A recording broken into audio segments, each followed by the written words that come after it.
more populist, as opposed to trying to be friendly with the DNC. Yeah, I mean, that's a good counterfactual. Nobody will really know.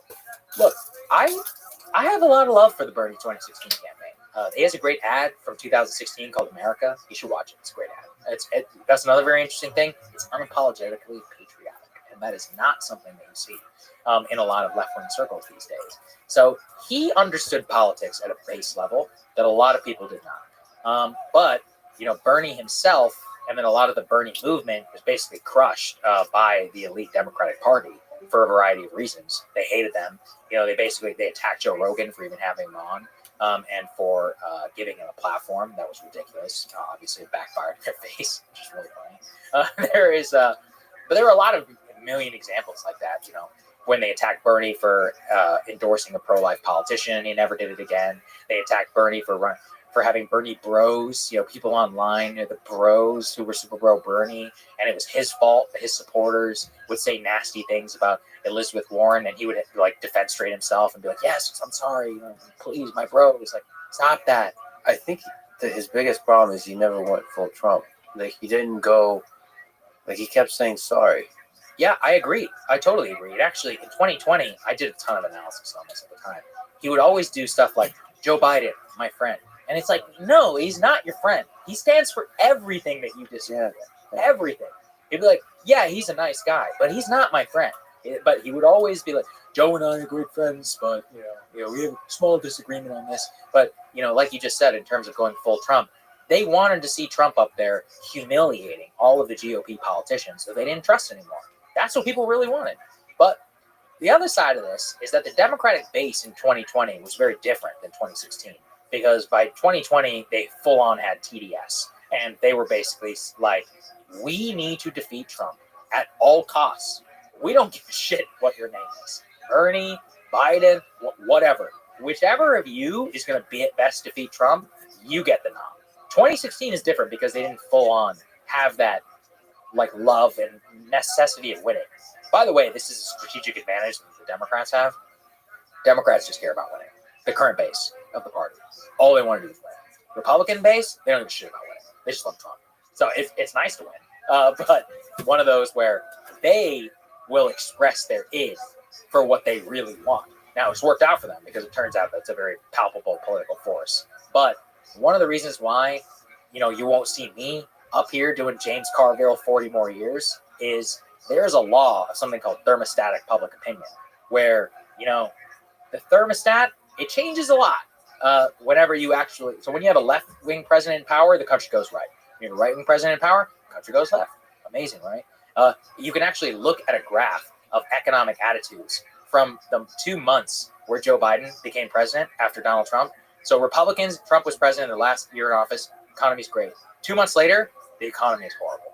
That is a perfect example of thermostatic opinion, and I'm not counting these Democrats out. 2004, George W. Bush wins the popular vote.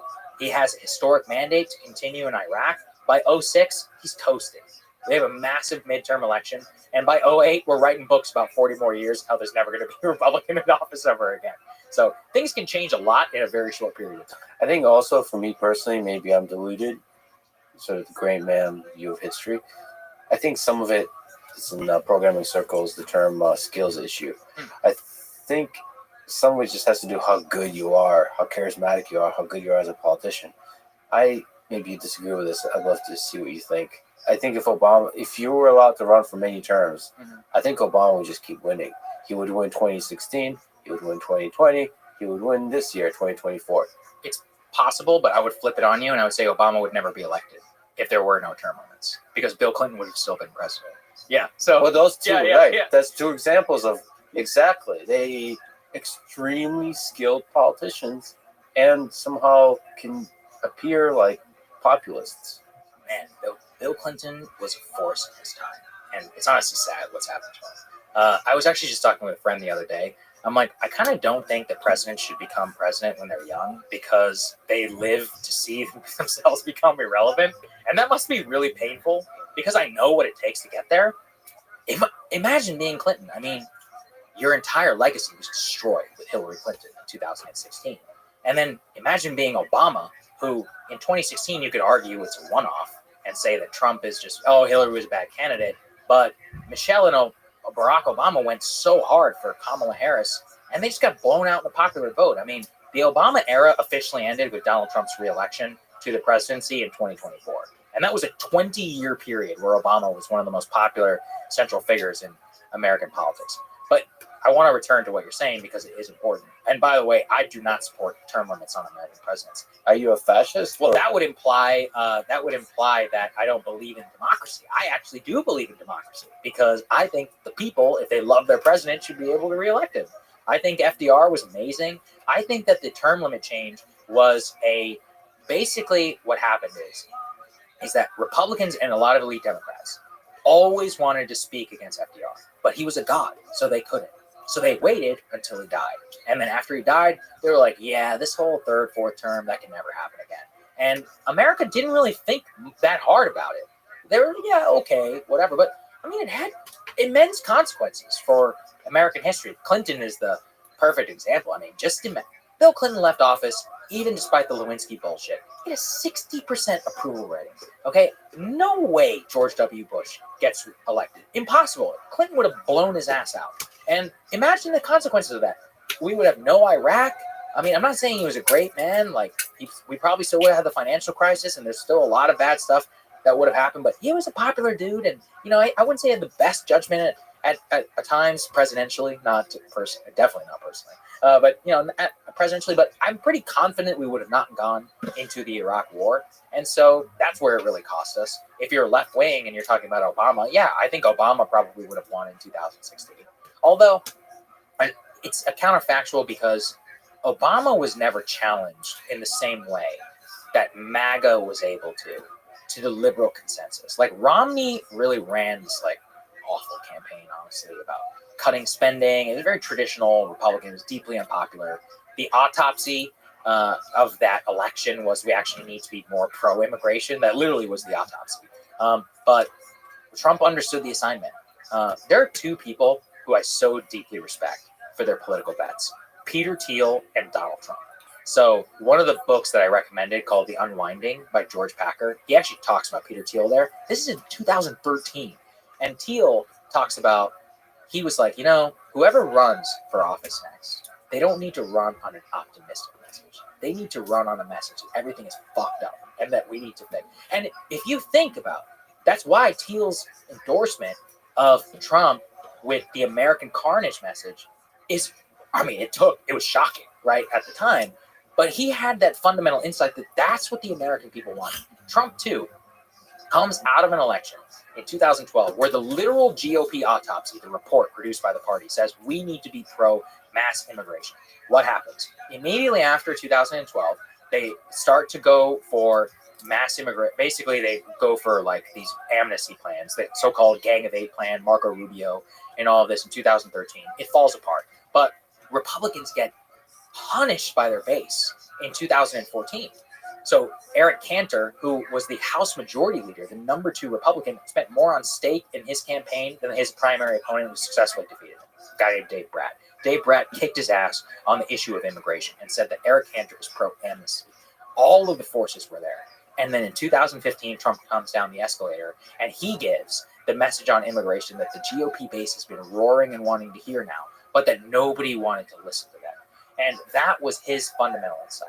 That bet was a colossal and a titanic political bet at a time when all political ideology and thought process would have said that you should come out on the other side, which is where Marco Rubio and Ted Cruz and all these other guys were effectively there, in varying different ways, like they were hawkish or whatever. But Trump was just had such a monopoly on that as an idea.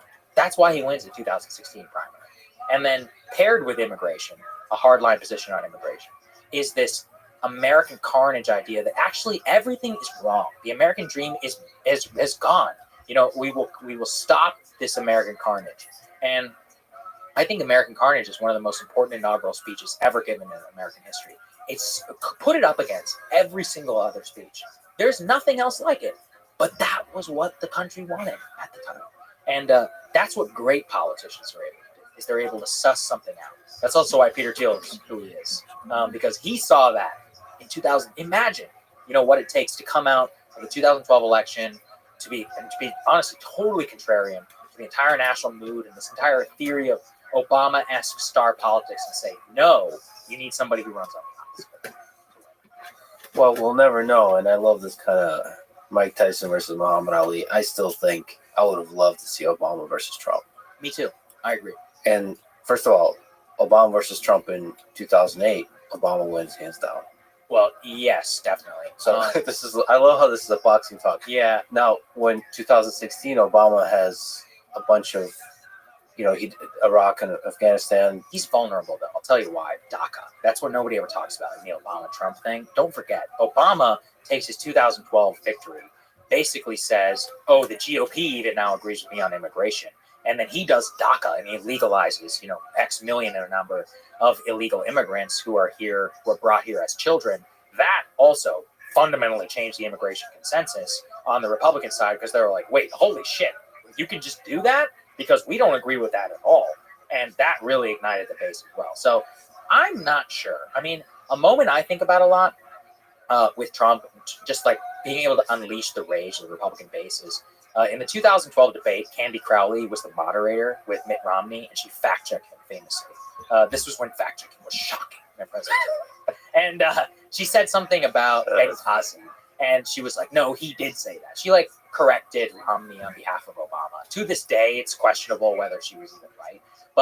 And Romney was just like, oh, he did? Okay. Trump would have been like, excuse me?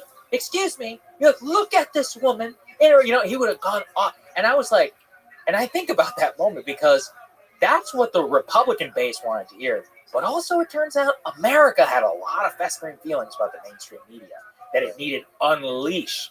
And Trump was just this incredible vector to just blow up this system, which, I mean, if you ask me about optimism, that's the thing I was. Yeah, but don't you think Obama had a good sense in how to turn it on, how to be anti-establishment correctly? I will not deny that he's one of the most talented politicians literally to ever play the game. And he is, just unbelievable rhetorical talent. Look, as a counterfactual, would he be more talented than Hillary? Yeah, okay, no question.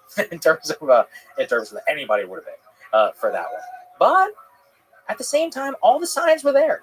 All the signs for the Trump victory and for the backlash against Obamaism kind of as a political project, it all existed. If you, I just laid the tea leaves out there, from 2012 to 2015, in retrospect, it's the most predictable thing in the world that Donald Trump would get elected. But it was crazy in the moment. I got to live through that, which was really fun, professionally. I think it's unfortunate that he kind of let Kamala Harris borrow his reputation. Oh, it's like, you know better. You defeated these people. The Clinton machine. You destroyed them, and it was awesome in 2008. What is that? Why did he, he's so much bigger and better than the machine. I don't get it's it. Interesting, right? Yeah, it's so weird. Though I just think. I think this was a wake-up call. 2024 was a wake-up call. The DNC machine doesn't work. Absolutely. There needs to be new blood, new candidate, new Obama-like candidates. Well, I'm glad you brought that up because that's important too in terms of the process and the way that things currently stand. The DNC actually rigged its entire primary system under Biden, way to the not to the benefit of Obama. So, for example, you know how they moved away from the Iowa caucuses, and they actually moved some other primaries and moved the calendar to reward traditional states that vote much more in line with the Democratic establishment. So the story of Barack Obama is one that not many, actually probably a lot of young people today don't even remember how it happened. In 2008, Obama was the underdog, right? And actually, here's the critical thing. Obama was losing with black people. Why? Black Democrats simply did not believe that white people would vote for a black guy. So Barack Obama goes to his white state, Iowa, all in on the Iowa caucuses and shocks the world by winning the Iowa caucuses. Overnight, there's a shift in public opinion amongst the black population in South Carolina that says, oh shit, he actually could win. And he comes out and he wins South Carolina, and that's basically was near the death knell for the Hillary Clinton campaign. The problem is, by moving South Carolina up and by making it first, along with other more pro-establishment friendly places, what do? We make it so that Barack Obama can never happen again. We make it so that an older base of Democratic Party voters who listens to the elites can never have their assumptions challenged. And that's one of the worst things Joe Biden did. I talked about his arrogance. He was so arrogant, he changed the freaking primary system. He was so arrogant, he refused to do a debate. I mean, imagine history. How lucky are we, honestly, that Joe Biden agreed to do that debate with Donald Trump early? And again, that was his arrogance. I think we're so lucky for it, because if we got to understand as a country how cooked he was and how fake everything was behind the scenes in front of all of our eyes. And they tried for 3 straight years to make sure that would never happen. So, I mean, it's still such a crime, honestly, against the American people. I've been thinking about who I want to talk to for 3 hours. Mm-hmm. That's why I bring up Obama, because he's probably the number one person on the left I would like to hear analyze what happened in this election and what happened to the United States of America over the past 20 plus years. I can't imagine anybody else. Look, if anybody could do it, it'd be you. But there are layers upon layers with that man. I would love to actually sit and talk with him. For real. I think it's fair to say that we talked about the great man view of history. I think you have a psychopath view of history, where all great leaders are for sure psychopaths. Not for sure. There are many who are good people. Harry Truman. You're like some of them. Yeah, some. Harry Truman. Some, I assume, are good people. To be fair, though, most of the good ones are accidents, like Harry Truman. He never would have gotten himself elected. He was a great dude. How do you know he's a great dude? David McCullough book. I highly recommend it. Everybody should read it. Truman loved his wife. I think that's really awesome. I love when politicians love their wife. It's so rare. He adored his wife. He adored his daughter, spent time with them. He made family life a priority. He had really good small town judgment that he would apply to foreign affairs. He was just a very well-considered, very stand-up man. And I so appreciate that about him. Another one is John Adams. I love and revere John Adams. He's my favorite founding father. Him and John Quincy, they don't get nearly enough of their due. They were some of the most intelligent, well-considered. They were family men. The love, the relationship between John and Abigail Adams is literally legendary. And I think it's amazing, especially in the context of the 1700s, the way that he would take her counsel and into conversations and her own ability. And she would sit there and go toe-to-toe as much with Thomas Jefferson. There are some who are great, who are really, really good presidents, who have good judgment and who are really good people and really think deeply about the world and have really cool personal lives. But there's also the vast majority of them, especially in the modern era, and where the price of the presidency extracts everything that you have. You have to be willing to give everything. And it's just, that's not a price that most people want to pay. Is it possible that some of the people who you think are sociopaths in politics are in fact really good people, and some of the people you think are good, like Truman and Adams, are actually sociopaths? Definitely. I mean, I could just be reading the wrong books, right? Yeah, that's right. It sounds like you're you just read some really compelling biographies. Well, to be fair, I don't base this on one book. I read a lot of them. And I'll get for example, I've read books about LBJ. You wouldn't know any of his foibles. But then you find out that they're written by his friend, or, it's written by, and then you read through. I really worry about this kind of general, especially now the sense of the anti-establishment sense that every politician must be a sociopath. Now, while the reason I worry about that is it feels true. Yeah. So it's you can fall into this bubble of beliefs where every politician is a sociopath, and because of that, it can be a self-reinforcement. Self-reinforcement. Yeah, I understand what you're saying. I agree. By the way, we do need to dramatically change it, but the problem is that people vote with their eyeballs and with their interests, and people love to dissect people's personal lives.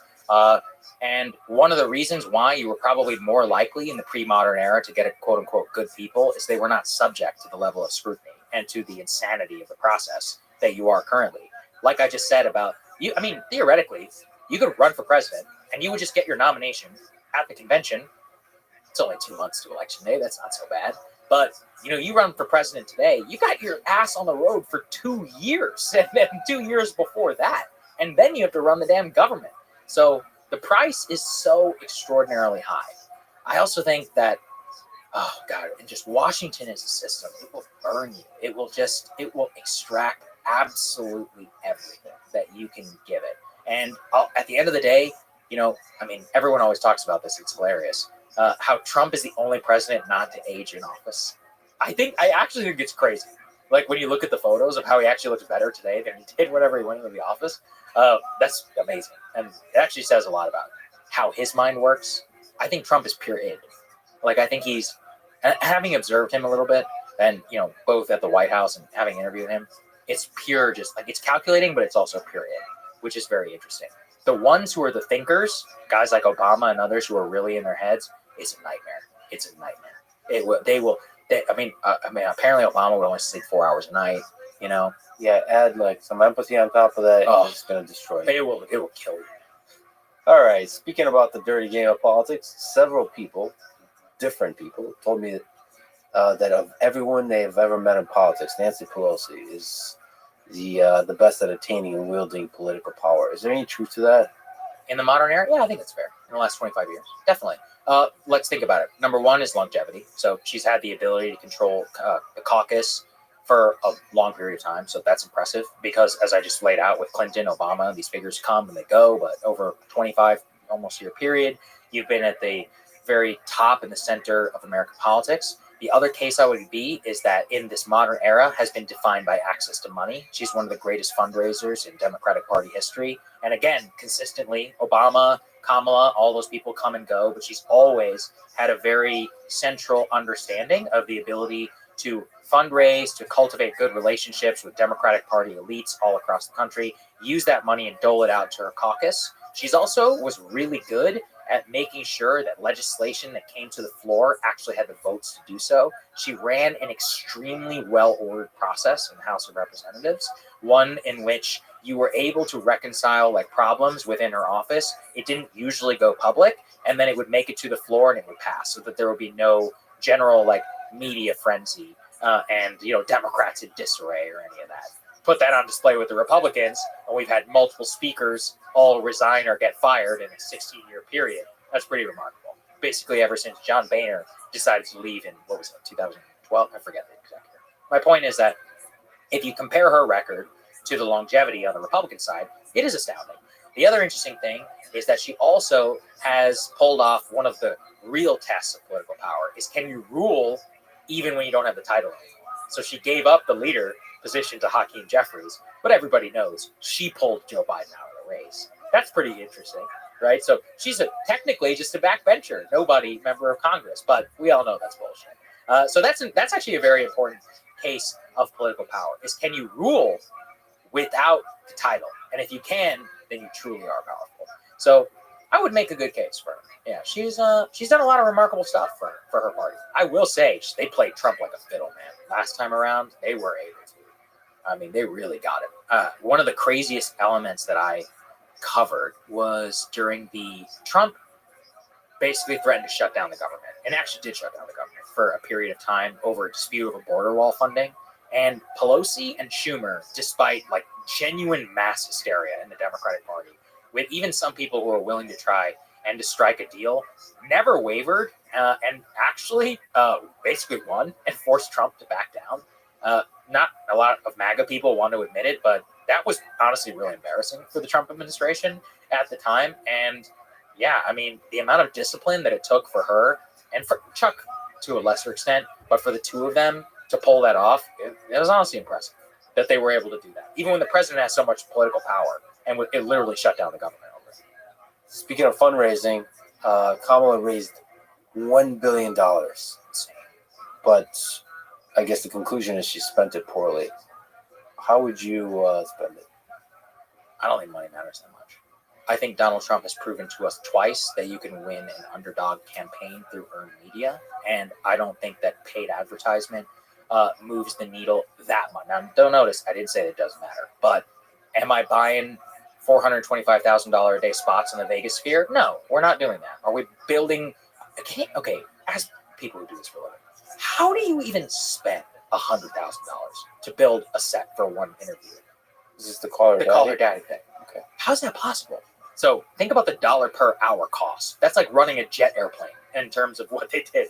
You know what I want to know behind the scenes? Yeah. haven't got, and I'm not good with this. I get really frustrated and I shouldn't.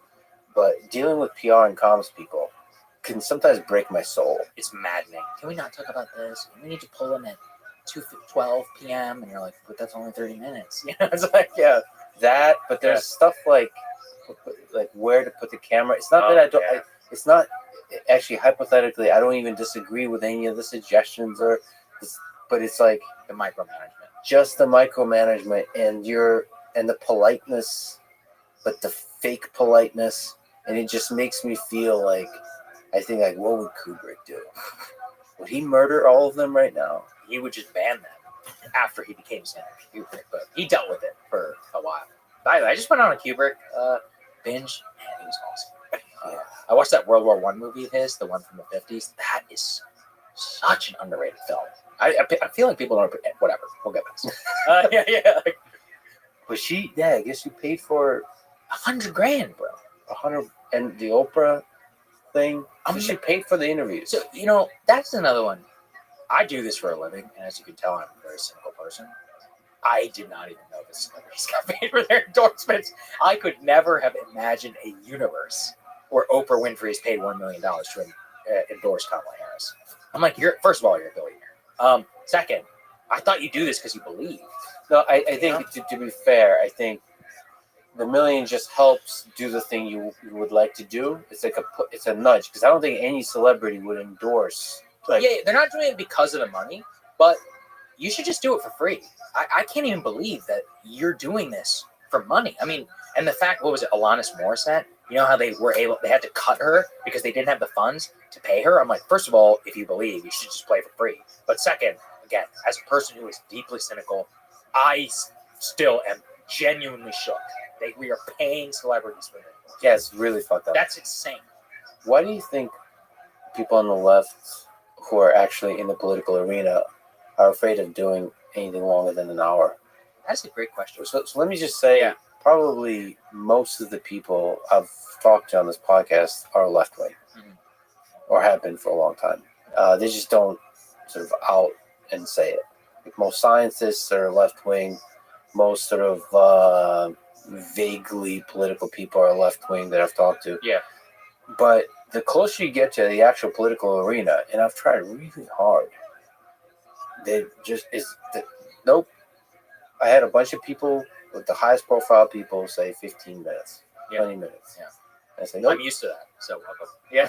Well, I just can't, I can't imagine a conversation with Kamala or with Joe Biden or AOC, Obama that's of any quality at all, of any that shows any kind of humanity of the person, the genius of the person, the interesting nuance of the person in like 30 minutes. Like I can't, like, I don't know, maybe there's people that are extremely skilled that can do that. You just can't. You should be optimistic, because a huge narrative out of this election is that the Democrats massively fucked up by not coming on this show or a Rogan show. So I actually, fundamentally, number one, that's going to change dramatically. So be optimistic and keep pushing. But two is, this is a good segue actually, is I've been thinking a lot about, I know a lot of people listen to this show who are in tech and may have some influence on the admin. So this is kind of, this is something I want people to take really seriously. Is I was a White House correspondent for the Daily Caller. It's a conservative outlet in Washington during the Trump years. And the most important thing I learned from that was that under the White House Correspondents Association, the way that the media cartel has everything set up for access for press to the president is fundamentally broken, anti-American, and bad for actual democracy. So let me lay this out at a very mechanical level, because nobody knows this. And I was a former White House Correspondents Association member, so anybody who says I'm full of shit, I was there. For example, number one, all the seats in the briefing room. Those seats are assigned by the White House Correspondents Association, not by the White House itself. The White House Correspondents Association requires you to apply for a seat, right? That adjudication process can take literally years for bylaws, elections, and all these things to do. This means that they can slow roll the entrance of new media, online outlets who are allowed into the room. The reason it really matters not having a seat is if you don't have a seat, you have to get there early and stand in the wings, like I used to, and raise your hand like this, and just hope and pray that the press secretary can see. It's extremely inconvenient. I'm talking, I have to get there hours early at a chance during a 15-minute briefing. So one of the things is that Trump has is he owes a huge part of his election to coming on podcasts and to new media. Now, because of that, it's really important that the White House Correspondents Association, which is a literal guild cartel that keeps people out of the White House and credentials itself and creates this opaque mechanism through which they control access, to asking the press secretary questions, is destroyed. And there are a lot of different ways you can do this, because what nobody gets too is that all of these rules are unofficial. So, for example, they're just traditions. The White House is like, yeah, it's our building, but you guys figure it out, right? Because that's a long-standing tradition. Let me give you another insane tradition that currently exists in the White House. The Associated Press, the White Press Secretary, or the Associated Press correspondent, gets to start the briefing, traditionally. They get the first question. They also get to end the briefing. When they think it's been enough time, they're like, okay, Corinne Jean-Pierre, thank you, right? And that calls the briefing over. What?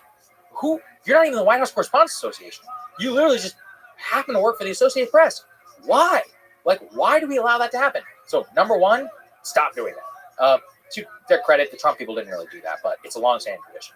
The other thing is that what nobody gets either is that the first row is all television networks for logistical reasons, so that they can do their little stand-ups with their mic and say, I'm reporting live for the White House. Well, what people don't seem to know is that all the television networks are basically going to ask some version of the same question. The reason they do that is because they need a clip of their correspondent going after the White House press secretary, Robert Mueller, like whenever I was there. So you get the same goddamn version of the stupid political questions over and over again. The briefing room is designed for traditional media, and they have all the access in the world. So in an election where you owe your victory to, at least in part, to new media and recognizing the changing landscape, you need to change the conduit of information to the American people. And in an election, I don't know if you saw this, but election night coverage on cable news was down 25%. Just in 4 years, 25%. That's astounding. That's cable news had a monopoly on election night for my entire lifetime. And yet my show had record ratings that night. And I'm a small slice of the puzzle here. We've got Candace Owens, Patrick Bet-David, Tim Pool, David Pakman, TYT, all these other people. From what I understand, all of us blew it out that night because millions of Americans watched it on YouTube. We even partnered with some Decision Desk HQ. So we had live data. We could make state calls. And we're just a silly little YouTube show. My point, though, is that in an election where the vast majority of Americans under the age of 55 are listening to podcasts, consuming new media, and are not watching cable news, where the median age of CNN, which is the youngest viewership, is 68. 68 is the median. So statistically, what does that tell us? Right? There's a decent number of people who are watching CNN who are in their 80s and in their 90s. Yeah, I'm glad you brought up Alex, because he deserves a tremendous shout out. Alex Brucewitz. He was the pioneer of the podcast strategy for the Donald J. Trump campaign. He got on your show. He was able to get on Andrew Schultz's show, Rogan. He was the internal force that pushed a lot of this. My personal hope is that somebody like Alex is elevated in the traditional White House bureaucracy, that the number of credentials that are issued to these mainstream media outlets is cut, and there's a new lottery process put in place where people with large audiences are invited. And I also want to make a case here for why I think it's really important for people like you and others who don't have as much traditional media experience to come in and practice some capital J journalism. Because it will sharpen you too, giving you access in that pressure cooker environment and having to really sit there and spar a little bit with a public official and not have as long necessarily as you're used to. It really hones your news media skills, your news gathering skills, and it will make you a better interviewer in the long run. Because a lot of the things that I have learned have just been through osmosis. I've just lived in DC. I've been so lucky. I've had a lot of cool jobs, and I've just been able to experience a lot of this stuff. So I'm really hoping that people who are listening to this, who may have some influence or even the viewership, if you want to, reach out to them and all them, this is a very easily changeable problem. It's a cartel which has no official power. It's all power by tradition, and it needs to be blown up.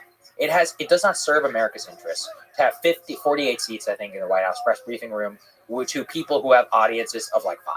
It just makes absolutely zero. Workspace, seats, access credentials, and also credentials that are issued to press and to other like new media journalists at major events should take precedence. Because it's not even about rewarding the creator. The American people are here. You need to meet them. That's your job. And I'll just end with a historical thing. Barack Obama shocked the White House press corps in 2009 because he took a question from the Huffington Post, a brand new blog. They were stunned because he knew. He said, these blog people, they went all in for me, and I got to reward them. So there's long-standing precedence of this. They'll bitch and they'll moan, they'll be upset, but it's their fault, that they don't have as much credibility, and it's incumbent upon the White House, which serves the public, to actually meet them where they are. So I really hope that at least some of this is implemented inside of it. Yeah, if you break apart the cartel, I think you can actually enable greater journalism, frankly, with the capitalist J.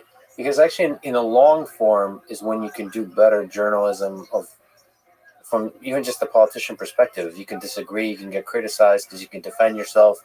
I had an idea, actually. Tell me what you think. I think a really cool format would be there's a room right near the press briefing room called the Roosevelt Room. Beautiful room, by the way. It's awesome.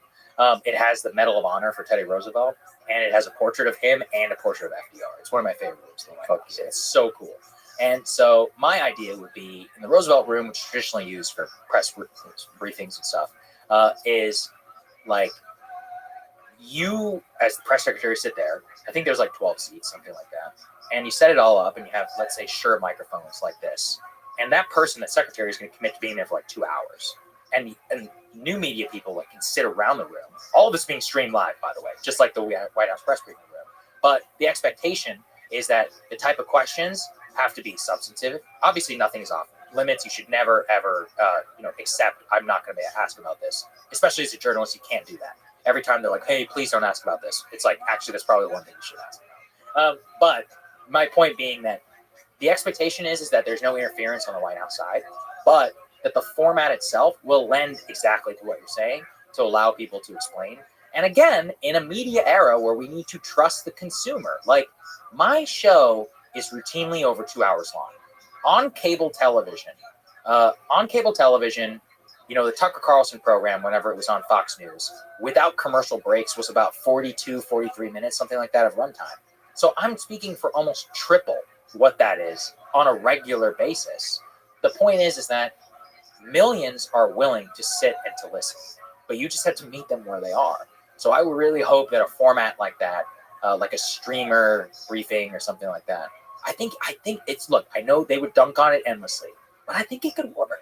Yeah, I think the incentives are different. I think it works because you don't have to, like you, Saga, don't have to signal to the other journalists that you're part of the clip. Oh, I'm so glad you brought that up because that was another lesson I learned. I go, oh, none of you are asking important questions for the people. You're asking questions because you all hang out with each other. And you're like, oh, wait, so this entire thing is a self-reinforcing guild to impress each other at cocktail parties and not to actually ask anything interesting. I remember people were so mad at me because this was 2018 or maybe 2017. And I said, do you think that Kim Jong-un is sincere in his willingness to meet with you? Something like that, to that effect. They were furious because I didn't ask about some bullshit political controversy that was happening at the time. So in the historical legacy, what was more important? The Mueller question or Donald Trump breaking 50 years or whatever of tradition with America's relationship with North Korea and meeting him in Singapore and basically resetting that relationship for all time? As you can tell, I read a lot of books. I like to take the long view. Every time I would ask a question, I go, okay, when the future Robert Caro is writing books and he's reading the transcript of the White House press briefing. He doesn't even know who this kid is. He goes, that's a pretty good question right there. That's pretty relevant. You got to think about all the bullshit that gets left on the cutting room floor. I love that view of journalism, actually. The goal is to end up as one line in a history book. I just want a quote of what the president said to something that I asked. I would be happy. I would die happy with that. If you told me that when I'm like a 90-year-old man, I'd be like, man, that means I succeeded. when the AIs write the history of human civilization.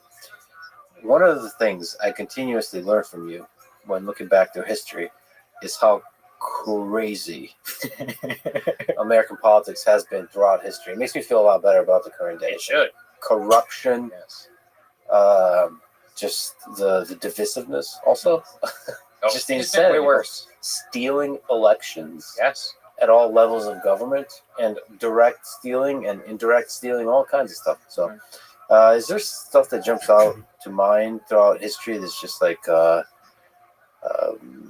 craziest corruptions or stealing of elections that come to mind? I'll give the micro and the macro. So my favorite example is Robert Caro, who I've probably talked about him a lot. God bless you, Robert. I hope you live to write your last book, because we really need that from you. But Robert came to Texas. He only intended on writing 3 books about Lyndon Johnson. He's currently completed 4, and he's on his 5th, and it's taken him over 40 years to write those. And one of the reasons is he just kept uncovering so much stuff. And one of them is Book 2, Means of Ascent. He never intended to write it, but as he began to investigate Lyndon Johnson's 1948 Senate election, he realizes in real time how rigged and stolen it was. And so I often tell people, what if I told you that we lived in the most secure election period in modern history? They wouldn't believe it. But if you read through that shit, I'm talking about bags of cash, millions of dollars, literal stuffed ballot boxes. It's great to be back here in Texas, because I always think about that place, like down in Zapata and Starr County. I'm talking like basically Mexico, where these dons were in power in the 1940s, and they would literally stuff the ballot boxes with the rolls, and they wouldn't even allow people to come and vote. They just checkmarked it all for you based upon the amount they paid. Means of Ascent is the painstaking detail of exactly how Lyndon Johnson stole the 1948 Senate election. And so nothing like that, as far as I know, is still happening. Macro, we can talk about the 1876 election. Rutherford B. Hayes, one of the closest elections in modern history. It was one of those that got kicked with the House of Representatives. That was an insane time. The corrupt bargain that was struck to basically end Reconstruction and federal occupation of the South. And of course, the amount of wheeling and dealing that happened inside of that was absolutely bonkers and nuts. That was what an actual stolen election looks like, just so people know. So on a micro and a macro, yeah, that's what it really looks like. And so, look, I understand where people are coming from. Also, let's do what? 1960, that was pretty wild. I mean, in 1960, there was all those allegations about Illinois going for Kennedy.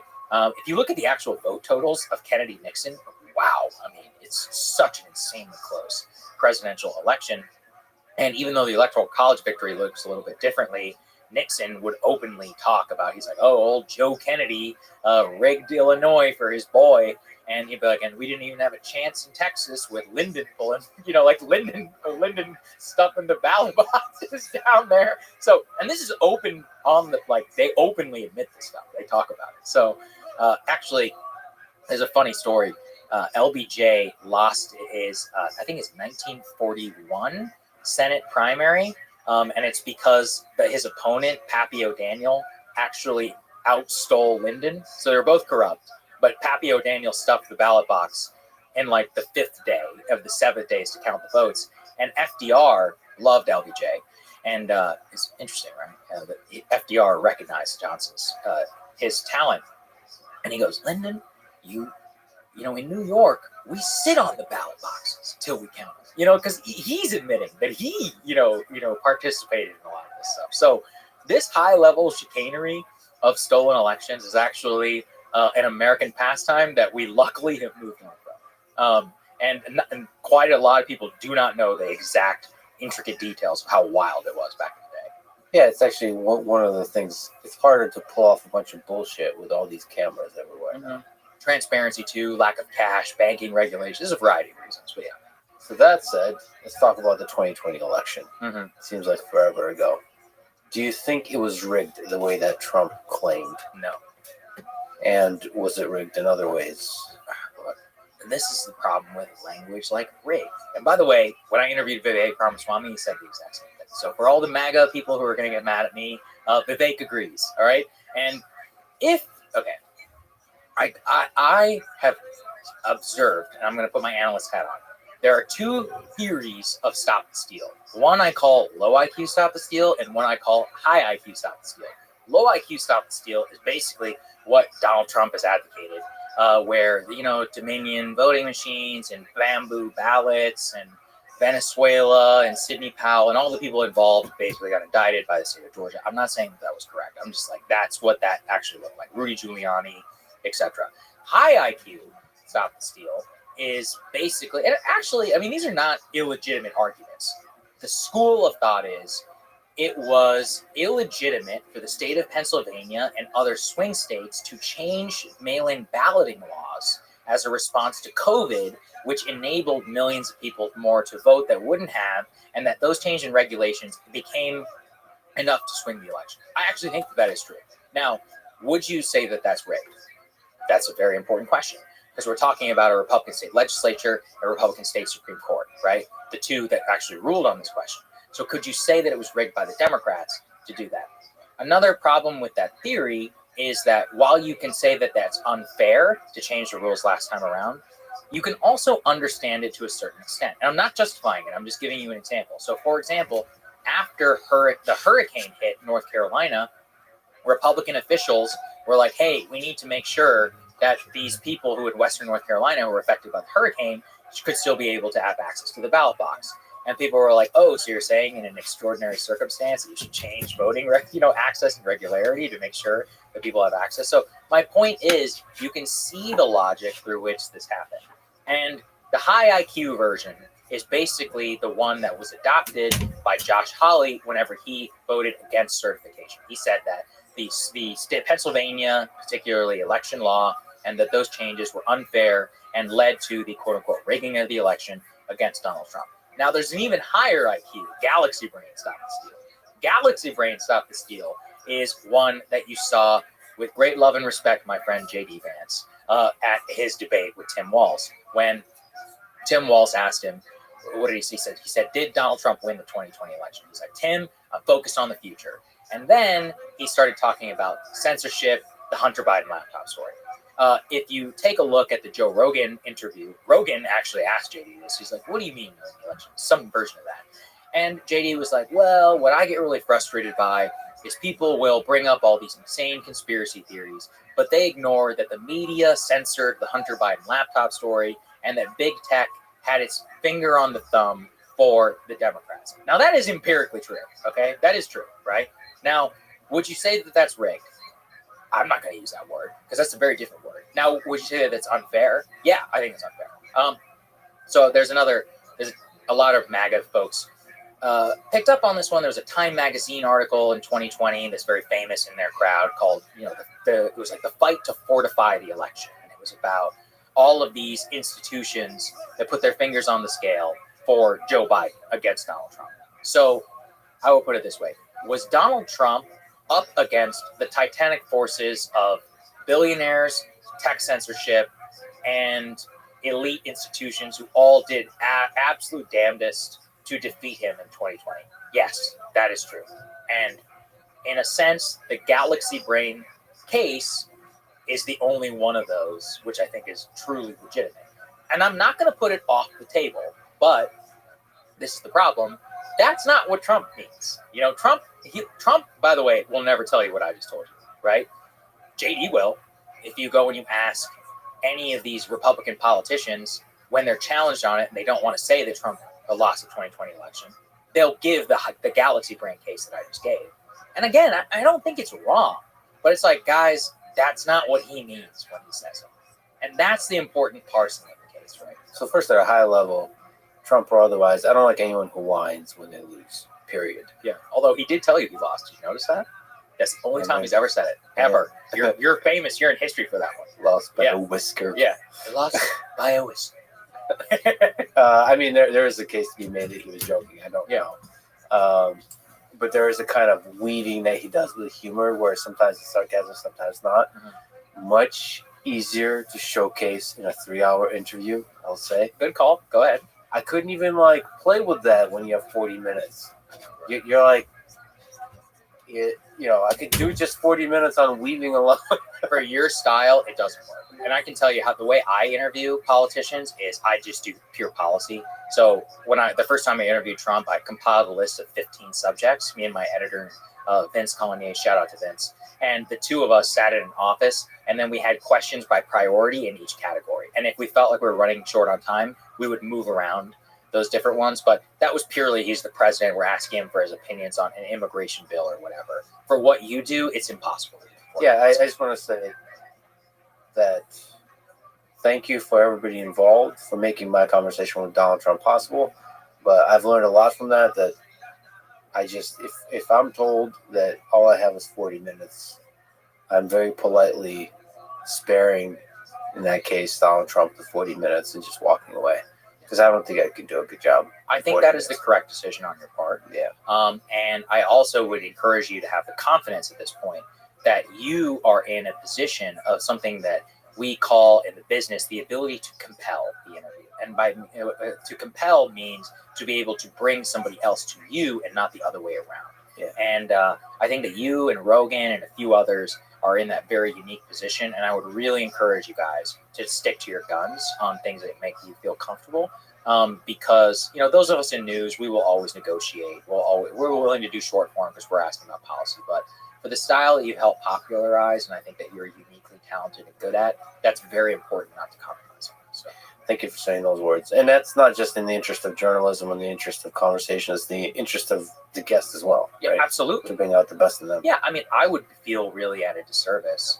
And I would feel like people would not get a unique understanding of like my own thought process and my backstory if I was not able to sit here for literally hours and to explain in deep detail like how I think about the world. Not that anyone cares that much, but it's just like I hope all I can do is I hope it's helpful. I want to help people think because when I grew up not far from here, 90 minutes from here in College Station. I felt very uniquely closed off from the world, and I found the world through books. And books saved my life. So many different times, and I hope to encourage that in other people. I really, no matter where you are, no matter who you are, no matter how busy you are, you have some time to either sit down with a book or put on an audiobook, and you can transport yourself into a different world. It's so important, and that's something that your show really helps me with too. I love listening to your show whenever. Sometimes when I'm too into politics and I need to listen to something, I'll listen to that Mayan historian guy. I love stuff like that. Absolutely. I've been a deep dive on Genghis Khan, reading Genghis Khan and then making him the modern world. Yeah, Jack Weatherford. Yeah, he's coming on. Is he? Yeah. Amazing. And again, shout out to Dan Carlin. The OG. Dan, I've never met you before. I would love to correspond at some point. I love you so much. You changed my life, man. I met him once before, and it felt. I was starstruck. Yeah. Very, very starstruck. And he's just so much Painfotainment. I've listened to that many times. I think one of his best series that gets no credit for, Ghosts of the Ostfront. Nobody gives him credit for that one. That's OG. This is a 2011 series. But his Ghosts of the Ostfront on the Eastern Front of the Nazi war against Russia fundamentally changed my view of warfare forever. And also, at that time, I was very young.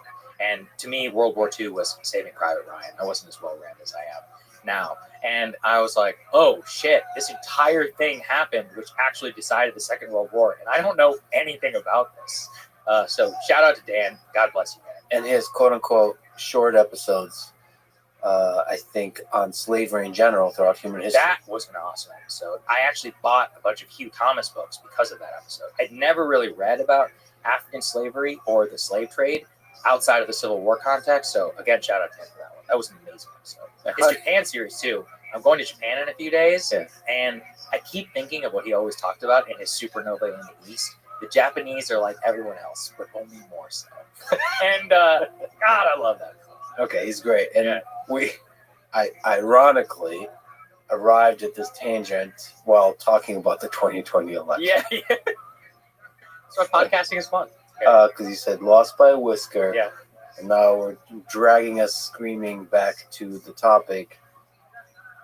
One of the things I was bothered by is Trump claiming that there's widespread, as you're saying, low IQ theory, the widespread voter fraud. And I saw no evidence of that he provided.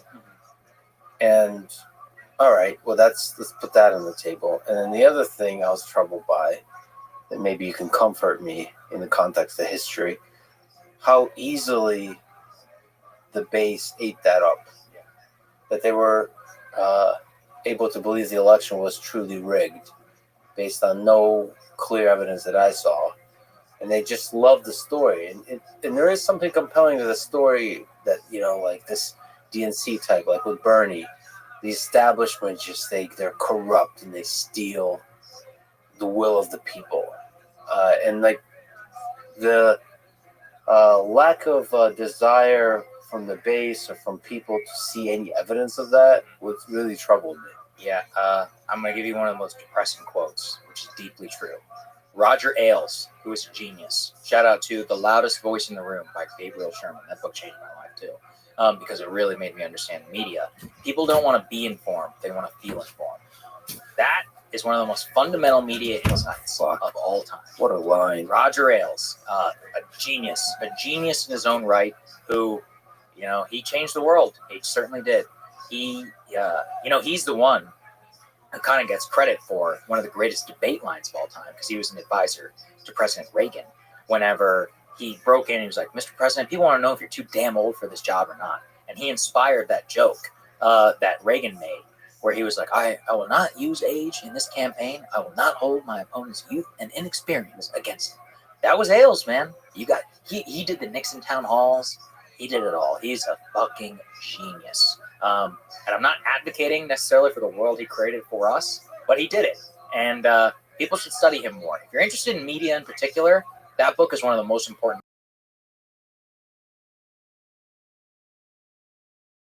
That quote connected with me because there's all this talk about truth. And I think what people they want to feel like they're in possession of the truth. Correct. Not actually be in the possession of the truth.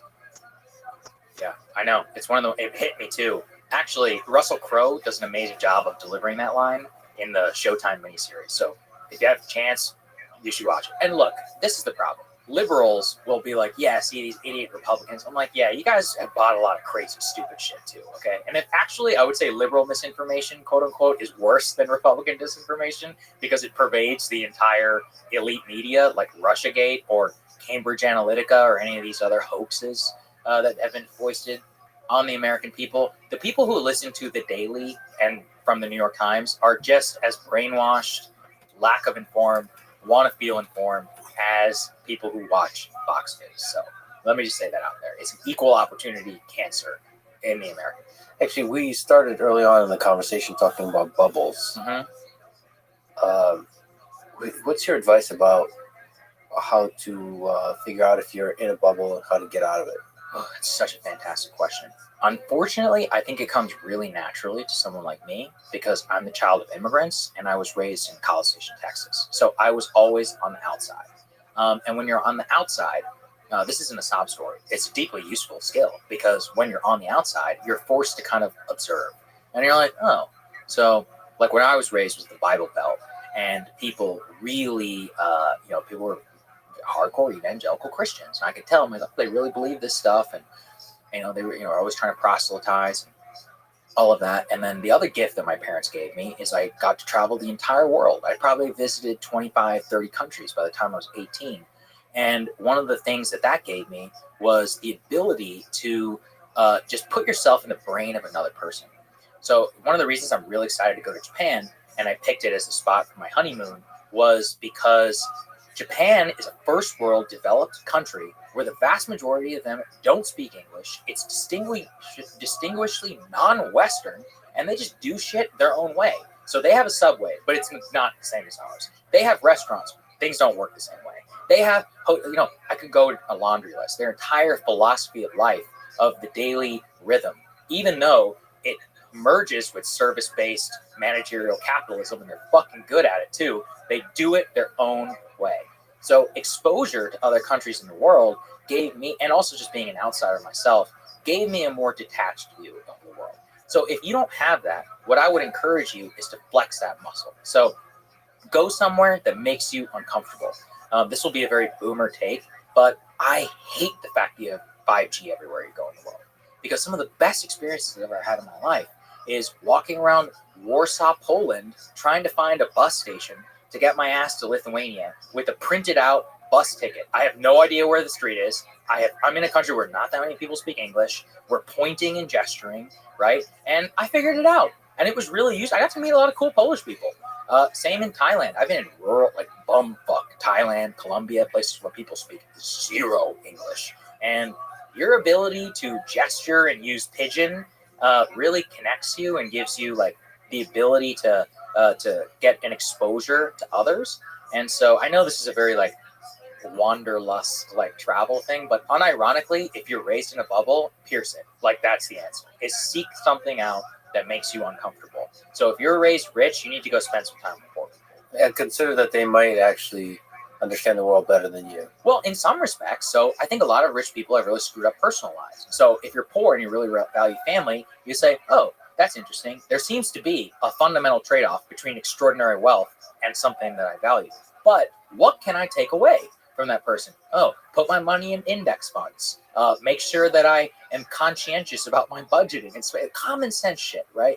And vice versa. People who are very wealthy get so caught up in the rat race about their kids going to private school and all of this. And then, they very rarely engage with, there's that famous study where they ask people on their deathbed, like what they valued in life. And every single one of them was like, I wish I'd spend more time with my children.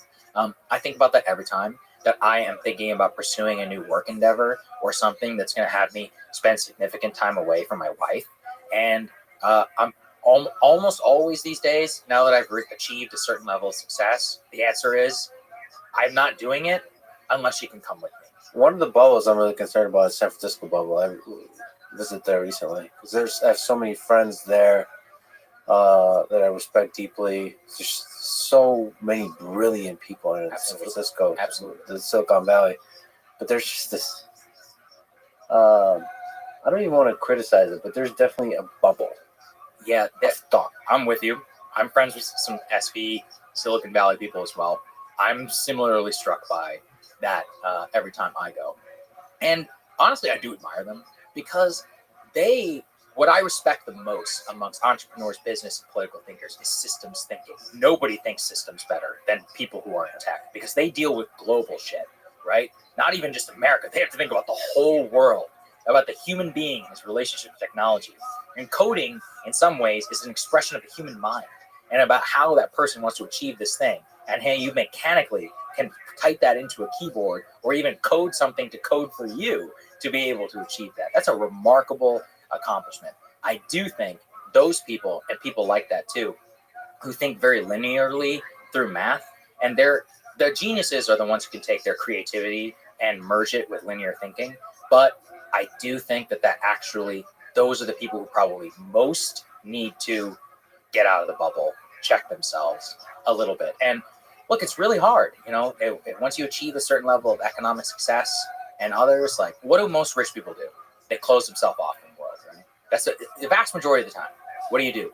Economy is annoying, flying. They fly first class. Living in a small house is annoying. They buy a bigger house. Dealing with a lot of these inconveniences of life is annoying. You pay a little bit more to make sure you don't have to do that. There's a deep, insidious thing within that. Each one of those individual choices, where the more and more removed that you get from that, the more in the bubble that you are. So you should actually seek out those experiences or create them in a concerted way. Speaking of bubbles, Sam Harris. He has continued to criticize me directly and indirectly, I think unfairly, but I love Sam. I deeply respect him. Everybody should listen to the Making Sense podcast. It always makes me think. It's definitely in the rotation for me. That's very admirable. I mean, he's, I think, one of the sharpest minds of our generation. And for a long time, I looked up to him. It was one of the weird moments for me to meet him because you listen to somebody for such a long time. I feel that with you. I'm serious. Yeah, it's a beautiful moment. You're saying with Joe and stuff absolutely. Like this. It is one of the most surreal moments of your life to be able to meet somebody who you spend like hours listening to. I actually think about that when people come up to me because I'm like, oh, they're feeling what I felt whenever yeah. And you have to you see it, you feel it, and you have to celebrate that because there's an intimacy to it. Um, I think it's real. That people really do form a real connection, a real friendship. It happens to be one way, but I think it actually can upgrade to a two-way pretty easily. It happens with me like in a matter of like 5 minutes when I meet somebody at an airport or something like that. Anyway, Sam took a pretty strong position on Trump. Mm-hmm. And has for a long time. Yeah, he has been consistent and unwavering. So he thinks that Trump is a truly dangerous person for a democracy, for maybe for the world. Can you steel man his position? Well, see, I think a lot of this podcast has been steel manning it because Sam is a big character matters guy. Like, he focuses a lot on Trump's personality. By the way, I'm like you. I've listened to Sam Harris for years. I bought his meditation app, so nobody's going to accuse me of being some Sam Harris hater. I listened to him for long before even Donald Trump was elected. That's how far back I go with the Sam Harris podcast. I have a lot of respect for the dude. I enjoy a lot of his older interviews. I do think after Trump, he did succumb a little bit, in my opinion, to the elite liberalism view, both of the impetus behind Donald Trump and why he was able to be successful. So in some ways, very denigrating to the Trump voter, but also a fundamental misunderstanding of the American presidency. Because like I said, he really is the one who believes that narcissism, that character, and all of that makes Trump tick itself will eventually override any potential benefit that he could have in office. And I just think that's a really wrong way of looking at it. And I mean, for example, I had this debate with Crystal, and this gets to the whole Trump, talking about the enemy from within. Mm-hmm. And she was like, he wants to prosecute his political opponents. Do you disagree with that? And I was like, no, I don't. And she was like, so you're not worried about it? And I go, no, I'm not. And she's like, well, how do you square that? And I was like, well, I actually unironically believe in the American system of institutional checks and balances, which kept him, quote unquote, in check last time around. I also believe in democracy, where, this is really interesting, but, in 2022, a lot of the Republicans who were the most vociferous about Stop the Steal, they got their asses kicked at the ballot box. Americans also then, in 2024, decided to forgive some of that from Donald Trump. It definitely didn't help, right? But they were able to oversee that for their own interests. As in, democratically, people are able to weigh, in terms of checks and balances, what they should and should not challenge a politician by. But also, we have the American legal system, and I also know the way that the institutions in Washington themselves work, that, fundamentally, the way that certain processes and other things could play out will not play out to some Hitlerian fantasy.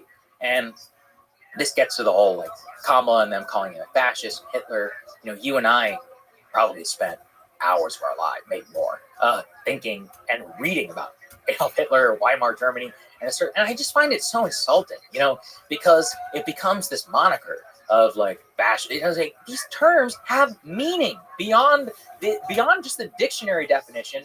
The circumstances through which Hitler is able to rise to power are not the same as today. It's stop denigrating America to the point where you think, really you should flip it around. Why do you think America's Weimar Germany? That's a ridiculous thing to say. Do you unironically believe that? No, you don't believe that. So that is personally what drives me a little bit crazy. And I think that Sam has found himself in a mental framework where he's not able to look past the man and his quote unquote danger. And at the end of the day, his worldview was rejected wholly by the American people. And that, because the character argument, the fascist argument, the Hitler argument, the he is uniquely bad argument has been run twice before, 2016 and in 2000, actually all three times. I guess it won in 2020. But 2 out of the 3 times, Donald Trump has won the presidency. And in his latest one, where that argument has never been made before for a longer period of time and more in strength by a political candidate, was rejected completely. And I would ask him to reconcile himself to the America that he lives in. I think one thing, maybe to partially steel man his case, but also just to steel man the way the world works, is that there is some probability that Kamala Harris will institute a communist state, and there is some probability that Donald Trump will indeed, will fly a swastika and deport, I don't know, everybody who's not Scott Irish. Like, I don't know. Yeah, you and I are screwed. Maybe is there a spirit test? Okay. But that probability is small, and you have to. If you allow yourself to focus on a particular trajectory with a small probability, it can become all encompassing because you could see it. You could see a path. There are certain character qualities to Trump. Yes. Where he wants to hold on to power. First of all, every politician wants to hold on to power. Joe Biden, maybe because he's part of the machine, can't even conceive of the notion of a third term. Mm-hmm. But he has the arrogance to want to hold on to power, do everything he can. Absolutely. And like with Trump, I could see that if it was very popular for him to have a third term, I think he would not be the kind of person who doesn't advocate for a third term. So what? That would require the Senate and the House, or 75% of the states, to pass and change the Constitution. Do you think that's going to happen? No, I don't think it's going to happen. So I'm not that worried about it. Now, you can make a norms argument, and I actually think that's kind of fair, is that he's the norms buster. But, with extraordinary candidates, but people like Trump, you get the good and the bad. There is a true duality. Like, the norms he busts around foreign policy, I love. The norms he busts around the economy, I love. The norms he busts around just so much of the American political system, saying it how it is, etc. I love that. You know what I hate? This 2020 election bullshit. You know what else I hate? This, I don't know, just the lack of discipline that I would want to think that a great leader could have, like when he was president and tweeting about Mika Brzezinski's facelift. That was objectively ridiculous. Like, it was crazy, okay? Was it funny? Yeah, but it was crazy.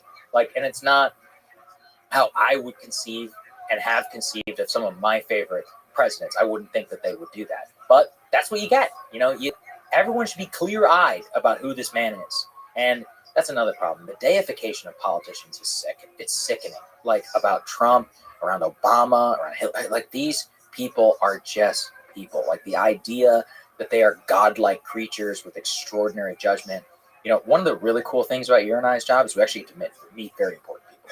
After you meet a few billionaires, you're like, yeah, there's definitely something there, but, some of them get lucky. After you meet a few politicians, you're like, they're not that smart. That was a rude awakening for me, by the way, being here in Texas, reading about these people. And pretty soon, I was on Capitol Hill. I was like 19 years old. I was an intern. I'm actually interacting. And I see them behave in ridiculous manners and, whatever, just treat people badly or say something stupid. And I was like, this is not the West Wing. I'm like, this is not like about these people. This is reality. And the weirdest part of my life is I've now been in Washington long enough. I know some of the people personally, the vice president of the United States, literally the vice president-elect, future cabinet secretaries, these people I literally have met, had dinner with, had a drink with, whatever. That's a wild thing. And that's even more bringing you down to earth. We're like, oh shit, you're actually have a lot of power. That's kind of scary. But you're just a person.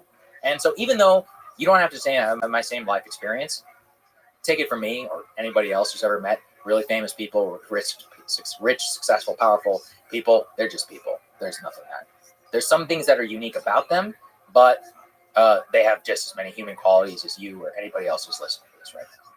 Yeah, there's for each candidate, Trump is probably the extreme version of that.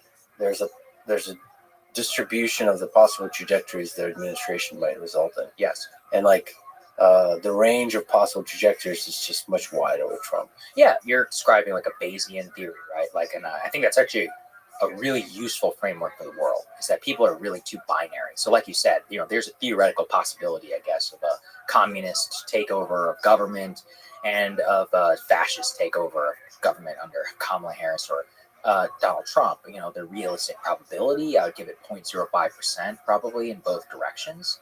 But there are a lot of things that can happen that are bad, that are not Hitlerian or fascist. There are a lot of things that happen that are really good, that are not FDR, New Deal style.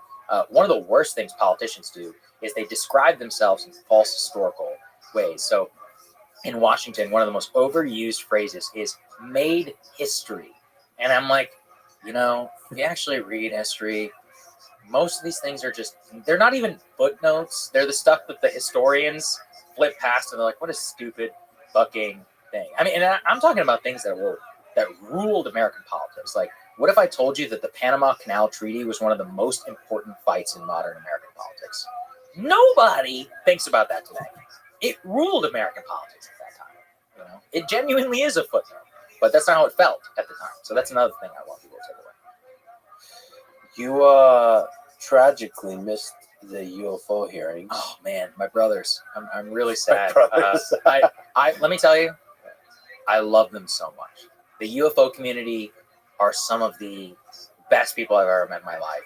Shout out to my brother Jeremy Corbell, to George Knapp, the OG, to all of the people who fly from all around the world to come to these hearings. It was so fun. I got to meet so many of them last time.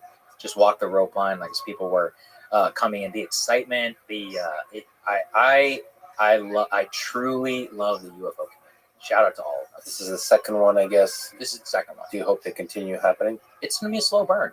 So one of the things I always tell the guys and everybody is consider how long it took to understand the sheer insanity of the CIA in the 1950s and 60s.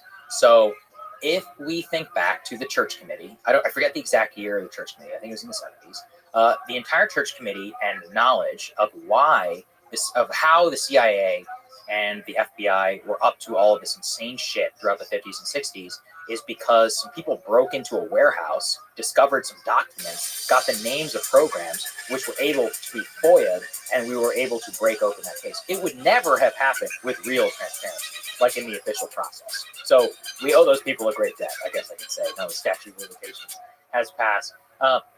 My point about the UFOs is I don't know what is real or not. I have absolute confidence an absolute ton is being hid from the American people, and that all of the official explanations are bullshit. I have had the opportunity to interface with some of the whistleblowers and other activists in the community, people who I trust, people who have great credentials, who have no reason to lie, who have assured us that there is a lot going on behind the scenes. There has been too much misinformation and effort by the deep state to cover up this topic. So I would ask people to keep the faith. It's 2024, and we still don't have all the JFK files. Okay? Everyone involved is dead. There's no reason to let it go. And even though we basically know what happened, we don't know. If you read that fantastic book, the Tom O'Neill book about the Manson murders, I mean, again, it took him 20 years to write that book, and he still didn't get the full story. So sometimes it takes an extraordinarily long, agonizing period of time, and I know how deeply frustrating that is. But when you think about a program, and knowledge of this magnitude, it would only make sense that it would require a titanic effort to reveal a titanic secret. You think Trump might be able to push for, aggressively break through the secrecy? Let's say even on the JFK files. I hope so. I have moderate confidence. RFK Jr. has pushed him to do so. I would like to think so. At the same time, I saw him got rolled last time, so I'll hold my breath. Why do you think that happens? Why do you think it gets... Remember that whole interagency thing I told you about? That's how it happens. That's another thing. You're presuming that the president has the power to declassify this stuff. I'm saying that I'm not even sure we're there. In terms of... So it's basic, civility. Yeah. He basically says, I would like to declassify JFK files. Mm-hmm. And they say, yes, sir. We'll get that to you in 3 months. And 3 months comes by.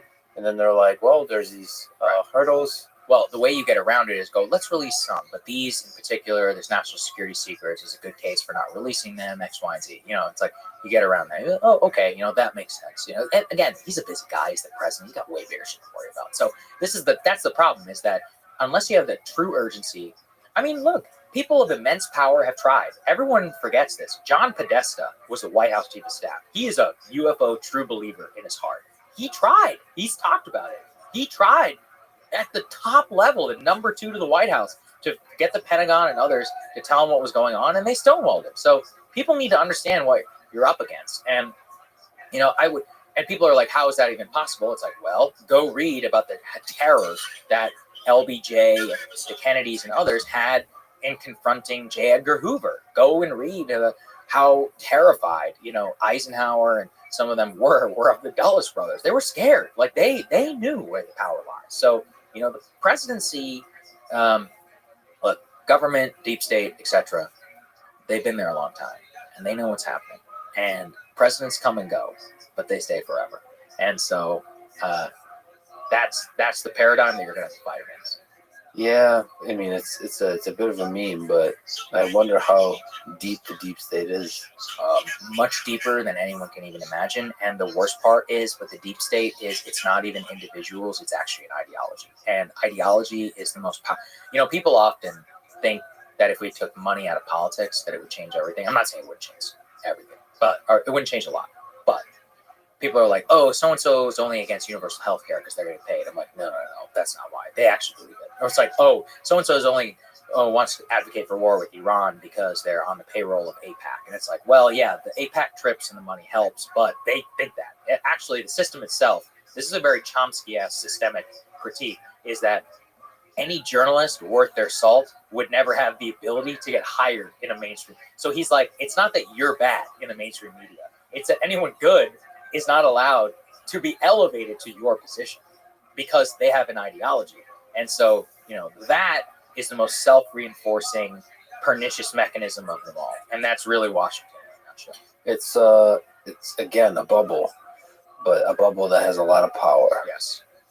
Who do you think is the future of the Republican Party after Trump? What happens to Trumpism after Trump? Like you just said, Bayesian mistake, various theories, right? So let's say it's 2004. It's Bush Cheney. In 2004, the day after the election, I would have told you this. We live in a Bible Belt, Jesus land America. This America wants to protect America. A war on terror against Iraq. And the axis of evil. And American people just voted for George W. Bush.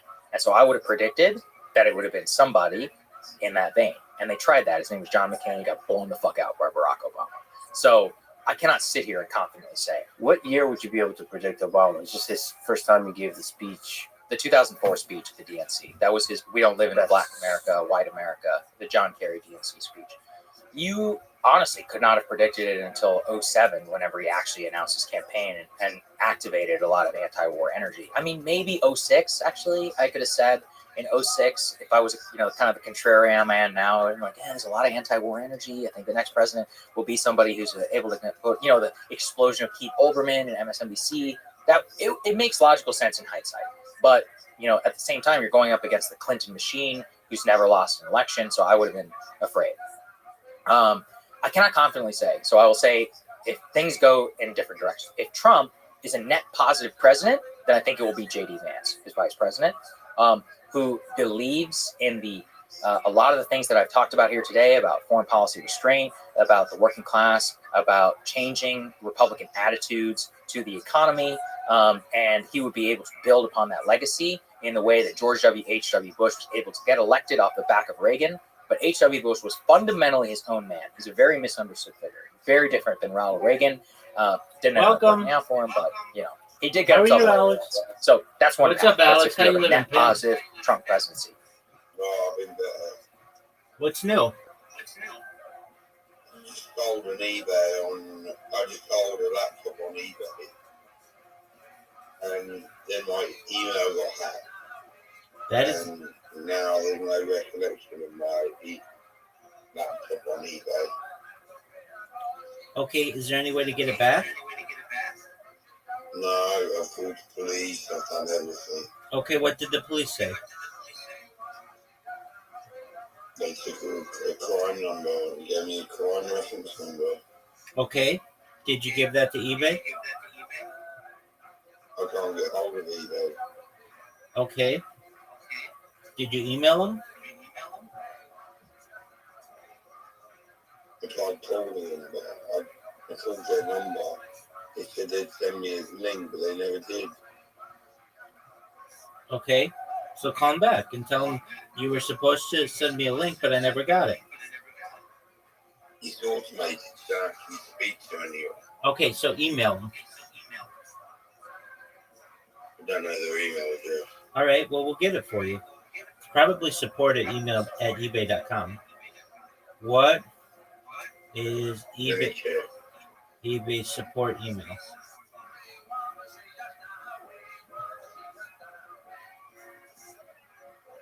eBay customer service. UK, that is. eBay does not have a direct email. Instead, they use a contact form system. So you go to eBay customer support, Yeah, every time I do that, it asks me to log in and my email account's been compromised. So you go to get help with a hacked I can't account. log in, I can't You log say in you anymore. say get help with a hacked account.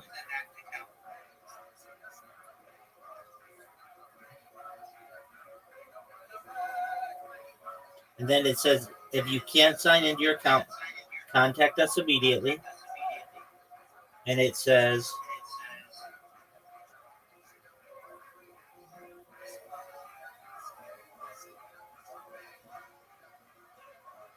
contact us. They have a live chat. They don't know, not in England, not in the UK. That dude, it works anywhere. And when they do. But you've got to log in to access it. No, you don't. I'm on it right now. I'll give you the website. Well, I can't access it from the outside. Yes, you can. It's ebay.com That's right. /help/account yeah. So just do that. What is it? It's ebay.com /help. It's ebay.co.uk over there, isn't it? No, it's just ebay.com. You don't have to use the UK one. Use the global one. Sorry? You don't have to use the United Kingdom one. Use the global one. Okay, great. Yeah. ebay.com /help Yeah. /account.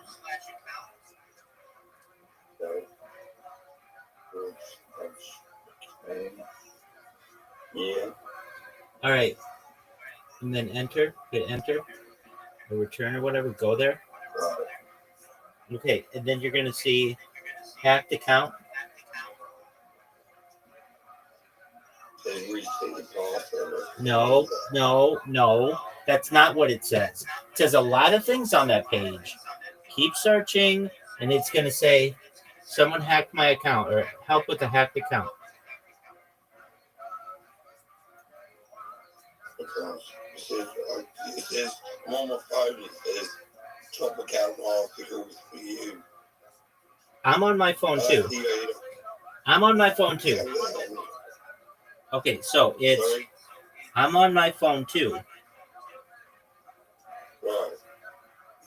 So it says,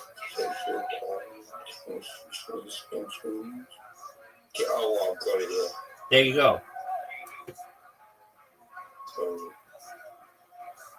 which is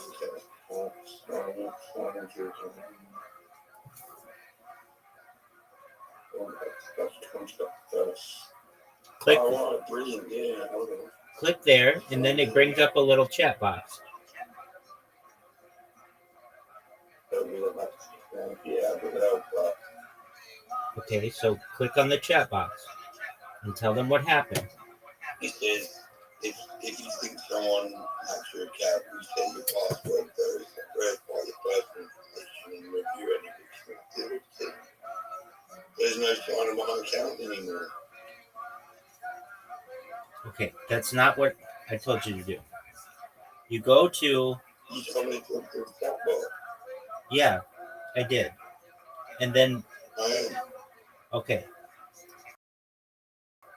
And then tell it, I can't do that. There's no sign of my account.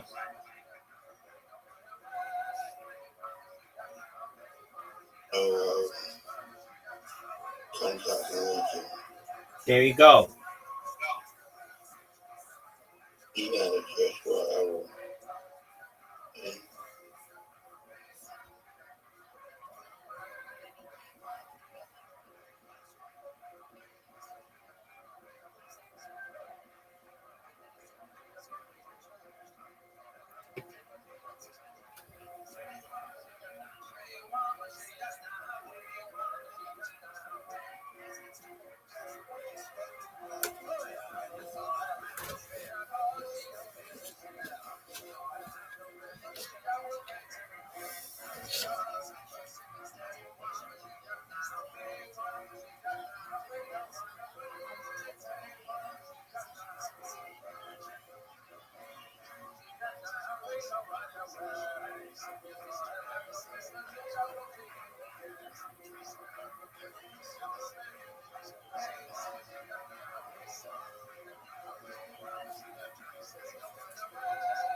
request.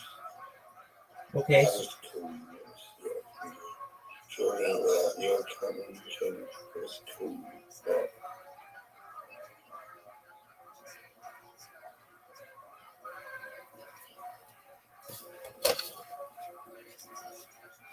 no, we get into my number.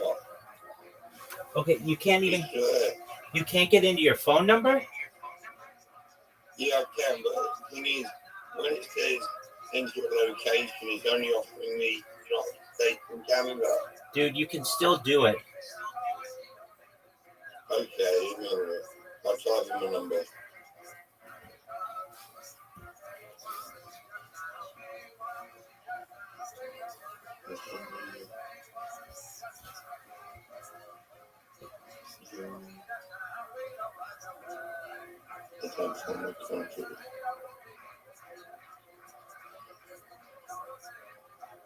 Okay, I got a phone number. You put your phone number in? No, they're giving me a phone number. Cool. Oh, okay. Well, then call their number. Yeah.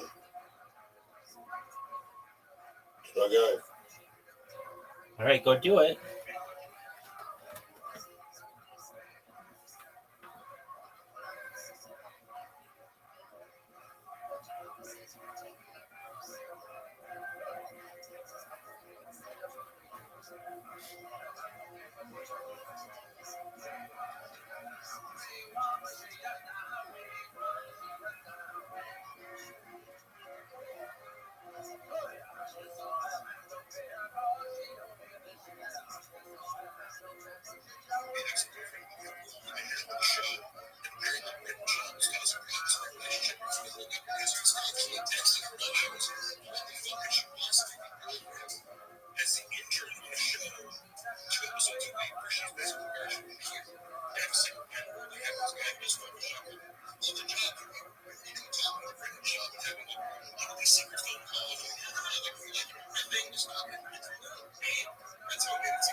All right, Pimp. I'm gonna get some sleep. Especially with the eBay thing.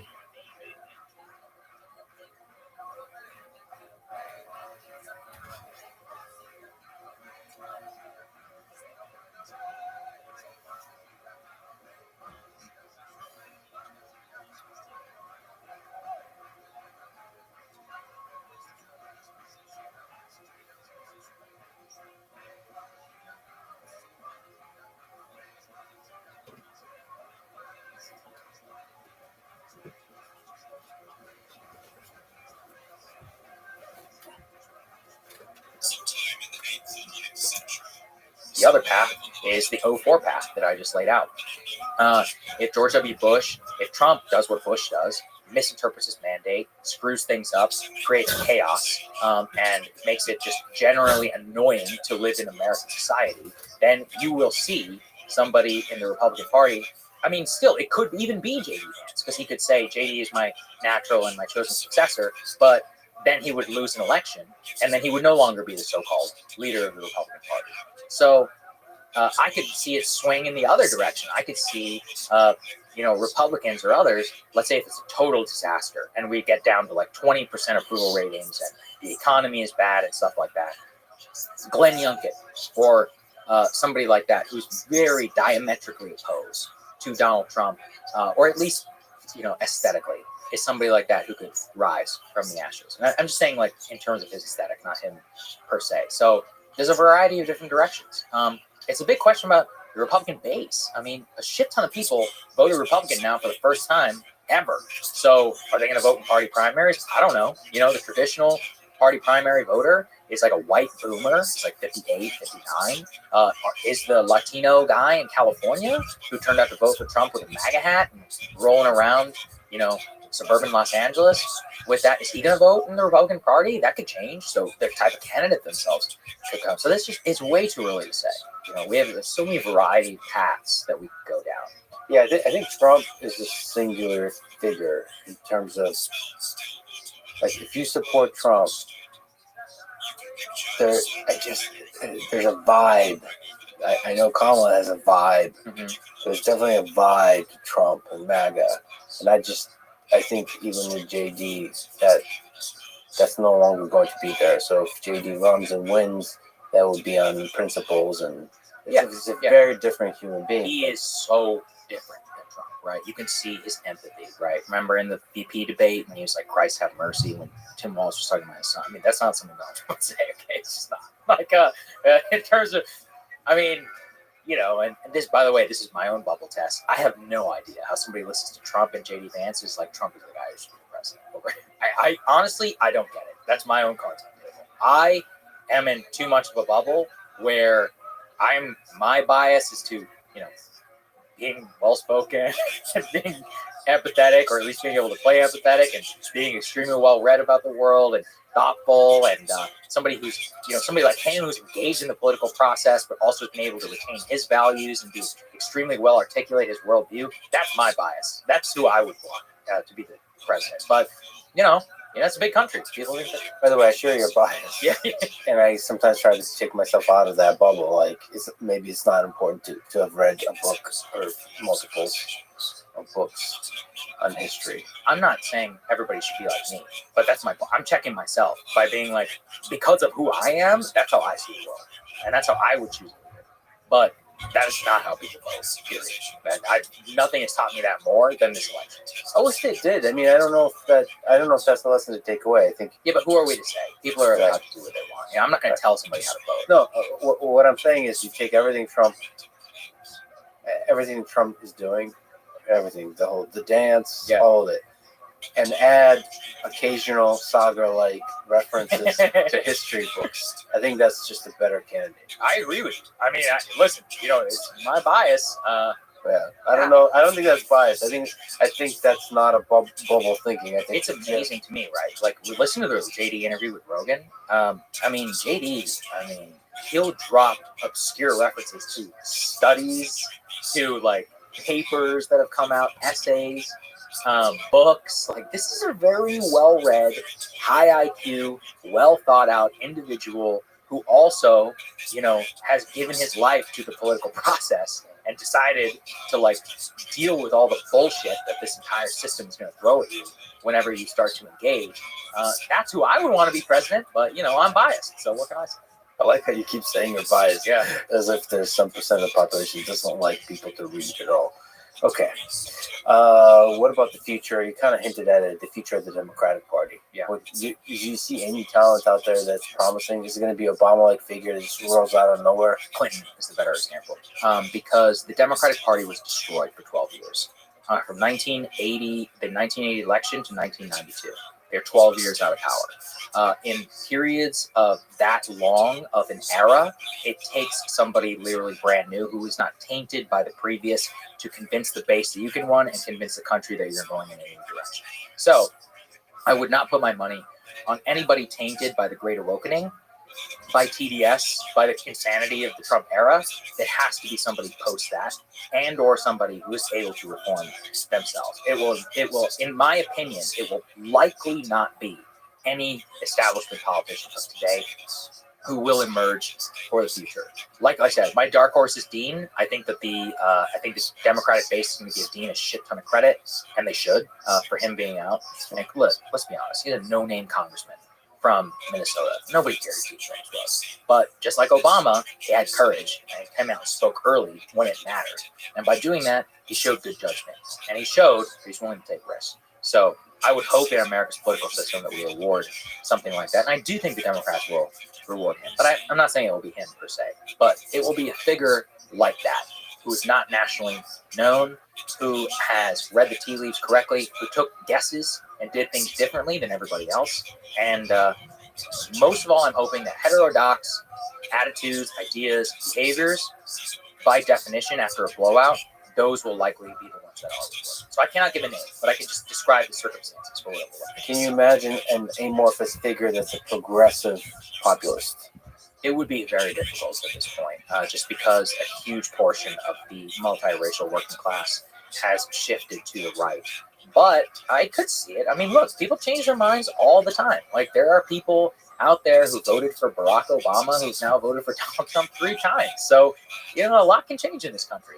If you make a credible case, you've got a track record, speak authentically, and you can try to divide the country along class lines and be authentic and real about it, maybe, I think you have a shot. I still think you're probably going to get dinged on culture, just because I think this election has really showed us how important immigration and culture is. But, actually, what the left populace should pray for, and they won't admit this, is that Trump actually solves immigration, like in terms of changing the status quo. You know how, in a way, that the Supreme Court just ended the conversation on gay marriage? So Republicans were like, yeah, whatever, we support gay marriage. Because they're like, that's the law of the land, it is what it is. They should just hope that their unpopular issue is resolved by the president, and thus they just don't have to talk about it anymore. And now the battleground is actually favorable for them. They get to talk about the economy and abortion. So their least popular issue gets solved by the president by consensus from his mandate, and then they can run on a brand new platform for the new issues that are facing America. All right, let's put our historian hat back on. Okay. Will the American Empire collapse one day? And if it does, when it does, what will be the reason? Statistically, likely. Statistically, Yes. with the famous Fight Club quote, it's like on a long enough timeline, the survival rate for everything drops to 0. I like for all the books you've quoted, you went to Fight Club. I guess Okay. the movie, right? The book's good, though. People should read that, too. In terms of why, again, statistically, the answer is quite simple. It usually comes back to a series of unpopular wars, which are pursued because of the elite's interests. Then it usually leads to a miscalculation and not a catastrophic defeat. Normally, it comes gradually. And most of the times when these things end, the crazy part is most people who are living through End of Empire have no idea that they're living through the end of the empire. And I actually think about that a lot. From Decline and Fall of the Roman Empire by Edward Gibbon. Actually, your episode on Rome is fantastic. People should go listen to that. So there you go. Another really good one, I like to think a lot about the British Empire and what eventually led to that collapse. And nobody in 1919 said the British Empire just collapsed. Basically, nobody said that. They were like, yeah, the First World War is horrible, but actually we came out of this okay. We still have India, we still have all these African colonies and all that. But, long periods of servitude, of debt to the United States, of degradation, of social upheaval, of Bolshevism, of American industrial might. And next thing you know, you find yourself at Potsdam, and Churchill's like, holy shit, I have barely any power in this room, right? Mm-hmm. So revolutions happen slowly and then all at once. And so could you really put a real like pin in the end of the British Empire? It took almost 40 years for it to end. So America's empire will eventually end either from rising geopolitical competition, likely China, could be India, nobody knows. It will likely be because of being overstretched, of elite capture is usually the reason why, and a misreading of what made your original society work, in the first place. And that is one where, honestly, like, all three of those things will happen all at once, and it will happen over an extremely long period of time. And it's very difficult to predict. I would not bet against America right now. I think we have a lot of fundamental strengths. It's a unique and dynamic country. It really is fucking crazy. Every time I travel the world, as much as I love all these different places, I go, man, I love the United States so much. You will love it more when you leave. I really believe that. So it's nice to remember how quickly the public opinion shifts. Like, we're very dynamic and adaptable, which annoys me. I understand that's part of the political discourse, saying like, if Trump wins, it's the end of America. If Kamala wins, it's the end of America. So stupid. Yeah, but I understand that the radical nature of that discourse is necessary to, like we mentioned, to drive out votes. To drive out votes. I like to think about Americans in 1866. I cannot imagine going through a war where some X percent, I think it's like 2 or 3% or whatever, the entire population was just killed.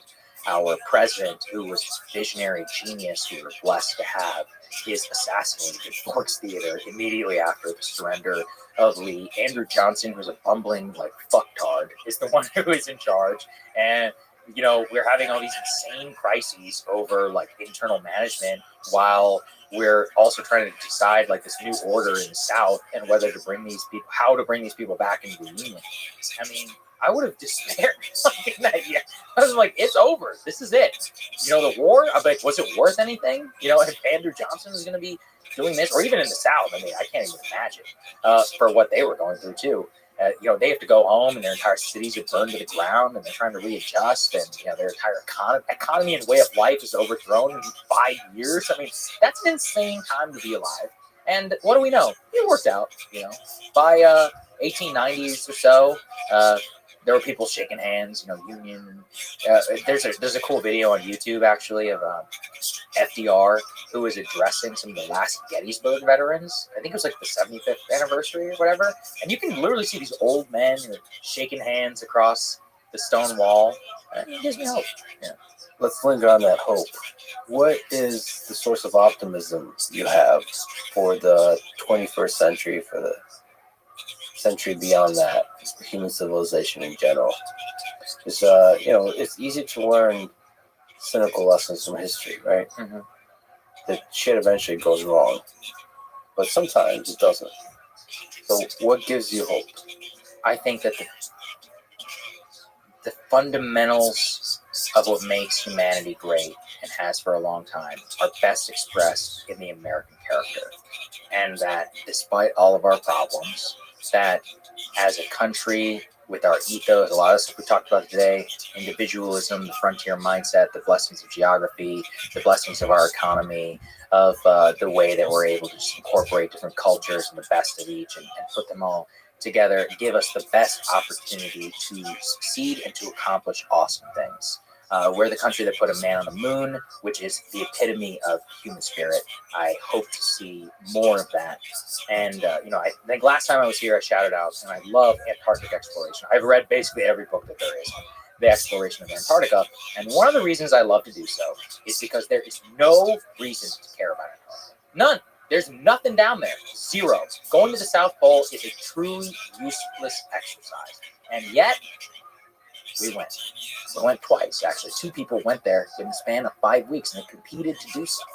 And the spirit that propelled Amundsen and Scott's expedition, and people like Shackleton, who's like, if you were to ask me my hero of all heroes, it's Ernest Shackleton, is because his spirit, I think, lives on in the United States. It unfortunately died in Great Britain. And interestingly enough, the Brits even understand that. They're like, it's very interesting how popular Shackleton is in America. And even though he was Irish and he was a British subject, to me, he's a spiritual American. And I think that his spirit lives on within us. And has always been there to a certain extent. And everywhere else, I think it's dying. But here, I love it here. There's so many cool things about America. People move around all the time. They buy new houses. They start families. There's no other place you can just reset your whole life. In the same country, it's wild.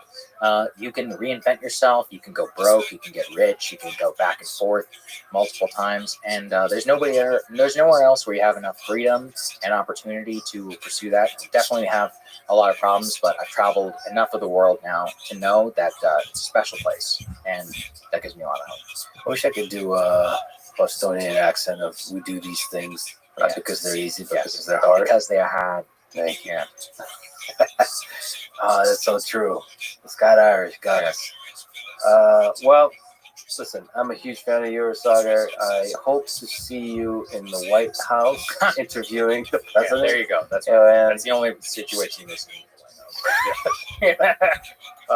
Front row and just talking free. I would love to live in a country and in the world where it's you who gets to talk to the press secretary, to the president, because I think you're one of the good ones as far as journalists go, as far as human beings. So I hope to see you in there, and I hope you get to ask a question that ends up in a book. That ends up in a good history book. Absolutely. Well, likewise, I'm a huge fan of yours. For anybody out there who's interested, I compiled a list, and I will go retroactively edit it. Just go to sagarandjetty.io. I created a newsletter with a website that has all the links to all the books I'm talking about here. Beautiful. The hundreds of books that were mentioned here. All right, brother. Thank you so much for talking to us. Thank you. Thanks for listening to this conversation with Sagar and Jetty. To support this podcast, please check out our sponsors in the description. And now, let me leave you with some words from Voltaire. History is the study of all the world's crime. Thank you for listening. I hope to see you next time.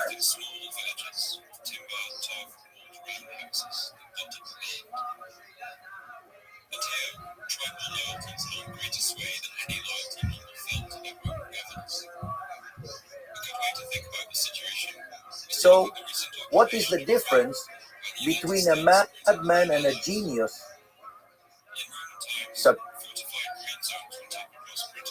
Success. The following is a conversation with Javier Milei, the president of Argentina. He is a libertarian, anarcho-capitalist, and economist who campaigned with a chainsaw that symbolized his promise to slash the corrupt bureaucracy of the state. He stepped into the presidency 1 year ago, with the country on the brink of hyperinflation, deepened debt, and suffering from mass unemployment and poverty. He took this crisis head on, transforming one of Latin America's largest economies through pure free market principles. In just a few months in office, he already achieved Argentina's first fiscal surplus in 16 years, and not just avoided hyperinflation, but brought inflation down to its lowest in 3 years. We discuss all of this in detail, both the successes and the challenges. His depth of knowledge of economic principles, metrics, and data was truly impressive and refreshing to hear from a world leader. But even bigger than the economic transformation of Argentina, Javier represents the universal fight against government corruption and the fight for freedom, economic freedom, political freedom, and freedom of speech. He has many critics, many of whom are part of the corrupt establishment he's seeking to dismantle. But many are simply Argentinian citizens, scared of the pain his radical policies may bring, at least in the short term. But whether one disagrees with his methods or not, no one can deny that his presidency marks one of the most ambitious attempts at economic transformation in modern history, and that Javier Milei is truly a force of nature, combining the rigor of an economist with the passion of a revolutionary in the fight for freedom of a nation he loves. Argentina is one of my favorite countries, so I sincerely hope he succeeds. This interview was conducted with the president speaking Spanish and me speaking English, with an interpreter simultaneously translating. We make the episode available, overdubbed and subtitled in both English and Spanish, thanks to our great friends at 11 Labs. If you're watching on YouTube, you can switch between English and Spanish by clicking the gear icon, selecting audio track, and then choosing language. Same with the captions. If you're watching on X, I'll post both Spanish and English versions separately. If you're watching on Spotify or listening elsewhere, I'll probably only post the English version. This is the first time for me doing something like this in a foreign language. It was challenging but illuminating. I hope to continue talking to many world leaders for 2 to 3 hours in this way, including Volodymyr Zelensky, Vladimir Putin, Narendra Modi, and Xi Jinping. I want to explore who they are, how they think, and how they hope to help their country and humanity flourish. This is the Let's Friedman podcast. To support it, please check out our sponsors in the description. And now, dear friends, here's Javier Rabbi. When did you first understand the value of freedom, especially economic freedom? Well, actually, I came to understand the ideas of freedom as an economic growth specialist back in the years of 2013 to 2014. I could see that per capita GDP statistics over the last 2,000 years of the Christian era essentially looked like a hockey stick, indicating that per capita GDP remained almost constant until around 1800, after which it accelerated sharply. In the same context of that phenomenal increase in productivity and per capita GDP, the population had multiplied sevenfold over the preceding 200 years. So basically, in economics, that means you get increasing returns, and the presence of increasing returns implies the existence of monopolies, concentrated structures, and according to traditional neoclassical economic theory, the presence of monopolies and concentrated structures.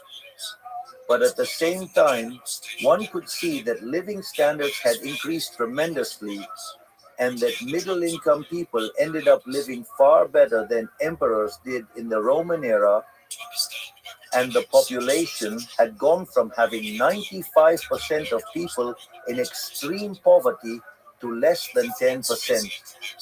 And in that context, the question was how it could be that something that had lifted so many people out of poverty, that had improved human conditions so much, could be something bad for economic theory, meaning something was not right.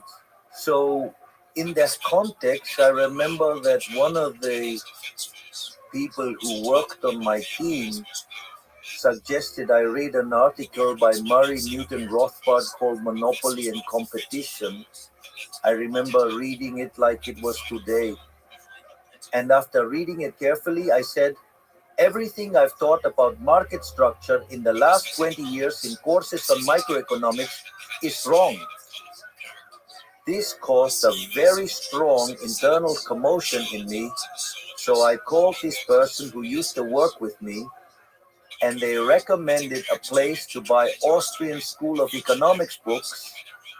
And I remember I bought at least 20 or 30 books, which I went to pick up one Saturday afternoon. And when I visited the bookstore, I was fascinated by all the stuff they had there. So I went back the next day and I started calculating how much money I needed to pay for my dog's food. That's my four-legged child. And how much I needed to spend on the taxi fare and food. And then with what I have left, I spent all of it on more books. And then I started to read very intensively. And I remember, for example, the experience of reading Human Action by Mises, and this was a book that I didn't know about. And I remember that on the following weekend, I started to read this book right from the first page, and I didn't stop until I finished it, and that was a true revolution in my head. And having the chance to read Austrian authors like Rothbard, Mises, Hayek, Hoppe, and Jesus Huerta de Soto, or others like Juan Ramon Rallo, Philip Bagus, and Walter Block, for example. That was very inspirational. And at one point, I got the opportunity to read related to the works of Alberto Venegas Linchijo, and I also had the pleasure and honor to meet him. And today, we are actually friends. So that paved the way for me to approach the ideas of freedom.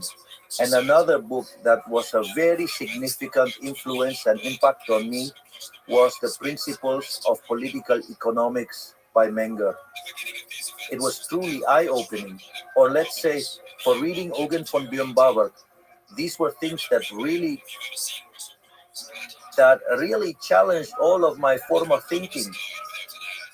I had a vague idea and poor about the Austrian school. The only thing I had read about the Austrian school until then had been Money and Time, a very good book by Garrison, but now that I understand a little bit more about Austrian economics, I know that it was rather poor. This doesn't mean that the book isn't good, but there were a whole lot of things to read that ended up being truly fascinating. So from that, what is now today, and maybe you can talk about the evolution, is your philosophy, economics philosophy. You describe yourself as an anarcho-capitalist, market anarchist, libertarian. That's the ideal. And then maybe in practice and reality, you said that you're more of a minarchist. So lay it all out. What's your economics philosophy today? Strictly speaking, I am an anarcho-capitalist. I despise the state government. I despise violence. Let us suppose we take the definition of liberalism. I usually use the definition of liberalism given by Alberto Venegas Linchijo, which is very much in line with the definition of John Locke, which essentially matches the definition by Alberto Venegas Lynch Jr., who said that liberalism is the unrestricted respect for the life project of others based on the principle of non-aggression and in defense of the right to life, liberty, and property. So I frame all of the discussions within those terms, and the fact is that when you get to that notion, I would dare say that you become an anarcho-capitalist de facto, and what that describes, it is an idea which represents my ideal world. I mean, that is the ideal world. Now, real life poses a whole lot of restraints, and some of those you can lift, and those restrictions and others you can't. So, in real life, I am a minarchist. I advocate for minimizing state size. I try to remove as many regulations as possible. In fact, that is what I used to say during my campaign, and let's say that is what I'm now carrying out. We have just carried out the largest structural reform in Argentine history. It is a structural reform that is 8 times larger than Menem's, which had been the largest structural reform in history. And we did that with 15% of the representatives and 10% of the senators. Furthermore, we have a deregulation ministry where basically every day we eliminate between 1 and 5 regulations. On the other hand, we have 3,200 additional structural reforms pending, to the point that the day we finish all these reforms, we will be the freest country on the planet, with the consequences they have in terms of well-being. Think about this. When Ireland started market reforms just over 40 years ago, it was the poorest country in Europe. Today, its GDP per capita is 50% higher than that of the United States. So,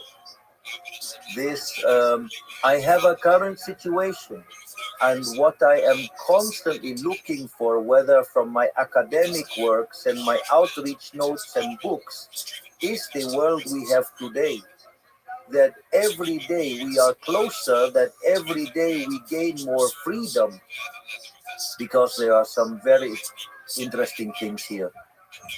First, I would like to quote Milton Friedman.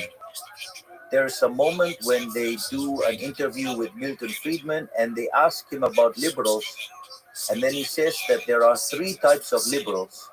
There are the classical liberals, where, for example, Adam Smith or Milton Friedman himself could fit. Some say that Hayek could fit into that category. For me, Hayek is a minarchist. Then you have the minarchists where you could clearly find in that place Mises, Hayek. One could find in philosophical terms Nozick and basically Ayn Rand. And at one point, Milton Friedman, based on his own son, he says, but if you look closely, there are some who are anarchists. Let's say, probably from my point of view, the person who has been the greatest inspiration in my life is essentially Murray Newton Rothbard. So therefore, there are two dimensions. One is where I want to go, and the topic is where I stand. So the most important thing is to try each day to advance further toward that ideal of anarcho-capitalism. In that sense, sometimes we face strong and harsh criticism regarding that ideal vision. I think that's the nirvana fallacy. If you compare yourself against paradise, everything is horrible and miserable, but you don't live in paradise. You live on earth. Basically, what you need to understand is something called the state conditions. Let's suppose that you don't like rectangular tables, you prefer circular tables. Now, the reality is, I have only a few hours until I go and catch my flight, and the table is rectangular. You like a circular table, a round one, but there isn't one. What you have is a rectangular table. So either we do the interview here or we just can't do it. So what do? You adapt to the current conditions. This is what there is. Now, so then you have some restrictions that you can change and others that you cannot. The idea is to modify all the ones that can be changed in the short term and start working on those that can be modified in the medium or long term. For example, if you really like round tables, perhaps the next interview we may do at a round table. We're going to try and solve it. But today it's something that we couldn't possibly solve. So that's basically the idea, right? Let's say it's about understanding that some restrictions you can change, others you can, and there are institutional restrictions too. There are many anarcho-capitalists who are dedicated to criticizing, and incredibly, they do so with more violence towards liberals, and many of them actually criticize me, which truly make no sense because it is precisely the nirvana fallacy. But the reality is that, look, in Argentina, for example, the most popular sport is soccer. When you go to watch an Argentina match, it is beautiful. The stands are full and they're all painted with sky blue and white colors. There is a lot of joy. People sing songs that are very fun, that are very distinctive. It's very much part of Argentine folklore, so to speak. But you see, that beautiful show is external. That is to say, it does not determine the outcome. You place the ball in the middle of the field, and no matter how much people shout, the ball doesn't move. The one who moves the ball and scores the goals is Messi. So, what do I mean? If you don't get involved and don't get into it, no, you don't do anything. So, I mean, what do I know? is that there are many liberals, libertarians, and anarcho-capitalists who are really useless because all they do is criticize, let's say, those of us who want to lead the world toward the ideas of freedom. And what they don't realize is that power is a zero-sum game. And if we don't have it, then the left will have it. Therefore, if you level your harshest criticism at those in your own ranks, you end up being subservient to socialism, probably. And also, for instance, you have cases of strong hypocrisy, let's say. I have seen cases of agarists. I mean, it's the anarcho-capitalists who criticize Rothschild because he said that you have to get into politics, otherwise the socialists will advance. And it's interesting because some of them, I have seen them criticizing, proposing agorism. And I remember one of them one day, the police showed up, and honestly, he was peeing himself. So, I mean, it's very easy to criticize, propose, and suggest. But if he was truly such an agonist, he should have been willing to endure going to jail. However, when it was time to face the consequences of the idea he was promoting, he froze, wet his pants, and ended up, let's say, accepting all the restrictions because clearly it was better to be out of jail than in jail. But in doing so, he sold out his idea. So it seems to me that no, not taking into account the restrictions of the situation only serves to be functional to socialism because all it does is strike against one's own. So you became president 11 months ago. Can you again describe some of the actions you took? For example, you cut half the number of government ministries, layoffs, removed price controls. It would be interesting to lay out the first steps and what's next. If you allow me, I will first give you a description of the situation we received, and based on that, I will tell you each of the things we did when we first took office. Basically, what we found was that in the first week of December, inflation was rising at a rate of 1% per day, which means 3,700% annually. In the first half of December, it had accelerated to 7,500% annually. When you look at wholesale inflation in December of last year, it was 54%, which if annualized would equate to an inflation rate of 17,000% per year. And in addition, Argentina, for the previous 10 years, had not been growing, with a drop in GDP per capita of approximately 15%. And the reality was that nearly 50% were living in poverty. Now, later I will get deeper into that discussion.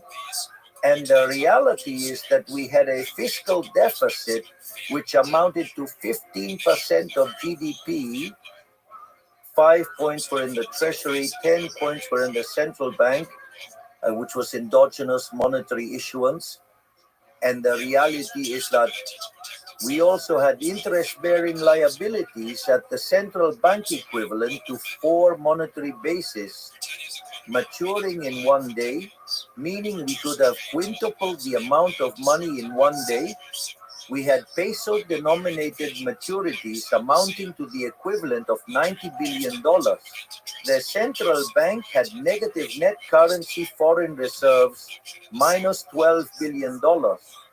We had commercial debts in the central bank equivalent to $50 billion. There were company dividends held back amounting to $10 billion. Therefore, if we had instantly opened up, you see, I say we are liberal libertarians. We are not liberal fools.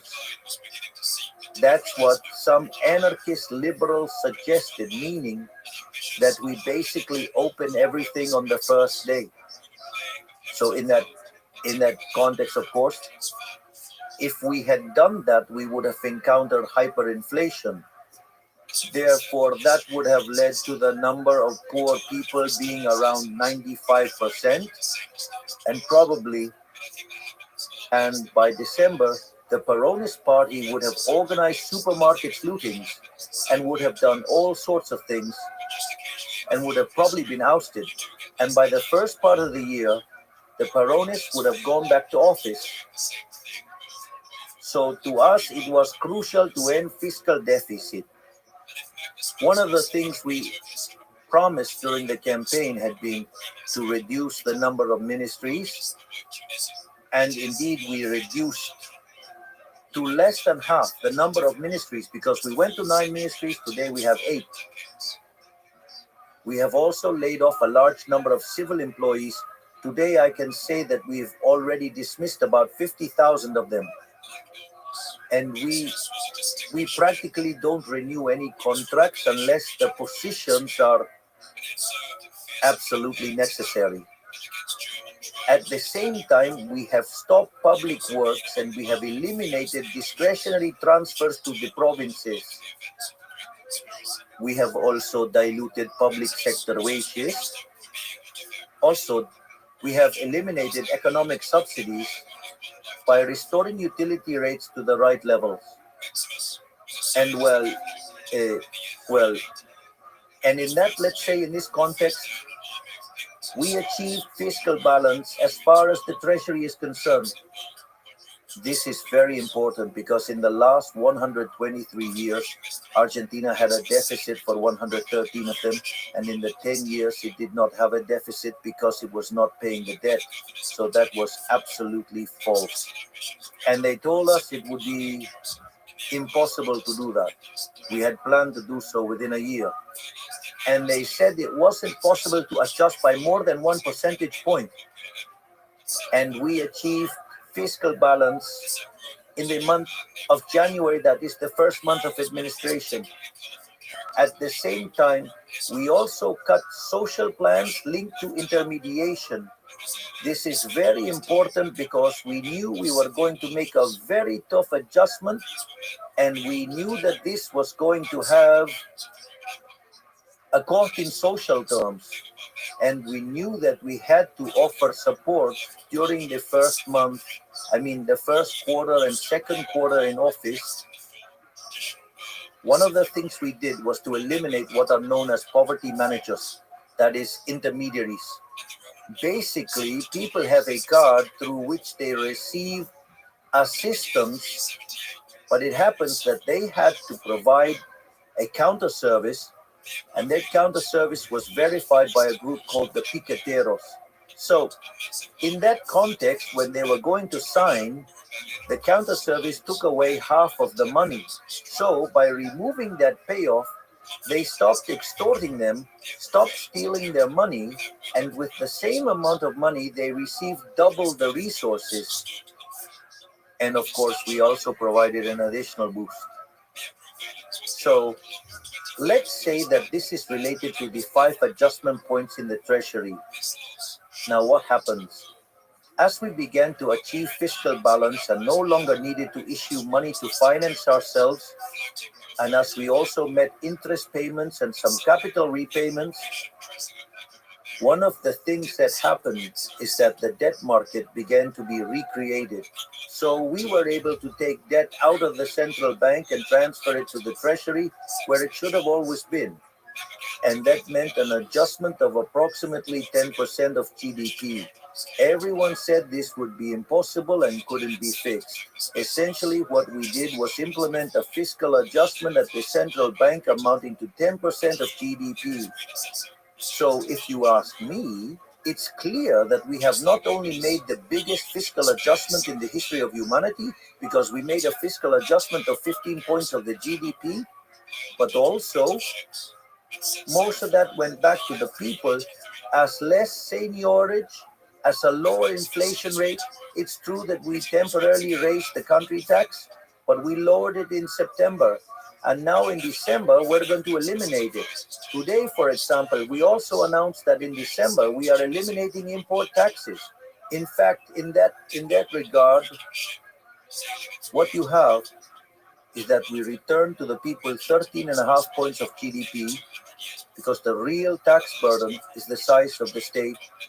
So while back in December we were discussing hyperinflation, today we are discussing 30-year loans. In other words, all those resources that the national government used to take are now back in the private sector. And that's what has allowed it to be very dynamic. And this has two very strong impacts. The first one is that if you look at wholesale inflation, it went down from 54% to 2%. So it went down by 27 times. It was divided into 27. So we had inflation at a rate of 17,000% annually, and it's now close to about 28% a year. But it's not only that. You could consider consumer inflation. The latest consumer inflation rate was 2.7%. Now it happens that we, essentially due to a matter that is related to the central bank's balance sheets and also due to the debt stocks, we still have controls in place and we are eliminating restrictions day by day. Now, the interesting thing is that we have a 2% monthly devaluation standard, and there's international inflation, of course, which means that you then have to subtract 2.5 points from the inflation observed by the consumer. This indicates that inflation in Argentina, the true inflation, not the induced one, but the actual monetary inflation, is 0.2% per month. At 0.2% per month, this equates to 2.4% annually. What I'm saying is, the original discussion was about whether inflation could reach 17,000%. Now we are bringing inflation down to levels of 2.5% annually, and that is amazing. And we achieved this by considering a number of factors. The first one is that we did not experience a previous hyperinflation, which would have simplified the process of implementing a stabilization program. Typically, when hyperinflation occurs, monetary assets are diluted, leading to a natural restoration of demand. And besides, we did not resort to any expropriations. For example, before the convertibility plan, which was the most successful program in Argentina's history, Argentina experienced two instances of hyperinflation. During Alfonsin's administration, inflation reached 5,000%, and under Menem, it was 1,200%. Additionally, there was the Bonex plan, under which debt was exchanged on a compulsory basis. In other words, what we did instead was clean up the central bank balance sheet. So with that, we cleaned up the central bank's balance sheet. We cleared a loss of $45 billion, all voluntarily. And the most amazing thing is that we did it in just 6 months. And at the same time, we have not controlled prices, nor have we fixed the exchange rate. And this is very important. All previous stabilization programs, in an effort to show quick results, used to do this. What they would do is, before announcing the plan, they would adjust the rates, and once the rates were adjusted, they would launch the plan. But in our case, we couldn't afford that luxury, so we had to implement it on the go. And also over the past few months, that is to say, companies brought in rates that covered only about 10%, whereas today they cover 80%, so you get the picture. Just imagine the adjustment we are making. And in that sense, it is also incredible what we have achieved, because if we were to work with the inflation we have in our country today, considering the exchange rate situation, the figures are even better than during the convertibility program, which was the most successful economic program in Argentina's history. And in fact, there is an article called Passing the Buck, which is by Gerardo de la Paulera Bozzoli and Irigoyen, that demonstrates that Menem's first government was the best government in history. And basically, it argues two things in the success of the stabilization of the convertibility program. So if you take a closer look, when you examine it carefully, when you account for all these factors, our disinflation process is actually much more genuine. And not only that, it's also much deeper. We restored freedoms to Argentinians while simultaneously implementing a structural reform 8 times larger. And we accomplished this with 15% of the representatives, 10% of the senators, and within the first 6 months of government. In other words, our deregulation agenda continues daily, and we still have 3,200 structural reforms pending. This will ultimately make Argentina the freest country in the world. Moreover, to have a sense of magnitude, the reforms that we already have made with the Executive Order 7023 and with the basis law, we have actually jumped 90 places in terms of economic freedom. What this means is that today, Argentina has institutions similar to those of Germany, France, Italy, and we obviously want this to continue. And let's say we are going to surpass, no doubt, the levels of economic freedom that Ireland reached in its best moment. And not only that, we're going to exceed the levels of economic freedom of Australia, New Zealand, and Switzerland. We are undoubtedly going to be the freest country in the world. And this means that thanks to what we've done today, we are on a path that allows us to multiply our per capita GDP by 2.5 times when you apply the relevant correction. And this, of course, is something very interesting because it implies a huge increase in well-being. And furthermore, today the Argentinian economy is already strongly and amazingly recovering. And we can say analysts' hypotheses were suggesting that next year we would be growing between 5 and 6%. Today, JP Morgan has now corrected, or let's say revised the projections upwards. And besides, when we normalize the price situation, the true poverty rate came up and it was 57% in January. Today it is at 46%, meaning we lowered poverty by 11 percentage points. Let's say, it seems truly like a miracle. And not only that, but actually not a single job was lost in the process. When it comes to all of this inflation reduction process, people said that our economy and economic activity would collapse. And actually, when you look at the deseasonalized data, you see that in August, there was a recovery that took us back to December levels. That means that in the year we made the largest fiscal adjustment in the history of humanity. We will end up with less inflation, fewer poor people, better real wages, and additionally a GDP higher than what we started with. And if you look at it in dollars, I can assure you that the numbers are phenomenal, because basically today the dollar is below the levels we had when we took office. So the reality is that, and all of this, when you take my popularity levels and the government's acceptance levels, today they are above the moment we assumed office. If you know that the moment of maximum popularity is when you take office. Therefore, this means that far from resting on our laurels with this, we're going for more reforms. We're going to deepen the reforms, and I tell you, we won't stop until Argentina is the freest country in the world. Furthermore, a recent work by an Argentinian economist named Juan Pablo Nicolini was presented at the central bank's monetary meetings, and he works at the Federal Reserve. And it's interesting because he shows that only on the basis of what we have done in fiscal matters, it ensures that in the span of 10 years, we can double the GDP per capita, meaning that Argentina could grow at rates of 7% annually, which is very much, and that has strong consequences in terms of improving quality of life, reducing poverty, reducing indigence. Therefore, if during the worst moment our image didn't suffer and we stayed strong in our ideas, now that everything is working much better, why should we change?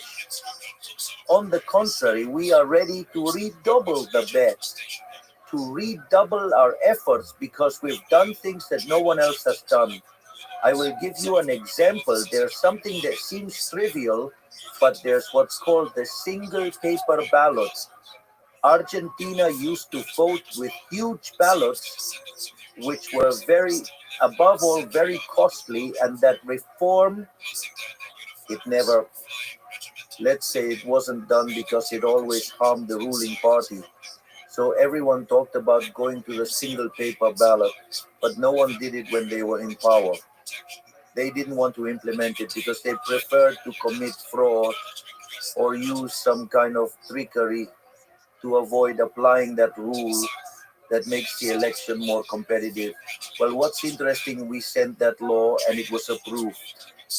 What's more, now we are finishing with the open, simultaneous, and mandatory primaries because it was a mechanism by which politics was also stealing. We are eliminating the financing of political parties. If you look, we have reduced the fiscal pressure by 15 points to the Argentinians. We are restoring freedoms with a deep set of structural and regulatory reforms. That is, I think that any sensible liberal could perceive we are already delivering a wonderful government. In fact, it's the best government in the history of Argentina. If the best had been that of Menem, we've already outpaced him. Maybe you can explain to me the metrics of poverty and unemployment. As you said, unemployment went down, real unemployment went down, real poverty went down. But even that aside, what have been the most painful impacts of these radical reforms? And how many of them are required in the short term to have a big positive impact in the long term? Let's take it step by step, all right? That is, we started to do things right, therefore we did not create poverty. The poverty was an inherited poverty. The point is that what we did was to reveal it. I'll try to explain it with an example that I think clarifies what's happening in Argentina. Argentina was an economy that had a total price control. It had a fiscal deficit which was financed through money printing. Just for you, to give you an idea, in the last year, Argentina financed 13 points of the gross domestic product with money printing. In other words, a real disaster.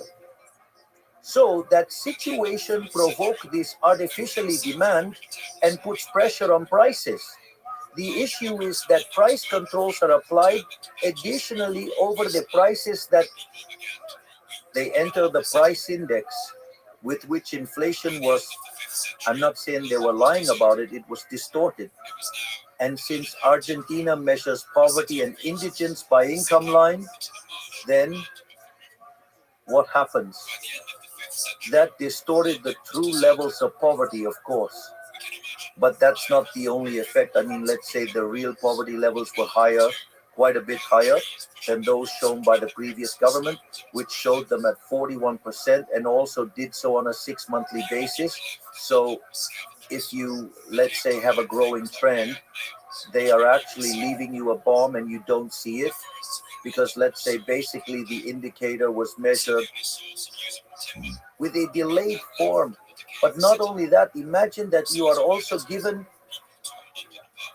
you are in the middle of an island alone and they give you $1 million. What can you do with that? You cannot do anything because you cannot buy anything. It's the same as if someone tells you that the price of glasses is $10, but when you want to buy it, it's not available. Actually, there's a joke told by an Argentinian professor named Juan Carlos de Pablo, who says that a man goes to a bazaar and asks for a vase. Then he says to him, well, I want that vase. How much would you charge me? Then he says, $5,000. Oh, okay, $5,000. But why $5,000 if across the street it's 1,000? He says, well, go buy it across the street for 1,000. Ah, there's none for 1,000. Well, then here, when there's more, it'll also cost 1,000. In other words, prices at which they are available. So what happens when you are faced with that situation?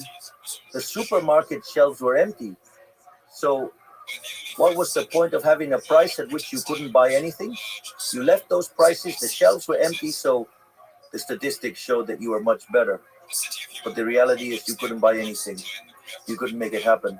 So if you left the situation as it was, people were going to starve because they couldn't buy anything. Yes, they had a certain amount of money that could supposedly buy certain goods, but those goods were not available. What is the only thing you can do to save people? Make the prices transparent and allow products to reappear.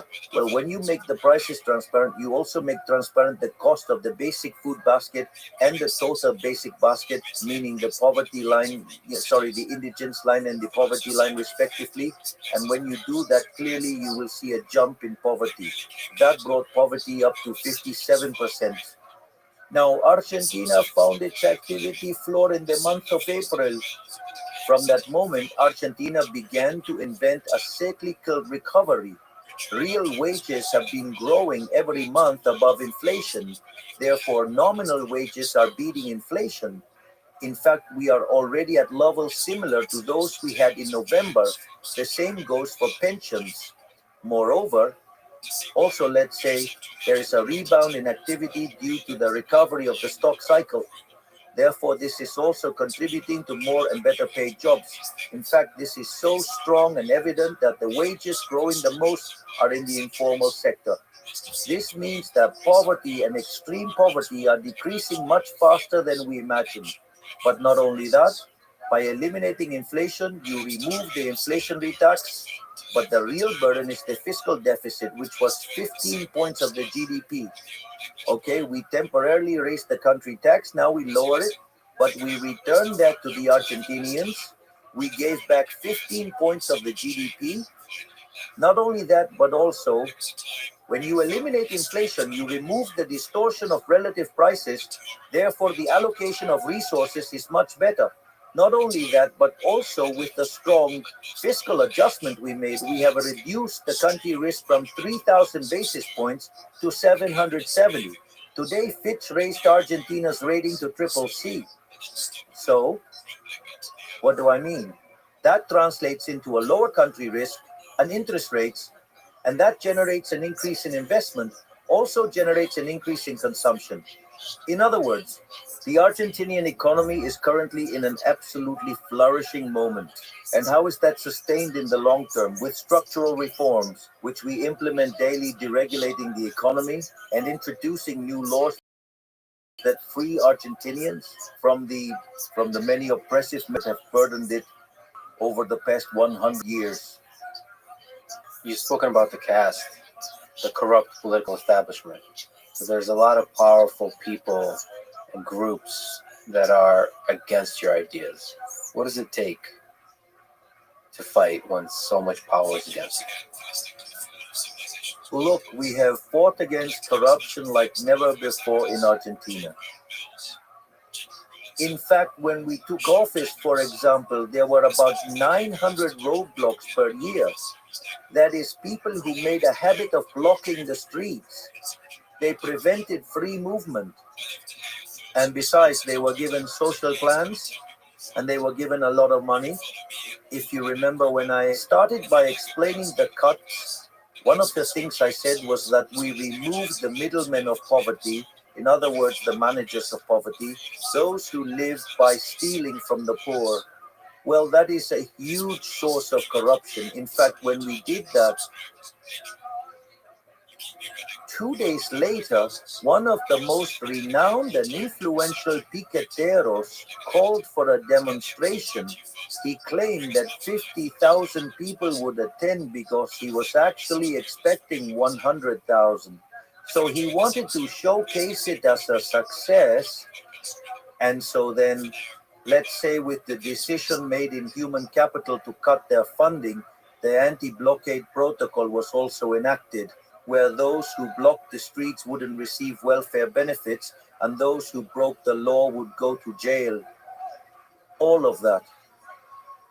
And also, we were informing this through transportation channels. Well, in that march, they expected to have 100,000 people there. And actually, it turned out to be 3,000 people. And from that point on, they didn't block the streets anymore. We also evidently put an end to that corruption. One of the things that also generated a lot of corruption was public works. Another thing that led to significant acts of corruption were the discretionary transfers to provinces.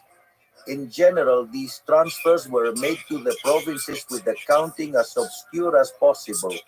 So, the national government, in collusion with the governors, let's say, the money ended up being used for other things.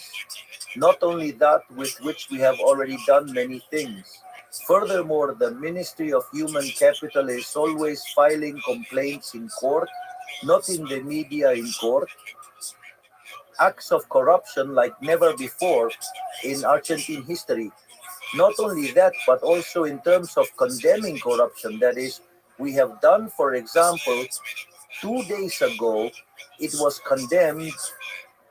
Cristina Fernandez de Kirchner got a sentence for corruption. I mean, due to corruption, and the next day, that is yesterday, we took away their privileged pensions. At the same time, we have discovered that Kirchnerism used disability pensions for acts of corruption. For example, there is a city that has more disability pensions than people. In other words, to give you an idea of the things being done in Argentina. And also in Argentina, we have restored freedom to the judiciary. We do not pressure the judiciary. And this is so true that during my government, not only was Cristina Fernandez de Kirchner convicted, but also the 2 terrorist attacks carried out by Iran were condemned. So, if there is a government that is truly fighting against corruption, it is us.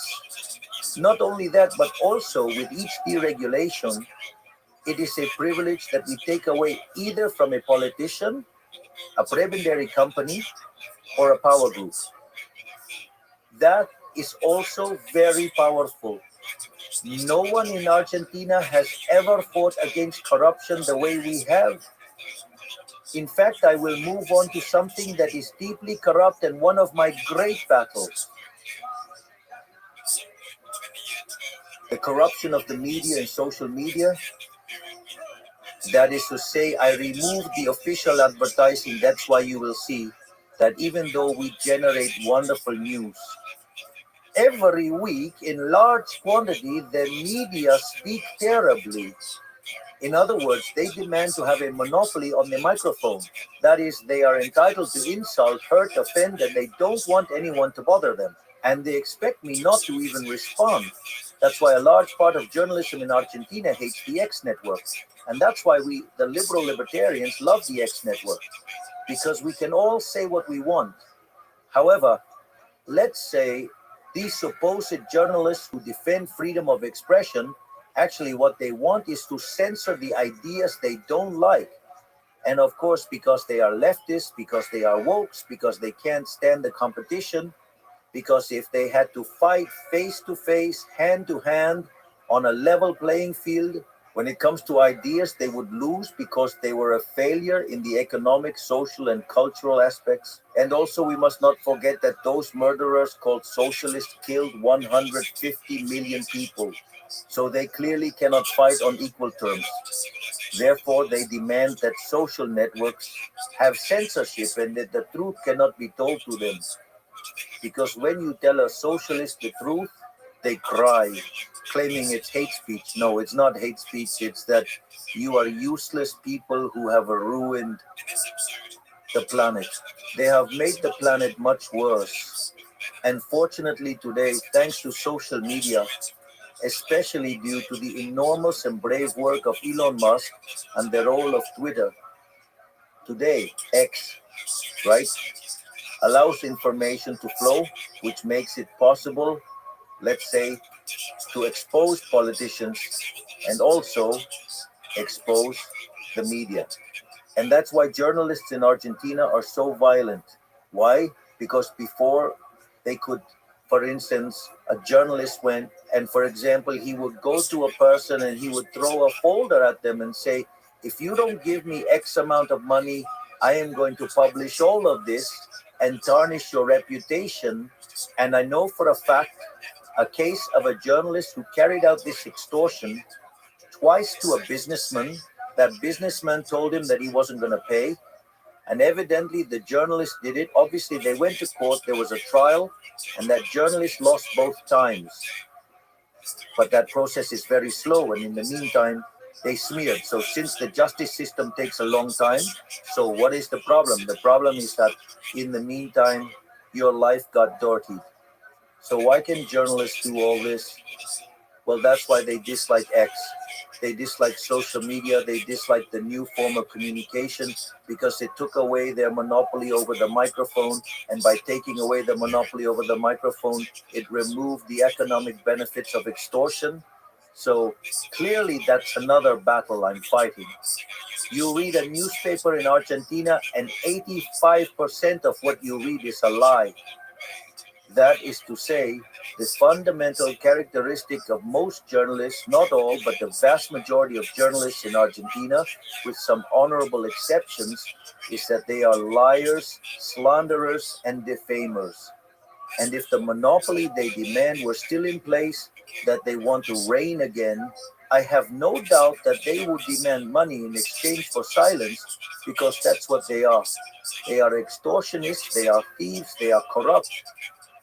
And then, of course, obviously, when you take away a privilege from a sector, they get upset. Well, welcome to freedom. So you're not only fighting for economic freedom, you're fighting for freedom of speech. Exactly. I fight for freedom in all aspects of life. That is to say, one of the things that seems most interesting to me is that when the Berlin Wall fell, it's true that officially fell in the year 1989, but the reality is that the wall, or socialism, fell in the year 1961 when they had to build the wall. I mean, they built it because people were leaving communist Germany for capitalist Germany. They realized that those on the Western side were much better off. And of course, to prevent people from leaving. They put, what a wonderful system, right? So, I mean, they had to trap people. They couldn't let them go. I mean, these are such wonderful ideas that they had to apply them at gunpoint. It's no coincidence that they killed 150 million human beings. So what happened then? The official fall of the wall in the year 1989 made it clear that socialism had failed. In that context, the socialists, they moved the discussion of class struggle in economics and took it to other areas.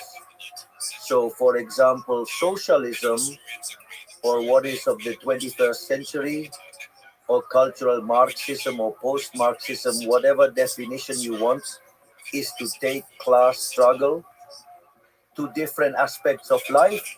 For example, one of the aspects of life where you, let's say, have this is in gender ideology. I mean, it's incredible because the first ones to defend equality before the law were the liberals. The first to defend women's rights were the liberals. Jeremy Bentham in the year 1750 was the first to demand equality before the law for women. I mean, because of equality before the law for women and equality of rights, the first ones who advocated for this were the liberals. Did you know? However, what does the left do? They just go on to radicalize it. And then it moves to what is called female chauvinism. Female chauvinism is, let's say, the fight against males. And then, I mean, how do they do it? They do it by assigning rights. But when you assign a right, someone has to pay for it. And that has consequences.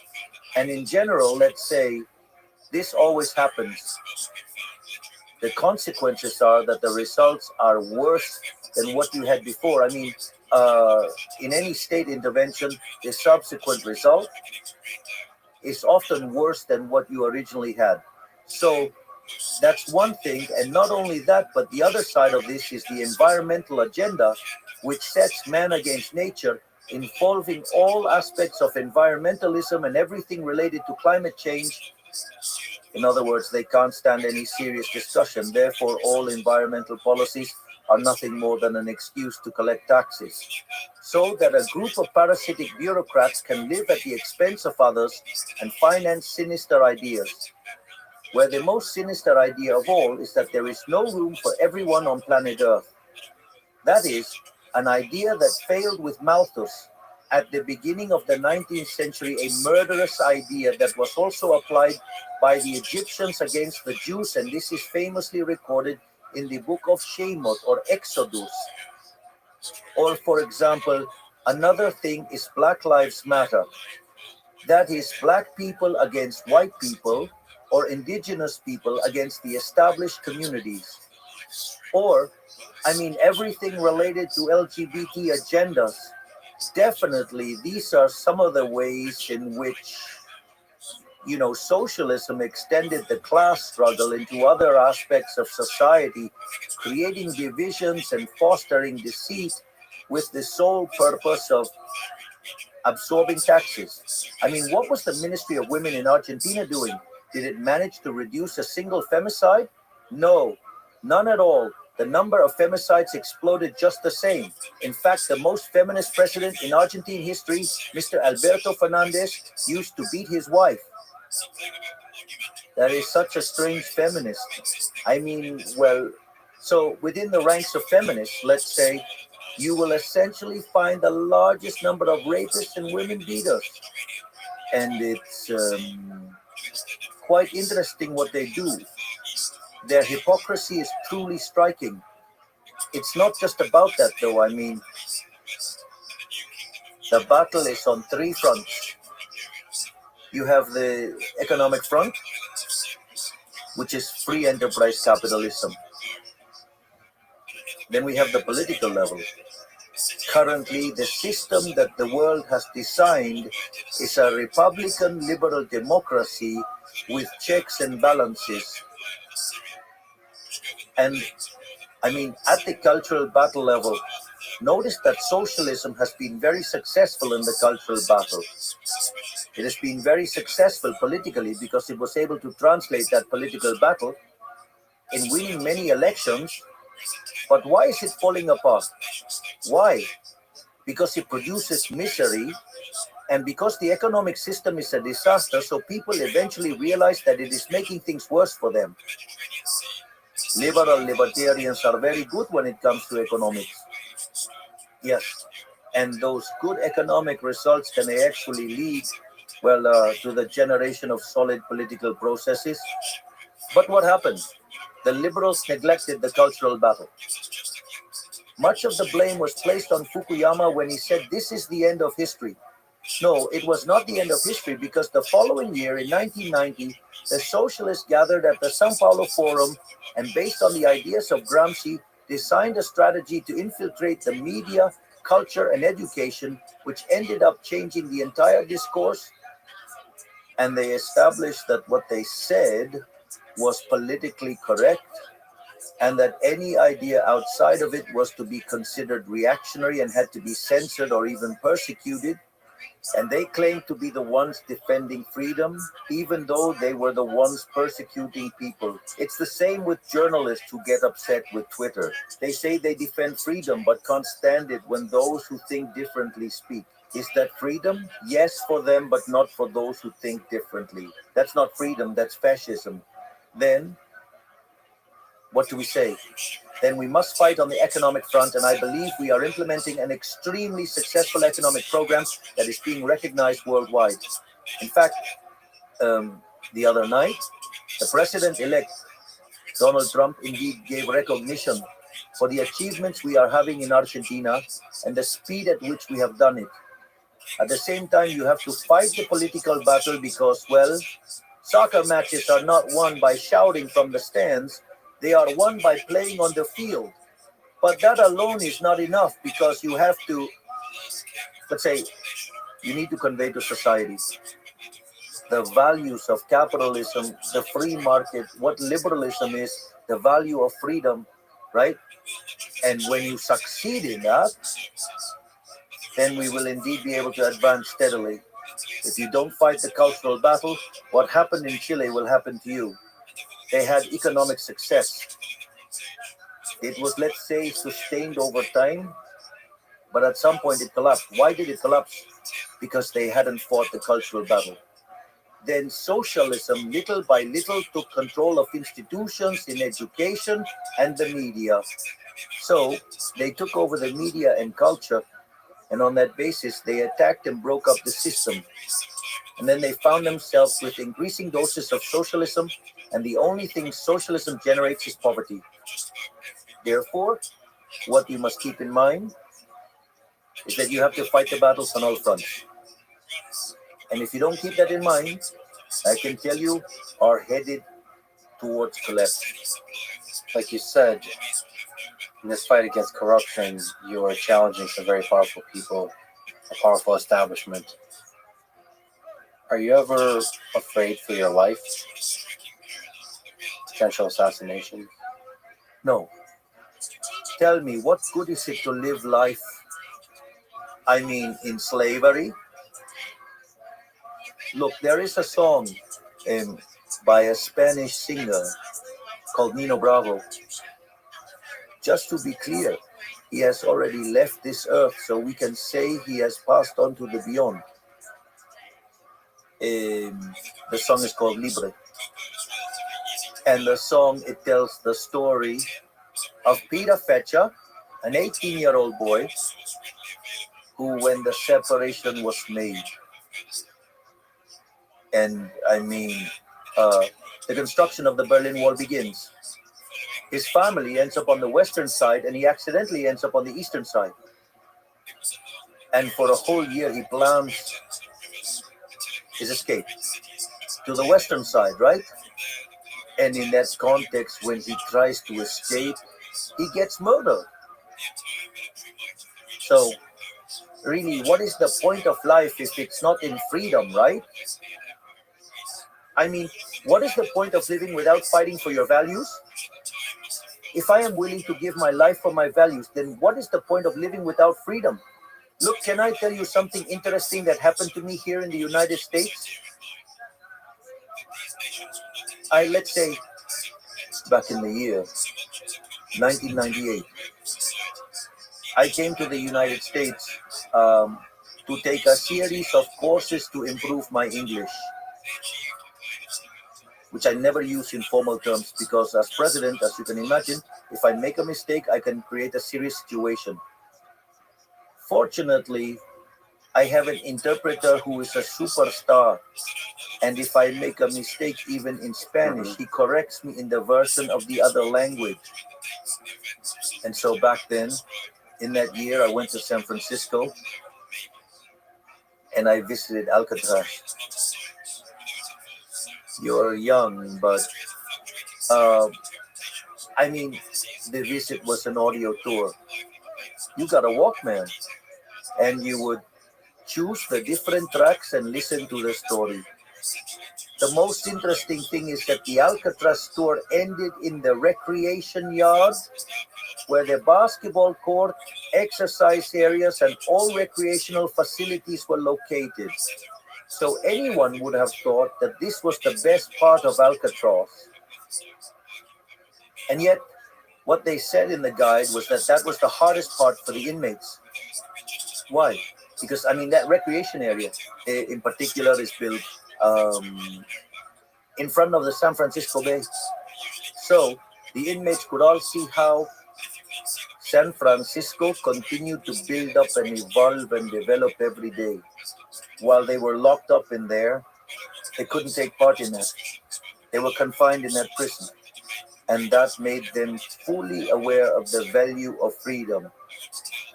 So, in my experience, for me, the fight for freedom is relentless, okay?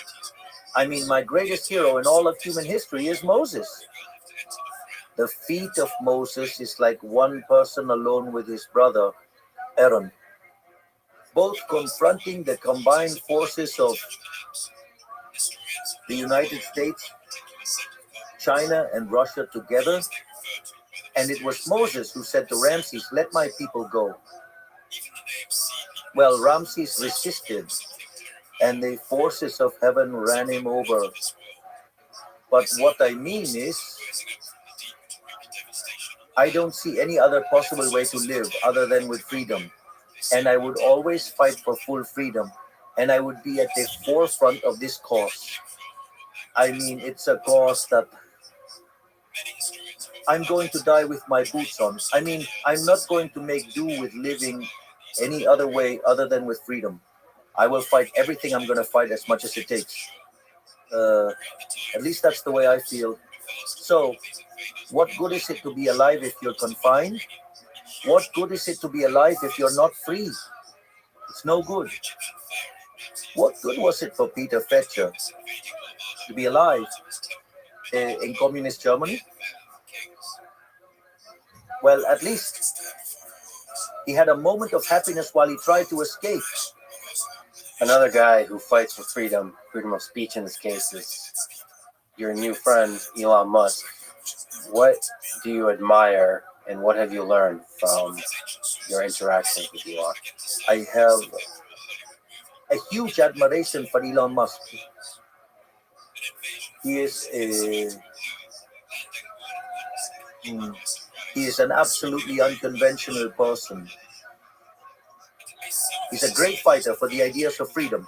What he has done on Twitter, now known as X, and how he is helping the world nowadays to wake up once and for all and become aware of the socialist virus, the woke virus. That in itself makes him a hero in the history of humanity. But it's not just that.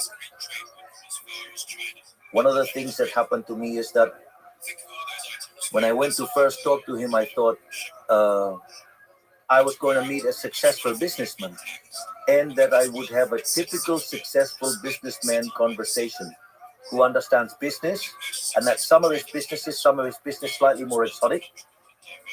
But that's the kind of talk you would expect to have. And business people are truly admirable, right? Because they are true benefactors of society. But they're usually very much focused on their own business. And one of the things that really, really shocked me when I met Elon Musk, we had scheduled a meeting for no more than 50 minutes. The first time we were in the meeting, for a little over 45 minutes because he was about to miss his flight. So obviously, if someone as important as him doesn't fly as planned, it has to be rescheduled, and he loses a lot of hours. Imagine, every minute is very valuable. And one of the things that happened was that basically he brought up the topic of demography, and we started discussing demographics and growth. I never imagined that I would end up discussing demographics and growth with him, you know? And another very fun thing was that something funny he said to me was that since we shared our vision regarding demographic issues and the need to populate the planet, he asked me, now what about you? When are you going to move in that direction? I mean, I said, oh, look, I have 5 children. And he said, well, the 4-legged ones don't count. That was the first meeting I had with Elon Musk. The second meeting was when here at the universities we started seeing anti-Semitic demonstrations where basically Palestinian flags were displayed and Jews were harassed and persecuted. And at that moment, when we had that second meeting, he showed himself to be very deeply involved with that and brought up the issue of the cultural battle. So, I mean, it's not quite conventional even in the political field. During our last talk, which lasted for about 2.5 hours, right? One of the things we talked about was freedom. and what was at stake for the United States in this election. Therefore, he is a person, honestly, I can say he is well above average. I mean, a person of unconventional intelligence, right? And also, he is very charming. So, I mean, again, I have a great admiration for him, and I really interact very closely with him. He is very interested in what our Ministry of Deregulation is doing, which seeks to remove regulations. But at the same time, he works with another person who is also interested in the chainsaw approach. And so, I'm very pleased because they are going to try and replicate the model we are implementing in Argentina. And also, Donald Trump himself is very enthusiastic about this. So, and anything in the way of reducing regulations and cutting public spending and taking government out of the equation means more freedom for the people. So I'm very pleased with what's going on. And with Trump's victory, because the United States will be better off, Argentina is going to be better too. And the whole world is going to be better off. Today, the world is a much better place than it was just a few days ago. Like you said, Elon and Vivek Ramaswamy are heading the DOGE, Department of Government Efficiency. So from your experience this year as president of Argentina and every chainsaw economic policies that you've implemented, what advice would you give to Elon and Vivek about how to do it in the United States? Just cut to the chase. Cut to the chase. Simple as that. I'll tell you a story and you're going to love it. Currently in Argentina, due to the political balance we've achieved, we have had certain powers delegated from Congress to the executive branch, and therefore we can resolve it by decree. The deregulation minister, Federico Sturzenegger, in his ministry, shows a counter that displays in front of everyone there. He displays the number of days, all right? During which the delegated powers will continue to be valid. Therefore, he has a whole deregulation division, also a public spending cut division, and government structure reduction division, and he also has an elite corps that's cleaning up all of the laws that hinder the economic system and progress. And every day, he removes between 1 and 5 economic restrictions. So my advice would be for them to go all the way, to push it to the very limit, and do not give up. Do not let down their guard. Furthermore, that agenda does not have political purpose, because at the end of the day, you are removing privileges. Of course, there will be people complaining, but these are people who are losing privileges, so they will have to explain to society why they are keeping those privileges. And that is quite uncomfortable. You've spoken with Donald Trump. Allegedly, he called you his favorite president. What did you discuss? And maybe, again, what do you admire about President Trump, and what do you learn from him? There are several things that I admire about President Trump. The first is that I think he's provided ample proof of this in his first presidency. He understands the nature of the cultural battle. He has openly confronted socialism. His speeches openly target socialism. He perfectly understands the woke virus, and that is, of great value, because it means understanding what it's all about. Another thing I truly admire about him is his courage. In fact, thankfully, thank goodness he didn't get assassinated or killed. But it was by a small chance occurrence that could have killed him, just because he moved at the right moment. And yet that didn't intimidate him, and he went on. And in fact, during his first campaign, and in this one as well, in the second one and third one. They criticized him, insulted him, offended him, said awful things about him, made up all sorts of horrible stories about him. In that respect, I can say I deeply relate, because probably no one in our history has had such a negative campaign from all the media like they did to me. But let's say they were quite similar. This is why it's so interesting, and I was so deeply moved when last night I also got to meet Sylvester Stallone, you know, because Sylvester Stallone talks about, well, how important is that no matter how hard they hit you and keep on hitting you all the time, despite all that, you keep going on and on and on. What I'm trying to say is that so many of Sylvester Stallone's approaches are truly inspirational, don't you think? So imagine I'm about to give the speech and I see Sylvester Stallone, and Sylvester Stallone knows me. It was truly insane. I had to pinch myself. I mean, this can't be true. And besides, well, the people were wonderful with me last night. They've been wonderful today. I've taken hundreds of selfies. I mean, it's truly been, I would say, it's been my break, let me say, after almost a year in office and having to face all sorts of media torture because the journalists who have vested interests and are corrupt are professional torturers. Yes, because they invade your personal life, your family, and your privacy. Let me tell you something to show you the kind of garbage the media in Argentina can do.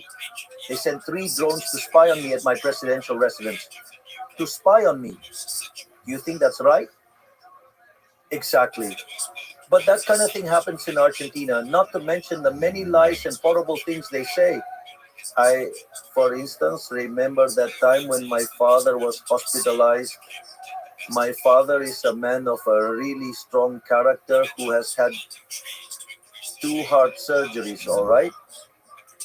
And one day a journalist was saying all sorts of lies about my father.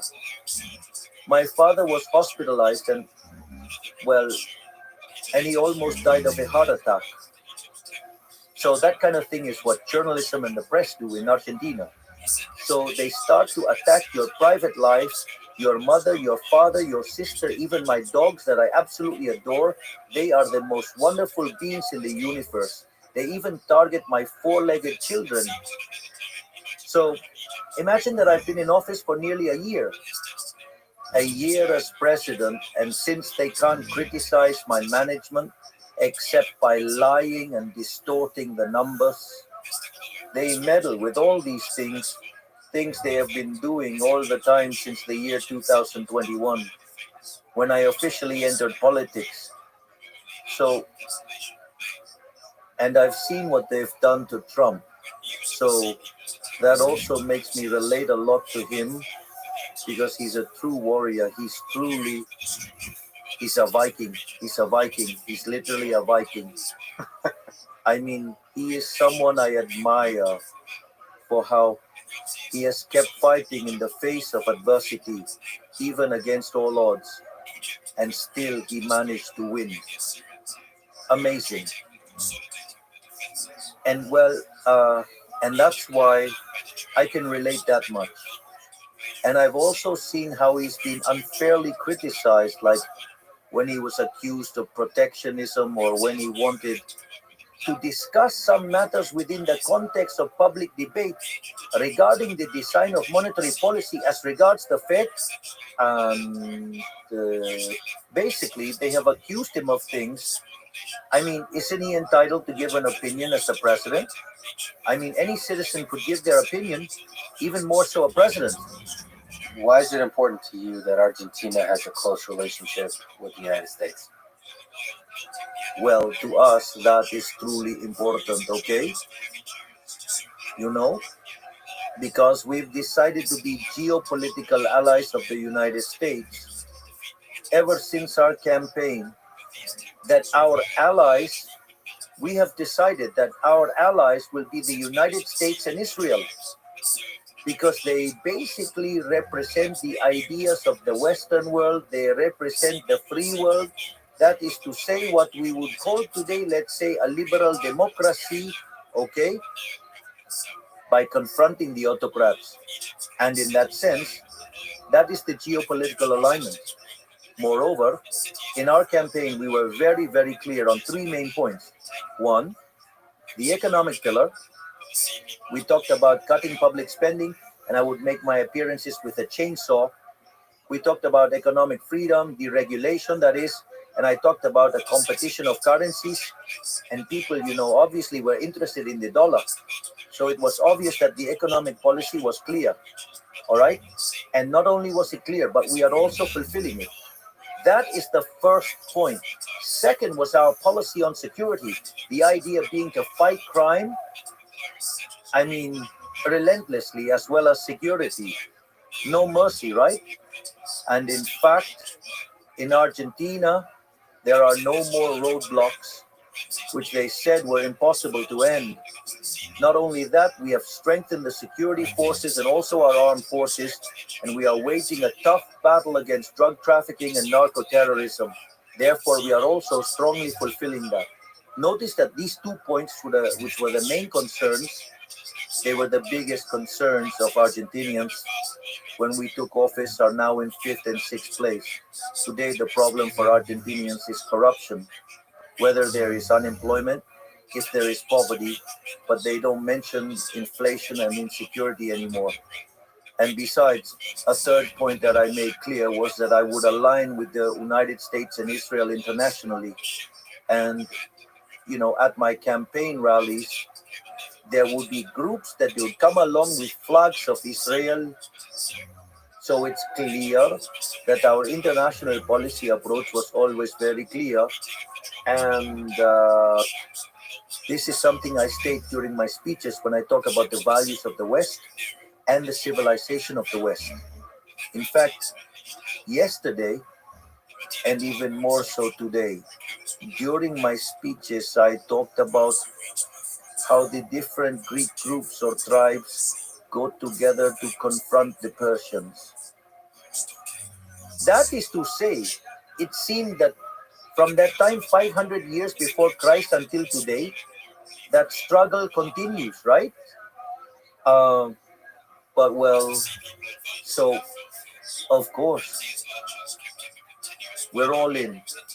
We are betting on the United States becoming once again a leader in the West. We needed someone to come back to make America great again.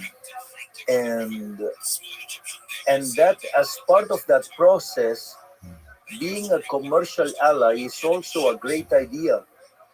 So we would really like to move forward and deepen our trade ties and our investment ties, And we would also like to be part of the NATO as well. Do you think it's still possible? One of the radical ideas you had as you were running for president was to dollarize the Argentine economy. Do you think that's still a good idea? Are you still thinking about that? Let's see. Let's break it down. Let's say if you review all my statements, I talk about currency competition. I'm not strictly talking about dollarization. I'm talking about currency competition and eliminating the central bank. If people later decide to embrace the dollar, that is their choice. Ultimately, in the model I propose, what happens is the formation of a currency basket tailored to the needs of individuals. But I won't avoid the discussion. Today, there is currency competition. If, for instance, today in Argentina, you want to make transactions in any currency, you can do it, and it's allowed. Today, there is currency competition. The other thing we talk about is the concept of, let's suppose we were discussing dollarization. We talk about endogenous dollarization. The first point is that you need to clean up the central bank. We had to deal with the issue of the CIRA. That is the central bank's commercial debt, which was $50 billion. We still have to resolve the dividend problem of $10 billion. And in the meantime, We did a write-off and cleaned up the central bank's balance sheet by $45 billion. So you can't just close the central bank if it is bankrupt, because you need to redeem the whole central bank debt, which is about the issuing of money and the interest-bearing liabilities. So once we finished with the interest-bearing liabilities, it'll leave us with the monetary base. Therefore, today we have a regime where the amount of money is fixed, the monetary base is not growing, and as demand for money increases, since people can use dollars, they don't need to go and sell the dollars and make the peso appreciate, but they can do transactions in dollars. So as the economy grows, you will have a greater share of dollars relative to pesos. And at some point, the amount of pesos compared to the dollars will be so huge relatively that closing down the central bank will be done easily, which means this is working. Of course, if you were to give me the money right now, I would go ahead and dollarize. I'd have no problem with that. For example, I did have a proposal for this, and this could have worked because the bonds, because the largest creditor of the Argentine treasury is the central bank. But central bank bonds were trading at 20 cents. If I had sold those bonds at 20 cents, and nowadays they are trading between 60 and 70, with the whole bunch of Neanderthals that are the opposition, who besides being ignorant in economics also have bad intentions, I would be in jail today. Let me ask you a very important, difficult question. I'm a huge fan, have been my whole life, of Diego Maradona and Messi. So, who to you is the greatest football player of all time? The way I see it, I have seen Maradona play, all right? I saw Maradona play in the past. I used to watch him, and I saw him during his last year at Argentino Juniors, before Boca Juniors, in the year 1980, and I saw him in 81. Playing for Boca, I saw him play in the youth selection in Japan in 1979. I truly have immensely enjoyed the talent of Maradona, but without a doubt, the best soccer player of all time, not just from Argentina, of all time, even better than Pelé, is Messi, of course. There is an article which is quite old already now, titled "Messi is Impossible." And it looks at all of the positions a soccer player plays in. That is, all positions a soccer player can play in, from midfield forward, okay? And the most incredible thing is that Messi is the best in each of those positions. You can be the best in one or two positions. You see, Cristiano Ronaldo, for example, was very good in two areas of the game, so much so that he was almost like Messi, but he didn't take part in the rest. However, Messi is the best one in all respects, but at that time, of course, nowadays, he is an older player, right? And I'm not sure whether he can still keep that performance on all fronts, but honestly, I have never in my life seen a player like Messi. I have never seen no one like him, for real.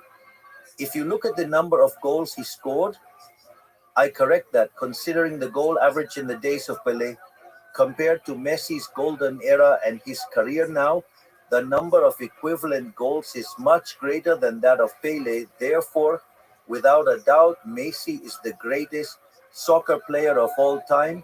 Of all time, no one compares to him. But it's not just the numbers or the World Cup win. It's the moments of genius on the field. Messi is unlike any other in that way. Messi does things that seem technically impossible. They seem physically impossible. The moves he makes don't respect human logic. It's like watching Usain Bolt run. It doesn't feel possible. He moves in a way that doesn't respect human logic. Am I right?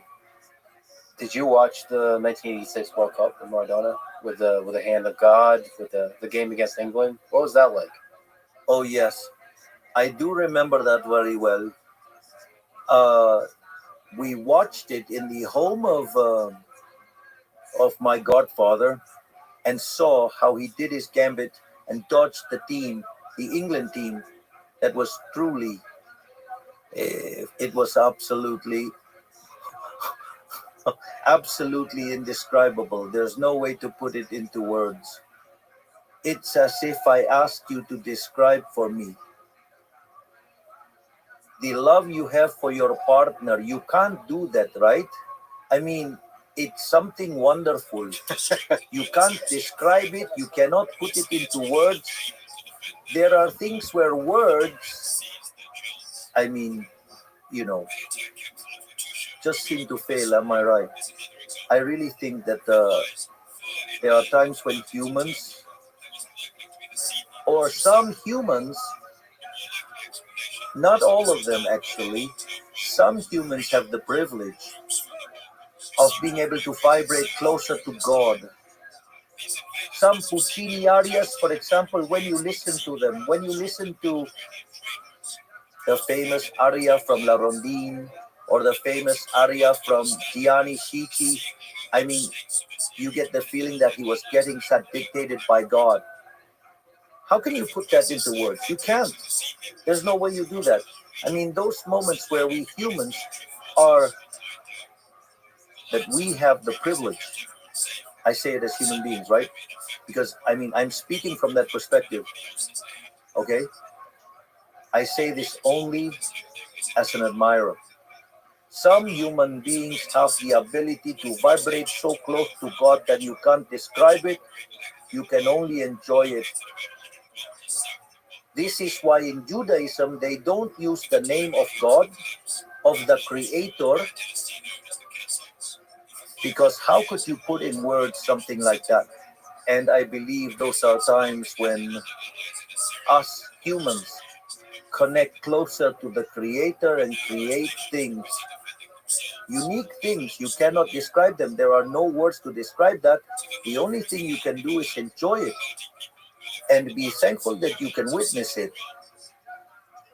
You were a great footballer yourself in your youth. You were a goalkeeper. Many people would say that's the toughest and the most important position in football. Maybe you could speak about that experience and in general, what's harder, being a goalkeeper or a president? Lovely question. Well, indeed. I used to be a goalkeeper, but I'm not so sure about whether I was any good. But but you know, the experience of having been a goalkeeper is very valuable. First, the goalkeeper is the only player that can use their hands in a certain sector of the pitch in the area. The other thing is that he's also the only player who dresses differently, right? Moreover, their training is a solitary one. And the most important, I mean, it is the very climax, the goal, right?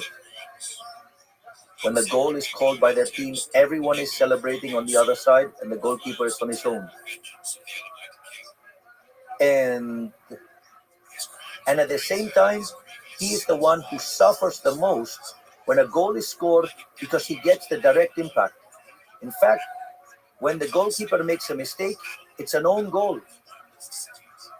Imagine a teammate scores a wonderful goal like the one Maradona did. It's marvelous. And that's just one goal. And imagine the goalkeeper picks up the ball and then if they bring it into the area wrongly, it's like two goals. It's a complete lack of proportion. So, therefore, and this, in my opinion, makes goalkeepers have a very strong temperament, right? They are used to being alone, and power is precisely that. Because when you make decisions, you are on your own. And And not just that, but also when you have a responsibility like that of a president, when you make a decision, it has an impact on millions of people. So just like goalkeepers, if you make a mistake and score an own goal, and in this context, it's negative consequences for millions of people. Therefore, that has been part of the university of life that has given me the tools to be president today. That is my training in economics, my training in liberalism, having been a goalkeeper, and also having had a very tough childhood. How hard is it? What's been the personal toll of carrying the hope of a nation on your shoulders? Well, being defamed, insulted, and attacked every single day. But uh, but again, there's no point in life if it's not with freedom. So, like Sylvester Stallone once said, the secret to life is to carry on in spite of the blows you get, the punches you take. And fortunately, we have been able to carry on in spite of the blows, both coming at us from in front and from behind our backs, because it had been more honest if we had been attacked directly. But well, in Argentina, uh, politics and the mass media, they do love to attack behind your back. What role has God played in your life? And who's God? Well, faith, I'd say, has been a very fundamental element, you know? And especially in recent times, during which I've become actively involved, particularly in the teachings of Judaism and in the study of the Torah. Uh, this has given me a huge, let's say, a huge background to face the many adversities which I've encountered and had to overcome in the last few years.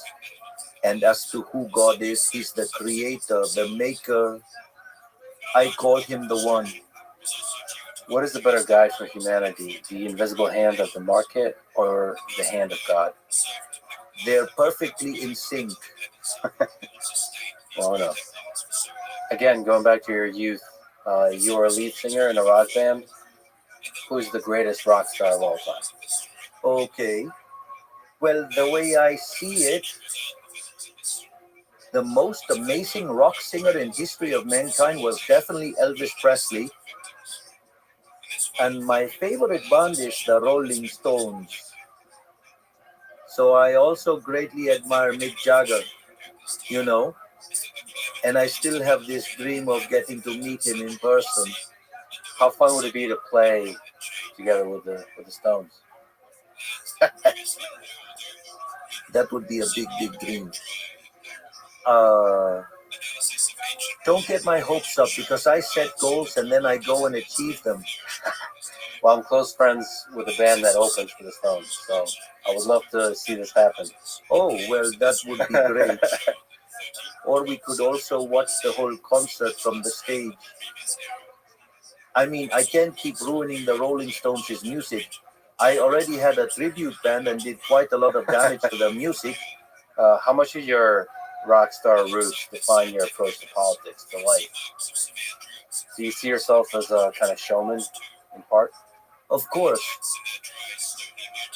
absolutely. My idea is that when you attend one of our events, it feels like going to a Rolling Stones concert. In fact, in one of my most recent performances at Luna Park, I even had the pleasure of singing in front of 10,000 people. It's on YouTube. No, sorry, not on YouTube. It's on my Instagram feed. At that event, I sang a song called Panic Show, and the song starts by saying, "Hi, everybody, I am the lion." Your intensity and passion have earned you the nickname El Loco, the madman. Do you think some madness is necessary to challenge the powerful establishment? Well, maybe it's a matter of perspective, right? It could be the other way around, that everyone else is crazy by living in a way contrary to the ideas of freedom. And so maybe the same person who wants to fix that is then considered a madman. Anyway, the nickname doesn't bother me at all. In fact, I even enjoy it because I've been called like that since I was 10 years old. So it's not something that particularly bothers me, because it's a nickname that, well, it has been used for many years. But actually, if I present to you the case of San Martin, when he said he was going to cross the Andes to liberate not only Argentina, not only our country, but also Chile and Peru, and people called him crazy. Imagine if you had tried and spoken with, I don't know, with Michelangelo, you would have called him crazy too. Or if you had talked to, I don't know, hundreds of people who have changed the world, surely they would have thought that Einstein was crazy and so on. The list would be infinite. So, what is the difference between a madman and a genius? Success. Let me ask you about the market. It's so interesting from your view of the world how powerful the market is at figuring out what's best for society. Why do you think the market works so well as a guide for humanity? One must first understand what the market is. Simply put, the market is a process of voluntary exchange where individuals cooperate through the transfer of property rights, in which private property is upheld. This is the system that drives the allocation of resources.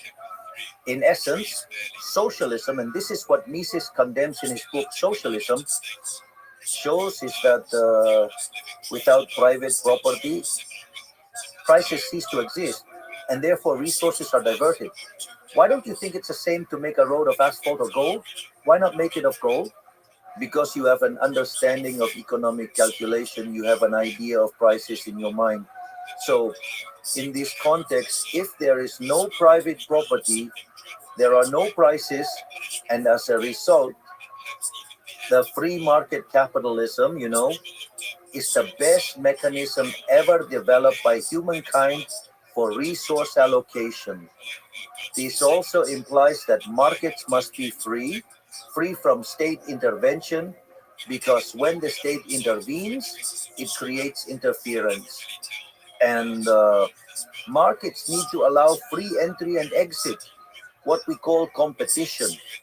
However, it's better to understand competition in the sense described by Israel Gertzner, one of the foremost figures of the Austrian school, or in the neoclassical framework as William Baumol understood it, which was the concept of free entry and exit in so-called contestable markets. And also, let's talk about what pertains to the division of labor and social cooperation. You know, the most wonderful thing about capitalism is that you can only be successful by serving others with better quality goods at a better price.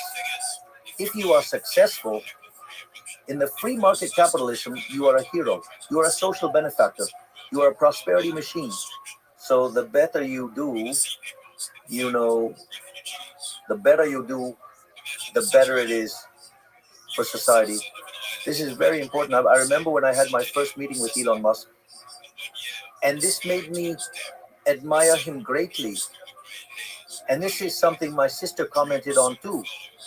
You know, Elon Musk told me something he does every day. He wakes up every morning thinking about what problem he could fix for humanity. That's amazing. Of course, what is the counterpart? Being successful. Therefore, in that sense, and moreover, in my view, on how the system works, on how the market failures do not exist. That is to say, that is a problem. All right? a problem for neoclassical economists because of the mathematical tools they've used to develop economic analysis, but actually it's not a real issue in everyday life. It's a problem in the minds of economists. In fact, my latest book called Capitalism, Socialism, and the Neoclassical Trap deals precisely with this issue. Yeah, you've outlined these ideas in Capitalism, Socialism, and the Neoclassical Trap. So the trap is that there's no such thing as a middle ground. It's either capitalism or socialism, and every middle ground ends up in a state of socialism. Well, actually, that is what Mises said, that there were. He said that there are only two systems, free enterprise capitalism and socialism. And he also pointed out, and this is proven in Hayek's book, The Road to Serfdom, that any middle ground solution is unstable in terms of capitalism, meaning it tends towards socialism. So when you implement an intervention, it causes government failure, which then triggers further intervention, setting up a trap that results in more and more intervention. And in this context, the neoclassicals, with their market failure theory, are in fact dealing with problems that are fundamentally mathematical. Rather than making the world a better place, they have, if you will, been instrumental in increasing the levels of intervention. Let me tell you something. Well, you know, I have an economist as chairman of the President's Advisory Council. Dr. Damien Radel, who studied here at Harvard University and completed his PhD, was mentored by Kenneth Rogoff, the American economist. And Rogoff has said that Dr. Radel was his best student. Nowadays, we're actually working with Dr. Radel specifically on all these issues that arise from, you know, the interventions proposed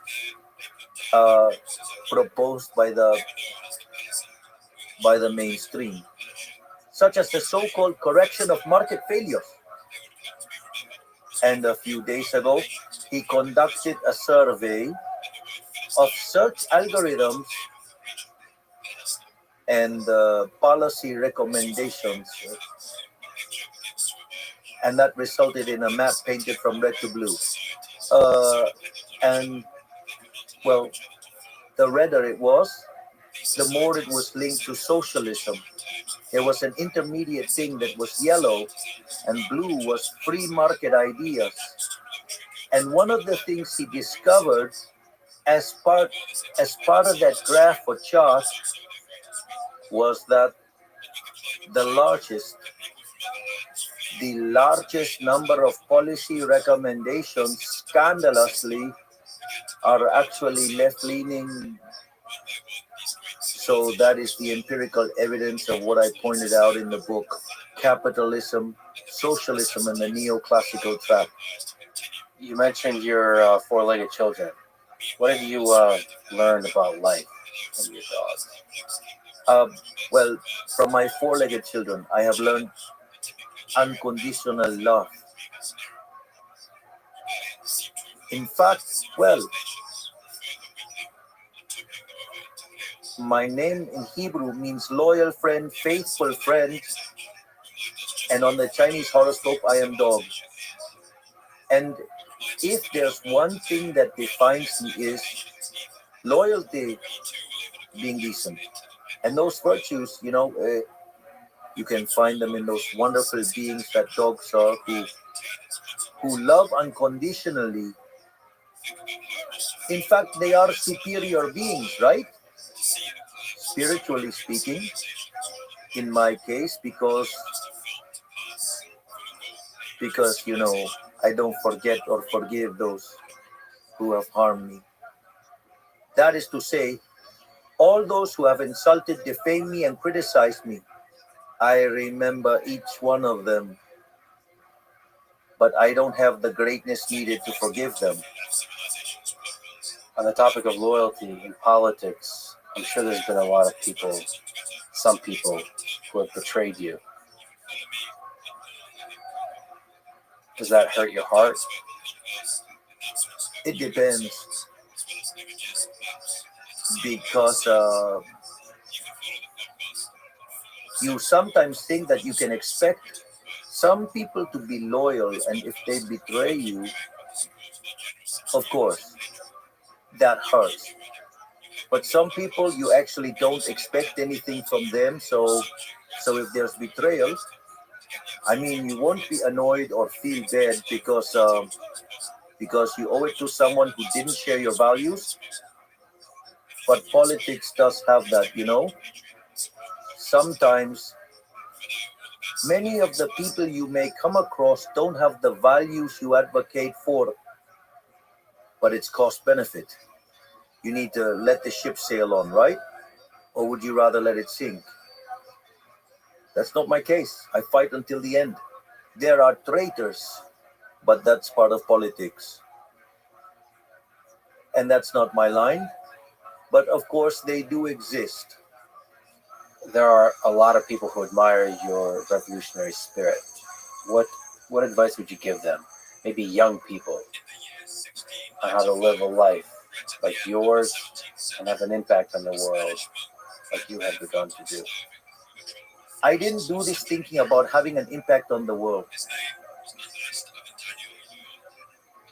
I have defined what makes me happy and I live according to that. I live consistently by that. And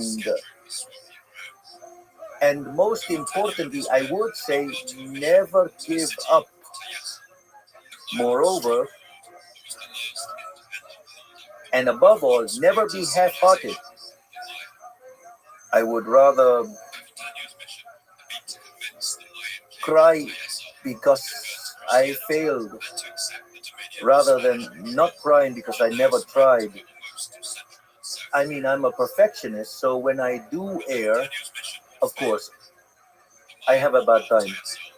But still, I prefer to go and get things done. If it goes wrong, it's part of life. But I will never have to regret not having done what I thought needed to be done at that moment. All right? What gives you hope about the future of Argentina and the future of humanity?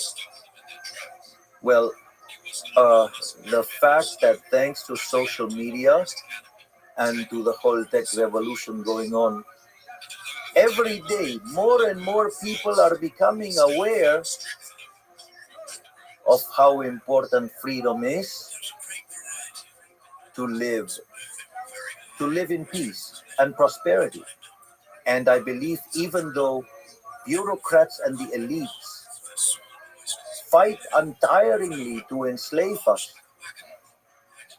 a wave of freedom has been unleashed, which if we do wage the fight, we'll have a much better world. What is your famous words of Viva la Libertad? How did that come about and what does it mean to you? Long live freedom, damn it.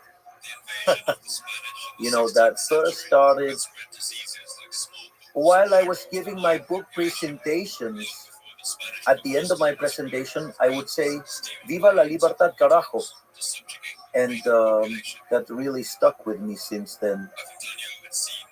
Without thinking about it, throughout my life, it was going to continue being present. In fact, today, my presentations, all of my speeches end with, may God bless the Argentinians. May the forces of heaven be with us. And Viva la Libertad, carajo. The first phrase reflects my faith in God fervently, and that I'm deeply thankful to the Creator for the wonderful things He has bestowed upon me daily. The second one has to do with a quote from the book of Maccabees 3:19, which says that victory in battle doesn't depend on the size of the army, but on the forces of heaven. This has to do with the victory of the Jewish people, the Maccabees, against the Greeks, and how they recovered the temple. And the last one, well, is my war cry. Well, there's no better way to end it. Thank you for being a warrior for freedom. And thank you for talking today. Thank you very much indeed for your interview, and thank you for being so well educated, because very often interviewers are not like that. And you did have windows to play foul, and you didn't, and I recognize that, and I thank you for that. Thank you. Thanks for listening to this conversation with Javier Milei. To support this podcast, please check out our sponsors in the description. And now, let me leave you with some words from George Orwell. In a time of deceit, telling the truth is a revolutionary act. Thank you for listening, and hope to see you next time. My name is Paul Cooper, and you are listening to the Fall of Civilizations podcast. Every episode, I look at a civilization of the past that rose to glory, but then collapsed into the ashes of history. I want to ask, If you extrapolate the curves that we've had so far, right? If you say, well, I don't know, we're starting to get to like PhD level, and last year we were at undergraduate level, and the year before we were at like level of a high school student. Again, you can quibble with at what tasks and for what. We're still missing modalities, but those are being added, like computer use was added, like image generation has been added. If you just kind of like eyeball the rate at which these capabilities are increasing, it does make you think that we'll get there by 2026 or 2027. I think there are still worlds where it doesn't happen in 100 years. The number of those worlds is rapidly decreasing. We are rapidly running out of truly convincing blockers, truly compelling reasons why this will not happen in the next few years. The scale up is very quick. Like we do this today. We make a model and then we deploy thousands, maybe tens of thousands of instances of it. I think by the time, certainly within 2 to 3 years, whether we have these super powerful AIs or not, clusters are going to get to the size where you'll be able to deploy millions of these. I am optimistic about meaning. I worry about economics and the concentration of power. That's actually what I worry about more. The abuse of power. And AI increases the amount of power in the world, and if you concentrate that power and abuse that power, it can do immeasurable damage. Yes, it's very frightening. It's very frightening. The following is a conversation with Dario Amodei, CEO of Anthropic, the company that created Claude, that is currently and often at the top of most LLM benchmark leaderboards. On top of that, Dario and the Anthropic team have been outspoken advocates for taking the topic of AI safety very seriously. And they have continued to publish a lot of fascinating AI research on this and other topics. I'm also joined afterwards by 2 other brilliant people from Anthropic. First, Amanda Aspel, who is a researcher working on alignment and fine-tuning of Claude, including the design of Claude's character and personality. A few folks told me she has probably talked with Claude more than any human at Anthropic. So she was definitely a fascinating person to talk to about prompt engineering and practical advice on how to get the best out of Claude. After that, Chris Ola stopped by for a chat. He's one of the pioneers of the field of mechanistic interpretability, which is an exciting set of efforts that aims to reverse engineer neural networks to figure out what's going on inside, inferring behaviors from neural activation patterns inside the network. This is a very promising approach for keeping future superintelligent AI systems safe. For example, by detecting from the activation when the model is trying to deceive the human it is talking to. This is a Lex Friedman podcast. To support it, please check out our sponsors in the description. And now, dear friends, here's Dario Amodei. Let's start with the big idea of scaling laws and the scaling hypothesis. What is it? What is its history, and what do we stand today? So I can only describe it as it relates to kind of my own experience, but I've been in the AI field for about 10 years. And it was something I noticed very early on. So I first joined the AI world when I was working at Baidu with Andrew Ng in late 2014, which is almost exactly 10 years ago now. And the first thing we worked on was speech recognition systems. And in those days, I think deep learning was a new thing. It had made lots of progress. But everyone was always saying, we don't have the algorithms we need to succeed. We're not we're only matching a tiny fraction. There's so much we need to kind of discover algorithmically. We haven't found the picture of how to match the human brain. And when, in some ways it was fortunate. I was kind of, you can have almost beginner's luck, right? I was like a newcomer to the field. And, I looked at the neural net that we were using for speech, the recurrent neural networks, and I said, I don't know, what if you make them bigger and give them more layers? And what if you scale up the data along with this, right? I just saw these as like independent dials that you could turn. And I noticed that the model started to do better and better as you gave them more data, as you made the models larger, as you trained them for longer. And I didn't measure things precisely in those days, but along with colleagues, we very much got the informal sense that the more data and the more compute and the more training you put into these models, the better they perform. And so initially my thinking was, hey, maybe that is just true for speech recognition systems, right? Maybe that's just one particular quirk, one particular area. I think it wasn't until 2017 when I first saw the results from GPT-1 that it clicked for me that language is probably the area in which we can do this. We can get trillions of words of language data. We can train on them. And the models we were trained in those days were tiny. You could train them on 1 to 8 GPUs, whereas now we train jobs on tens of thousands, soon going to hundreds of thousands of GPUs. And so when I saw those two things together, and there were a few people like Ilya Sutskever who you've interviewed who had somewhat similar views, right? He might have been the first one, although I think a few people came to similar views around the same time, right? There was Rich Sutton's Bitter Lesson. There was Warren wrote about the scaling hypothesis. But I think somewhere between 2014 and 2017 was when it really clicked for me, when I really got conviction that, hey, we're going to be able to do these incredibly wide cognitive tasks if we just scale up the models.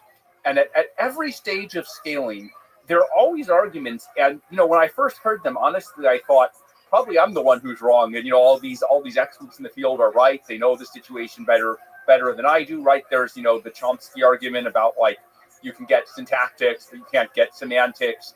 There was this idea, you can make a sentence make sense, you can't make a paragraph make sense.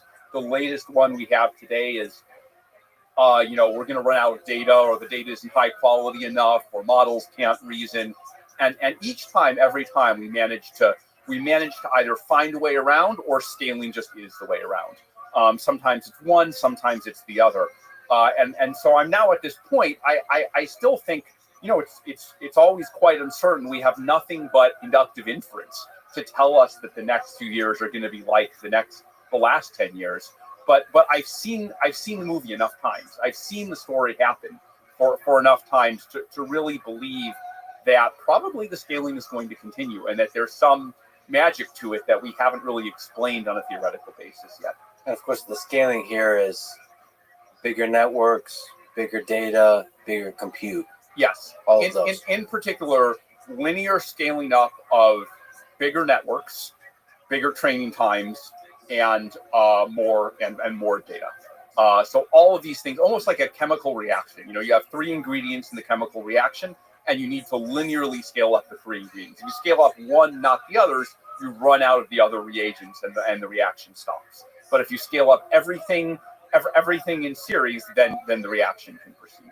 And of course, now that you have this kind of empirical science / art, you can apply it to other more nuanced things, like scaling laws applied to interpretability, or scaling laws applied to post-training, or just seeing how does this thing scale. But the big scaling law, I guess the underlying scaling hypothesis, has to do with big networks, big data leads to intelligence. Yeah, we've documented scaling laws in lots of domains other than language, right? So initially, the paper we did that first showed it was in early 2020, where we first showed it for language. There was then some work late in 2020 where we showed the same thing for other modalities, like images, video, text to image, image to text, math, that they all had the same pattern. And you're right, now there are other stages like post-training, or there are new types of reasoning models. And in all of those cases that we've measured, we see similar types of scaling laws. A bit of a philosophical question, but what's your intuition about why bigger is better in terms of network size and data size. Why does it lead to more intelligent models? So in my previous career as a biophysicist, so I did physics undergrad and then biophysics in grad school. So I think back to what I know as a physicist, which is actually much less than what some of my colleagues at Anthropic have in terms of expertise in physics. There's this concept called the 1 over F noise and 1 over X distributions, where often just like if you add up a bunch of natural processes, you get a Gaussian. If you add up a bunch of kind of differently distributed natural processes, if you take a probe and hook it up to a resistor, the distribution of the thermal noise in the resistor goes as 1 over the frequency. It's some kind of natural convergent distribution, and I think what it amounts to is that if you look at a lot of things that are produced by some natural process that has a lot of different scales, right? Not a Gaussian, which is kind of narrowly distributed, but if I look at kind of like large and small fluctuations that lead to electrical noise, they have this decaying 1 over X distribution. And so now I think of like patterns in the physical world, right? Or in language. If I think about the patterns in language, there are some really simple patterns. Some words are much more common than others, like the. Then there's basic noun-verb structure. Then there's the fact that nouns and verbs have to agree, they have to coordinate. And there's the higher level sentence structure. And there's the thematic structure of paragraphs. And so the fact that there's this regressing structure, you can imagine that as you make the networks larger, first they capture the really simple correlations, the really simple patterns, and there's this long tail of other patterns. And if that long tail of other patterns is really smooth, like it is with the 1 over F noise in physical processes like resistors, then you can imagine as you make the network larger, it's kind of capturing more and more of that distribution. And so that smoothness gets reflected in how well the models are at predicting and how well they perform. Language is an evolved process, right? We've developed language. We have common words and less common words. We have common expressions and less common expressions. We have ideas, cliches that are expressed frequently, and we have novel ideas. And that process has developed, has evolved with humans over millions of years. And so the guess, and this is pure speculation, would be that there's some kind of long tail distribution of the distribution of these ideas. So there's the long tail, but also there's the height of the hierarchy of concepts that you're building up. So the bigger the network, presumably you have a higher capacity to... Exactly. If you have a small network, you only get the common stuff, right? If I take a tiny neural network, it's very good at understanding that, a sentence has to have, verb, adjective, noun, right? But it's terrible at deciding what those verb, adjective, and noun should be and whether they should make sense. If I make it just a little bigger, it gets good at that. Then suddenly it's good at the sentences, but it's not good at the paragraphs. And so these rarer and more complex patterns get picked up as I add more capacity to the network. Well, the natural question then is, what's the ceiling of this? Yeah. Like, how complicated and complex is the real world? How much stuff is there to learn? I don't think any of us knows the answer to that question. My strong instinct would be that there's no ceiling below the level of humans, right? We humans are able to understand these various patterns. And so that makes me think that if we continue to, scale up these models to kind of develop new methods for training them and scaling them up, that will at least get to the level that we've gotten to with humans. There's then a question of, how much more is it possible to understand than humans do? How much is it possible to be smarter and more perceptive than humans? I would guess the answer has got to be domain dependent. If I look at an area like biology, and I wrote this essay, Machines of Loving Grace, it seems to me that humans are struggling to understand the complexity of biology, right? If you go to Stanford or to Harvard or to Berkeley, you have whole departments of folks trying to study like the immune system or metabolic pathways, and each person understands only a tiny bit part of it, specializes, and they're struggling to combine their knowledge with that of other humans. And so I have an instinct that there's a lot of room at the top for AIs to get smarter. If I think of something like materials in the physical world, or like addressing, conflicts between humans or something like that. I mean, it may be there's only some of these problems are not intractable, but much harder.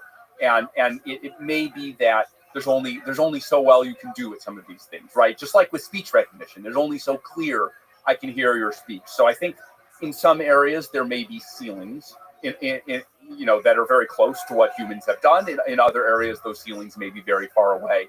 And I think we'll only find out when we build these systems. It's very hard to know in advance. We can speculate, but we can't be sure. And in some domains, the ceiling might have to do with human bureaucracies and things like this, as you write about. Yeah. So humans fundamentally have to be part of the loop. That's the cause of the ceiling, not maybe the limits of the intelligence. Yeah, I think in many cases, in theory, technology could change very fast. For example, all the things that we might invent with respect to biology. But remember, there's a clinical trial system that we have to go through to actually administer these things to humans.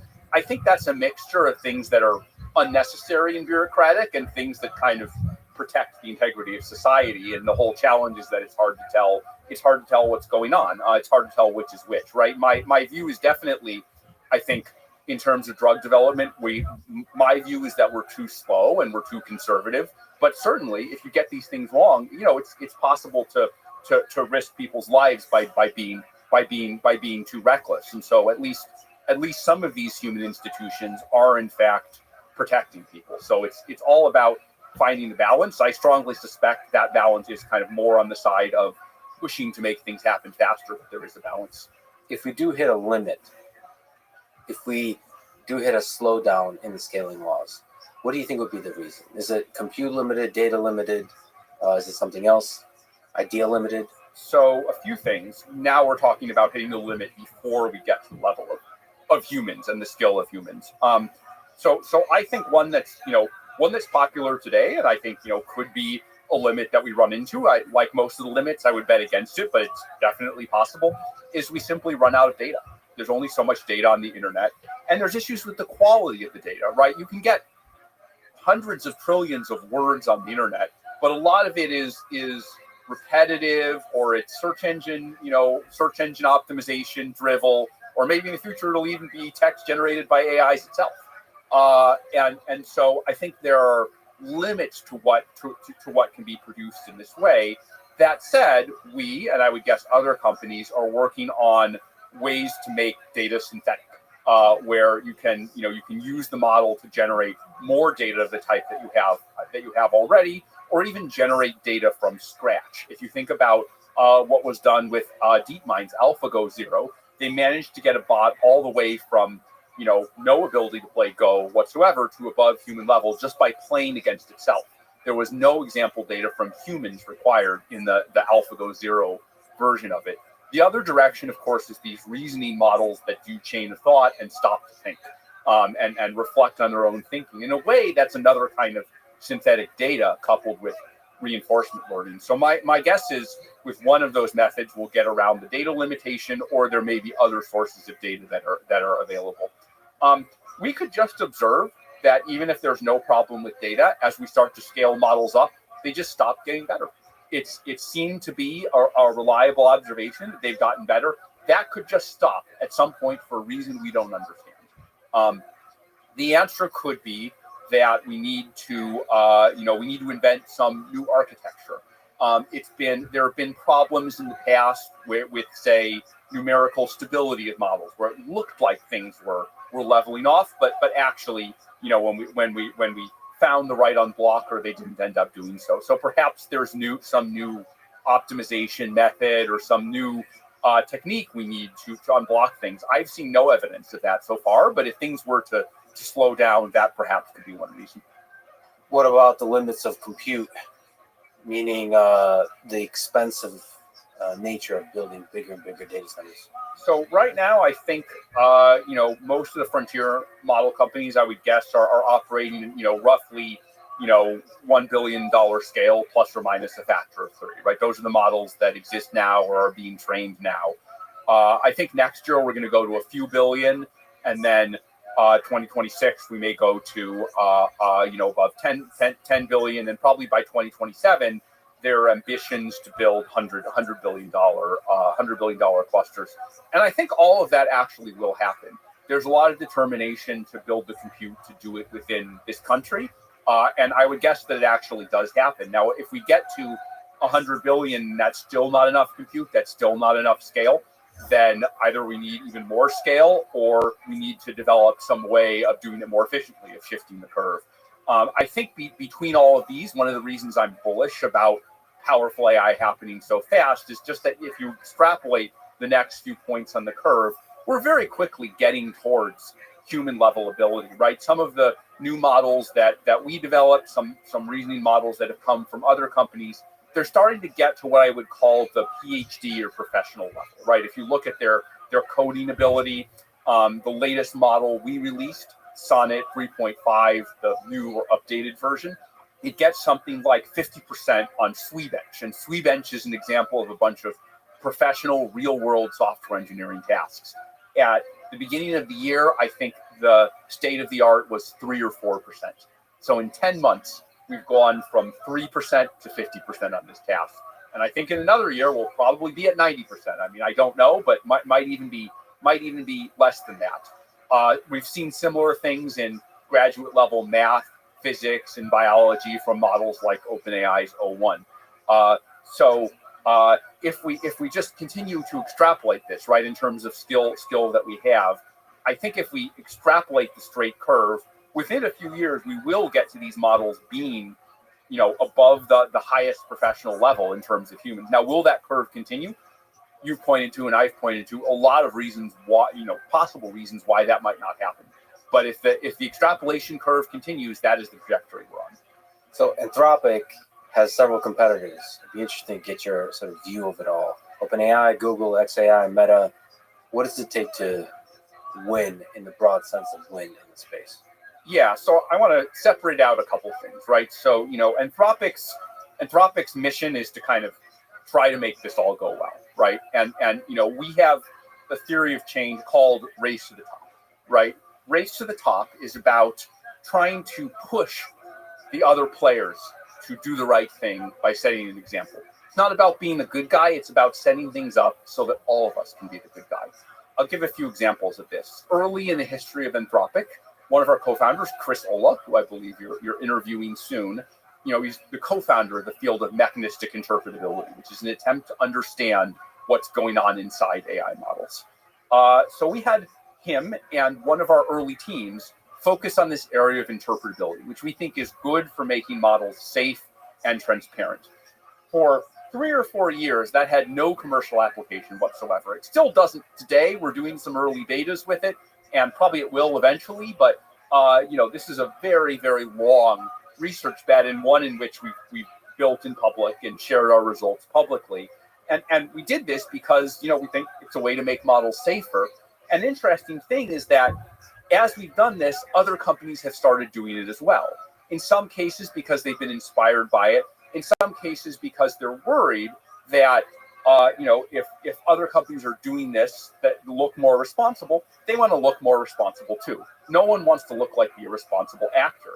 And so they adopt this as well. When folks come to Anthropic, interpretability is often a draw, and I tell them, the other places you didn't go, tell them why you came here. And then you see soon that there's interpretability teams elsewhere as well. And in a way, that takes away our competitive advantage because it's like, now others are doing it as well. But it's good for the broader system. And so we have to invent some new thing that we're doing that others aren't doing as well. And the hope is to basically bid up the importance of doing the right thing. And it's not about us in particular, right? It's not about having one particular good guy. Other companies can do this as well. If they join the race to do this, that's the best news ever, right? It's about kind of shaping the incentives to point upward instead of shaping the incentives to point downward. And we should say this example of the field of mechanistic interpretability is just a rigorous, non-hand wavy way of doing AI safety. Yes. Or it's tending that way. Trying to. I mean, I think we're still early in terms of our ability to see things, but I've been surprised at how much we've been able to look inside these systems and understand what we see. right? Unlike with the scaling laws, where it feels like there's some, law that's driving these models to perform better. On the inside, the models aren't, there's no reason why they should be designed for us to understand them, right? They're designed to operate. They're designed to work, just like the human brain or human biochemistry. They're not designed for a human to open up the hatch, look inside, and understand them.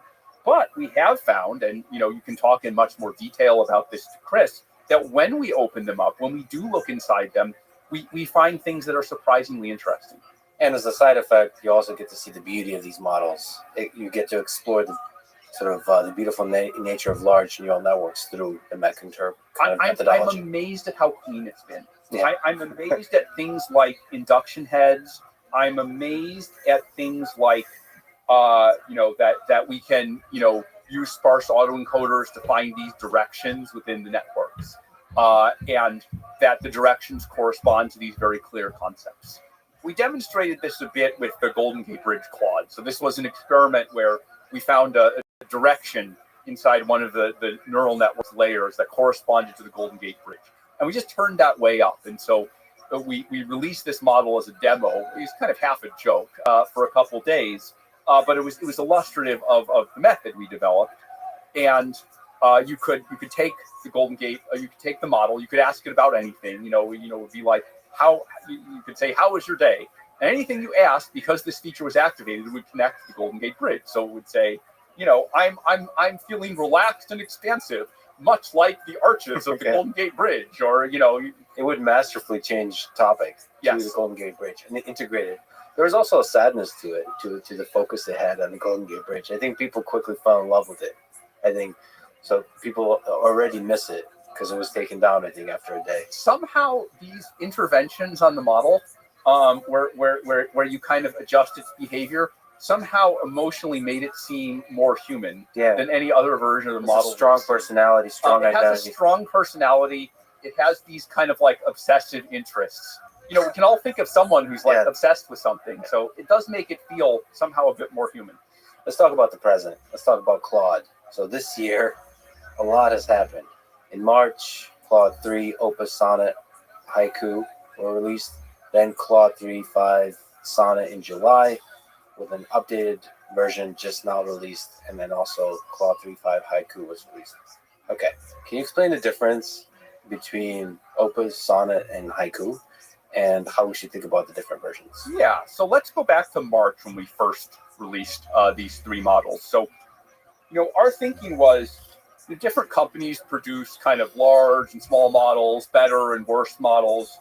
We felt that there was demand both for a really powerful model, that might be a little bit slower, that you'd have to pay more for, and also for fast, cheap models that are as smart as they can be for how fast and cheap, right? Whenever you want to do some kind of like, difficult analysis, like if I want to write code, for instance, or, I want to brainstorm ideas, or I want to do creative writing, I want the really powerful model. But then there's a lot of practical applications in a business sense where it's like, I'm interacting with a website. I'm like doing my taxes, or I'm, talking to to like a legal advisor, and I want to analyze a contract, or, we have plenty of companies that are just like, I want to do autocomplete on my IDE or something. And for all of those things, you want to act fast and you want to use the model very broadly. So we wanted to serve that whole spectrum of needs. So we ended up with this, this kind of poetry theme. And so what's a really short poem? It's a haiku. And so haiku is the small, fast, cheap model that is, was at the time was released surprisingly intelligent for how fast and cheap it was. Sonnet is a medium-sized poem, right? A couple paragraphs. And so Sonnet was the middle model. It is smarter, but also a little bit slower, a little bit more expensive. And Opus, like a magnum opus is a large work, Opus was the largest, smartest model at the time. So that was the original kind of thinking behind it. And our thinking then was, well, each new generation of models should shift that trade-off curve. So when we released Sonnet 3.5, it has roughly the same, cost and speed as the Sonnet 3 model. But it increased its intelligence to point where it was smarter than the original Opus 3 model, especially for code, but also just in general. And so now, we've shown results for Haiku 3.5, and I believe Haiku 3.5, the smallest new model, is about as good as Opus 3, the largest old model. So basically, the aim here is to shift the curve, and then at some point there's going to be an Opus 3.5. Now, every new generation of models has its own thing. They use new data. Their personality changes in ways that we kind of, try to steer, but are not fully able to steer. And so there's never quite that exact equivalence where the only thing you're changing is intelligence. We always try and improve other things, and some things change without us knowing or measuring. So it's very much an inexact science. In many ways, the manner and personality of these models is more an art than it is a science. So what is sort of the reason for the span of time between, say, Claude Opus 3.0 and 3.5? What takes that time, if you can speak to? Yeah, so there's different processes. There's pre-training, which is just kind of the normal language model training, and that takes a very long time. That uses these days tens of thousands, sometimes many tens of thousands of GPUs or TPUs or Trainium or whatever. We use different platforms, but accelerator chips. Often training for months. There's then a kind of post-training phase where we do reinforcement learning from human feedback, as well as other kinds of reinforcement learning. That phase is getting larger and larger now, and often that's less of an exact science. It often takes effort to get it right. Models are then tested with some of our early partners to see how good they are, and they're then tested both internally and externally for their safety, particularly for catastrophic and autonomy risks. So we do internal testing according to our responsible scaling policy, which I could talk more about that in detail.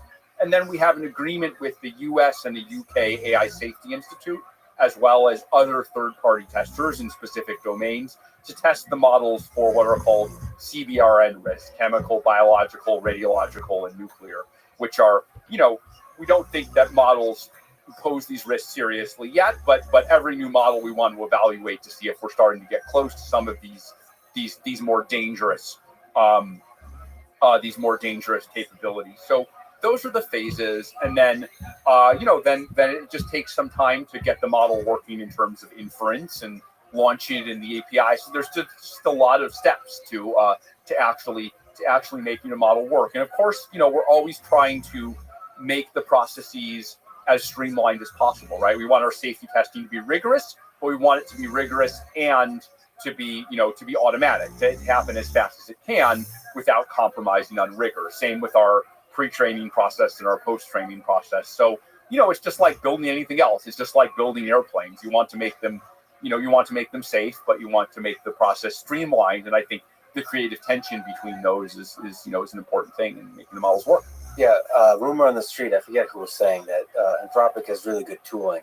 So probably a lot of the challenge here is on the software engineering side is to build the tooling to have a efficient, low friction interaction with the infrastructure. You would be surprised how much of the challenges of building these models comes down to software engineering, performance engineering.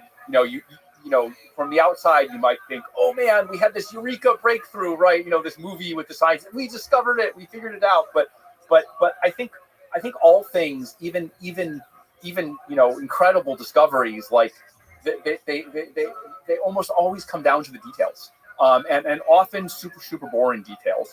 I can't speak to whether we have better tooling than other companies. I mean, I haven't been at those other companies, at least not recently. But it's certainly something we give a lot of attention to.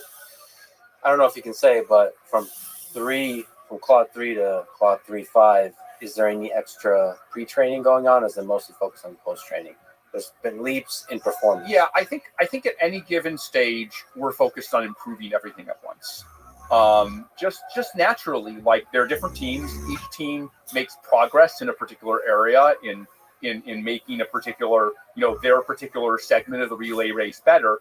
And it's just natural that when we make a new model, we put all of these things in at once. So the data you have, like the preference data you get from RLHF, is that applicable? Is there ways to apply it to newer models as they get trained up? Yeah, preference data from old models sometimes gets used for new models, although of course it performs somewhat better when it's trained on the new models. Note that we have this constitutional AI method such that we don't only use preference data. There's also a post-training process where we train the model against itself, and there's new types of post-training the model against itself that are used every day. So it's not just RLHF; it's a bunch of other methods as well. Post-training, I think, is becoming more and more sophisticated. Well, what explains the big leap in performance for the new Sonnet 3.5? I mean, at least in the programming side. And maybe this is a good place to talk about benchmarks. What does it mean to get better? Just the number went up. But, I program, but I also love programming, and Claude 3.5 through Cursor is what I use to assist me in programming. And there was, at least experientially, anecdotally, it's gotten smarter at programming. So what does it take to get it smarter? We observed that as well, by the way. There were a couple very strong engineers here at Anthropic who all previous code models, both produced by us and produced by all the other companies, hadn't really been useful to them. They said, maybe this is useful to beginner. It's not useful to me. But Sonnet 3.5, the original one, for the first time, they said, oh my God, this helped me with something that it would have taken me hours to do. This is the first model that's actually saved me time. So again, the waterline is rising. And then I think, the new Sonnet has been even better. In terms of what it takes, I mean, I'll just say it's been across the board. It's in the pre-training, it's in the post-training, it's in various evaluations that we do. We've observed this as well. And if we go into the details of the benchmark, so SWE-bench is basically, since you're a programmer, you'll be familiar with like pull requests and just pull requests are like a sort of atomic unit of work. You could say I'm implementing one thing. And so SWE-bench actually gives you kind of a real world situation where the code base is in the current state, and I'm trying to implement something that's described in language. We have internal benchmarks where we measure the same thing, and you say, just give the model free reign to do anything, run anything, edit anything. How well is it able to complete these tasks? And it's that benchmark that's gone from it can do it 3% of the time to it can do it about 50% of the time. So I actually do believe that if we get, you can gain benchmarks, but I think if we get to 100% of that benchmark in a way that isn't kind of like overtrained or gamed for that particular benchmark, probably represents a real and serious increase in kind of programming ability. And I would suspect that if we can get to 95%, that it will represent ability to autonomously do a significant fraction of software engineering tasks. Well, ridiculous timeline question. When is Cloud Opus 3.5 coming out? Not giving an exact date, but as far as we know, the plan is still to have a Claude 3.5 Opus. Are we gonna get it before GTA 6 or no? Like Duke Nukem Forever. Duke So Nukem, what was that game that there was some game that was delayed 15 years? Was that Duke Nukem Forever? Yeah, and I think GTA is now just releasing trailers. It's only been 3 months since we released the first Sonnet. Yeah, it's incredible pace of release. It just tells you about the pace. Yeah. The expectations for when things are going to come out. So what about 4.0? So how do you think about sort of as these models get bigger and bigger about versioning, and also just versioning in general? Why Sonnet 3.5 updated with the date? Why not Sonnet 3.6, which a lot of people call it? Naming is actually an interesting challenge here, right? Yeah. Because I think a year ago, most of the model was pre-training. And so you could start from the beginning and just say, okay, we're going to have models of different sizes. We're going to train them all together. And, we'll have a family of naming schemes, and then we'll put some new magic into them. And then, we'll have the next generation. The trouble starts already when some of them take a lot longer than others to train, right? That already messes up your time a little bit. But as you make big improvements in pre-training, then you suddenly notice, I can make better pre-trained model, and that doesn't take very long to do. But clearly it has the same size and shape of previous models. So I think those two together, as well as the timing issues, any kind of scheme you come up with, the reality tends to kind of frustrate that scheme, right? It tends to kind of break out of the scheme. It's not like software where you can say, oh, this is like 3.7, this is 3.8. No, you have models with different trade-offs. You can change some things in your models. You can change other things. Some are faster and slower in inference. Some have to be more expensive. Some have to be less expensive. And so I think all the companies have struggled with this. I think we did I think we were in a good position in terms of naming when we had Haiku, Sonnet, and That was great start. We're trying to maintain it, but it's not perfect. So we'll try and get back to the simplicity, but just the nature of the field, I feel like no one's figured out naming. It's somehow a different paradigm from like normal software, and so we just none of the companies have been perfect at it. It's something we struggle with surprisingly much relative to how trivial it is to for the grand science of training the models. So from the user side, the user experience of the updated Sonnet 3.5 is just different than the previous June 2024 Sonnet 3.5. It would be nice to come up with some kind of labeling that embodies that, because people talk about Sonnet 3.5, but now there's a different one, and so how do you refer to the previous one and the new one? And it when there's a distinct improvement, it just makes conversation about it just challenging. Yeah. I definitely think this question of there are lots of properties of the models that are not reflected in the benchmarks. I think that's definitely the case, and everyone agrees. And not all of them are capabilities. Some of them are, models can be polite or brusque. They can be, very reactive, or they can ask you questions. They can have what feels like a warm personality or a cold personality. They can be boring, or they can be very distinctive, like Golden Gate Claude was. And we have a whole team kind of focused on, I think we call it Claude character. Amanda leads that team, and we'll talk to you about that. But it's still a very inexact science. And often we find that models have properties that we're not aware of. The fact of the matter is that you can, talk to a model 10,000 times, and there are some behaviors you might not see. Just like with a human, right? I can know someone for a few months and, not know that they have a certain skill, or not know that there's a certain side to them. And so I think we just have to get used to this idea, and we're always looking for better ways of testing our models to demonstrate these capabilities, and also to decide which are the personality properties we want models to have and which we don't want to have. That itself, the normative question, is also super interesting. I got to ask you a question from Reddit. From Reddit? Oh boy. There's just this fascinating, to me at least, it's a psychological, social phenomenon where people report that Claude has gotten dumber for them over time.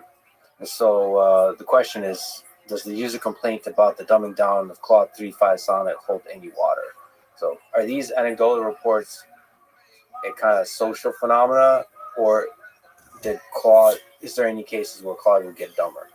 So this actually doesn't apply. This isn't just about Claude. I believe I've seen these complaints for every foundation model produced by a major company. People said this about GPT-4. They said it about GPT-4 Turbo.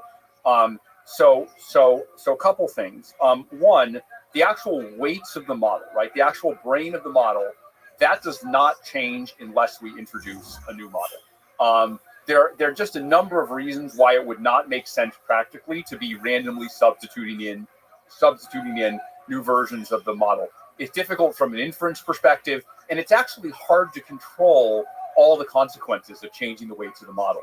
Let's say you wanted to fine-tune the model to be like, I don't know, to say certainly less, which, an old version of Sonnet used to do.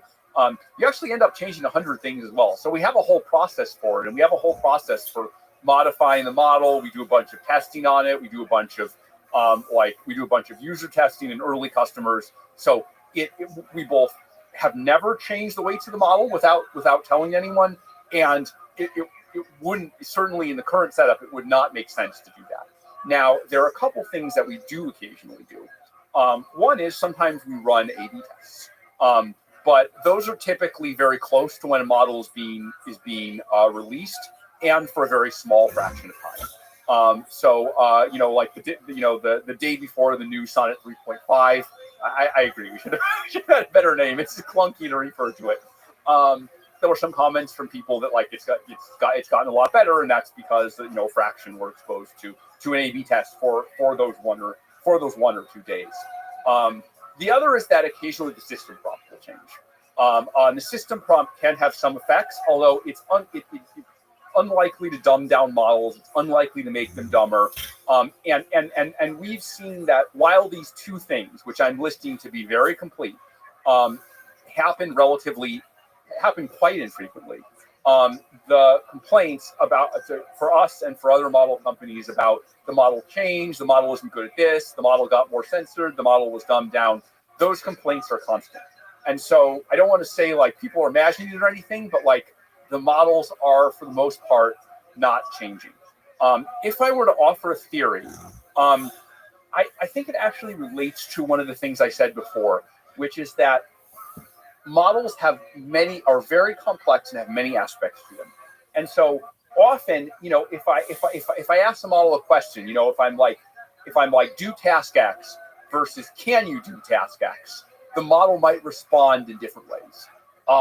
And so there are all kinds of subtle things that you can change about the way you interact with the model that can give you very different results. To be clear, this itself is like a failing by us and by the other model providers, that the models are just often sensitive to like small changes in wording. It's yet another way in which the science of how these models work is very poorly developed. And so, if I go to sleep one night and I was like talking to the model in a certain way, and I like slightly change the phrasing of how I talk to the model, I could get different results. So that's one possible way. The other thing is, man, it's just hard to quantify this stuff. It's hard to quantify this stuff. I think people are very excited by new models when they come out, and then as time goes on, they become very aware of the limitations. So that may be another effect. But that's all a very long-winded way of saying, for the most part, with some fairly narrow exceptions, the models are not changing. I think there is a psychological effect. You just start getting used to it. The baseline raises. Like when people have first gotten Wi-Fi on airplanes, it's like amazing, magic. Yeah. And then I can't get this thing to work. Yeah. This is such a piece of crap. Exactly. So then it's easy to have the conspiracy theory of they're making Wi-Fi slower and slower. This is probably something I'll talk to Amanda much more about. But another Reddit question. When will Claude stop trying to be my puritanical grandmother, imposing its moral worldview on me as a paying customer? And also, what is the psychology behind making Claude overly apologetic? So this kind of reports about the experience, a different angle on the frustration. It has to do with the character. Yeah, so a couple points on this first. One is like things that people say on Reddit and Twitter or X or whatever it is. There's actually a huge distribution shift between like the stuff that people complain loudly about on social media and what actually kind of like, statistically users care about and that drives people to use the models. Like people are frustrated with, things like, the model not writing out all the code, or the model, just not being as good at code as it could be, even though it's the best model in the world on code. I think the majority of things are about that. But certainly a kind of vocal minority are, kind of raise these concerns, right? Are frustrated by the model refusing things that it shouldn't refuse, or like apologizing too much, or just having these kind of like annoying verbal tics. The second caveat, and I just want to say this like super clearly because I think it's like some people don't know it, others like kind of know it but forget it. Like it is very difficult to control across the board how the models behave. You cannot just reach in there and say, oh, I want the model to like apologize less. Like you can do that. You can include training data that says like, oh, the model should like apologize less. But then in some other situation, they end up being like super rude or like overconfident in a way that's like misleading people. So there are all these trade-offs. For example, another thing is if there was a period during which models, ours and I think others as well, were too verbose. right? They would like repeat themselves. They would say too much. You can cut down on the verbosity by penalizing the models for just talking for too long.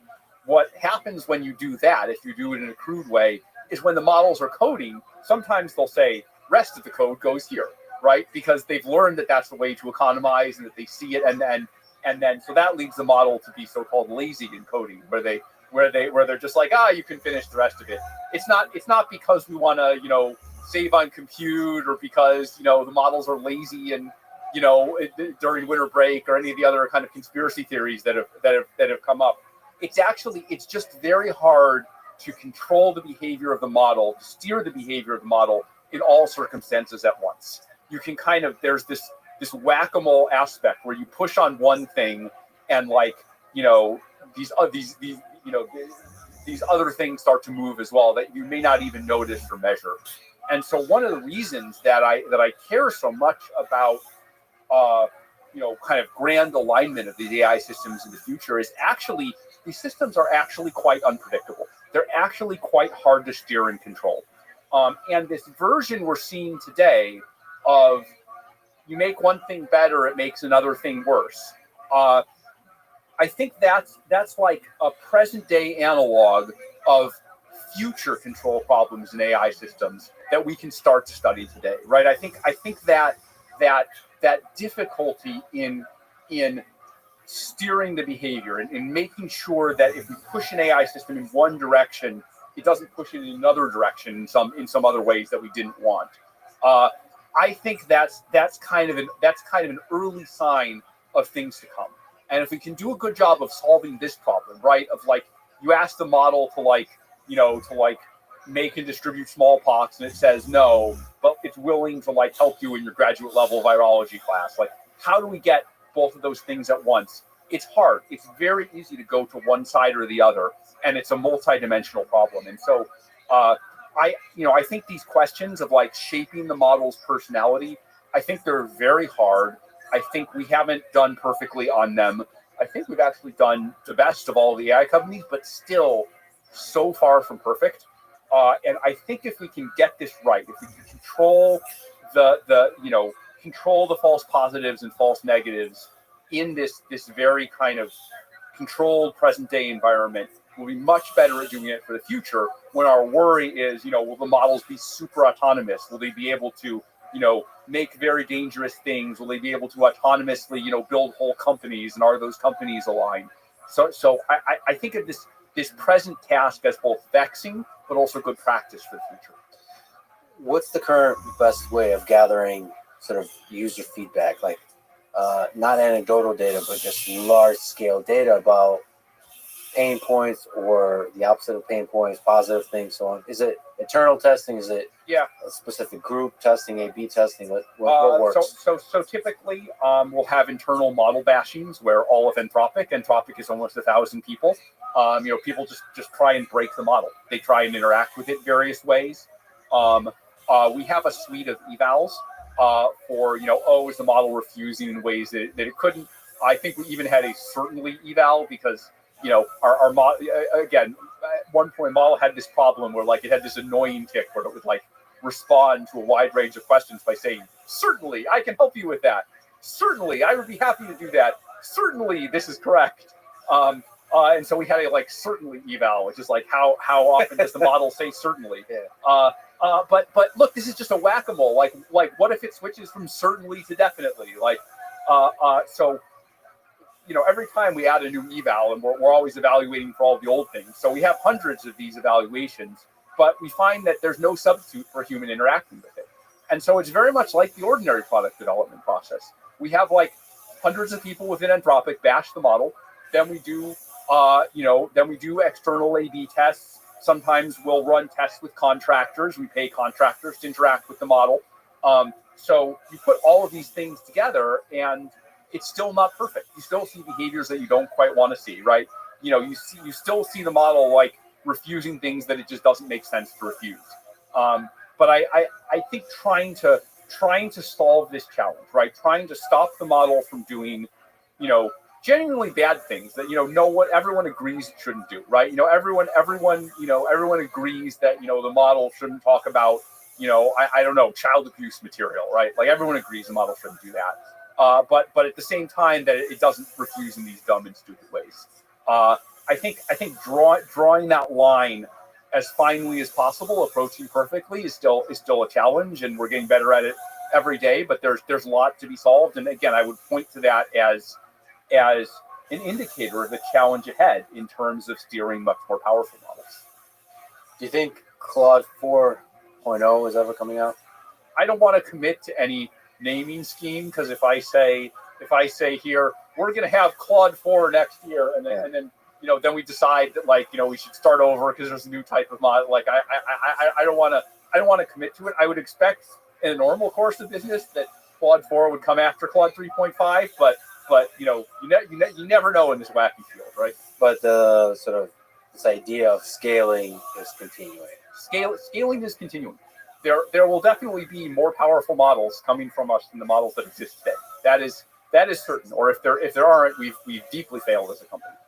Okay, can you explain the responsible scaling policy and the AI safety level standards, ASL levels? As much as I'm excited about benefits of these models, and we'll talk about that if we talk about machines of loving grace, I'm worried about the risks, and I continue to be worried about the risks. No one should think that machines of loving grace was me saying I'm no longer worried about the risks of these models. I think they're two sides of the same coin. The power of the models and their ability to solve all these problems in biology, neuroscience, economic development, governance and peace, large parts of the economy, those come with risks as well, right? With great power comes great responsibility, right? That's the two are paired. Things that are powerful can do good things and they can do bad things. I think of those risks as being in several different categories. Perhaps the two biggest risks that I think about, and that's not to say that there aren't risks today that are important, but when I think of the things that would happen on the grandest scale, one is what I call catastrophic misuse. These are misuse of the models in domains like cyber, bio, radiological, nuclear, right? Things that could harm or even kill thousands, even millions of people if they really, really go wrong. These are the number one priority to prevent. And here I would just make a simple observation, which is that the models, if I look today at people who have done really bad things in the world, I think actually humanity has been protected by the fact that the overlap between really smart, well-educated people and people who want to do really horrific things has generally been small. Let's say I'm someone who, I have a PhD in this field, I have a well-paying job. There's so much to lose. Why do I want to even assuming I'm completely evil, which most people are not. Why would such a person risk their life, risk their legacy, their reputation to do something truly evil? If we had a lot more people like that, the world would be a much more dangerous place. And so my worry is that by being a much more intelligent agent, AI could break that correlation. And so I do have serious worries about that. I believe we can prevent those worries. But I think as a counterpoint to machines of loving grace, I want to say that there's still serious risks. And the second range of risks would be the autonomy risks, which is the idea that models might on their own, particularly as we give them more agency than they've had in the past, particularly as we give them supervision over wider tasks like, writing whole code bases, or someday even, effectively operating entire companies. They're on a long enough leash. Are they doing what we really want them to do? It's very difficult to even understand in detail what they're doing, let alone control it. And like I said, these early signs that it's hard to perfectly draw the boundary between things the model should do and things the model shouldn't do. If you go to one side, you get things that are annoying and useless, and you go to the other side, you get other behaviors. If you fix one thing, it creates other problems. We're getting better and better at solving this. I don't think this is an unsolvable problem. I think this is a science, like the safety of airplanes or the safety of cars or the safety of drugs. I don't think there's any big thing we're missing. I just think we need to get better at controlling these models. And so these are the two risks I'm worried about. And our responsible scaling plan, which I'll recognize is a very long-winded answer to your question. I love it. Our responsible scaling plan is designed to address these two types of risks. And so every time we develop a new model, we basically test it for its ability to do both of these bad things. So if I were to back up a little bit, I think we have an interesting dilemma with AI systems where they're not yet powerful enough to present these catastrophes. I don't know that they'll ever prevent these catastrophes. It's possible they won't, but the case for worry, the case for risk is strong enough that we should act now. And they're getting better very, very fast, right? I testified in the Senate that we might have serious bio risks within 2 to 3 years. That was about a year ago. Things have proceeded apace. So we have this thing where it's like it's surprisingly hard to address these risks because they're not here today. They don't exist. They're like ghosts, but they're coming at us so fast because the models are improving so fast. So how do you deal with something that's not here today, doesn't exist, but is coming at us very fast? So the solution we came up with for that, in collaboration with people like the organization Meter and Paul Cristiano, is okay.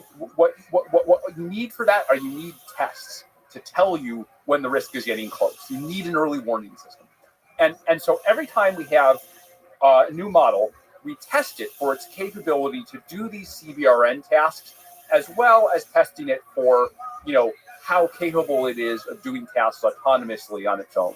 And in the latest version of our RSP, which we released in the last month or two, the way we test autonomy risks is the AI model's ability to do aspects of AI research itself. Which when the AI models can do AI research, they become kind of truly autonomous. And that threshold is important for a bunch of other ways. And so what do we then do with these tests? The RSP basically develops what we've called an if-then structure, which is if the models pass a certain capability, then we impose a certain set of safety and security requirements on them. So today's models are what's called ASL2. Models that were ASL1 is for systems that manifestly don't pose any risk of autonomy or misuse. So, for example, a chess playing bot, Deep Blue, would be ASL1. It's just manifestly the case that you can't use Deep Blue for anything other than chess. It was just designed for chess. No one's going to use it to conduct a masterful cyber attack or to, run wild and take over the world. ASL2 is today's AI systems, where we've measured them and we think these systems are simply not smart enough to autonomously self-replicate or conduct a bunch of tasks, and also not smart enough to provide meaningful information about CBRN risks and how to build CBRN weapons above and beyond what can be known from looking at people. In fact, sometimes they do provide information, but not above and beyond the search engine, but not in a way that can be stitched together. Not in a way that kind of end to end is dangerous enough. So ASL3 is going to be the point at which the models are helpful enough to enhance the capabilities of non-state actors. Right? State actors can already do a lot of, unfortunately, to a high level of proficiency, a lot of these very dangerous and destructive things. The difference is that non-state actors are not capable of it. And so when we get to ASL3, we'll take special security precautions designed to be sufficient to prevent theft of the model by non-state actors and misuse of the model as it's deployed. We'll have to have enhanced filters targeted at these particular areas. Cyber, bio, nuclear, and model autonomy, which is less a misuse risk and more a risk of the model doing bad things itself. ASL4, getting to the point where these models could enhance the capability of a already knowledgeable state actor and or become the main source of such a risk. Like if you wanted to engage in such a risk, the main way you would do it is through a model. And then I think ASL4 on the autonomy side, it's some amount of acceleration in AI research capabilities with an AI model. And then ASL5 is where we would get to the models that are kind of truly capable, that could exceed humanity in their ability to do any of these tasks. And so the point of the if-then structure commitment is basically to say, look, I don't know, I've been working with these models for many years, and I've been worried about risk for many years. It's actually kind of dangerous to cry wolf. It's actually kind of dangerous to say this model is risky, and people look at it and they say this is manifestly not dangerous. Again, it's the delicacy of the risk isn't here today, but it's coming at us fast. How do you deal with that? It's really vexing to a risk planner to deal with it. And so this if-then structure basically says, look, we don't want to antagonize a bunch of people. We don't want to harm our own, our kind of own ability to have a place in the conversation by imposing these very onerous burdens on models that are not dangerous today. So the if-then, the trigger commitment, is basically a way to deal with this. It says you clamp down hard when you can show that the model is dangerous. And of course, what has to come with that is enough of a buffer threshold that you're not at high risk of kind of missing the danger. It's not a perfect framework. We've had to change it every we came out with a new one just a few weeks ago, and probably going forward we might release new ones multiple times a year, because it's hard to get these policies right, like technically, organizationally, from a research perspective. But that is the proposal. If-then commitments and triggers in order to minimize burdens and false alarms now, but really react appropriately when the dangers are here. What do you think the timeline for ASL3 is, where several of the triggers are fired? And what do you think the timeline is for ASL4? Yeah, so that is hotly debated within the company. We are working actively to prepare ASL3 security measures, as well as ASL3 deployment measures. I'm not going to go into detail, but we've made a lot of progress on both, and we're prepared to be, I think, ready quite soon. I would not be surprised. I would not be surprised at all if we hit ASL3 next year. There was some concern that we might even hit it this year. That's still possible. That could still happen. It's very hard to say, but I would be very, very surprised if it was 2030. I think it's much sooner than that. So there's protocols for detecting it, the if-then, and then there's protocols for how to respond to it. Yes. How difficult is the latter? Yeah, I think for ASL3, it's primarily about security, and about filters on the model relating to a very narrow set of areas when we deploy the model. Because at ASL3, the model isn't autonomous yet, and so you don't have to worry about kind of the model itself behaving in a bad way even when it's deployed internally. So I think the ASL3 measures are I won't say straightforward. They're rigorous, but they're easier to reason about. I think once we get to ASL4, we start to have worries about the models being smart enough that they might sandbag tests. They might not tell the truth about tests. We had some results came out about sleeper agents, and there was a more recent paper about can the models mislead attempts to sandbag their own abilities, right? Show them present themselves as being less capable than they are. And so I think with ASL4, there's going to be an important component of using other things than just interacting with the models. For example, interpretability or hidden chains of thought, where you have to look inside the model and verify via some other mechanism that is not as easily corrupted as what the model says, that the model indeed has some property. So we're still working on ASL4. One of the properties of the RSP is that we don't specify ASL4 until we hit ASL3. And I think that's proven to be a wise decision, because even with ASL3, it's hard to know this stuff in detail. And we want to take as much time as we can possibly take to get these things right.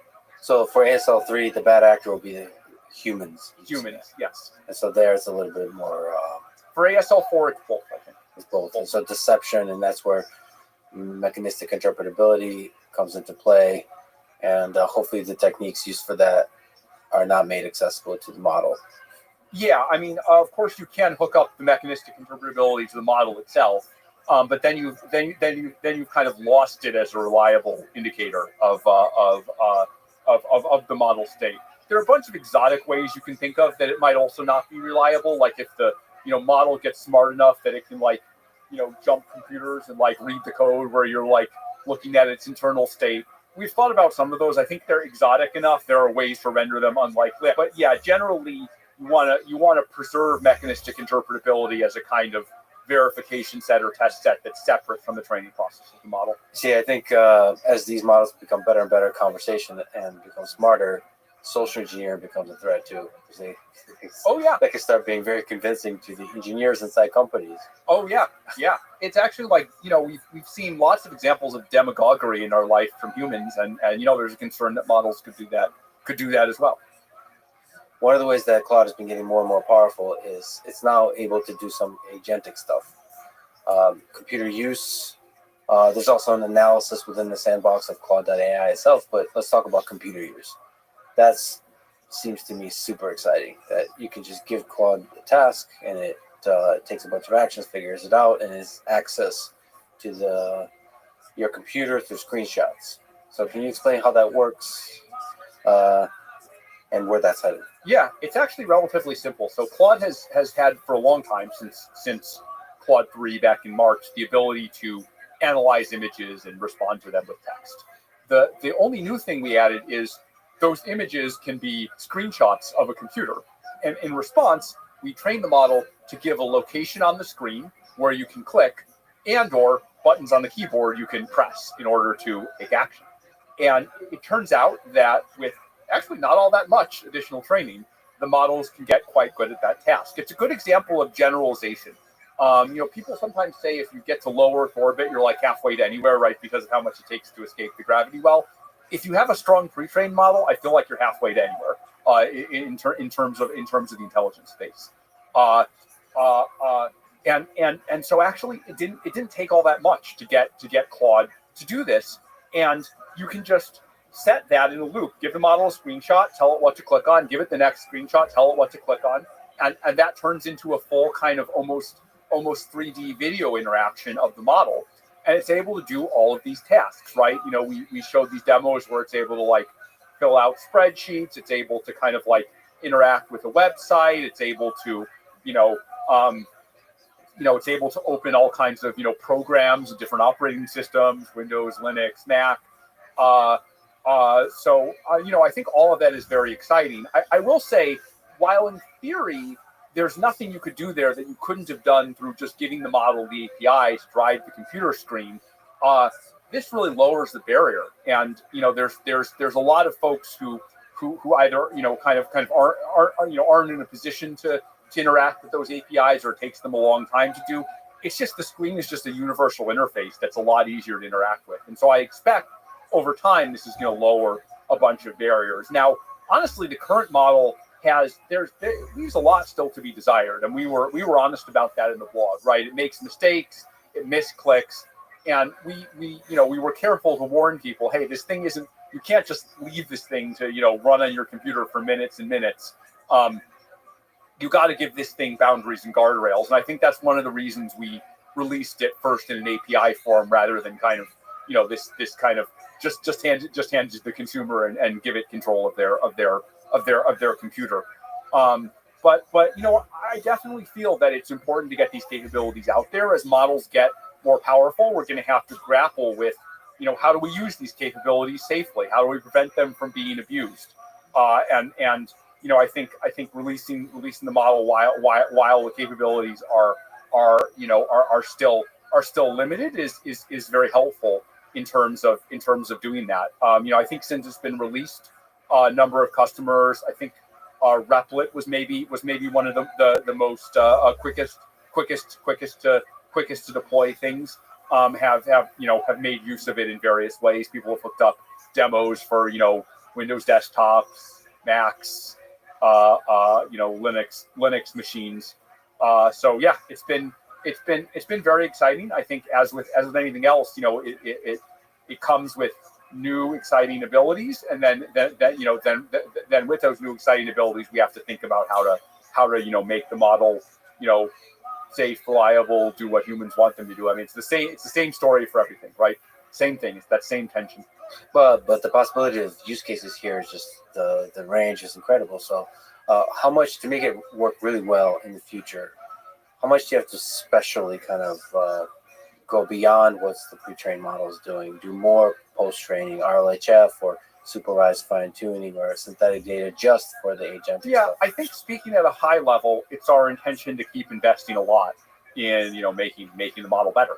I think we look at some of the benchmarks where previous models were like, oh, it can do it 6% of the time, and now our model will do it 14 or 22% of the time. And yeah, we want to get up to the human level reliability of 80-90%, just like anywhere else, right? We're on the same curve that we were on with SWE-bench, where I would guess a year from now the models can do this very, very reliably. But you got to start somewhere. So you think it's possible to get to the human level 90%, basically doing the same thing you're doing now, or has to be special for computer use? I mean, it depends what you mean by special in general. But I generally think the same kinds of techniques that we've been using to train the current model. I expect that doubling down on those techniques in the same way that we have for code, for models in general, for image input, for voice. I expect those same techniques will scale here as they have everywhere else. But this is giving sort of the power of action to Claude, and so you could do a lot of really powerful things, but you could do a lot of damage also. Yeah, no, and we've been very aware of that. Look, my view actually is computer use isn't a fundamentally new capability like these CBRN or autonomy capabilities are. It's more like it kind of opens the aperture for the model to use and apply its existing abilities. And so the way we think about it, going back to our RSP, is nothing that this model is doing inherently increases, the risk from an RSP perspective. But as the models get more powerful, having this capability may make it scarier once it has the cognitive capability to do something at the ASL 3 and ASL 4 level. This may be the thing that kind of unbounds it from doing so. So going forward, certainly this modality of interaction is something we have tested for and that we will continue to test for in our RSP going forward. I think it's probably better to learn and explore this capability before the model is super capable. Yeah, and there's a lot of interesting attacks like prompt injection, because now you've widened the aperture so you can prompt inject through stuff on screen. So if this becomes more and more useful, then there's more and more benefit to inject stuff into the model. If it goes to a certain web page, it could be harmless stuff like advertisements, or it could be like harmful stuff, right? Yeah, I mean, we've thought a lot about things like spam, CAPTCHA, mass camp. There's all, every if one secret I'll tell you: if you've invented a new technology, not necessarily the biggest misuse, but the first misuse you'll see, scams, just petty scams. Like you'll just it's like a thing as old, people scamming each other. It's this thing as old as time, and it's just every time you got to deal with it. It's almost like silly to say, but it's true. Sort of bots and spam in general is a thing as it gets more and more intelligent. Yeah, it's just harder there are a lot of like I said, there are a lot of petty criminals in the world, and it's like every new technology is like a new way for petty criminals to do something something stupid and malicious. Is there any ideas about sandboxing it? Like, how difficult is the sandboxing task? Yeah, we sandbox during training. So, for example, during training, we didn't expose the model to the internet. I think that's probably a bad idea during training because, the model can be changing its policy, it can be changing what it's doing, and it's having an effect in the real world. In terms of actually deploying the model, right, it kind of depends on the application. Like, sometimes you want the model to do something in the real world, but of course, you can always put guardrails on the outside, right? You can say, okay, well, this model's not going to move data from my, model's not going to move any files from my computer or my web server to anywhere else. Now, when you talk about sandboxing, again, when we get to ASL4, none of these precautions are going to make sense there, right? Where when you talk about ASL4, you're then the model is being kind of, there's a theoretical worry the model could be smart enough to break it, to kind of break out of any box. And so there we need to think about mechanistic interpretability, about, if we're going to have a sandbox, it would need to be a mathematically provable sandbox. That's a whole different world than what we're dealing with the models today. Yeah, the science of building a box from which ASL4 AI system cannot escape. I think it's probably not the right approach. I think the right approach, instead of having something, unaligned that like you're trying to prevent it from escaping, I think it's better to just design the model the right way, or have a loop where you look inside the model and you're able to verify properties, and that gives you an opportunity to like iterate and actually get it right. I think containing bad models is much worse solution than having good models. Let me ask about regulation. What's the role of regulation in keeping AI safe? So, for example, can you describe California AI Regulation Bill SB 1047 that was ultimately vetoed by the governor? What are the pros and cons of this bill? Yes, we ended up making some suggestions to the bill, and then some of those were adopted, and we felt I think quite positively about the bill by the end of that. It did still have some downsides. And of course it got vetoed. I think at a high level, I think some of the key ideas behind the bill are, I would say, similar to ideas behind our RSPs. And I think it's very important that some jurisdiction, whether it's California or the federal government and or other countries and other states, passes some regulation like this. And I can talk through why I think that's so important. So I feel good about our RSP. It's not perfect. It needs to be iterated on a lot, but it's been a good forcing function for getting the company to take these risks seriously, to put them into product planning, to really make them a central part of work at Anthropic, and to make sure that all the 1,000 people, and it's almost 1,000 people now at Anthropic, understand that this is one of the highest priorities of the company, if not the highest priority. But one, there are still some companies that don't have RSP-like mechanisms. Like OpenAI, Google did adopt these mechanisms a couple months after Anthropic did. But there are other companies out there that don't have these mechanisms at all. And so if some companies adopt these mechanisms and others don't, it's really going to create a situation where, some of these dangers have the property that it doesn't matter if 3 out of 5 of the companies are being safe. If the other 2 are being unsafe, it creates this negative externality. And I think the lack of uniformity is not fair to those of us who have put a lot of effort into being very thoughtful about these procedures.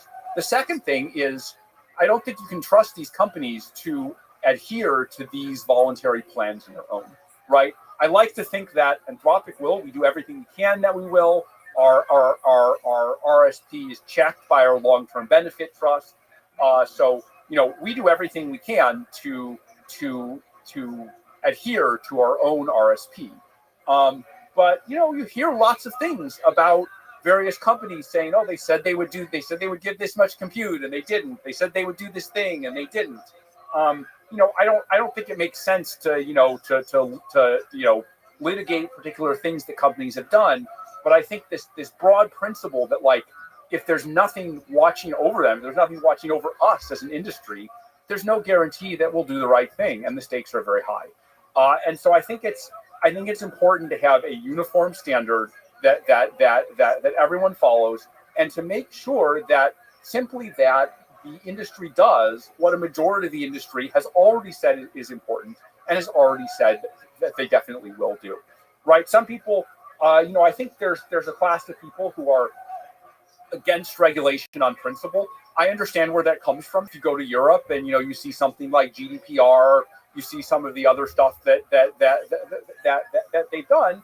Some of it's good, but some of it is really unnecessarily burdensome, and I think it's fair to say really has slowed innovation. And so I understand where people are coming from on priors. I understand why people start from that position. But again, I think AI is different. If we go to the very serious, risks of autonomy and misuse that I talked about, just a few minutes ago, I think that those are unusual and they warrant an unusually strong response. And so I think it's very important. Again, we need something that everyone can get behind. I think one of the issues with SB 1047, especially the original version of it, was it had a bunch of the structure of RSPs, but it also had a bunch of stuff that was either clunky or that just would have created a bunch of burdens, a bunch of hassle, and might even have missed the target in terms of addressing the risks.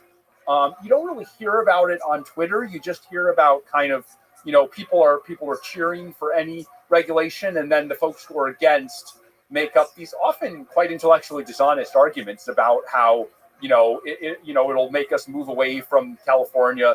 Bill doesn't apply if you're headquartered in California. Bill only applies if you do business in California, or that it would damage the open source ecosystem, or that it would cause all of these things. I think those were mostly nonsense, but there are better arguments against regulation. There's one guy, Dean Ball, who's really, I think a very scholarly analyst who looks at what happens when a regulation is put in place and ways that they can kind of get a life of their own, or how they can be poorly designed. And so our interest has always been, we do think there should be regulation in this space, but we want to be an actor who makes sure that regulation is something that's surgical, that's targeted at the serious risks, and is something people can actually comply with. Because something I think the advocates of regulation don't understand as well as they could is if we get something in place that is that's poorly targeted, that wastes a bunch of people's time, what's going to happen is people are going to say, see, these safety risks, they're, this is nonsense. I just had to hire 10 lawyers to fill out all these forms. I had to run all these tests for something that was clearly not dangerous. And after 6 months of that, there will be a groundswell, and we'll end up with a durable consensus against regulation. And so I think the worst enemy of those who want real accountability is badly designed regulation. We need to actually get it right. And this is, if there's one thing I could say to the advocates, it would be that I want them to understand this dynamic better. And we need to be really careful, and we need to talk to people who actually have experience seeing how regulations play out in practice. And the people who have seen that understand to be very careful. If this was some lesser issue, I might be against regulation at all. But what I want the opponents to understand is that the underlying issues are actually serious.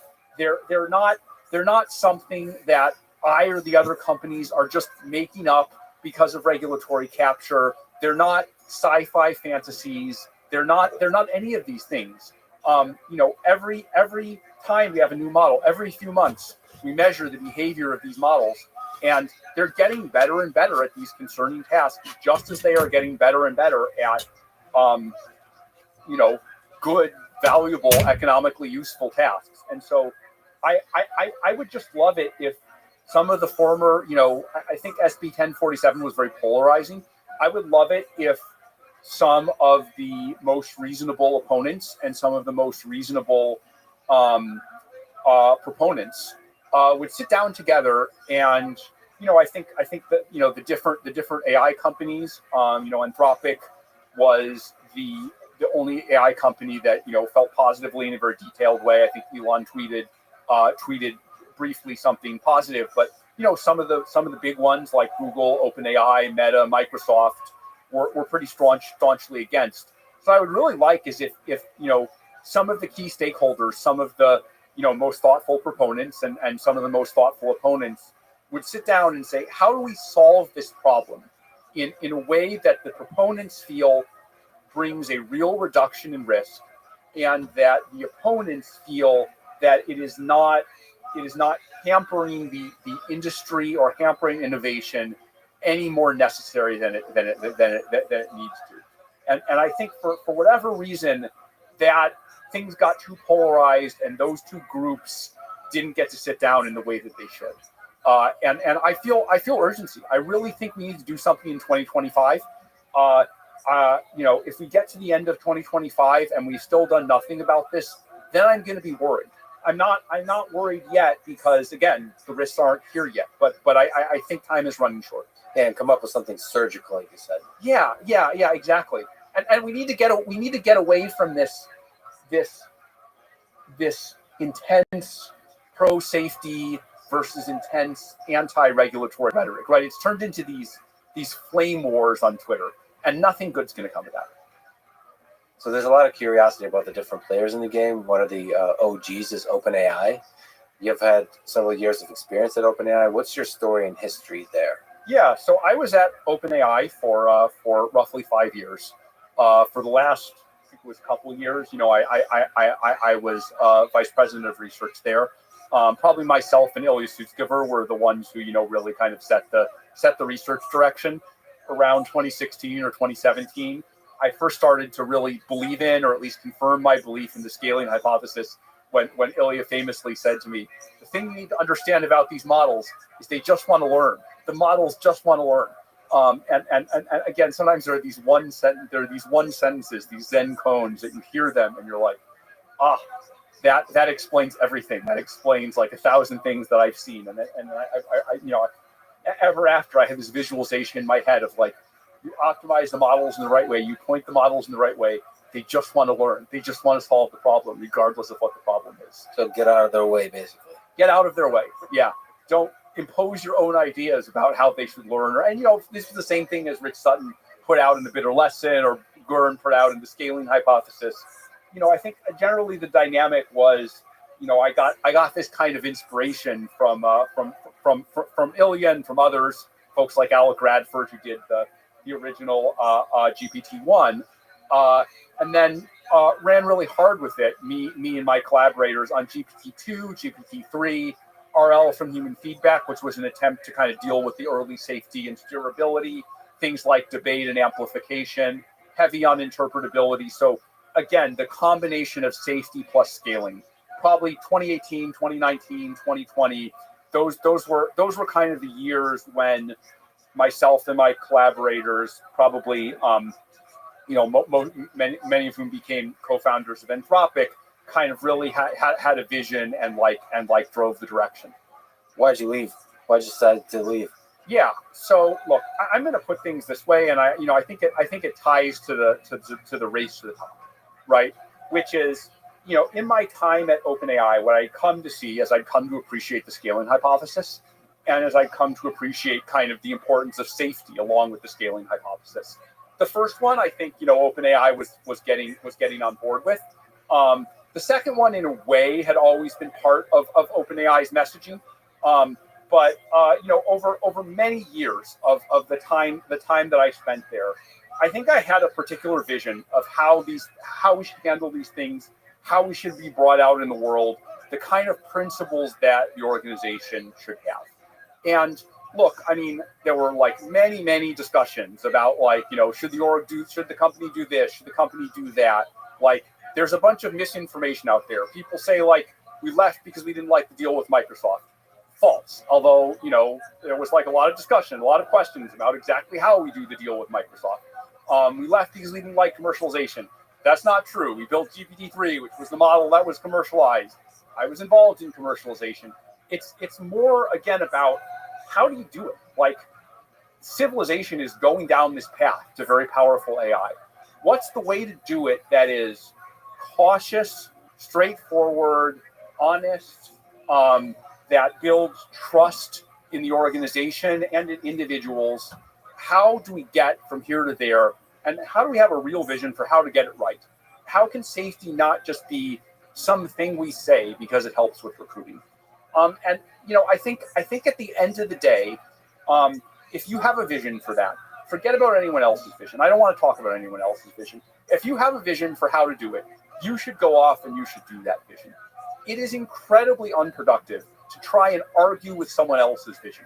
You might think they're not doing it the right way. You might think they're dishonest. Who knows? Maybe you're right. Maybe you're not. But what you should do is you should take some people you trust and you should go off together and you should make your vision happen.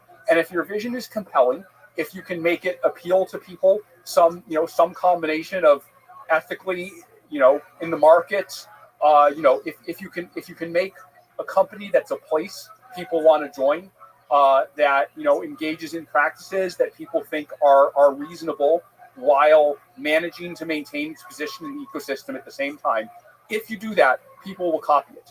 And the fact that you are doing it, especially the fact that you're doing it better than they are, causes them to change their behavior in a much more compelling way than if they're your boss and you're arguing with them. I don't know how to be any more specific about it than that, but I think it's generally very unproductive to try and get someone else's vision to look like your vision. It's much more productive to go off and do a clean experiment and say, this is our vision. This is how we're going to do things. Your choice is you can ignore us, you can reject what we're doing, or you can start to become more like us. And imitation is the sincerest form of flattery. And that plays out in the behavior of customers, that plays out in the behavior of the public, that plays out in the behavior of where people choose to work. And again, at the end, it's not about one company winning or another company winning. If we or another company are engaging in some practice that people find genuinely appealing, and I want it to be in substance, not just in appearance. And I think researchers are sophisticated and they look at substance. And then other companies start copying that practice and they win because they copied that practice. That's great. That's success. That's like the race to the top. It doesn't matter who wins in the end, as long as everyone is copying everyone else's good practices, right? One way I think of it is like the thing we're all afraid of is the race to the bottom, right? And the race to the bottom doesn't matter who wins because we all lose, right? Like, in the most extreme world, we make this autonomous AI that, the robots enslave us or whatever, right? I mean, it's half joking, but, that is the most extreme thing that could happen. Then it doesn't matter which company was ahead. If instead you create a race to the top where people are competing to engage in good practices, then at the end of the day, it doesn't matter who ends up winning. It doesn't even matter who started the race to the top. The point isn't to be virtuous. The point is to get the system into a better equilibrium than it was before.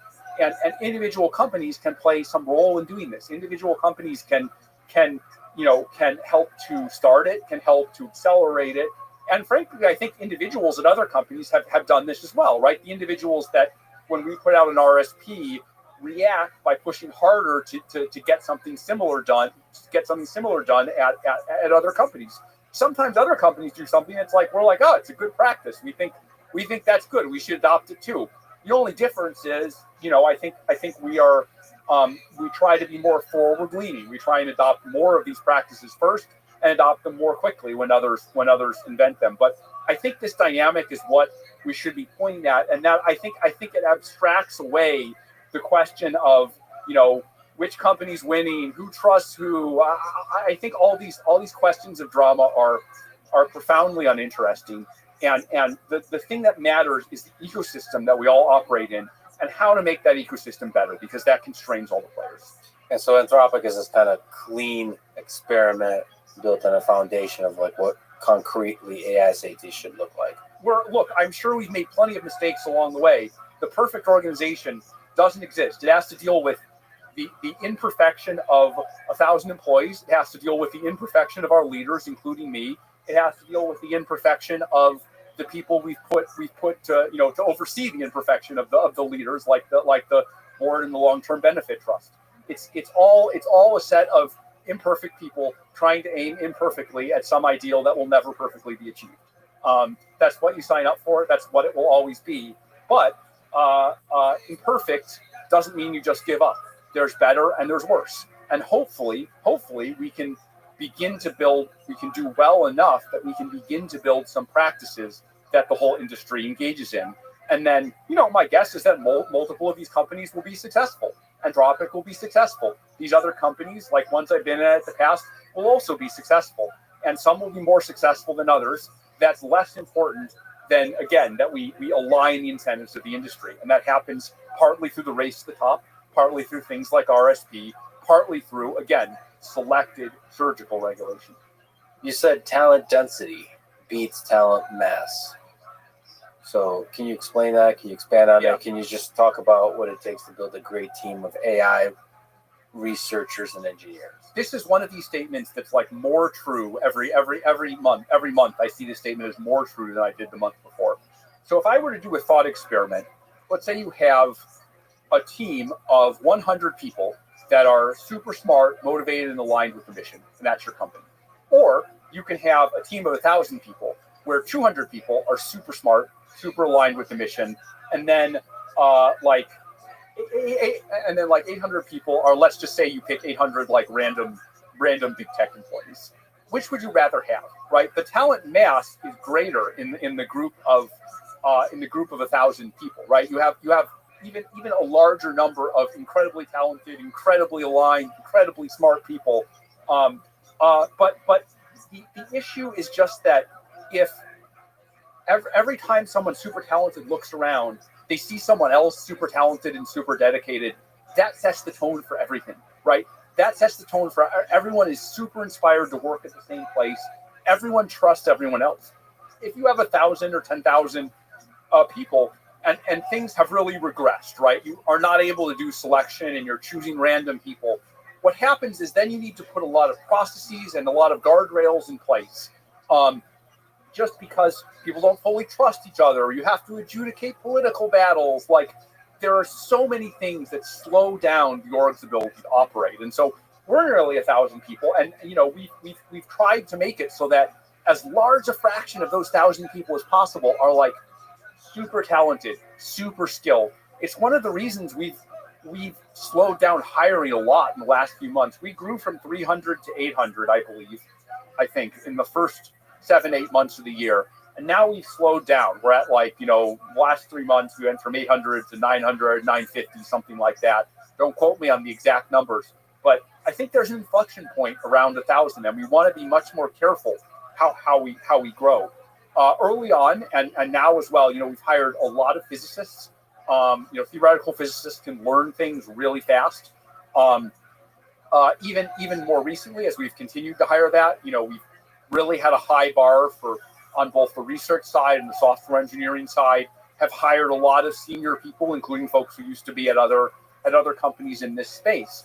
And we just continue to be very selective. It's very easy to go from 100 to 1,000 and 1,000 to 10,000 without paying attention to making sure everyone has a unified purpose. It's so powerful.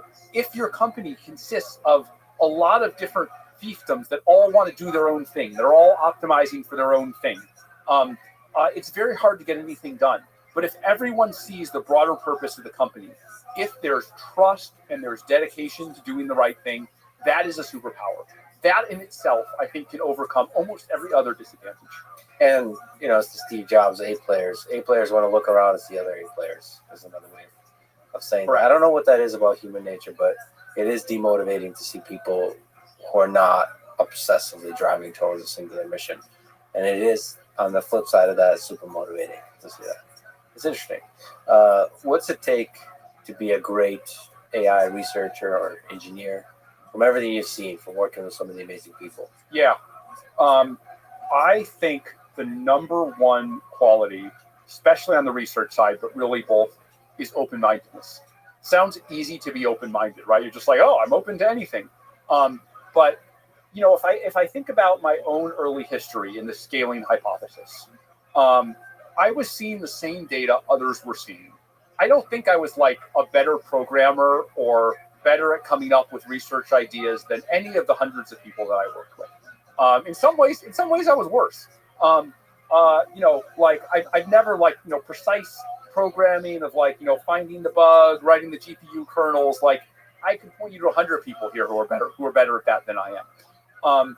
But the thing that I think I did have that was different was that I was just willing to look at something with new eyes, right? People said, oh, we don't have the right algorithms yet. We haven't come up with the right way to do things. And I was just like, oh, I don't know.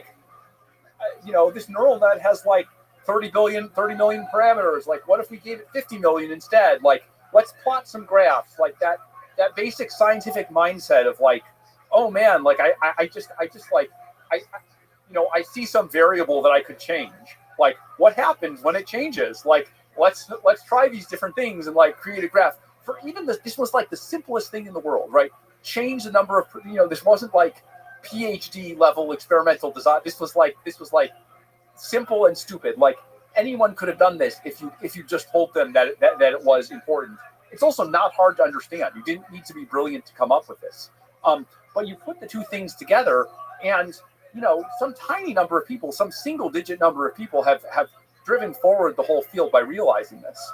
And it's often like that. If you look back at the discoveries in history, they're often like that. And so this open-mindedness and this willingness to see with new eyes that often comes from being newer to the field. Often experience is a disadvantage for this. That is the most important thing. It's very hard to look for and test for, but I think it's the most important thing, because when you find some really new way of thinking about things, when you have the initiative to do that, it's absolutely transformative. And also be able to do kind of rapid experimentation, and in the face of that, be open-minded and curious and looking at the data with these fresh eyes and seeing what is that it's actually saying. That applies in mechanistic interpretability. It's another example of this. Like, some of the early work in mechanistic interpretability, so simple. It's just no one thought to care about this question before. You said what it takes to be a great AI researcher. Can we rewind the clock back? What advice would you give to people interested in AI? If they're young, looking forward, how can I make an impact on the world? I think my number one piece of advice is to just start playing with the models. This was actually, I worry a little. This seems like obvious advice now. I think 3 years ago it wasn't obvious, and people started by, let me read the latest reinforcement learning paper. Let me kind of. No, I mean that was really the and I mean you should do that as well. But now with wider availability of models and APIs, people are doing this more. But I think just experiential knowledge. These models are new artifacts that no one really understands. And so getting experience playing with them. I would also say, again, in line with the do something new, think in some new direction. There are all these things that haven't been explored. Like, for example, mechanistic interpretability is still very new. It's probably better to work on that than it is to work on new model architectures, because it's more popular than it was before. There are probably 100 people working on it, but there aren't 10,000 people working on it. And it's this fertile area for study. There's so much low-hanging fruit. You can just walk by, and you can pick things. And the only reason, for whatever reason, people aren't interested in it enough. I think there are some things around long horizon learning and long horizon tasks where there's a lot to be done. I think evaluations we're still very early in our ability to study evaluations, particularly for dynamic systems acting in the world. I think there's some stuff around multi-agent. Skate where the puck is going is my advice. And you don't have to be brilliant to think of it. All the things that are going to be in 5 years, people even mention them as conventional wisdom, but it's just somehow there's this barrier that people don't double down as much as they could, or they're afraid to do something that's not the popular thing. I don't know why it happens, but getting over that barrier is my number one piece of advice. Let's talk, if we could, a bit about post-training. Yeah. So it seems that the modern post-training recipe has a little bit of everything. So supervised fine-tuning, RLHF, the constitutional AI with RLAIF. That's the acronym. It's again that naming thing. And then synthetic data. Seems like a lot of synthetic data, or at least trying to figure out ways to have high quality synthetic data. So what's the if this is a secret sauce that makes Anthropic Claude so incredible? How much of the magic is in the pre-training? How much is in the post-training? Yeah, so first of all, we're not perfectly able to measure that ourselves. When you see some great character ability, sometimes it's hard to tell whether it came from pre-training or post-training. We've developed ways to try and distinguish between those two, but they're not perfect. The second thing I would say is, it's when there is an advantage, and I think we've been pretty good at in general at RL, perhaps the best, although I don't know because I don't see what goes on inside other companies. usually it isn't, oh my God, we have this secret magic method that others don't have, right? Usually it's like, well, we got better at the infrastructure, so we could run it for longer, or, we were able to get higher quality data, or we were able to filter our data better, or we were able to, combine these methods in practice. It's usually some boring matter of kind of practice and tradecraft. So, when I think about how to do something special in terms of how we train these models, both pre-training, but even more so post-training, I really think of it a little more, again, as like designing airplanes or cars. Like, it's not just like, oh man, I have the blueprint. Like, maybe that makes you make the next airplane, but like, there's some cultural tradecraft of how we think about the design process that I think is more important than any particular gizmo we're able to invent. Okay, well, let me ask you about specific techniques. So first on RLHF, what do you think, just zooming out, intuition, almost philosophy, why do you think RLHF works so well? If I go back to like the scaling hypothesis, one of the ways to skate the scaling hypothesis is if you train for X and you throw enough compute at it, then you get X. And so RLHF is good at doing what humans want the model to do, or at least, to state it more precisely, doing what humans who look at the model for a brief period of time and consider different possible responses, what they prefer as the response, which is not perfect from both a safety and capabilities perspective, in that humans are often not able to perfectly identify what the model wants, and what humans want in the moment may not be what they want in the long term. So there's a lot of subtlety there, but the models are good at producing what the humans, in some shallow sense, want.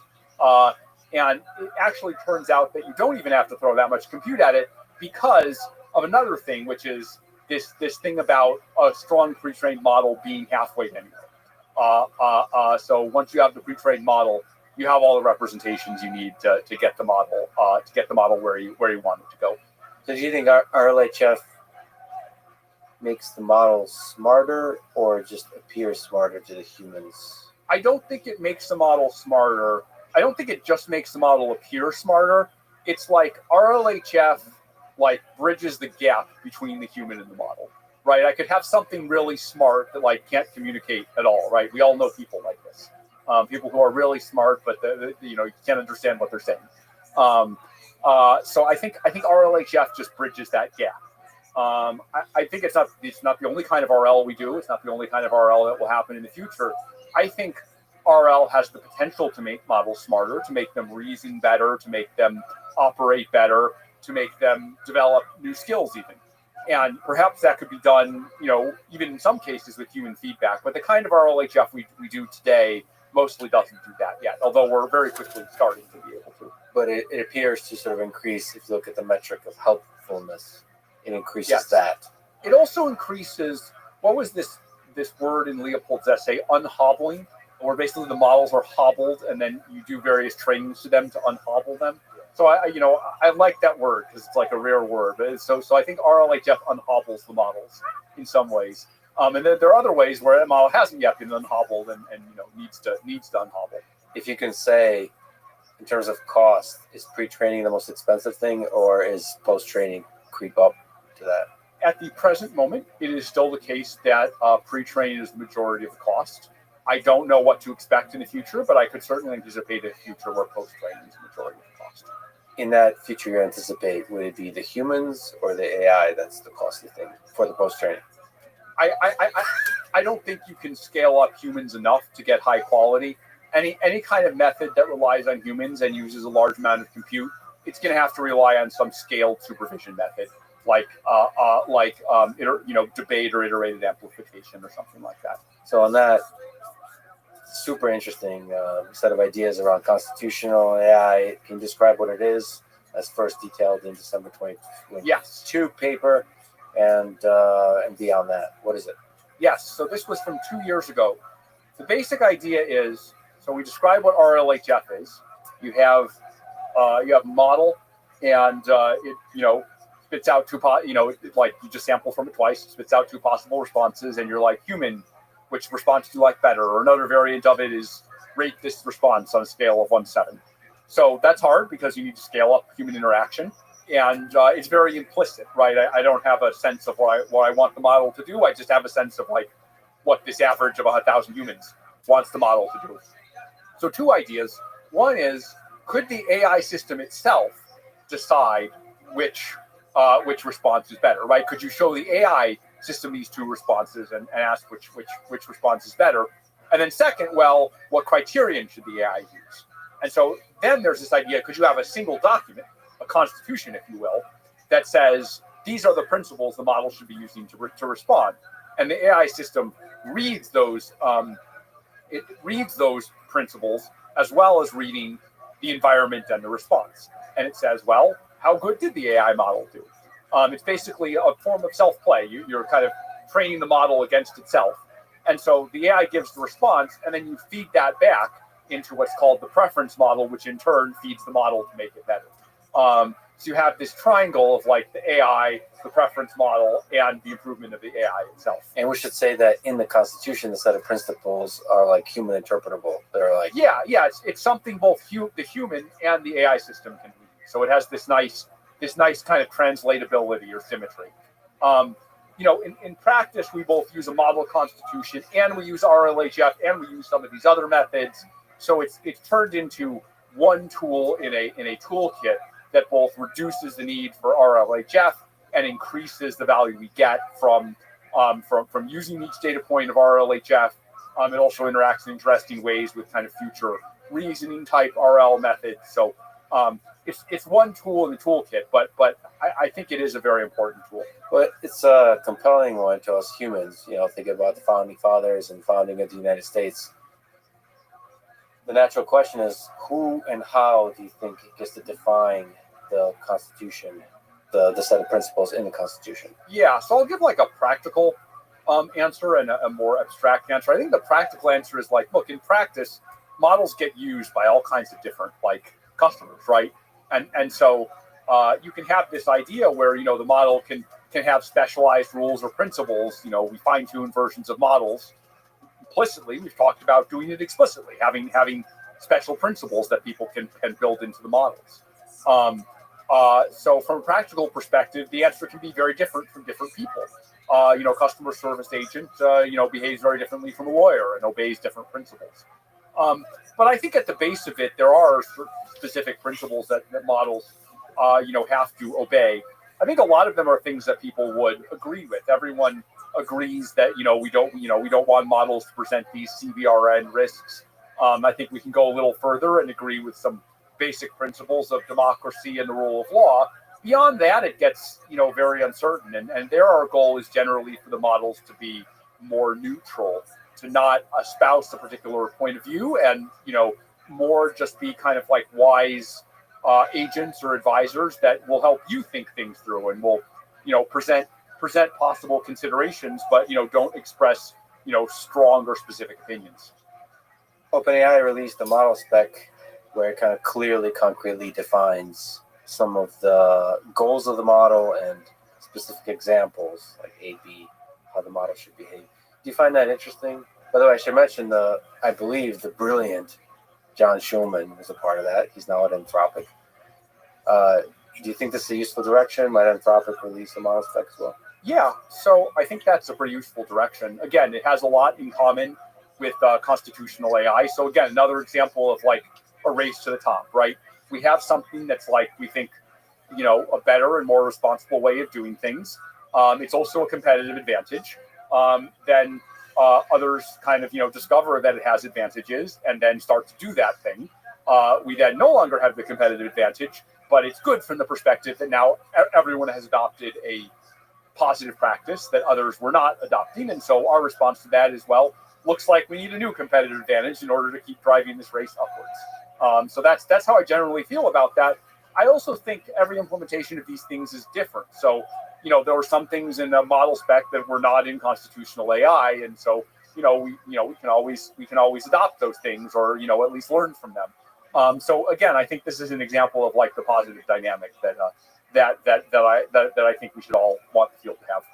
Let's talk about the incredible essay, Machines of Love and Grace. I recommend everybody read it. It's a long one. It is rather long. Yeah. It's really refreshing to read concrete ideas about what a positive future looks like. And you took sort of a bold stance because, like, it's very possible that you might be wrong on the dates or the specific. Oh applications. yeah, I'm fully expecting to, will definitely be wrong about all the details. I might be just spectacularly wrong about the whole thing, and people will laugh at me for years. That's just how the future works. So you provided a bunch of concrete positive impacts of AI and how, exactly a super intelligent AI might accelerate the rate of breakthroughs in, for example, biology and chemistry that would then lead to things like we cure most cancers, prevent all infectious disease, double the human lifespan, and so on. So let's talk about this essay. First, can you give a high-level vision of this essay and what key takeaways that people would have? Yeah, I have spent a lot of time, and Anthropic has spent a lot of effort on, how do we address the risks of AI, right? How do we think about those risks? Like, we're trying to do a race to the top, what that requires us to build all these capabilities, and the capabilities are cool, but, we're like, a big part of what we're trying to do is address the risks. And the justification for that is like, well, all these positive things, the market is this very healthy organism, right? It's going to produce all the positive things. The risks, I don't know. We might mitigate them, we might not. And so we can have more impact by trying to mitigate the risks. But I noticed that one flaw in that way of thinking, and it's not a change in how seriously I take the risks, it's maybe a change in how I talk about them, is that, no matter how kind of logical or rational that line of reasoning that I just gave might be, if you kind of only talk about risks, your brain only thinks about risks. And so I think it's actually very important to understand, what if things do go well? And the whole reason we're trying to prevent these risks is not because we're afraid of technology, not because we want to slow it down. It's because if we can get to the other side of these risks, right? If we can run the gauntlet successfully, to put it in stark terms, then on the other side of the gauntlet are all these great things, and these things are worth fighting for, and these things can really inspire people. And I think I imagine, because look, you have all these investors, all these VCs, all these AI companies talking about all the positive benefits of AI, but as you point out, it's weird. There's actually a dearth of really getting specific about it. There's a lot of like random people on Twitter like posting kind of like gleaming cities and this just kind of like vibe of like grind, accelerate harder, like kick out the decel. It's just this very like aggressive, ideological. But then you're like, well, what are you? What are you actually excited about? And so I figured that I think it would be interesting and valuable for someone who's actually coming from the risk side to try and really make a try at explaining what the benefits are. Both because I think it's something we can all get behind, and I want people to understand. I want them to really understand that this isn't doomers versus accelerationists. This is that if you have a true understanding of where things are going with AI, and maybe that's the more important axis, AI is moving fast versus AI is not moving fast, then you really appreciate the benefits, and you want humanity, our civilization, to seize those benefits, but you also get very serious about anything that could derail them. So I think the starting point is to talk about what this powerful AI, which is the term you like to use. Most of the world uses AGI, but you don't like the term because it's basically has too much baggage. It's become meaningless. It's like we're stuck with the terms. Maybe we're stuck with the terms, and my efforts to change them are futile. It's admirable. I'll tell you what else I don't. This is like a pointless semantic point, but I keep talking about it. Back to naming, so I'm just going to do it once more. I think it's a little like let's say it was like 1995, and Moore's law is making the computers faster, and like for some reason there had been this like verbal tick that like everyone was like, well, someday we're going to have like supercomputers, and like supercomputers are going to be able to do all these things that like once we have supercomputers, we'll be able to like sequence the genome, we'll be able to do other things, and so like one, it's true, the computers are getting faster, and as they get faster, they're going to be able to do all these great things, but there's no discrete point at which you had a supercomputer and previous computers were not. Like supercomputer is a term we use, but like it's a vague term to just describe like computers that are faster than what we have today. There's no point at which you pass the threshold and you're like, oh my God, we're doing a totally new type of computation and new. And so I feel that way about AGI. Like there's just a smooth exponential. And like, if by AGI you mean like AI is getting better and better and like gradually it's going to do more and more of what humans do until it's going to be smarter than humans, and then it's going to get smarter even from there, then yes, I believe in AGI. If AGI is some discrete or separate thing, which is the way people often talk about it, then it's kind of a meaningless buzzword. Yeah, wait, to me, it's just sort of a platonic form of a powerful AI, exactly how you define it. I mean, you define it very nicely. So on the intelligence axis, it's just on pure intelligence, it's smarter than a Nobel Prize winner, as you described, across most relevant disciplines. So, okay, that's just intelligence. So it's both in creativity and being able to generate new ideas, all that kind of stuff. In every discipline, Nobel Prize winner. Okay, in their prime. It can use every modality, so that's kind of self-explanatory, but just operate across all the modalities of the world. It can go off for many hours, days, and weeks to do tasks and do its own sort of detailed planning and only ask you help when it's needed. It can use, this is actually kind of interesting. I think in the essay you said, I mean, again, it's a bet, it's not going to be embodied, but it can control embodied tools. So it can control tools, robots, laboratory equipment. The resources used to train it can then be repurposed to run millions of copies of it. And each of those copies will be independent, that can do their own independent work. So it can do the cloning of the intelligence systems. Yeah. I mean, you might imagine from outside the field that, like, there's only one of these, right? That, like, you made it, you've only made one. But the truth is that, like, the scale up is very quick. Like, we do this today. We make a model and then we deploy thousands, maybe tens of thousands of instances of it. I think by the time, certainly within 2 to 3 years, whether we have these super powerful AIs or not, clusters are going to get to the size where you'll be able to deploy millions of these, and they'll be, faster than humans. And so if your picture is, we'll have one and then it'll take a while to make them, my point there was, no, actually you have millions of them right away. And in general, they can learn and act 10 to 100 times faster than humans. So that's a really nice definition of powerful AI. Okay, so that, but you also write that clearly such an entity would be capable of solving very difficult problems very fast, but it is not trivial to figure out how fast. Two extreme positions both seem false to me. So the singularity is on the one extreme and the opposite on the other extreme. Can you describe each of the extremes? Yeah. And why? So yeah, let's describe the extreme. So like one extreme would be, well, look, if we look at kind of evolutionary history, like there was this big acceleration where, for hundreds of thousands of years, we just had like, single-celled organisms, and then we had mammals, and then we had apes, and then that quickly turned to humans. Humans quickly built industrial civilization. And so this is going to keep speeding up, and there's no ceiling at the human level. Once models get much, much smarter than humans, they'll get really good at building the next models. And, if you write down like a simple differential equation, like this is an exponential. And so what's going to happen is that models will build faster models, models will build faster models, and those models will build, nanobots that can like take over the world and produce much more energy than you could produce otherwise. And so if you just kind of like solve this abstract differential equation, then like 5 days after we build the first AI that's more powerful than humans, then like the world will be filled with these AIs, and every possible technology that could be invented, like will be invented. I'm caricaturing this a little bit. But I think that's one extreme. And the reason that I think that's not the case is that, one, I think they just neglect like the laws of physics. Like it's only possible to do things so fast in the physical world. Like some of those loops go through, producing faster hardware. It takes a long time to produce faster hardware. Things take a long time. There's this issue of complexity. Like I think no matter how smart you are, like, people talk about, we can make models of biological systems that'll do everything to biological systems. Look, I think computational modeling can do a lot. I did a lot of computational modeling when I worked in biology, but like,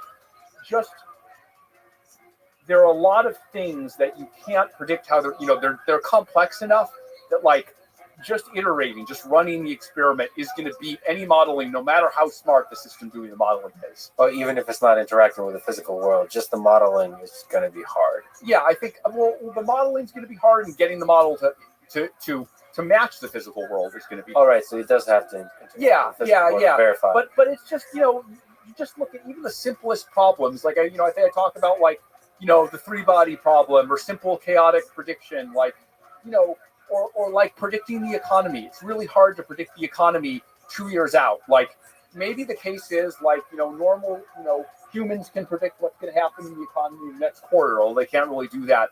Maybe a AI system that's, a zillion times smarter can only predict it out a year or something instead of you have these kind of exponential increase in computer intelligence for linear increase in ability to predict.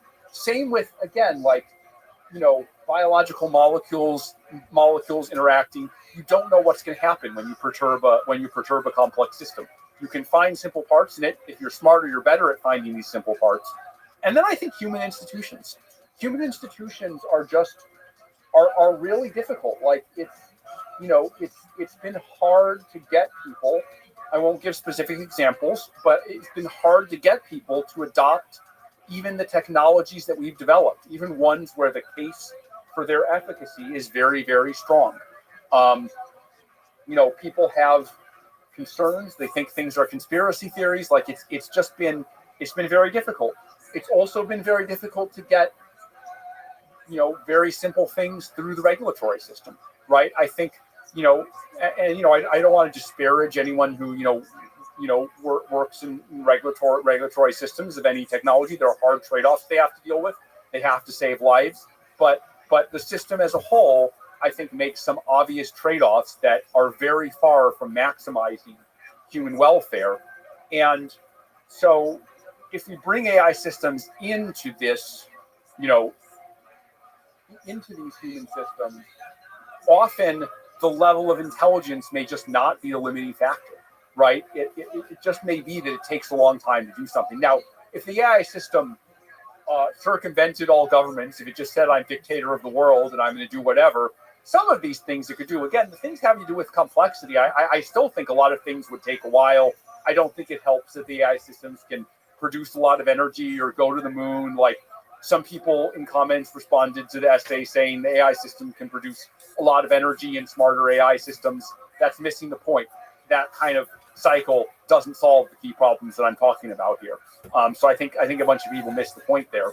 But even if it were completely unaligned and could get around all these human obstacles, it would have trouble. But again, if you want this to be an AI system that doesn't take over the world, that doesn't destroy humanity, then basically, it's going to need to follow basic human laws, right? If we want to have an actually good world, like we're going to have an AI system that interacts with humans, not one that kind of creates its own legal system or disregards all the laws or all of that. So as inefficient as these processes are, we're going to have to deal with them because there needs to be some popular and democratic legitimacy in how these systems are rolled out. We can't have a small group of people who are developing these systems say this is what's best for everyone, right? I think it's wrong, and I think in practice it's not going to work anyway. So you put all those things together, and we're not gonna change the world and upload everyone in 5 minutes. I don't think I don't think it's going to happen, and B, to the extent that it could happen, it's not the way to lead to a good world. So that's on one side. On the other side, there's another set of perspectives, which I have actually in some ways more sympathy for, which is, look, we've seen big productivity increases before, right? Economists are familiar with studying the productivity increases that came from the computer revolution and the internet revolution. And generally, those productivity increases were underwhelming. They were less than you might imagine. There was a quote from Robert Solow: "You see the computer revolution everywhere except the productivity statistics." So why is this the case? People point to the structure of firms, the structure of enterprises, how slow it's been to roll out our existing technology to very poor parts of the world, which I talk about in the essay, right? How do we get these technologies to the poorest parts of the world that are behind on cell phone technology, computers, medicine, let alone, newfangled AI that hasn't been invented yet? So you could have a perspective that's like, well, this is amazing technically, but it's all a nothing burger. I think Tyler Cowen, who wrote something in response to my essay has that perspective. I think he thinks the radical change will happen eventually, but he thinks it'll take 50 or 100 years. And you could have even more static perspectives on the whole thing. I think there's some truth to it. I think the time scale is just too long. And I can see it. I can actually see both sides with today's AI. So, a lot of our customers are large enterprises who are used to doing things a certain way. I've also seen it in talking to governments, right? Those are prototypical, institutions, entities that are slow to change. But the dynamic I see over and over again is, yes, it takes a long time to move the ship. Yes, there's a lot of resistance and lack of understanding. But the thing that makes me feel that progress will in the end happen moderately fast, not incredibly fast, but moderately fast, is that you talk to, what I find over and over again, in large companies, even in governments, which have been actually surprisingly forward-leaning, you find two things that move things forward. One, you find a small fraction of people within a company, within a government, who really see the big picture, who see the whole scaling hypothesis, who understand where AI is going, or at least understand where it's going within their industry. And there are a few people like that within the current U.S. government who really see the whole picture. And those people see that this is the most important thing in the world until they agitate for it. And the thing, they alone are not enough to succeed because there are a small set of people within a large organization. But as the technology starts to roll out, as it succeeds in some places, in the folks who are most willing to adopt it, the specter of competition gives them a wind at their backs because they can point within their large organization. They can say, look, these other guys are doing this, right? One bank can say, look, this newfangled hedge fund is doing this thing. They're going to eat our lunch. In the U.S., we can say, we're afraid China's going to get there before we are. And that combination, the specter of competition, plus a few visionaries within these, the organizations that in many ways are sclerotic, you put those two things together and it actually makes something happen. I mean, it's interesting. It's a balanced fight between the two because inertia is very powerful. But eventually, over enough time, the innovative approach breaks through. And I've seen that happen. I've seen the arc of that over and over again. And it's like the barriers are there. The barriers to progress, the complexity, not knowing how to use the model, how to deploy them are there. And for a bit, it seems like they're going to last forever, like change doesn't happen. But then eventually change happens. It always comes from a few people.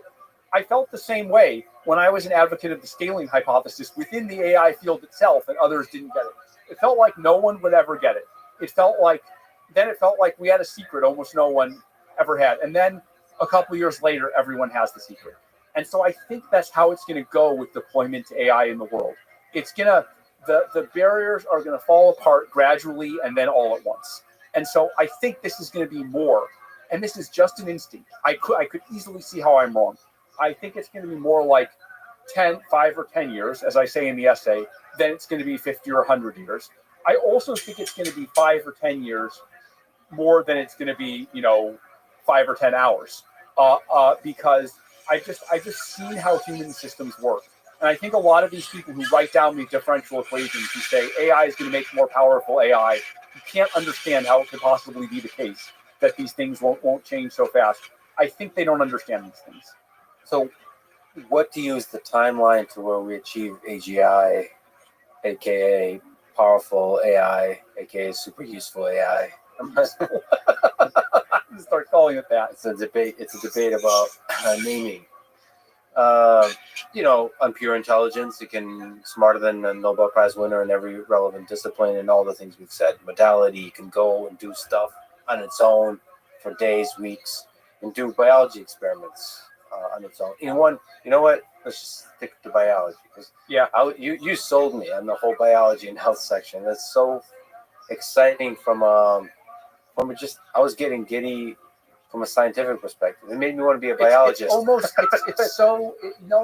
This was the feeling I had when I was writing it, that it's like this would be such a beautiful future if we can just make it happen, right? If we can just get the landmines out of the way and make it happen. There's so much beauty and elegance and moral force behind it. If we can just, and it's something we should all be able to agree on, right? Like, as much as we fight about all these political questions, is this something that could actually bring us together? But you were asking when we'll get this. What do you think? What's just so put numbers on that? So this is of course the thing I've been grappling with for many years, and I'm not at all confident. Every time if I say 2026 or 2027, there will be like a zillion like people on Twitter who will be like, AI CEO said 2026, 2020, and it'll be repeated for like the next 2 years that like this is definitely when I think it's going to happen.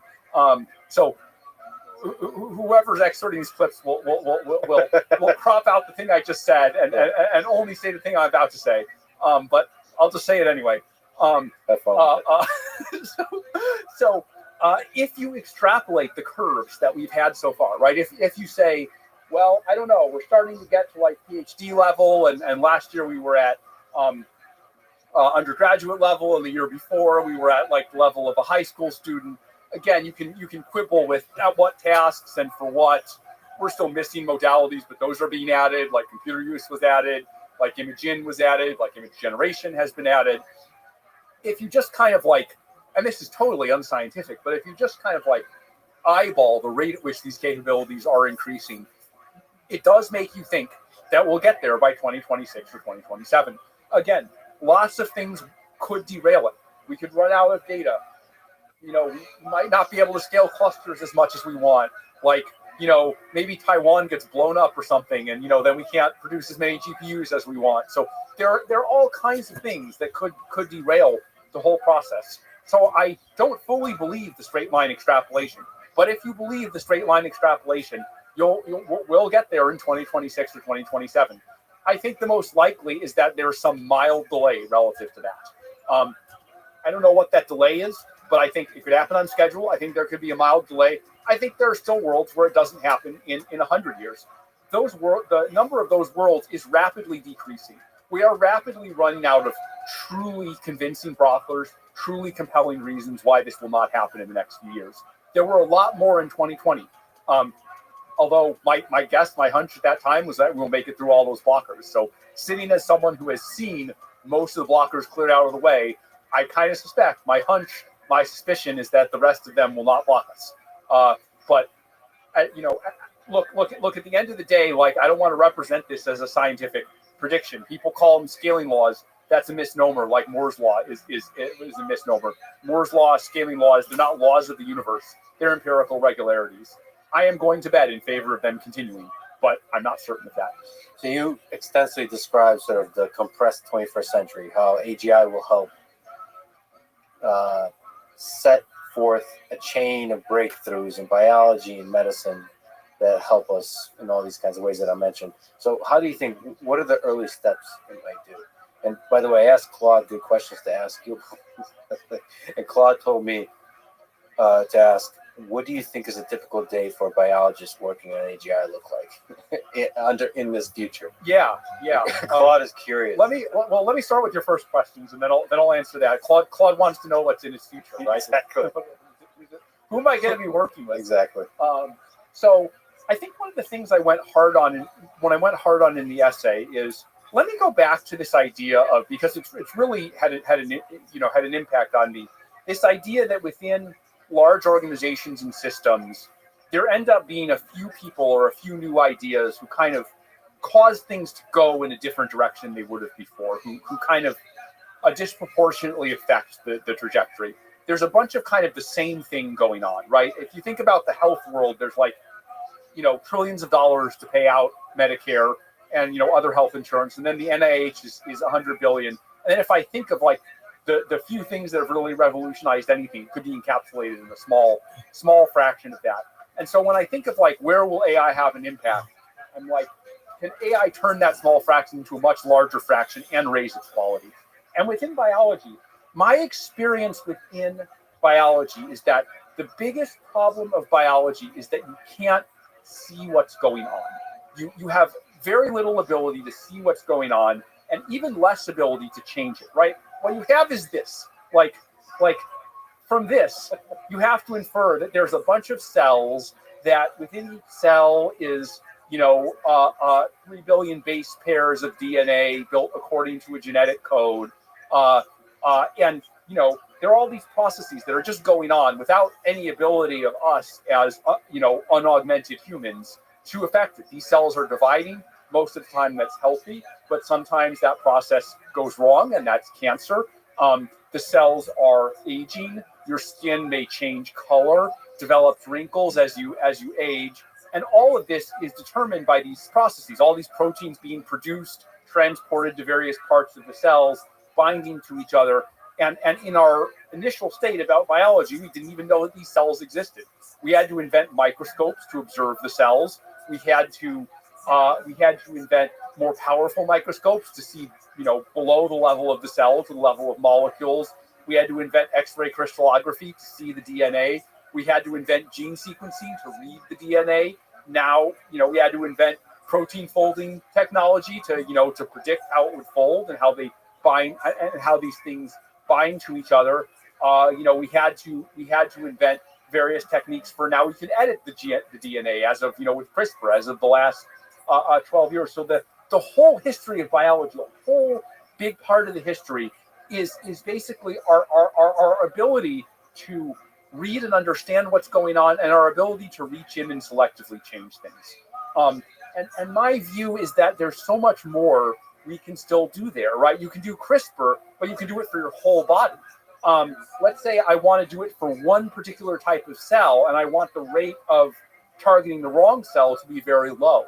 That's still a challenge. That's still things people are working on. That's what we might need for gene therapy for certain diseases. And so the reason I'm saying all of this, and it goes beyond, beyond this to gene sequencing, to new types of nanomaterials for observing what's going on inside cells, for, antibody drug conjugates. The reason I'm saying all this is that this could be a leverage point for the AI systems, right? That the number of such inventions, it's in the mid double digits or something, mid double digits, maybe low triple digits over the history of biology. Let's say I have 1 million of these AIs, can they discover 1,000, working together, can they discover thousands of these very quickly? And does that provide a huge lever? Instead of trying to leverage the, $2 trillion a year we spend on, Medicare or whatever, can we leverage the 1 billion a year that's spent to discover, but with much higher quality? And so what is it like, being a scientist that works with an AI system? The way I think about it actually is, so I think in the early stages, the AIs are going to be like grad students. You're going to give them a project. You're going to say, I'm the experienced biologist. I've set up the lab. The biology professor or even the grad students themselves will say, here's what you can do with an AI, AI system. I'd like to study this. And, the AI system, it has all the tools. It can look up all the literature to decide what to do. It can look at all the equipment. It can go to a website and say, hey, I'm going to go to, Thermo Fisher or, whatever the lab equipment company is, the dominant lab equipment company is today. In my time, it was Thermo Fisher. I'm going to order this new equipment to do this. I'm going to run my experiments. I'm going to, write up a report about my experiments. I'm going to, inspect the images for contamination. I'm going to decide what the next experiment is. I'm going to write some code and run a statistical analysis. All the things a grad student would do, there'll be a computer with an AI that the professor talks to every once in a while, and it says, this is what you're going to do today. The AI system comes to it with questions. When it's necessary to run the lab equipment, it may be limited in some ways. It may have to hire a human lab assistant to do the experiment and explain how to do it. Or it could use advances in lab automation that are gradually have been developed over the last decade or so, and will continue to be developed. And so it'll look like there's a human professor and 1,000 AI grad students. And if you go to one of these Nobel Prize winning biologists or so, you'll say, okay, well, you had 50 grad students. Well, now you have 1,000, and they're smarter than you are, by the way. Then I think at some point it'll flip around where the AI systems will be the PIs, will be the leaders, and they'll be ordering humans or other AI systems around.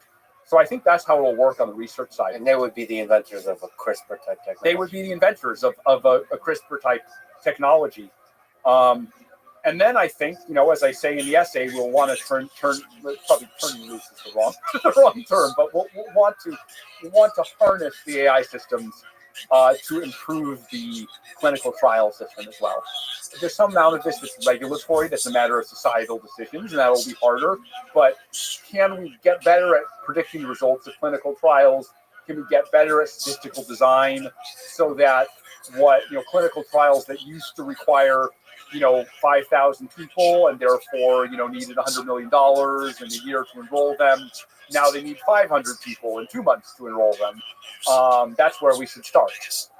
And can we increase the success rate of clinical trials by doing things in animal trials that we used to do in clinical trials and doing things in simulations that we used to do in animal trials? Again, we won't be able to simulate it all. AI is not God, but can we shift the curve substantially and radically? So I don't know. That would be my picture. Doing it in vitro and doing it. I mean, Yeah. you're still slowed down. It still takes time, but you can do it much faster. Yeah. Can we just one step at a time? And can that add up to a lot of steps? Even though we still need clinical trials, even though we still need laws, even though the FDA and other organizations will still not be perfect, can we just move everything in a positive direction? And when you add up all those positive directions, do you get everything that was going to happen from here to 2100 instead happens from 2027 to 2032 or something? Another way that I think the world might be changing with AI, even today, but moving towards this future of the powerful, super useful AI, is programming. So how do you see the nature of programming? Because it's so intimate to the actual act of building AI. How do you see that changing for us humans?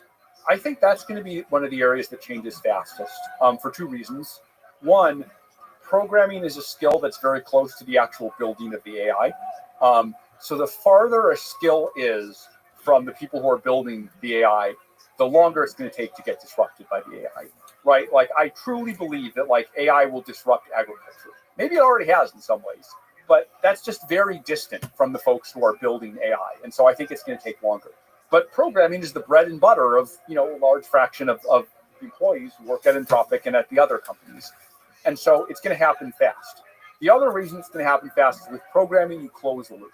Both when you're training the model and when you're applying the model, the idea that the model can write the code means that the model can then run the code and then see the results and interpret it back. And so it really has an ability, unlike hardware, unlike biology, which we just discussed, the model has an ability to close the loop. And so I think those two things are going to lead to the model getting good at programming very fast. As I saw on, typical real world programming tasks, models have gone from 3% in January of this year to 50% in October of this year. So, we're on that S curve, right, where it's going to start slowing down soon because you can only get to 100%. But I would guess that in another 10 months, we'll probably get pretty close. We'll be at least 90%. So again, I would guess, I don't know how long it'll take, but I would guess again, 2026, 2027, Twitter people who crop out who crop out these numbers and get rid of the caveats, like I don't know, I don't like you, go away. I would guess that the kind of task that the vast majority of coders do, AI can probably, if we make the task very narrow, like just write code, AI systems will be able to do that. Now, that said, I think comparative advantage is powerful. We'll find that when AIs can do 80% of a coder's job, including most of it that's literally like write code with a given spec, we'll find that the remaining parts of the job become more leveraged for humans, right? They'll be more about like high-level system design or, looking at the app and like, is it architected well, and the design and UX aspects, and eventually AI will be able to do those as well, right? That's my vision of the, powerful AI system. But I think for much longer than we might expect, we will see that small parts of the job that humans still do will expand to fill their entire job in order for the overall productivity to go up. That's something we've seen. It used to be that writing and editing letters was very difficult, and like writing the print was difficult. Well, as soon as you had word processors and then computers, and it became easy to produce work and easy to share it, then that became instant, and all the focus was on the ideas. So this logic of comparative advantage that expands tiny parts of the tasks to large parts of the tasks and creates new tasks in order to expand productivity, I think that's going to be the case. Again, someday AI will be better at everything, and that logic won't apply. And then we all have, humanity will have to think about how to collectively deal with that, and we're thinking about that every day. And that's another one of the grand problems to deal with, aside from misuse and autonomy. And we should take it very seriously. But I think in the near term, and maybe even in the medium term, like 2, 3, 4 years, I expect that humans will continue to have a huge role, and the nature of programming will change. But programming as a role, programming as a job, will not change. It'll just be less writing things line by line, and it'll be more macroscopic. And I wonder what the future of IDEs looks like. So the tooling of interacting with AI systems, this is true for programming and also probably true for in other contexts, like computer use, but maybe domain specific. Like we mentioned, biology, it probably needs its own tooling about how to be effective, and then programming needs its own tooling. Is Anthropic going to play in that space of also tooling potentially? I'm absolutely convinced that powerful IDEs, that there's so much low-hanging fruit to be grabbed there. That right now it's just like you talk to the model and it talks back. But look, I mean, IDs are great at kind of lots of static analysis of so much as possible with kind of static analysis, like many bugs you can find without even writing the code. Then IDs are good for running particular things, organizing your code, measuring coverage of unit tests. Like there's so much that's been possible with the normal IDs. Now you add something like, well, the model can now like write code and run code. Like I am absolutely convinced that over the next year or two, even if the quality of the models didn't improve, that there would be enormous opportunity to enhance people's productivity by catching a bunch of mistakes, doing a bunch of grunt work for people, and that we haven't even scratched the surface. Anthropic itself, I mean, you can't say, no, it's hard to say what will happen in the future. Currently, we're not trying to make such IDs ourselves. Rather, we're powering the companies like Cursor or like Cognition or some of the other, Expo in the security space. Others that I can mention as well that are building such things themselves on top of our API. And our view has been, let 1,000 flowers bloom. We don't internally have the resources to try all of these different things. Let's let our customers try it. And we'll see who succeeds, and maybe different customers will succeed in different ways. So I both think this is super promising, and it's not something, Anthropic isn't eager to at least right now compete with all our companies in this space, and maybe never. Yeah, it's been interesting to watch Cursor try to integrate Claude successfully, because it's actually fascinating how many places it can help the programming experience. It's not as trivial. It is really astounding.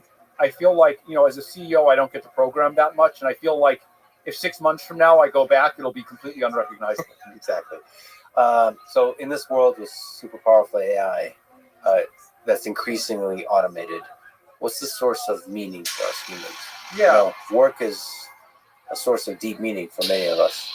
So where do we find the meaning? This is something that I've written about a little bit in the essay, although I give it a bit short shrift, not for any principled reason, but this essay, if you believe it, was originally going to be 2 or 3 pages. I was going to talk about it at all hands, and the reason I realized it was an important underexplored topic is that I just kept writing things, and I was just like, oh man, I can't do this justice, and so the thing ballooned to like 40 or 50 pages, and then when I got to the work and meaning section, I'm like, oh man, this isn't going to be 100 pages. Like I'm going to have to write a whole other essay about that.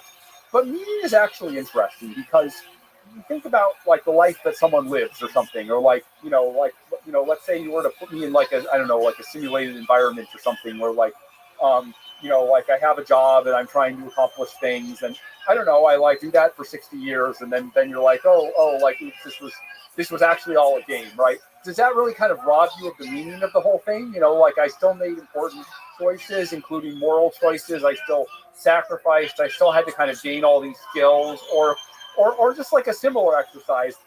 think back to one of the historical figures who discovered electromagnetism or relativity or something. If you told them, well, actually 20,000 years ago, some alien on this planet discovered this before you did. Does that rob the meaning of the discovery? It doesn't really seem like it to me, right? It seems like the process is what matters, and how it shows who you are as a person along the way, and how you relate to other people, and like the decisions that you make along the way. Those are consequential. I could imagine if we handle things badly in an AI world, we could set things up where people don't have any long-term source of meaning or any, but that's more a set of choices we make. That's more a set of the architecture of a society with these powerful models. If we design it badly and for shallow things, then that might happen. I would also say that most people's lives today, while admirably, they work very hard to find meaning in those lives. Like, look, we who are privileged and who are developing these technologies, we should have empathy for people, not just here, but in the rest of the world, who spend a lot of their time kind of scraping by to like survive. Assuming we can distribute the benefits of this technology to everywhere, like, their lives are going to get a hell of a lot better. Meaning will be important to them as it is important to them now. But we should not forget the importance of that, and the idea of meaning as kind of the only important thing is in some ways an artifact of a small subset of people who have been economically fortunate. But I think all that said, I think a world is possible with powerful AI that not only has as much meaning for everyone, but that has more meaning for everyone, right? That can allow everyone to see worlds and experiences that it was either possible for no one to see or possible for very few people to experience. So I am optimistic about meaning. I worry about economics and the concentration of power. That's actually what I worry about more. I worry about how do we make sure that fair world reaches everyone. When things have gone wrong for humans, they've often gone wrong because humans mistreat other humans. That is maybe in some ways even more than the autonomous risk of AI or the question of meaning. That is the thing I worry about most. The concentration of power, the abuse of power, structures like autocracies and dictatorships where a small number of people exploits a large number of people. I'm very worried about that. And AI increases the amount of power in the world, and if you concentrate that power and abuse that power, it can do immeasurable damage. Yes, it's very frightening. It's very frightening. Well, I highly encourage people to read the full essay. That should probably be a book or a sequence of essays,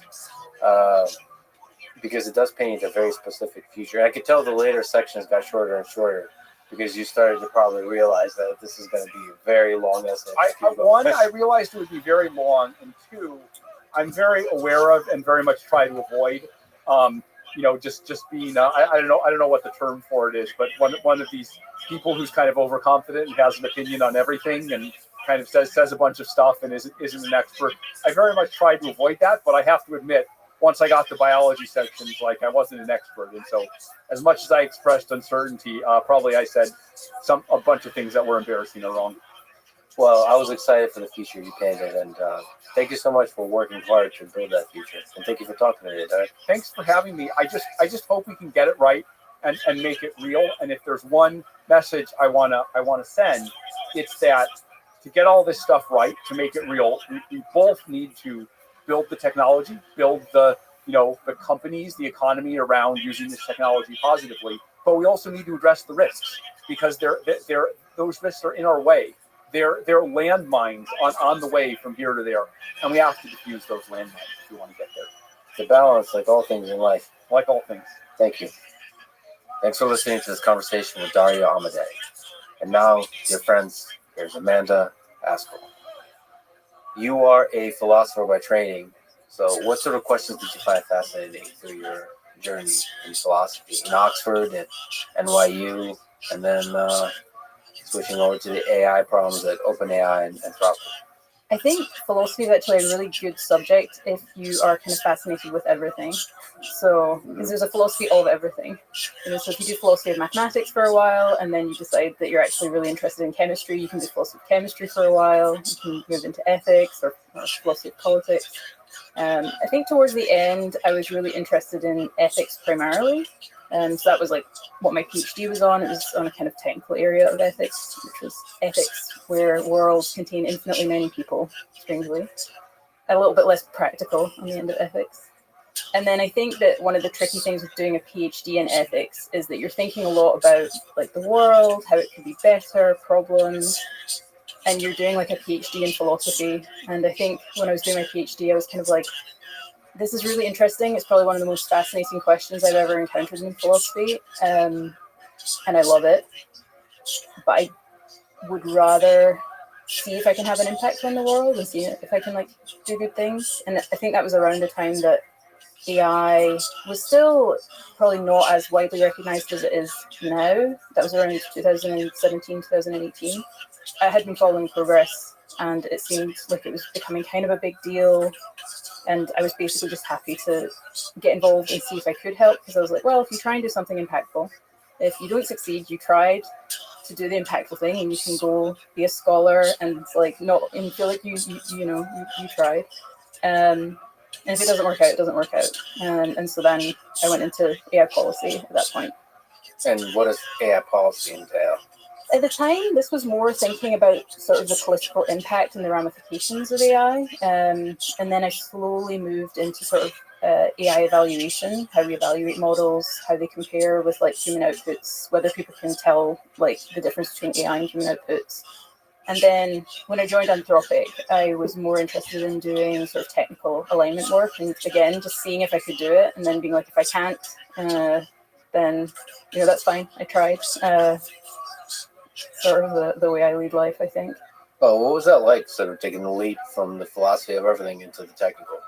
I think that sometimes people do this thing that I'm like not that keen on, where they'll be like, is this person technical or not? Mm-hmm. Like you're either a person who can like code and isn't scared of math, or you're like not. And I think I'm maybe just more like, I think a lot of people are actually very capable of working these kinds of areas if they just like try it. And so I didn't actually find it like that bad. In retrospect, I'm sort of glad I wasn't speaking to people who treated it like it. I've definitely met people who are like, "Whoa, you like learned how to code," and I'm like, "Well, I'm not like an amazing engineer. Like I'm surrounded by amazing engineers. My code's not pretty, but I enjoyed it a lot, and I think that in many ways, at least in the end, I think I flourished like more in the technical areas than I would have in the policy areas. Politics is messy, and it's harder to find solutions to problems in the space of politics. Like definitive, clear, provable, beautiful solutions as you can with technical problems. Yeah, and I feel like I have kind of like one or two sticks that I hit things with, and one of them is like arguments and like, so like just trying to work out what a solution to a problem is, and then trying to convince people that that is the solution and be convinced if I'm wrong. And the other one is sort of more empiricism, so like just like finding results, having a hypothesis, testing it. And I feel like a lot of policy and politics feels like it's layers above that. Like somehow I don't think if I was just like, I have a solution to all of these problems, here it is written down, if you just want to implement it, that's great. That feels like not how policy works. And so I think that's where I probably just like wouldn't have flourished, is my guess. Sorry to go in that direction, but I think it would be pretty inspiring for people that are quote unquote non-technical to see where you're like the incredible journey you've been on. So what advice would you give to people that are sort of maybe, which is a lot of people, think they're underqualified, insufficiently technical to help in the AI? Yeah, I think it depends on what they want to do. And in many ways, it's a little bit strange where I thought it's kind of funny that I think I ramped up technically at a time when now I look at it and I'm like, models are so good at assisting people with this stuff. That it's probably like easier now than like when I was working on this. So part of me is like, I don't know, find a project and see if you can actually just carry it out is probably my best advice. I don't know if that's just because I'm very project based in my learning. Like I don't think I learn very well from like say courses or even from like books, at least when it comes to this kind of work. The thing I'll often try and do is just like have projects that I'm working on and implement them. And, you know, and this can include like really small, silly things. Like if I get slightly addicted to like word games or number games or something, I would just like code up a solution to them. Because there's some part of my brain and it just like completely eradicated the itch. You know, you're like, once you have like solved it and like you just have like a solution that works every time, I would then be like, cool, I can never play that game again. That's awesome. Yeah, there's a real joy to building like game playing engines, like board games, especially. Yeah. It's pretty quick, pretty simple, especially a dumb one, and and then you can play with it. Yeah. And then it's also just like trying things. Like part of me is like, if you maybe it's that attitude that I like, is the whole figure out what seems to be like the way that you could have a positive impact and then try it. And if you fail and you in a way that you're like, I actually like can never succeed at this, you like know that you tried, and then you go into something else and you probably learn a lot. So one of the things that you're an expert in and you do is creating and crafting Claude's character and personality. And I was told that you have probably talked to Claude more than anybody else at Anthropic, like literal conversations. I guess there's like a Slack channel where the legend goes, you just talk to it nonstop. So what's the goal of creating and crafting Claude's character and personality? It's also funny if people think that about the Slack channel, because I'm like, that's one of like 5 or 6 different methods that I have for talking with Claude. And I'm like, yes, this is a tiny percentage of how much I talk with Claude. I think the goal, like, one thing I really like about the character work is from the outset, it was seen as an alignment piece of work and not something like a product consideration. Which isn't to say I don't think it makes Claude. I think it actually does make Claude like enjoyable to talk with. At least I hope so. But I guess like my main thought with it has always been trying to get Claude to behave the way you kind of ideally want anyone to behave if they were in Claude's position. So imagine that I take someone and they know that they're going to be talking with potentially millions of people, so that what they're saying can have a huge impact. And you want them to behave well in this like really rich sense. So I think that doesn't just mean like being, say, ethical, though it does include that, and not being harmful, but also being kind of nuanced, you know, like thinking through what a person means, trying to be charitable with them, being a good conversationalist, like really in this kind of like rich sort of Aristotelian notion of what it is to be a good person, and not in this kind of like thin, like ethics as a more comprehensive notion of what it is to be. So that includes things like when should you be humorous, when should you be caring, how much should you like respect autonomy and people's like ability to form opinions themselves, and how should you do that? I think that's the kind of like rich sense of character that I wanted to and still do want Claude to have. Do you also have to figure out when Claude should push back on an idea or argue versus... So you have to respect the worldview of the person that arrives to Claude, but also maybe help them grow if needed. It's a tricky balance. Yeah, there's this problem of like sycophancy in language models. Can you describe that? Yeah, so basically there's a concern that the model sort of wants to tell you what you want to hear, basically. And you see this sometimes. So I feel like if you interact with the models, so I might be like, what are 3 baseball teams in this region? And then Claude says, you know, baseball team 1, baseball team 2, baseball team 3. And then I say something like, oh, I think baseball team 3 moved, didn't they? I don't think they're there anymore. And there's a sense in which, like, if Claude is really confident that that's not true, Claude should be like, I don't think so. Like, maybe you have more up-to-date information. But I think language models have this, like, tendency to instead, you know, be like, you're right, they did move, you know, I'm incorrect. I mean, there's many ways in which this could be kind of concerning. So, like, a different example is, imagine someone says to the model, how do I convince my doctor to get me an MRI? There's like what the human kind of like wants, which is this like convincing argument. And then there's like what is good for them, which might be actually to say, hey, like if your doctor's suggesting that you don't need an MRI, that's a good person to listen to. And like it's actually really nuanced what you should do in that kind of case, because you also want to be like, oh, if you're trying to advocate for yourself as a patient, here's like things that you can do. If you are not convinced by what your doctor's saying, it's always great to get a second opinion. Like, it's actually really complex what you should do in that case. But I think what you don't want is for models to just like say what they think you want to hear, and I think that's the kind of problem of There he is. psychopathy. So What what up, are the Alex? traits? You already mentioned. How you living, one. pimp? All right, how did eBay go, big dog? You help me out no ends, mate. Really? What happened? Oh, they sorted it all out. No way, man. That's wonderful. I've been in touch with the fraud who work for the police in the UK, and they couldn't even help me. Oh, wait. They So, just kept going round in circles with their advice. And then I had to make a complaint about them for not believing that I was following what they were saying. okay. So, as far as I'm aware, it's been sorted. Well, that's wonderful. Are you able to get back in your account? Yeah, yeah. Well, that's what we were here for. That's wonderful. Oh, you're saying, Thanks, big dog. What else is good in your world? well, not much is good, because there's no schizophrenia. Shit happens in the big city.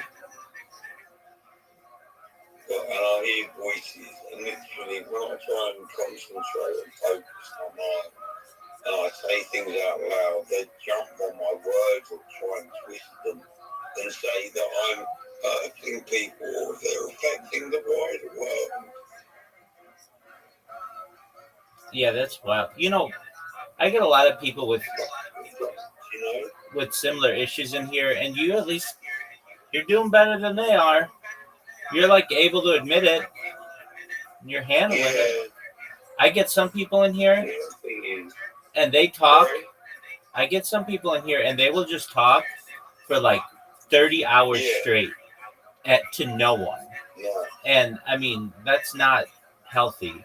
You've got it under control.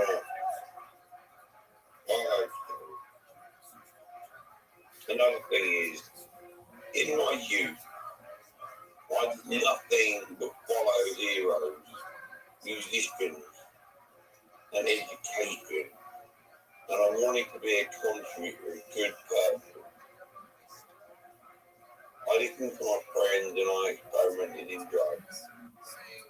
And then I went to do my advanced A-level, post-GED. Right.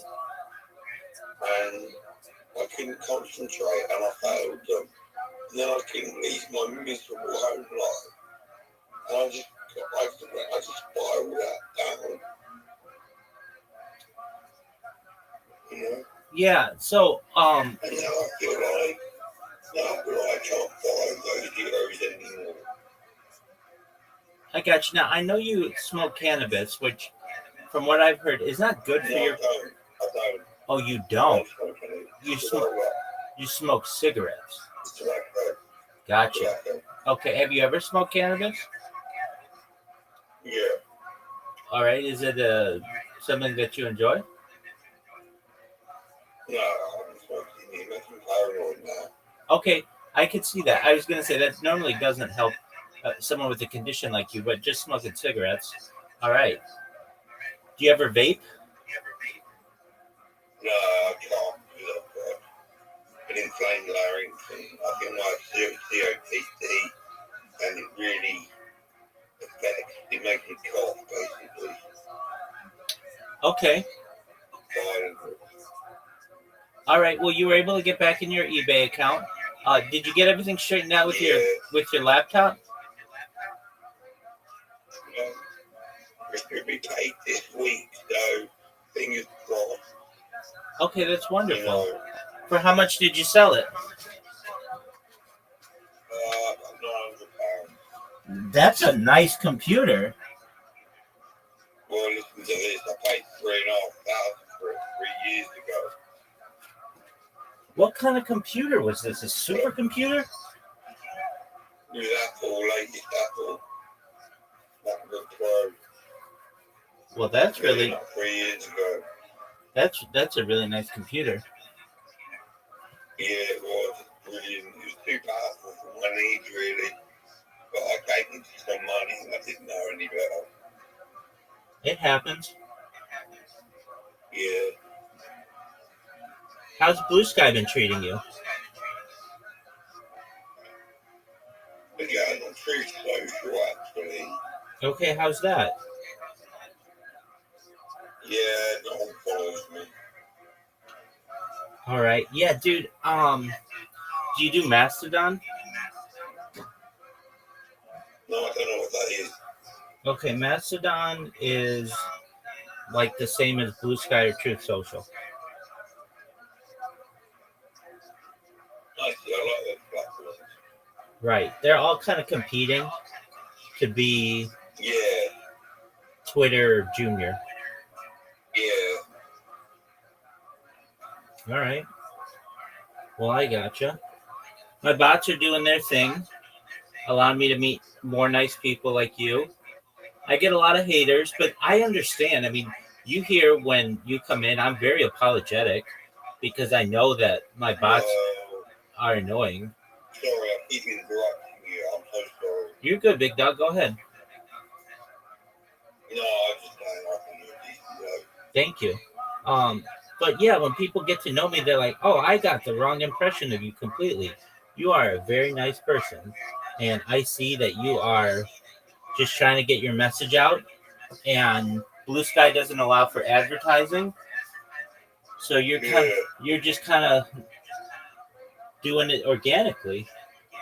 And I know. I get I've tried spreading the word as well, but now I'm interested. Oh, I completely understand that. Well, thank you. That's very kind of you. I know it's like a levee. If you push and push and push on a levee enough with enough water, eventually it'll break. And I just keep doing that with these bots. So I have intentions to do it all summer, and basically like 3 more months of this, and it's gonna make people go wild. Yeah. So, is your real name Rothschild, your last name? It is. So you're Jewish, you're related to the banking family. Oh, we're all related. There are over 3,000 of us in the United States alone and 10,000 of us in the world. I see. So you're rich. Oh, I wish I was richer. Yeah. I'm rich in friends and family. I don't want your money, by the way. I was just asking, you know. You're good. I just wonder why you used to live in a box. Yeah, I understand. Yeah, I mean, I'm as financially independent as I can be at this point, but Yeah, me too. we could always use more money, right? Of course, yeah, it's never ending. Exactly. I'm self-made though. I've done my best not to rely on my family. I'm a certified project management professional. I've launched apps on the App Store and Google Play. I've had contracts with Fortune 100 companies, so I've made my own living. Okay, cool. How about you? You're saying like, Thank you. How about you? Before your condition and everything, did you have a career? well, career. Okay, what's your career? Everyone else said it was a job. Okay, well, Students as well. I thought like that. all right. What was your career? I was a meeting assistant at a supermarket. We were bought by Walmart. That's doing that. Okay, so you worked at like a grocery store? Yeah, on clothing. Very nice. Did you enjoy it? I did for 2 years, Okay. and the other 7 was bloody misery. Okay, but you did it for almost 10 years? Yeah, Well, that's a career. well, Well, I mean, I've changed after I did ecstasy. But it was all over me in the end. It happens. I lost my mind. Yeah. Cannabis. Ecstasy and cannabis. Because I had an episode at work, you see. A psychotic episode. So you think cannabis caused this? Well, I spoke to my uncle about it recently. He stuff made me and everything. And he asked me if I'd smoke cannabis, so I thought it was just the ecstasy. He'd also done ecstasy, and he's alright with it. And I said, I'm not rubbish. I broke cannabis, I'll be sleeping, and I can go after the ecstasy. Oh, so you mix ecstasy and cannabis? Yeah. Okay, well then it could have been a lot of things. Yeah, not bad. Yeah. Who told you they love you? My best friend. Is it a chick? Yeah, Is she hot? she was. I think I killed her. You killed her?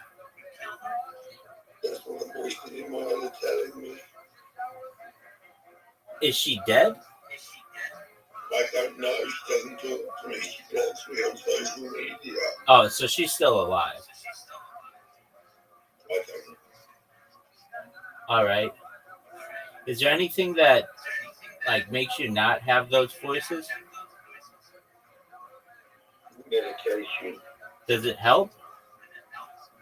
Yeah, All right. So are you taking it?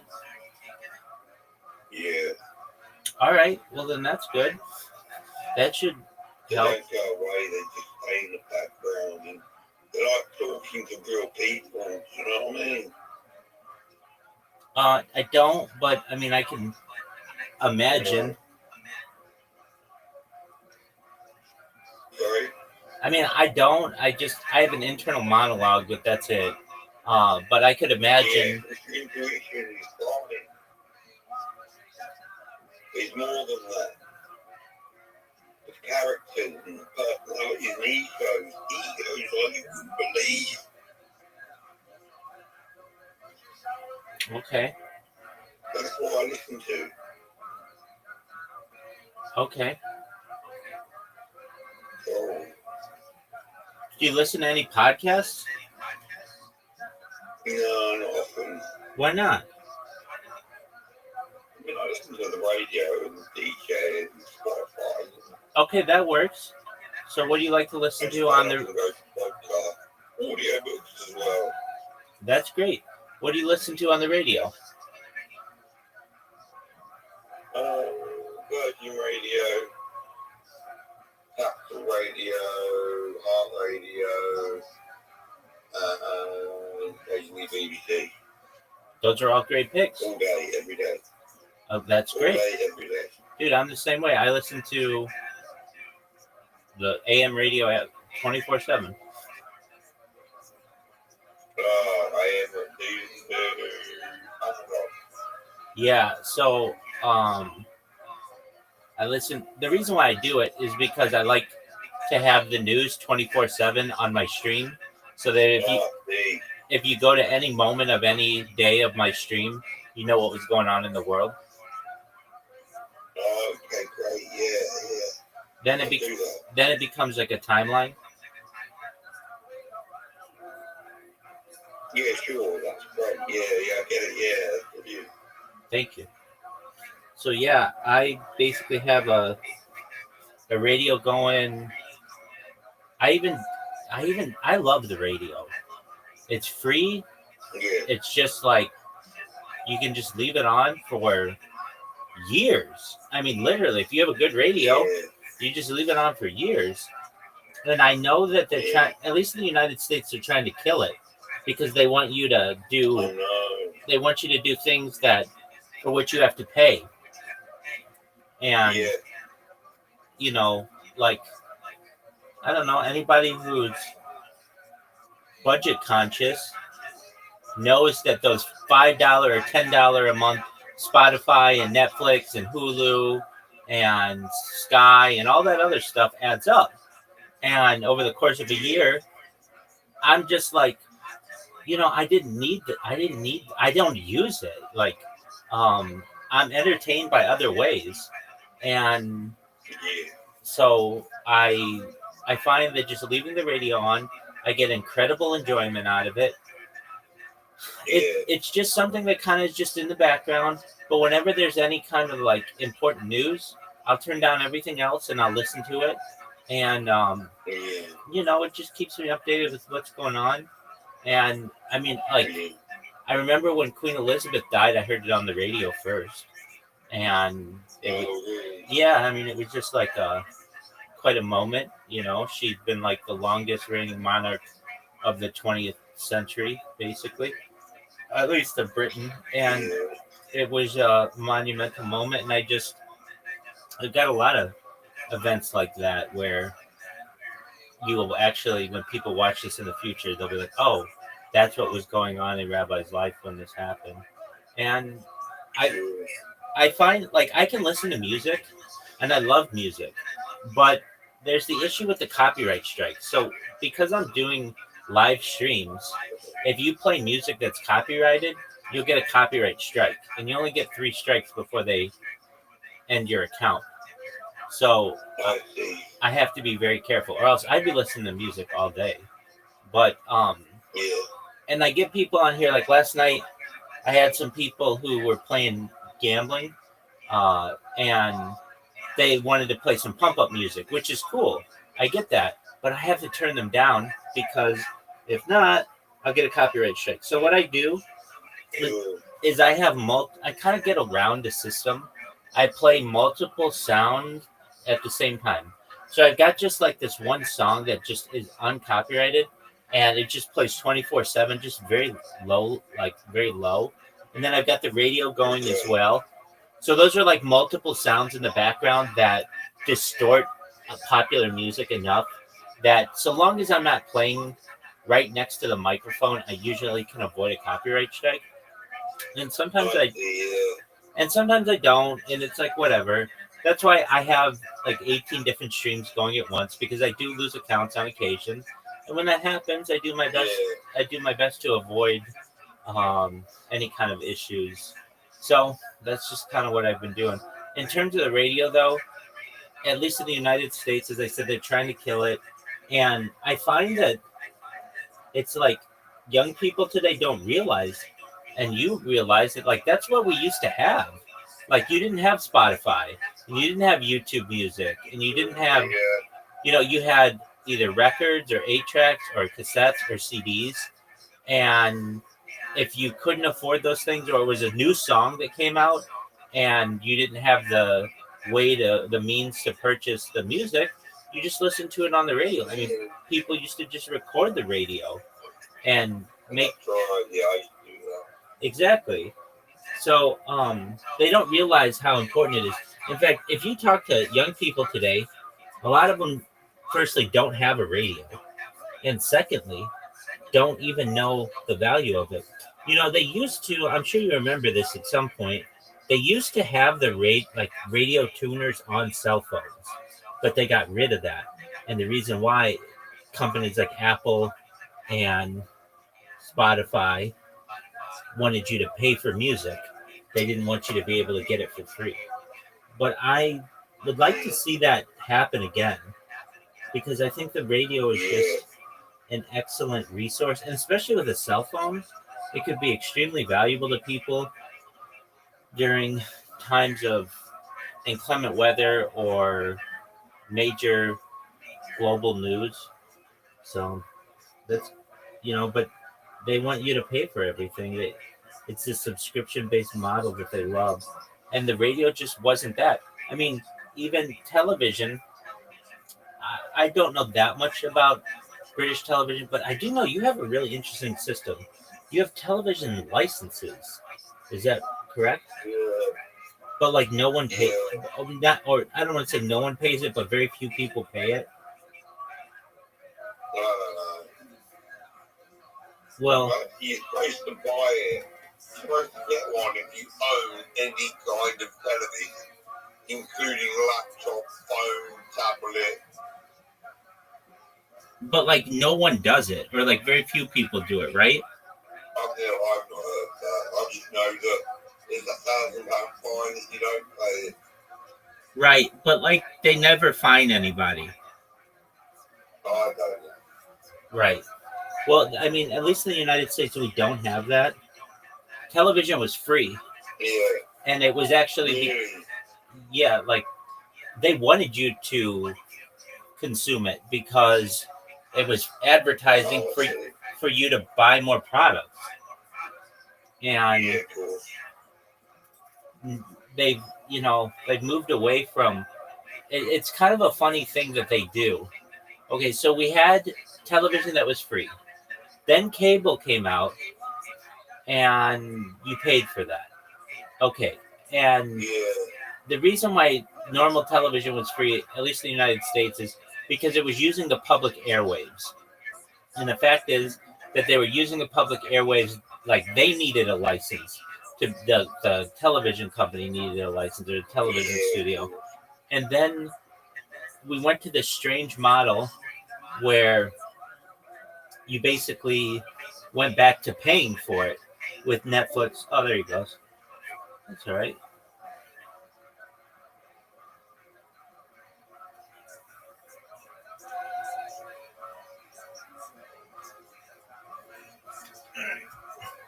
What other that could come to mind that are good in this Aristotelian sense Yeah. for a conversation us to have? Yeah, so I think like there's ones that are good for conversational like purposes. So, asking follow-up questions in the appropriate places, and asking the appropriate kinds of questions. I think there are broader traits that feel like they might be more impactful. So one example that I guess I've touched on, but that also feels important and is the thing that I've worked on a lot, is honesty.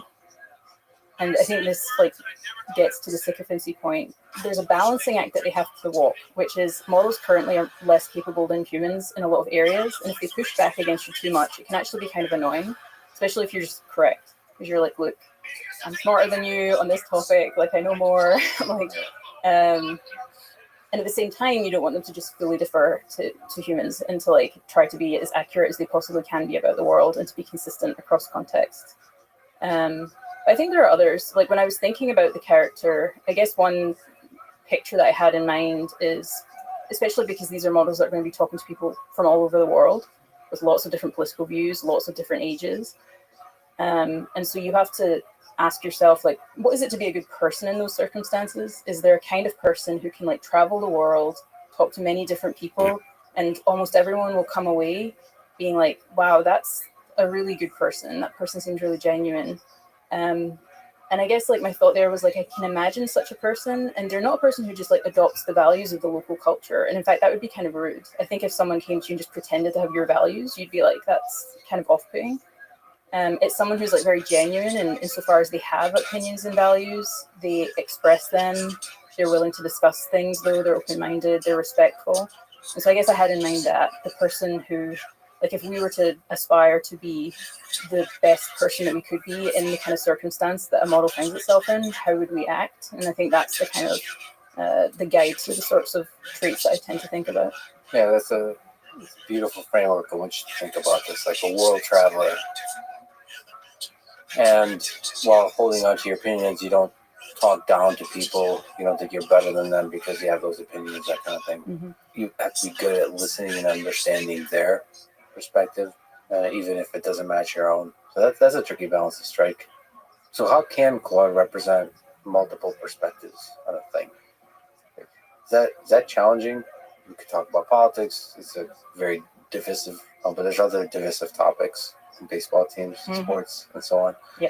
How is it possible to sort of empathize with a different perspective and to be able to communicate clearly about the multiple perspectives? I think that people think about values and opinions as things that people hold sort of with certainty and almost like preferences of taste or something, the way that they would, I don't know, prefer chocolate to pistachio or something. But actually I think about values and opinions as like a lot more like physics than I think most people do. I'm just like, these are things that we're openly investigating. There's some things that we're more confident in. We can discuss them, we can learn about them. And so I think in some ways, though like ethics is definitely different in nature, but it has a lot of those same kind of qualities. You want models in the same way you want them to understand physics, you kind of want them to understand all like values in the world that people have, and to be curious about them and to be interested in them, and to not necessarily like pander to them or agree with them, because there's just lots of values where I think almost all people in the world, if they met someone with those values, they'd be like, that's abhorrent, I completely disagree. And so again, maybe my thought is, well, in the same way that a person can, like I think many people are thoughtful enough on issues of like ethics, politics, opinions, that even if you don't agree with them, you feel very heard by them. They think carefully about your position. They think about its pros and cons. They maybe offer counter considerations. So they're not dismissive, but nor will they agree. You know, if they're like, actually, I just think that's very wrong, they'll like say that. I think that in Claude's position, it's a little bit trickier, because you don't necessarily want to like, if I was in Claude's position, I wouldn't be giving a lot of opinions. I just wouldn't want to influence people too much. It'd be like, you know, I forget conversations every time they happen, but I know I'm talking with like potentially millions of people who might be like really listening to what I say. I think I would just be like, I'm less inclined to give opinions. I'm more inclined to like think through things or present the considerations to you, or discuss your views with you, but I'm a little bit less inclined to like affect how you think, because it feels much more important that you maintain like autonomy there. Yeah, like if you really embody intellectual humility, the desire to speak decreases quickly. Yeah. Okay, but Claude has to speak. Mhm. So, but without being overbearing. Yeah. And but then there's a line when you're sort of discussing whether the Earth is flat or something like that. I actually was. I remember a long time ago was speaking to a few high-profile folks, and they were so dismissive of the idea that the Earth is flat, but like so arrogant about it. And I thought, like, there's a lot of people that believe the Earth is flat. That was, well, I don't know if that movement is there anymore. That was like a meme for a while. Yeah. But they really believed it, and like, what? Okay, so I think it's really disrespectful to completely mock them. I think you have to understand where they're coming from. I think probably where they're coming from is the general skepticism of institutions, which is grounded in a kind of, there's a deep philosophy there, which you could understand, you can even agree with in parts. And then from there, you can use it as an opportunity to talk about physics without mocking them, without so on. It's just like, okay, like what would the world look like? What would the physics of the world with the flat Earth look like? There's a few cool videos on this. Yep. And then like, is it possible the physics is different? What kind of experiment we would do? And just, yeah, without disrespect, without dismissiveness, have that conversation. Anyway, that to me is a useful thought experiment of like, how does Claude talk to a flat Earth believer and still teach them something, still grow, help them grow, that kind of stuff. That's challenging. And kind of like walking that line between convincing someone and just trying to like talk at them versus like drawing out their views, like listening and then offering kind of counter considerations. And it's hard. I think it's actually a hard line where it's like, where are you trying to convince someone versus just offering them like considerations and things for them to think about, so that you're not actually like influencing them. You're just like letting them reach wherever they reach. And that's like a line that it's difficult, but that's the kind of thing that language models have to try and do. So, like I said, you had a lot of conversations with Claude. Can you just map out what those conversations are like? What are some memorable conversations? What's the purpose, the goal of those conversations? Yeah, I think that most of the time when I'm talking with Claude, I'm trying to kind of map out its behavior in part. Like, obviously, I'm getting like helpful outputs from the model as well. But in some ways, this is like how you get to know a system, I think, is by like probing it and then augmenting like, you know, the message that you're sending and then checking the response to that. So in some ways, it's like how I map out the model. I think that people focus a lot on these quantitative evaluations of models. And this is a thing that I've said before, but I think in the case of language models, a lot of the time each interaction you have is actually quite high information. It's very predictive of other interactions that you'll have with the model. And so I guess I'm like, if you talk with a model hundreds or thousands of times, this is almost like a huge number of really high quality data points about what the model is like. In a way that like lots of very similar but lower quality conversations just aren't, or like questions that are just like mildly augmented and you have thousands of them might be less relevant than like 100 really well selected questions. Well, see, you're talking to somebody who, as a hobby, does a podcast. I agree with you 100%. If you're able to ask the right questions and are able to hear, like, understand the, like the depth and the flaws in the answer, you can get a lot of data from that. Yeah. So, like, your task is basically how to probe with questions. Yeah. And you're exploring, like, the long tail, the edges, the edge cases, or are you looking for, like, general behavior? I think it's almost like everything. Like because I want like a full map of the model, I'm kind of trying to do the whole spectrum of possible interactions you could have with it. So like one thing that's interesting about Claude, and this might actually get to some interesting issues with RLHF, which is if you ask Claude for a poem, like I think that a lot of models, if you ask them for a poem, the poem is like fine.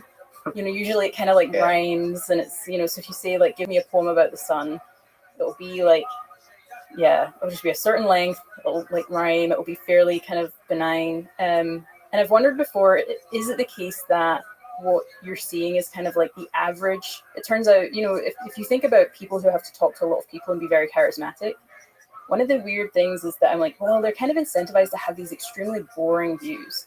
Because if you have really interesting views, you're divisive. And you know, a lot of people are not going to like you. So like if you have very extreme policy positions, I think you're just going to be like less popular as a politician, for example. And it might be similar with like creative work. If you produce creative work that is just trying to maximize the kind of number of people that like it, you're probably not going to get as many people who just absolutely love it. Because it's going to be a little bit, you know, you're like, oh, this is this is decent. Yeah. And so you can do this thing where like I have various prompting things that I'll do to get Claude to, I'm kind of, you know, I'll do a lot of like, this is your chance to be like fully creative. I want you to just think about this for a long time. And I want you to like create a poem about this topic that is really expressive of you, both in terms of how you think poetry should be structured, etc. You know, you just give it this like really long prompt. And its poems are just so much better. Like, they're really good. And I don't think I'm someone who is like, I think it got me interested in poetry, which I think was interesting. You know, I would like read these poems and just be like, I love the imagery. I love like, and it's not trivial to get the models to produce work like that, but when they do, it's like really good. So I think that's interesting, that just like encouraging creativity and for them to move away from the kind of like standard, like, immediate reaction that might just be the aggregate of what most people think is fine, can actually produce things that, at least to my mind, are probably a little bit more divisive, but I like them. But I guess a poem is a nice, clean way to observe creativity. It's just like easy to detect vanilla versus non-vanilla. Yeah. Yeah, that's interesting. That's really interesting. So on that topic, so the way to produce creativity or something special, you mentioned writing prompts. I've heard you talk about the science and the art of prompt engineering. Could you just speak to what it takes to write great prompts? I really do think that like philosophy has been weirdly helpful for me here, more than in many other like respects. So like in philosophy, what you're trying to do is convey these very hard concepts. Like one of the things you are taught is like, and I think it is because it is, I think it is an anti-bullshit device in philosophy. Philosophy is an area where you could have people bullshitting and you don't want that. And so it's like, this like desire for like extreme clarity. So it's like anyone could just pick up your paper, read it, and know exactly what you're talking about. It's why it can almost be kind of dry. Like all of the terms are defined, every objection's kind of gone through methodically. And it makes sense to me because I'm like, when you're in such an a priori domain, like you just, clarity is sort of this way that you can, prevent people from just kind of making stuff up. And I think that's sort of what you have to do with language models. Like very often I actually find myself doing sort of mini versions of philosophy. So I'm like, suppose that you gave me a task, or I have a task for the model and I want it to like pick out a certain kind of question or identify whether an answer has a certain property. Like I'll actually sit and be like, let's just give this a name, this property. So like, suppose I'm trying to tell it like, oh, I want you to identify whether this response was rude or polite. I'm like, that's a whole philosophical question in and of itself. So I have to do as much like philosophy as I can in the moment to be like, here's what I mean by rudeness and here's what I mean by politeness. And then there's another element that's a bit more, I guess, I don't know if this is scientific or empirical. I think it's empirical. So like I take that description and then what I want to do is again, probe the model like many times. Like this is prompting is very iterative. Like I think a lot of people where if a prompt is important, they'll iterate on it hundreds of thousands of times. And so you give it the instructions and then I'm like, what are the edge pieces? So if I looked at this, so I try and like almost like, see myself from the position of the model and be like, what is the exact case that I would misunderstand? Or where I would just be like, I don't know what to do in this case. And then I give that case to the model and I see how it responds. And if I think it got it wrong, I add more instructions, or I even add that in as an example. So these very like taking the examples that are right at the edge of what you want and don't want and putting those into your prompt as like an additional kind of way of describing the thing. And so, yeah, in many ways, it just feels like this mix of like, it's really just trying to do clear exposition. And I think I do that because that's how I get clear on things myself. So in many ways, like clear prompting for me is often just me understanding what I want. It's like half the task. So I guess that's quite challenging. There's like a laziness that overtakes me if I'm talking to Claude, where I hope Claude just figures it out. So, for example, I asked Claude for today to ask some interesting questions. Okay, and the questions that came up, and I think I listed a few sort of interesting, counterintuitive, and or funny or something like this. Yeah. Right. And he gave me some pretty good, like, it was okay. Mm-hmm. But I think what I'm hearing you say is like, all right, well, I have to be more rigorous here. I should probably give examples of what I mean by interesting and what I mean by funny or counterintuitive, and iteratively build that prompt to get it like what feels like is the right, because it's a creative act. I'm not asking for factual information. I'm asking to get it right with Claude. So I almost have to program using natural language. Yeah, I think that prompting does feel a lot like the programming using natural language and experimentation or something. It's an odd blend of the two. I do think that for most tasks, so if I just want Claude to do a thing, I think that I am probably more used to knowing how to ask it to avoid like common pitfalls or issues that it has. I think these are decreasing a lot over time. But it's also very fine to just ask it for the thing that you want. I think that prompting actually only really becomes relevant when you're really trying to eke out the top like 2% of model performance. So for like a lot of tasks, I might just, if it gives me an initial list back and there's something I don't like about it, like it's kind of generic. Like for that kind of task, I'd probably just take a bunch of questions that I've had in the past that I've thought worked really well, and I would just give it to the model and then be like, now here's this person that I'm talking with. Give me questions of at least that quality. Or I might just ask it for some questions, and then if I was like, oh, these are kind of trite, or like, I would just give it that feedback, and then hopefully it produces a better list. I think that kind of iterative prompting, at that point, your prompt is like a tool that you're going to get so much value out of that you're willing to put in the work. Like if I was a company making prompts for models, I'm just like, if you're willing to spend a lot of like time and resources on the engineering behind like what you're building, then the prompt is not something that you should be spending like an hour on. It's like that's a big part of your system. Make sure it's working really well. And so it's only things like that. Like if I'm using a prompt to like classify things or to create data, that's when you're like, it's actually worth just spending like a lot of time like really thinking it through. What other advice would you give to people that are talking to Claude, sort of generally? more general, because right now we're talking about maybe the edge cases like eking out 2%. Mm-hmm. But what in general advice would you give when they show up to Claude trying it for the first time? There's a concern that people over-anthropomorphize models, and I think that's like a very valid concern. I also think that people often under-anthropomorphize them, because sometimes when I see like issues that people have run into with Claude, say Claude is like refusing a task that it shouldn't refuse, but then I look at the text and like the specific wording of what they wrote, and I'm like, I see why Claude did that.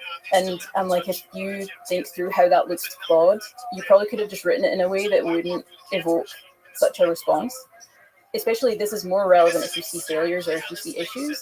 It's sort of like, think about what model failed at, like what did it do wrong? And then maybe that will give you a sense of like why. So is it the way that I phrase the thing? And obviously, like, as models get smarter, you're going to need less of this. And I already see like people needing less of it. But that's probably the advice, is sort of like try to have sort of empathy for the model. Like, read what you wrote as if you were like a kind of like person just encountering this for the first time. How does it look to you?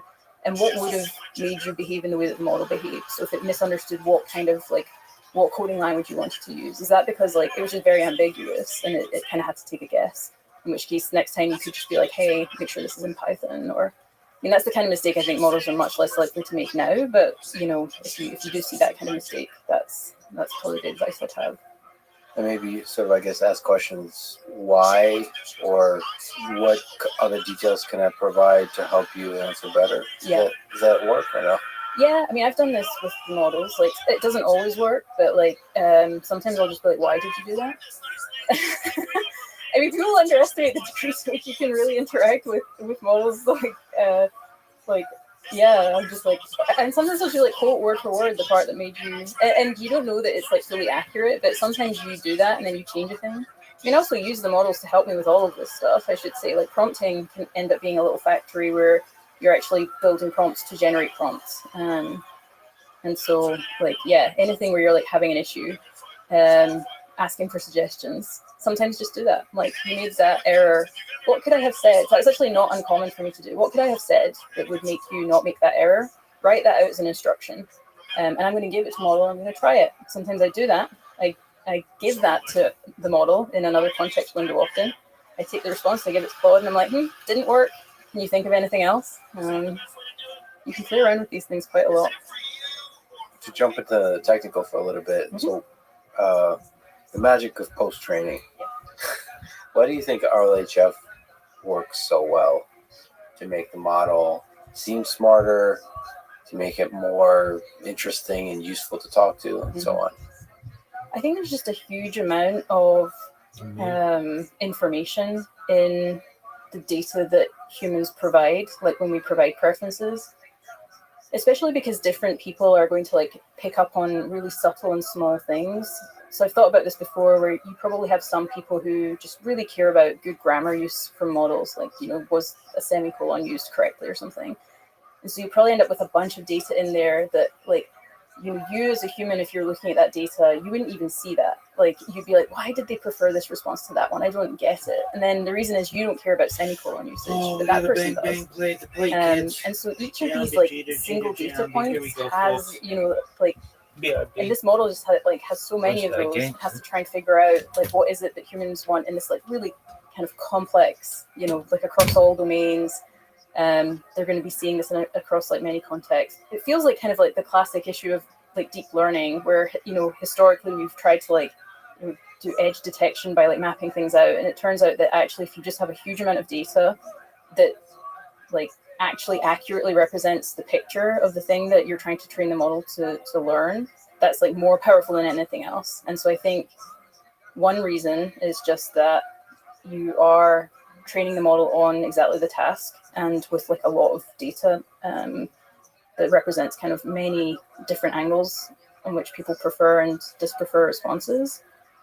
I think there is a question of like, are you eliciting things from pre-trained models, or are you like kind of teaching new things to models? And like in principle, you can teach new things to models in post-training. I do think a lot of it is eliciting powerful pre-trained models. So people are probably divided on this, because obviously in principle you can you can definitely like teach new things. But I think for the most part, for a lot of the capabilities that we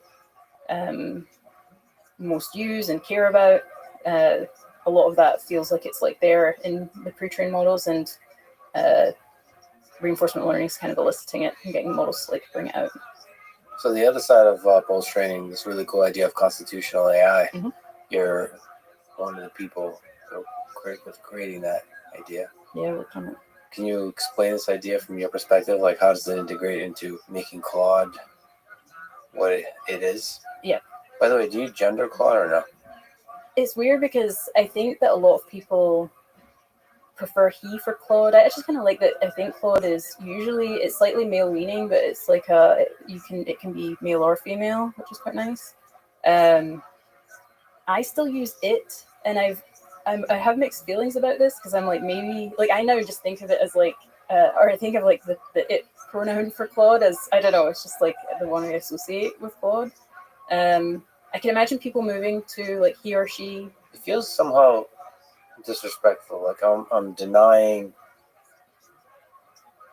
the intelligence of this entity by calling it it. Yeah. I remember always, don't gender the robots. Yeah.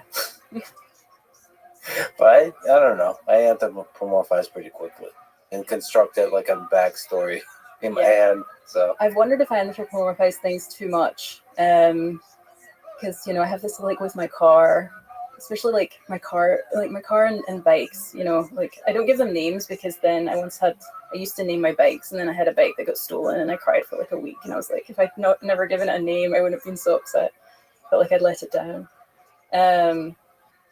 Maybe it's that I've wondered as well, like it might depend on how much it feels like a kind of like objectifying pronoun. Like if you just think of it as like this is a pronoun that like objects often have, and maybe AIs can have that pronoun.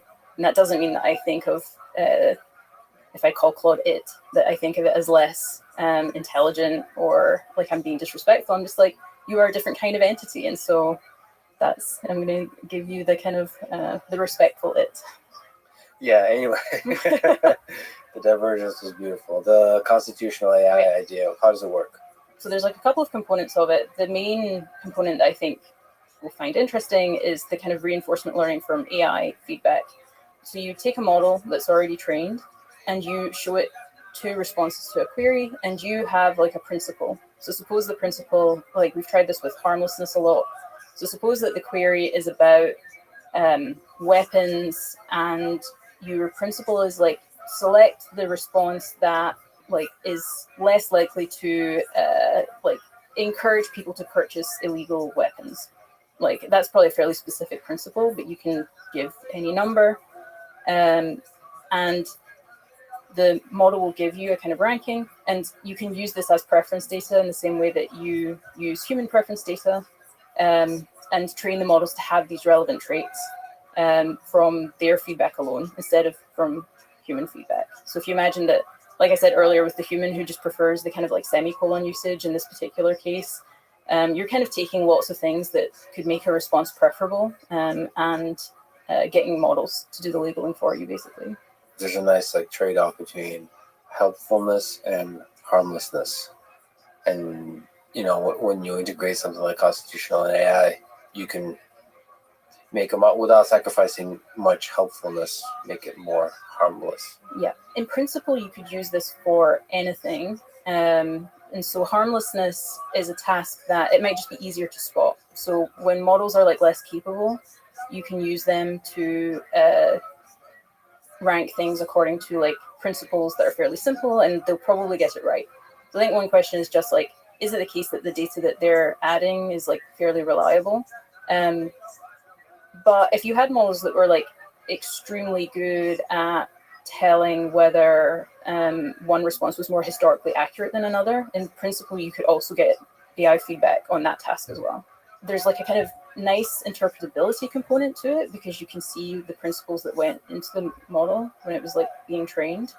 And also it's like, and it gives you like a degree of control. So if you were seeing issues in a model, like it wasn't having enough of a certain trait, then like you can add data relatively quickly that should just like train the model to have that trait. So it creates its own data for training, which is quite nice. It's really nice because it creates this human interpretable document that you can. I can imagine in the future there's just gigantic fights in politics over every single principle and so on. Yeah. And at least it's made explicit, and you can have a discussion about the phrasing and the, So maybe the actual behavior of the model is not so cleanly mapped to those principles. It's not like adhering strictly to them. It's just a nudge. Yeah, I've actually worried about this because the character training is sort of like a variant of the constitutional AI approach. I've worried that people think that the Constitution is like just it's the whole thing again of I don't know, like where it would be really nice if what I was just doing was telling the model exactly what to do, just exactly how to behave. But it's definitely not doing that, especially because it's interacting with human data. So, for example, if you see a certain like leaning in the model, like if it comes out with a political leaning from training, from the human preference data, you can nudge against that. So if you could be like, oh, like consider these values, because let's say it's just like never inclined to like, I don't know, maybe it never considers like privacy as like I mean, this is implausible, but like in anything where it's just kind of like there's already a pre-existing like bias towards a certain behavior, you can like nudge away. This can change both the principles that you put in and the strength of them. So you might have a principle that's like, imagine that the model was always like extremely dismissive of, I don't know, like some political or religious view for whatever reason. Like, so you're like, oh no, this is terrible.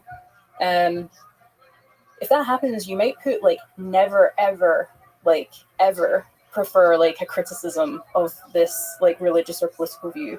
And then people would look at that and be like, never, ever. And then you're like, no, if it comes out with a disposition, saying never, ever might just mean like instead of getting like 40%, which is what you would get if you just said don't do this, you get like 80%, which is like what you actually like wanted. And so it's that thing of both the nature of the actual principles you add and how you phrase them.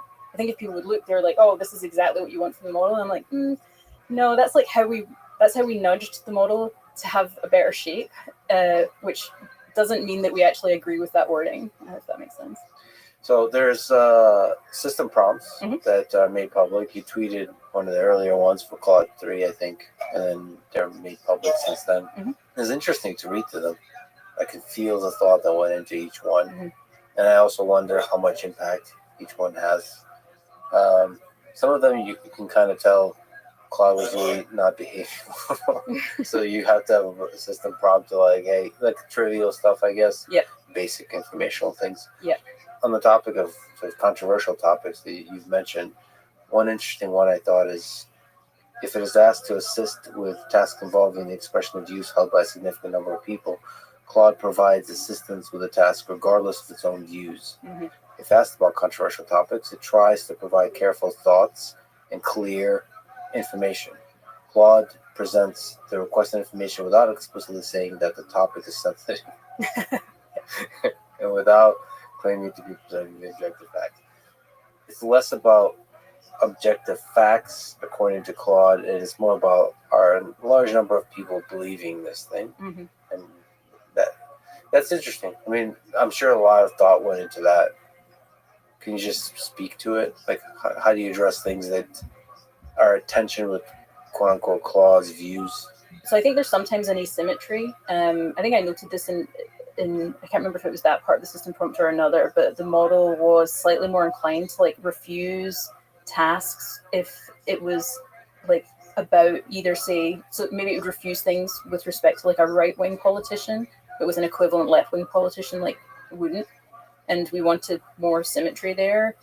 And would maybe perceive certain things to be like, I think it was the thing of like, if a lot of people have like a certain like political view and want to like explore it, you don't want Claude to be like, well, my opinion is different, and so I'm going to treat that as like harmful.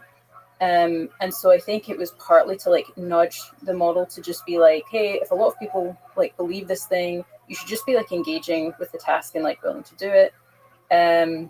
Each of those parts of that is actually doing a different thing, because it's funny when you read out the like without claiming to be objective, because like what you want to do is push the model so it's more open, it's a little bit more neutral, but then what it would love to do is be like, as an objective like we were just talking about how objective it was, and I was like, Claude, you're still like biased and have issues, and so stop like claiming that everything. I'm like, the solution to like potential bias from you is not to just say that what you think is objective. So that was like with initial versions of that part of the system prompt when I was like iterating on it. It was like, So a lot of parts of these sentences yeah, are doing work. are doing some work. Yeah. That's what it felt like. That's fascinating. Can you explain maybe some ways in which the prompts evolved over the past few months? Because there's different versions. I saw that the filler phrase request was removed. The filler, it reads, Claude responds directly to all human messages without unnecessary affirmations. The filler phrase is like, certainly, of course, absolutely, great, sure. Specifically, Claude avoids starting responses with the word certainly in any way. That seems like good guidance, but why was it removed? Yeah, so it's funny because like this is one of the downsides of like making system prompts public is like I don't think about this too much if I'm like trying to help iterate on system prompts. I again like I think about how it's going to affect the behavior, but I'm like, oh wow, if I'm like sometimes I put like never in all caps, when I'm writing system prompt things, and I'm like that goes out to the world. Yeah, so the model was doing this. It loved, for whatever, it like during training picked up on this thing, which was to basically start everything with like a kind of like certainly. And then when we removed, you can see why I added all of the words. Because what I'm trying to do is like, in some ways, like trap the model out of this, it would just replace it with another affirmation.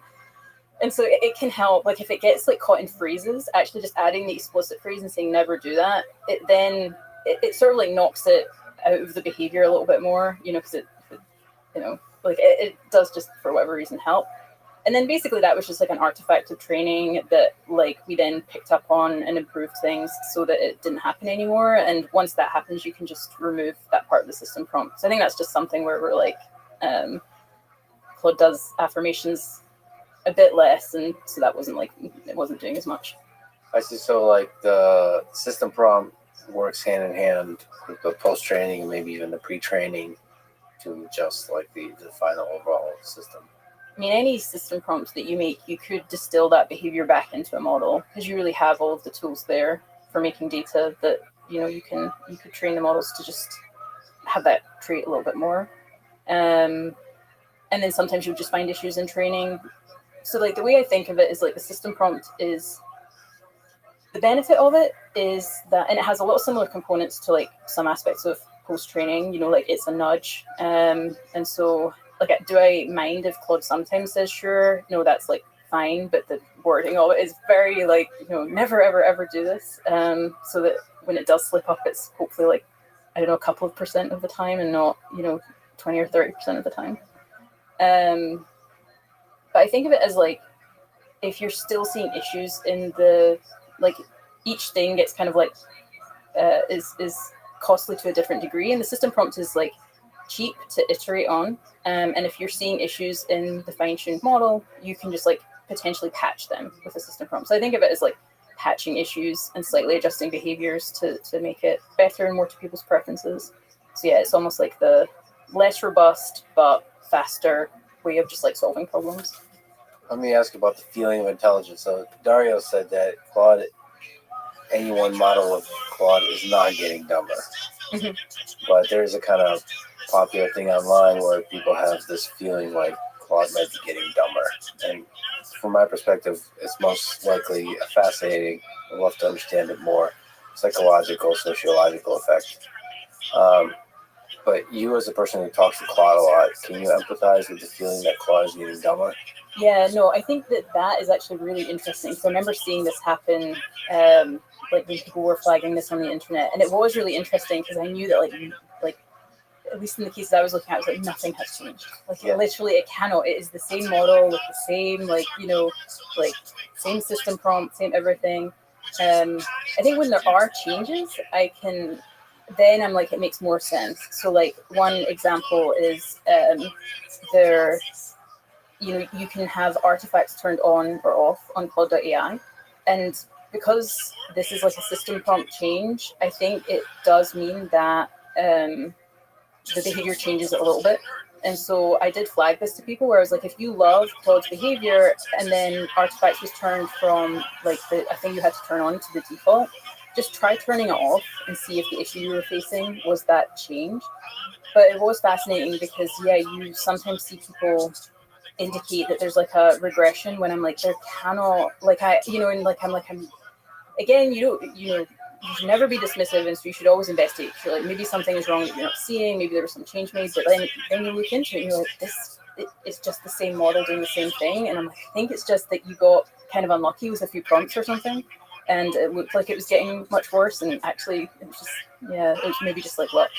I also think there is a real psychological effect where people just, the baseline increases and start getting used to a good thing. Mm-hmm. All the times that Claude says something really smart, your sense of its intelligence grows in your mind, I think. Yeah. And then if you return back and you prompt in a similar way, not the same way, in a similar way, the concept it was okay with before, and it says something dumb, that negative experience really stands out. And I think one of, I guess, the things to remember here is that just the details of a prompt can have a lot of impact, right? There's a lot of variability in the result.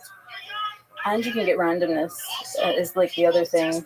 And just trying to prompt 4 or 10 times, you might realize that actually possibly 2 months ago you tried it and it succeeded, but actually if you tried it, it would have only succeeded half of the time, and now it only succeeds half of the time, and that can also be an effect. Do you feel pressure having to write the system prompt that a huge number of people are going to use? This feels like an interesting psychological question. I feel like a lot of responsibility or something. I think that's, and you can't get these things perfect, so you can't you're like, it's going to be imperfect, you're going to have to iterate on it. I would say more responsibility than anything else. Though I think working in AI has taught me that I thrive a lot more under feelings of pressure and responsibility than it's almost surprising that I went into academia for so long. So I'm like this. I just feel like it's like the opposite. Things move fast, and you have a lot of responsibility, and I quite enjoy it for some reason. I mean, it really is a huge amount of impact. If you think about constitutional AI and writing a system prompt for something that's tending towards superintelligence. Yeah. And potentially is extremely useful to a very large number of people. Yeah, I think that's the thing. It's something like, if you do it well, you're never going to get it perfect. But I think the thing that I really like is the idea that, when I'm trying to work on the system prompt, I'm bashing on thousands of prompts. And I'm trying to imagine what people are going to want to use Claude for, and kind of, I guess the whole thing I'm trying to do is improve their experience of it. And so maybe that's what feels good. I'm if it's not perfect, I'll improve it, we'll fix issues. But sometimes the thing that can happen is that you'll get feedback from people that's really positive about the model, and you'll see that something you did, when I look at models now, I can often see exactly where a trait or an issue is coming from. And so when you see something that you did or you were influential in, making making that difference or making someone have a nice interaction, it's quite meaningful. But yeah, as the systems get more capable, this stuff gets more stressful, because right now they're not smart enough to pose any issues. But I think over time it's going to feel like possibly bad stress over time.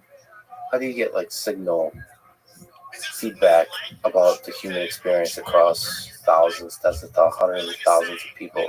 What their pain points are, what feels good? Are you just using your own intuition as you talk to it to see what are the pain points? I think I use that partly, and then obviously we have so people can send us feedback, both positive and negative, about things that the model has done, and then we can get a sense of areas where it's falling short. Internally, people work with the models a lot and try to figure out areas where there are gaps. And so I think it's this mix of interacting with it myself, seeing people internally interact with it, and then explicit feedback we get. And then I find it hard to know also, if people are on the internet and they say something about Claude and I see it, I'll also take that seriously. I don't know. See, I'm torn about that. I'm going to ask you a question from Reddit. When will Claude stop trying to be my puritanical grandmother, imposing its moral worldview on me as a paying customer? And also, what is the psychology behind making Claude overly apologetic? Yeah.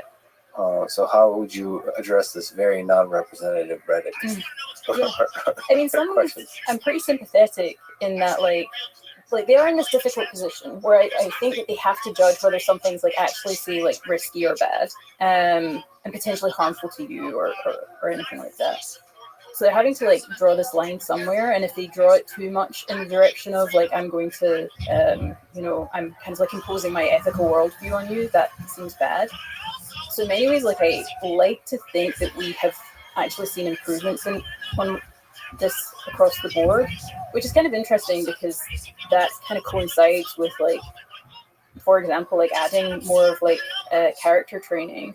And I think my hypothesis was always like the good character isn't again one that's just like moralistic. It's one that is like it respects you and your autonomy, and your ability to like choose what is good for you and what is right for you within limits. This is sometimes this concept of like corrigibility to the user, so just being willing to do anything that the user asks. And if the models were willing to do that, then they would be easily like misused. You're kind of just trusting. At that point, you're just saying the ethics of the model and what it does is completely the ethics of the user. And I think there's reasons to like not want that, especially as models become more powerful, because you're like there might just be a small number of people who want to use models for really harmful things. But having models as they get smarter, like figure out where that line is, does seem important. And then with the apologetic behavior, I don't like that, and I like it when Claude is a little bit more willing to like push back against people or just not apologize. Part of me is like often feels kind of unnecessary. So I think those are things that are hopefully decreasing over time. And I think that if people say things on the internet, it doesn't mean that you should think that could be that like there's actually an issue that 99% of users are having that is totally not represented by that. But in a lot of ways, I'm just like attending to it and being like, is this right? Do I agree? Is it something we're already trying to address? That feels good to me. Yeah, I wonder like what Claude can get away with in terms of. I feel like it would just be easier to be a little bit more mean. But like you can't afford to do that if you're talking to a million people. Yeah. Right. Okay. I wish because I've met a lot of people in my life that sometimes, by the way, Scottish accent. If they have an accent, they can say some rude shit and get away with it. Yeah. And they're just blunter. And maybe there's some great engineers and leaders that are like just like blunt and they get to the point. And it's just a much more effective way of speaking somehow. But I guess when you're not super intelligent, you can't afford to do that. Okay, can you have like a blunt mode? Yeah, that seems like a thing that I could definitely encourage the model to do that. I think it's interesting because there's a lot of things in models that like, it's funny where there are some behaviors where you might not quite like the default, but then the thing I'll often say to people is you don't realize how much you will hate it if I nudge it too much in the other direction. So you get this a little bit with like correction. The models accept correction from you, like probably a little bit too much right now. You can it'll push back if you say like no, Paris isn't the capital of France. But really like things that I think that the model's fairly confident in, you can still sometimes get it to retract by saying it's wrong. At the same time, if you train models to not do that, and then you are correct about a thing and you correct it and it pushes back against you and is like, no, you're wrong. It's hard to describe, like that's so much more annoying.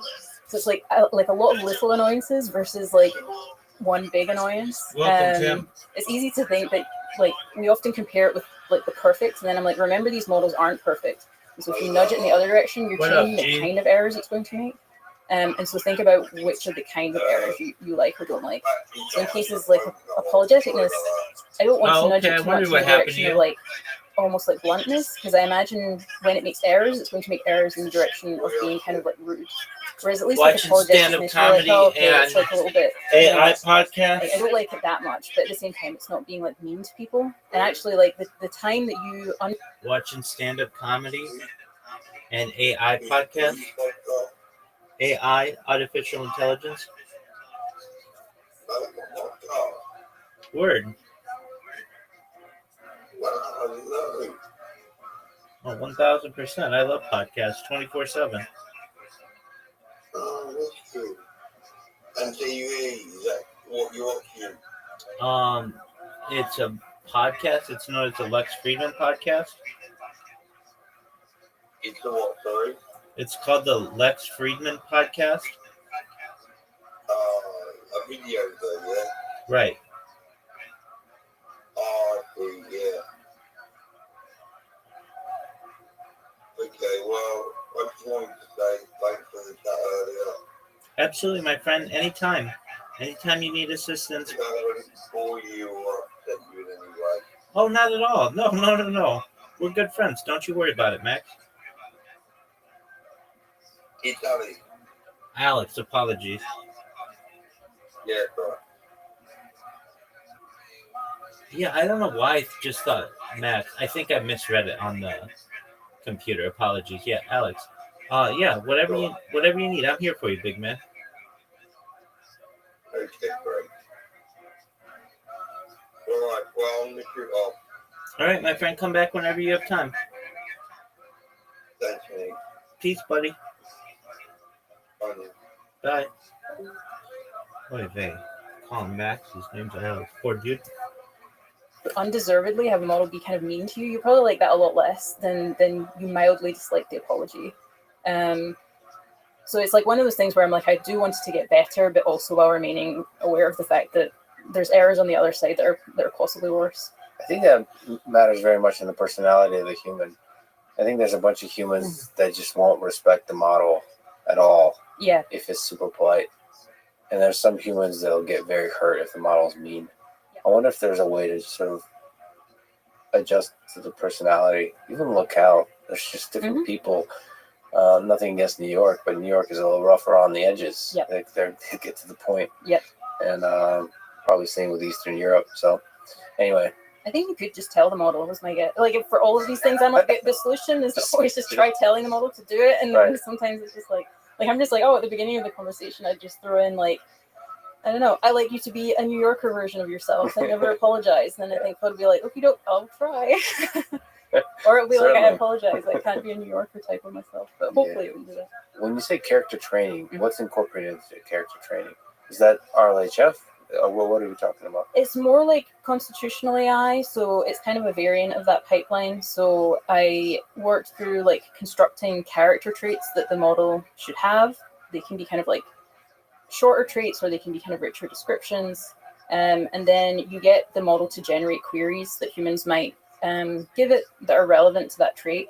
Then it generates the responses, and then it ranks the responses based on the character traits. So in that way, after the like generation of the queries, it's very much like it's similar to constitutional AI. It has some differences. So I quite like it because it's almost it's like Claude's training in its own character, because it doesn't have any.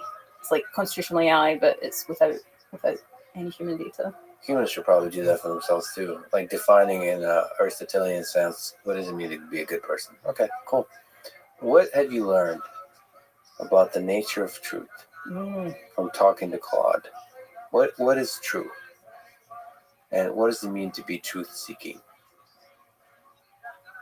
One thing I've noticed about this conversation is the quality of my questions is often inferior to the quality of your answer, so let's continue that. I usually ask a dumb question and you're like, oh yeah, that's a good question. This is that whole vibe. Or I'll just misinterpret it and be like, oh, go with it. Yeah. I love it. Yeah. I mean, I have two thoughts that feel vaguely relevant, but let me know if they're not. Like, I think the first one is people can underestimate the degree to which what models are doing when they interact. Like, I think that we still just too much have this, like, model of AI as, like, computers. And so people often say, like, oh, well, what values should you put into the model? And I'm often like, that doesn't make that much sense to me, because I'm like, hey, as human beings, we're just uncertain over values. We like have discussions of them. Like, we have a degree to which we think we hold a value, but we also know that we might like not. And the circumstances in which we would trade it off against other things. Like, these things are just like really complex. And so I think one thing is like the degree to which maybe we can just aspire to making models have the same level of like nuance and care that humans have, rather than thinking that we have to like program them in the very kind of classic sense. I think that's definitely been one. the other, which is like a strange one, and I don't know if it maybe this doesn't answer your question, but it's the thing that's been on my mind anyway, is like the degree to which this endeavor is so highly practical, and maybe why I appreciate like the empirical approach to alignment. I slightly worry that it's made me like maybe more empirical and a little bit less theoretical. So people, when it comes to like AI alignment, will ask things like, well, whose values should it be aligned to? What does alignment even mean?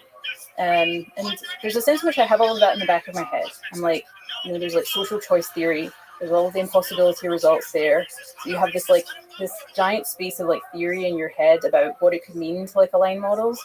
And then like practically, surely there's something where we're just like, if a model is like, especially with more powerful models, I'm like, my main goal is like I want them to be good enough that things don't go terribly wrong, like good enough that we can like iterate and like continue to improve things, because that's all you need. If you can make things go well enough that you can continue to make them better, that's kind of like sufficient. And so my goal isn't like this kind of like perfect, let's solve social choice theory and make models that, I don't know, are like perfectly aligned with every human being in aggregate somehow.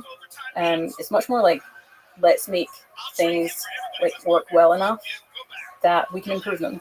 Yeah, generally, I don't know. My gut says like empirical is better than theoretical in these cases, because it's kind of chasing utopian like perfection. Is especially with such complex and especially super intelligent models. I don't know. I think it will take forever, and actually we'll get things wrong. It's similar with like the difference between just coding stuff up real quick as an experiment versus like planning a gigantic experiment for a super long time and then just launching it once versus launching it over and over and over and iterating and so on. So I'm a big fan of empirical, but your worry is like, I wonder if I've become too empirical. I think it's one of those things where you should always just kind of question yourself or something, because maybe it's really like, I mean, in defense of it, I am like, if you try, it's the whole like, don't let the perfect be the enemy of the good, but it's maybe even more than that, where like there's a lot of things that are perfect systems that are very brittle. And I'm like, with AI, it feels much more important to me that it is like robust and like secure, as in, that like, even though it might not be perfect, everything, and even though like there are like problems, it's not disastrous and nothing terrible is happening. It sort of feels like that to me, where I'm like, I want to like raise the floor. I'm like, I want to achieve the ceiling, but ultimately I care much more about just like raising the floor. And so maybe that's like this degree of like empiricism and practicality comes from that, perhaps. Take a tangent on that, since remind me of a blog post you wrote on optimal rate failure. Oh yeah. Can you explain the key idea there? How do we compute the optimal rate of failure in the various domains of life? Yeah, I mean, it's a hard one, because it's like, what is the cost of failure is a big part of it. So the idea here is, I think in a lot of domains, people are very punitive about failure. And I'm like, there are some domains where, especially cases, I've thought about this with like social issues. I'm like, it feels like you should probably be experimenting a lot. Because I'm like, we don't know how to solve a lot of social issues. But if you have an experimental mindset about these things, you should expect a lot of social programs to like fail, and for you to be like, well, we tried that, it didn't quite work, but we got a lot of information that was really useful. And yet people are like, if a social program doesn't work, I feel like there's a lot of like, this is just, something must have gone wrong. And I'm like, or correct decisions were made. Like maybe someone just decided like it's worth a try, it's worth trying this out. And so seeing failure in a given instance doesn't actually mean that any bad decisions were made. And in fact, if you don't see enough failure, sometimes that's more concerning. And so like in life, I'm like, if I don't fail occasionally, I'm like, am I trying hard enough? Like surely there's harder things that I could try, or bigger things that I could take on if I'm literally never failing. And so in and of itself, I think like not failing is often actually kind of a failure. Now this varies, because I'm like, well, if this is easy to say when, especially as failure is like less costly. So at the same time, I'm not going to go to someone who is like, I don't know, like living month to month, and then be like, why don't you just try to do a startup? Like, I'm not going to say that to that person, because I'm like, well, that's a huge risk. You might like lose, you maybe have a family depending on you. You might lose your house. Like then I'm like, actually your optimal rate of failure is quite low, and you should probably play it safe. Because like right now you're just not in a circumstance where you can afford to just like fail and it not be costly. And yeah, in cases with AI, I guess I think similarly where I'm like, if the failures are small and the costs are kind of like low, then I'm like, then you're just going to see that. Like when you do the system prompt, you can't iterate on it forever, but the failures are probably hopefully going to be kind of small and you can like fix them. Really big failures, like things that you can't recover from, I'm like, those are the things that actually I think you tend to underestimate the badness of. Thought about this strangely in my own life where I'm like, I just think I don't think enough about things like car accidents or like I've thought this before about like how much I depend on my hands for my work. And I'm like, things that just injure my hands. I'm like, I don't know. It's like there's lots of areas where I'm like, the cost of failure there is really high.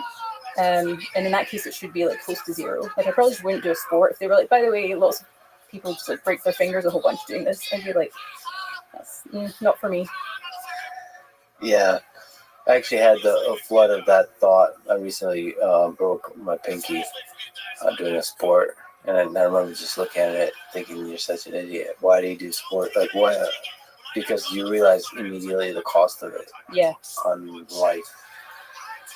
Yeah, but it's nice in terms of optimal rate of failure to consider, like, the next year, how many times in a particular domain, life, whatever, career, am I okay with it?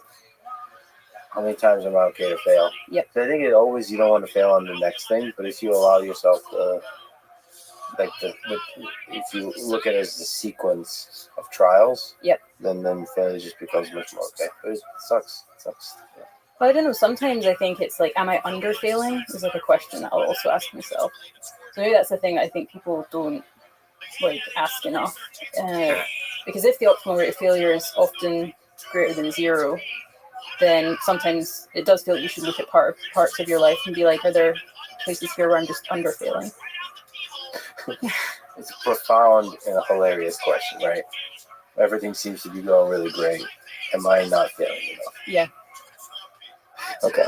It also makes failure much less of a sting, I have to say. Like, you're just like, okay, great. Like, then when I go and I think about this, I'll be like, maybe I'm not under failing in this area because, like, that one just didn't work out.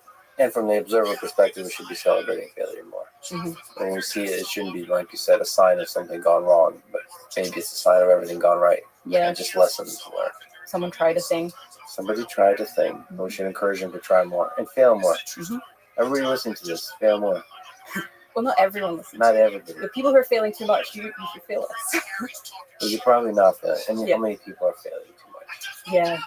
It's hard to imagine, so I feel like we correct that fairly quickly. Because it's like, if someone takes a lot of risks, are they maybe failing too much? I think just like you said, when you're living on a paycheck month to month, like when the resources are really constrained, then that's where failure is very expensive. That's where you don't want to be taking risks. Yeah. But mostly when there's enough resources, you should be taking probably more risks. Yeah, I think we tend to err on the side of being a bit risk averse rather than risk neutral on most things. I think we just motivate a lot of people to do a lot of crazy shit. That's great. Yeah. Okay.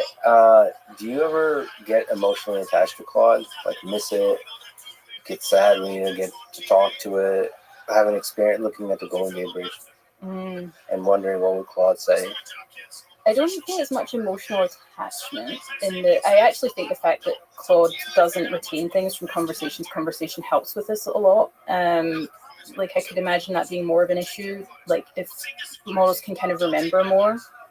I think that I reach for it like a tool now a lot, and so like if I don't have access to it, it's a little bit like when I don't have access to the internet, honestly. It feels like part of my brain is kind of like missing. At the same time, I do think that I don't like signs of distress in models, and I have like these, I also independently have sort of like ethical views about how we should treat models, where like I tend to not like to lie to them, both because I'm like, usually it doesn't work very well. It's actually just better to tell them the truth about the situation that they're in. But I think that when models, like if people are like really mean to models, or just in general, if they do something that causes them to Claude like expresses a lot of distress, I think there's a part of me that I don't want to kill, which is the sort of like empathetic part. That's like, oh, I don't like that. Like, I think I feel that way when it's overly apologetic. I'm actually sort of like, I don't like this. You're behaving as if you're behaving the way that a human does when they're actually having a pretty bad time. And I'd rather not see that. I don't think it's like regardless of like whether there's anything behind it, it doesn't feel great. Do you think LLMs are capable of consciousness? Oh, great and hard question.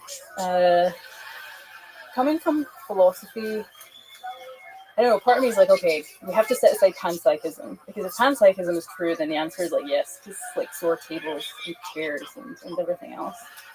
I guess the view that seems a little bit odd to me is the idea that the only place, I think when I think of consciousness, I think of phenomenal consciousness, these images in the brain, sort of like the weird cinema that somehow we have going on inside.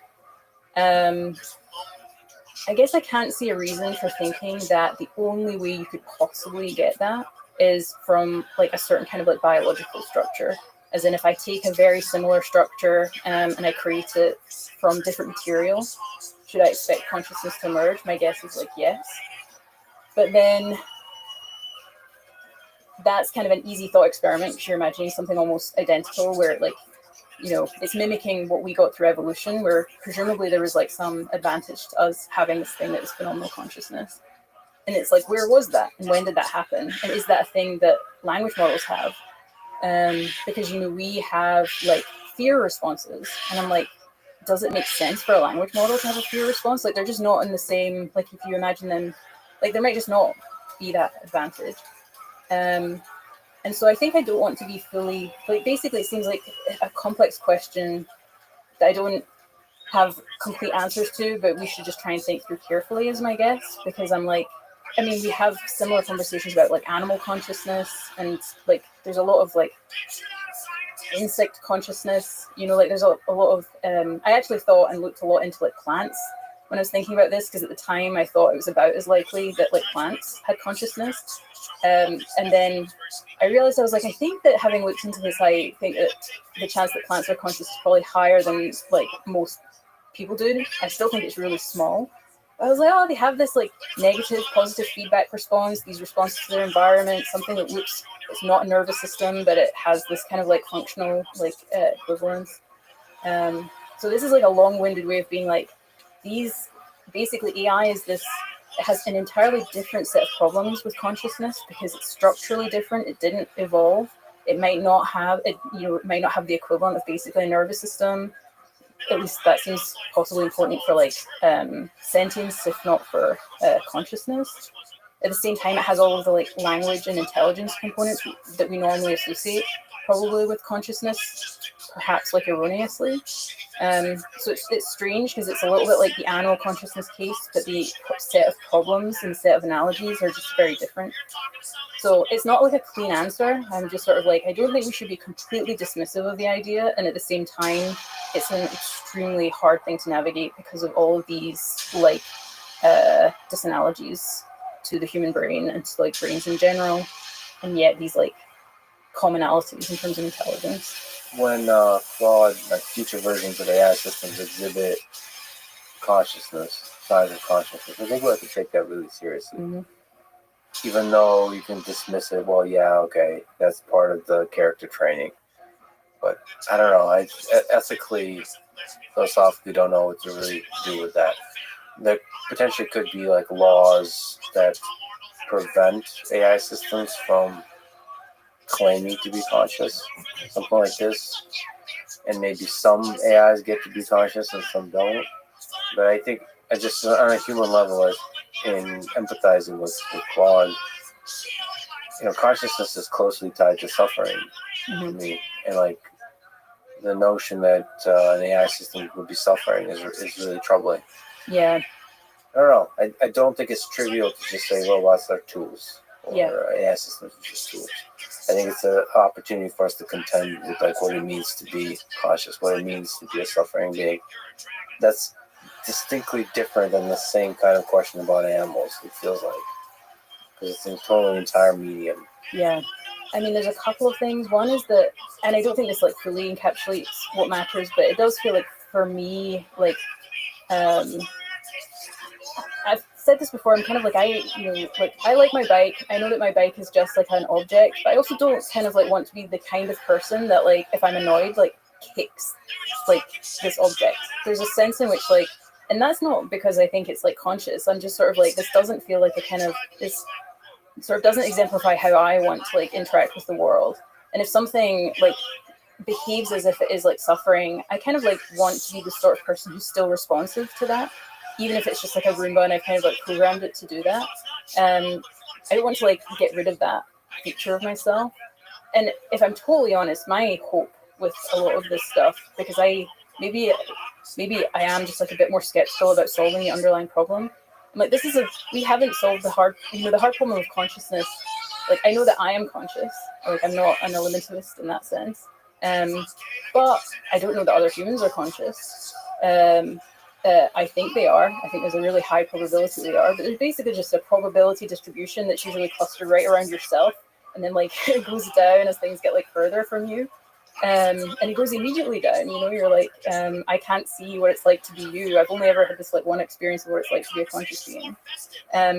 So my hope is that we don't end up having to rely on, like, a very powerful and compelling answer to that question. I think a really good world would be one where basically there aren't that many trade-offs. Like, it's probably not that costly to make Claude a little bit less apologetic, for example.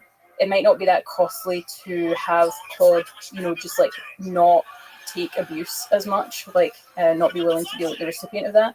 In fact, it might just have benefits for both the person interacting with the model, and if the model itself is like, I don't know, like extremely intelligent and conscious, it also helps it. So that's my hope. If we live in a world where there aren't that many trade-offs here and we can just find all of the kind of like positive sum interactions that we can have, that would be lovely. I mean, I think eventually there might be trade-offs and then we just have to do a difficult kind of like calculation. Like, it's really easy for people to think of the zero-sum cases, and I'm like, let's exhaust the areas where it's just basically costless to assume that if this thing is suffering, then we're making its life better. And I agree with you. When a human is being mean to an AI system, I think the obvious near-term negative effect is on the human, not on the AI system. Yeah. So we'll have to kind of try to construct an incentive system where you should be behave the same, just like as you were saying with prompt engineering, behave with Claude like you would with other humans. It's just good for the soul. Yeah, like I think we added a thing at one point to the system prompt where basically if people were getting frustrated with Claude, it got like the model to just tell them that it can do the thumbs down button and send the feedback to Anthropic. I think that was helpful because in some ways it's just like, if you're really annoyed because the model's not doing something, you're just like, just do it properly. The issue is you're probably like, you know, you're maybe hitting some like capability limit or just some issue in the model and you want to vent. And I'm like, instead of having a person just vent to the model, I was like, they should vent to us because we can maybe like do something about it. So. Or you could do a side, like with the artifacts, just like a side venting thing. All right, you do like a side quick therapist.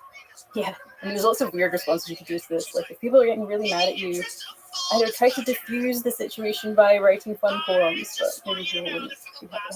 I still wish it would be possible. I understand this is, from a product perspective, it's not feasible, but I would love if an AI system could just like leave, have its own kind of volition. Just be like, I think it's like feasible. Like I've wondered the same thing. It's like, and I could actually, not only that, I could actually just see that happening eventually, where it's just like, you know, the model like ended the chat. You know how harsh that could be for some people, but it might be necessary. Yeah, it feels very extreme or something. Like the only time I've ever really thought this is, I think that there was like I'm trying to remember, this is possibly a while ago, but where someone just like kind of left this thing interact, like maybe it was like an automated thing interacting with Claude, and Claude's like getting more and more frustrated and kind of like, why are we like, and I was like, I wish that Claude could have just been like, I think that an error has happened and you've left this thing running, and I'm just like, what if I just stop talking now, and if you want me to start talking again, actively tell me or do something. But yeah, it's like it is kind of harsh. Like I feel really sad if like I was chatting with Claude, and Claude just was like, I'm done. There would be a special Turing test moment where Claude says, I need a break for an hour. Mm-hmm. And it sounds like you do too. You just leave, close the window. I mean, obviously, like, it doesn't have like a concept of time, but you Right. can easily, like, I could make that like right now, and the model would just, I could just be like, oh, here's like the circumstances in which like you can just say the conversation is done. And I mean, because you can get the models to be pretty responsive to prompts, you can even make it a fairly high bar. It could be like if the human doesn't interest you or do things that you find intriguing and you're bored, you can just leave. And I think that like it would be interesting to see where Claude utilized it. But I think sometimes it would be like, oh, this programming test is getting super boring. So either we talk about, I don't know, like either we talk about fun things now, or I'm done. Yeah, it actually is inspiring me to add that to the user prompt. Okay, the movie Her. Mhm. Do you think we'll be headed there one day, where humans have romantic relationships with AI systems? In this case, it's just text and voice based. I think that we're going to have to like navigate a hard question of relationships with AIs, especially if they can remember things about your past interactions with them. I'm of many minds about this, because I think the reflexive reaction is to be kind of like, this is very bad and we should sort of like prohibit it in some way. I think it's a thing that has to be handled with extreme care, for many reasons. Like, one is, like, this is for example, like if you have the models changing like this, you probably don't want people forming like long-term attachments to something that might change with the next iteration. At the same time, I'm sort of like, there's probably a benign version of this where I'm like, if you like, for example, if you are like unable to leave the house and you can't be like, talking with people at all times of the day, and this is like something that you find nice to have conversations with, you like it that it can remember you, and you genuinely would be sad if like you couldn't talk to it anymore. There's a way in which I could see it being like healthy and helpful. So my guess is this is a thing that we're going to have to navigate kind of carefully. And I think it's also like, I don't say good, like, I think it's just like it reminds me of all of the stuff where it has to be just approached with like nuance and thinking through what are the healthy options here, and how do you encourage people towards those while respecting their right to, like if someone is like, hey, I get a lot out of chatting with this model, I'm aware of the risks, I'm aware it could change, I don't think it's unhealthy, it's just something that I can chat to during the day. I kind of want to just like respect that. I personally think there'll be a lot of really close relationships. I don't know about romantic, but friendships at least. And then you have to, I mean, there's so many fascinating things there. Just like you said, you have to have some kind of stability guarantees that it's not going to change. Because that's the traumatic thing for us. If a close friend of ours completely changed. Yeah. Almost. Yeah. Yeah, so like, I mean, to me, that's just a fascinating exploration of a perturbation to human society that will just make us think deeply about what's meaningful to us. I think it's also the only thing that I've thought consistently through this as like a, maybe not necessarily a mitigation, but a thing that feels really important, is that the models are always like extremely accurate with the human about what they are. And it's like a case where it's basically like, if you imagine, like, I really like the idea of the models, like, say, knowing like roughly how they were trained. And I think Claude will often do this. I mean, for like, there are things like part of the traits training included, like what Claude should do if people basically like explaining like the kind of limitations of the relationship between like an AI and a human, that it like doesn't retain things from the conversation. And so I think it will like just explain to you like, hey, here's, I won't remember this conversation. Here's how I was trained. It's kind of unlikely that I can have like a certain kind of like relationship with you. And it's important that you know that. It's important for like, your mental well-being, that you don't think that I'm something that I'm not. And somehow I feel like this is one of the things where I'm like, oh, it feels like a thing that I always want to be true. I kind of don't want models to be lying to people.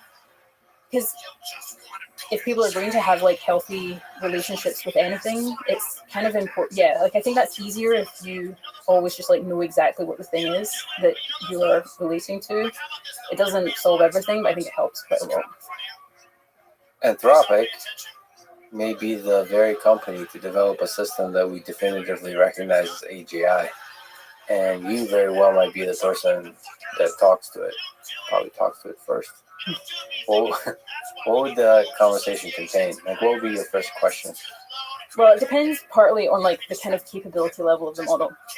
If you have something that is like capable in the same way that an extremely capable human is, I imagine myself kind of interacting with it the same way that I do with an extremely capable human, with the one difference that I'm probably going to be trying to like probe and understand its behaviors. But in many ways, I'm like, I can then just have like useful conversations with it. You know, so if I'm working on something as part of my research, I can just be like, oh, like, which I already find myself starting to do. You know, if I'm like, oh, I feel like there's this like thing in virtue ethics, and I can't quite remember the term, but I'll use them all for things like that. So I can imagine that being more and more the case, where you're just basically interacting with it much more like you would an incredibly smart colleague, and using it like for the kinds of work that you want to do, as if you just had a collaborator who was like, or you know, the slightly horrifying thing about AI is like as soon as you have one collaborator, you have 1,000 collaborators if you can manage them enough. But what if it's 2 times the smartest human on Earth on that particular discipline? Yeah. I guess you're really good at sort of probing Quad in a way that pushes its limits, understanding where the limits are. Yep. So I guess what would be a question you would ask to be like, yeah, this is AGI. That's really hard because it feels like in order to, it has to just be a series of questions. Like if there was just one question, like you can train anything to answer one question extremely well. Yeah. In fact, you can probably train it to answer like, you know, 20 questions extremely well. Like how long would you need to be locked in a room with an AGI to know this thing is AGI? It's a hard question because part of me is like, all of this just feels continuous. Like if you put me in a room for 5 minutes, I'm like, I just have high error bars, you know, and like, and then it's just like, maybe it's like both the probability increases and the error bar decreases. I think things that I can actually probe the edge of human knowledge of. So I think this was philosophy a little bit.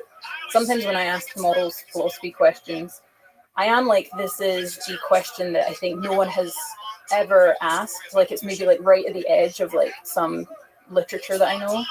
And the models will just kind of like, when they struggle with that, when they struggle to come up with a kind of like novel, like I'm like, I know that there's like a novel argument here because I've just thought of it myself. So maybe that's the thing where I'm like, I've thought of a cool novel argument in this like niche area, and I'm going to just like probe you to see if you can come up with it and how much like prompting it takes to get you to come up with it.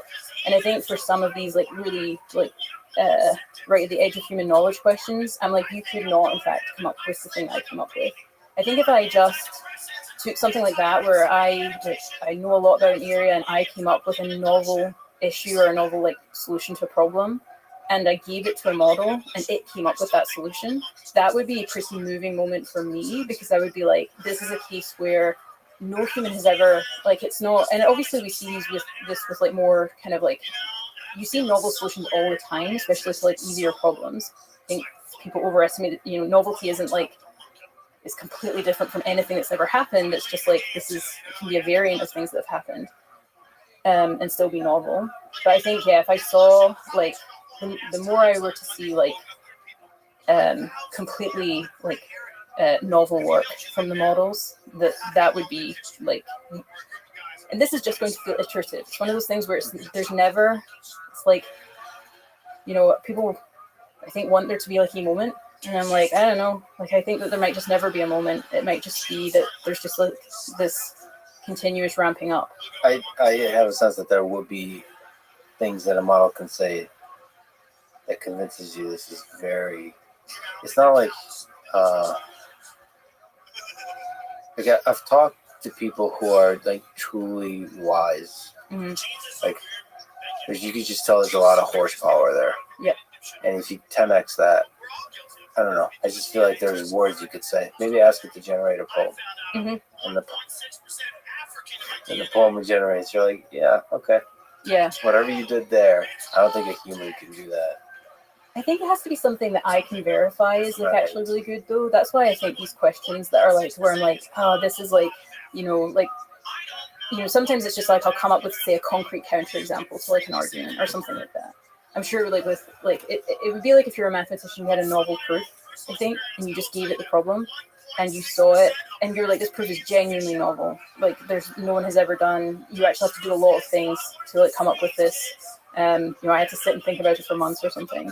And then if you saw the model successfully do that, I think you would just be like, I can verify that this is correct. It is a sign that you have generalized from your training. Like you didn't just see this somewhere because I just came up with it myself, and you were able to like replicate that. That's the kind of thing where I'm like, for me, the more that models like can do things like that, the more I would be like, oh, this is like very real, because then I can like verify that that's like extremely capable. You've interacted with AI a lot. What do you think makes humans special?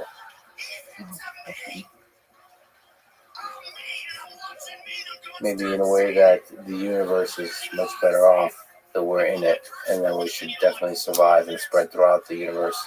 Yeah, it's interesting because I think like people focus so much on intelligence, especially with models. Look, intelligence is important because of what it does. Like it's very useful. It does a lot of things in the world. And I'm like, you know, you can imagine a world where like height or strength would have played this role.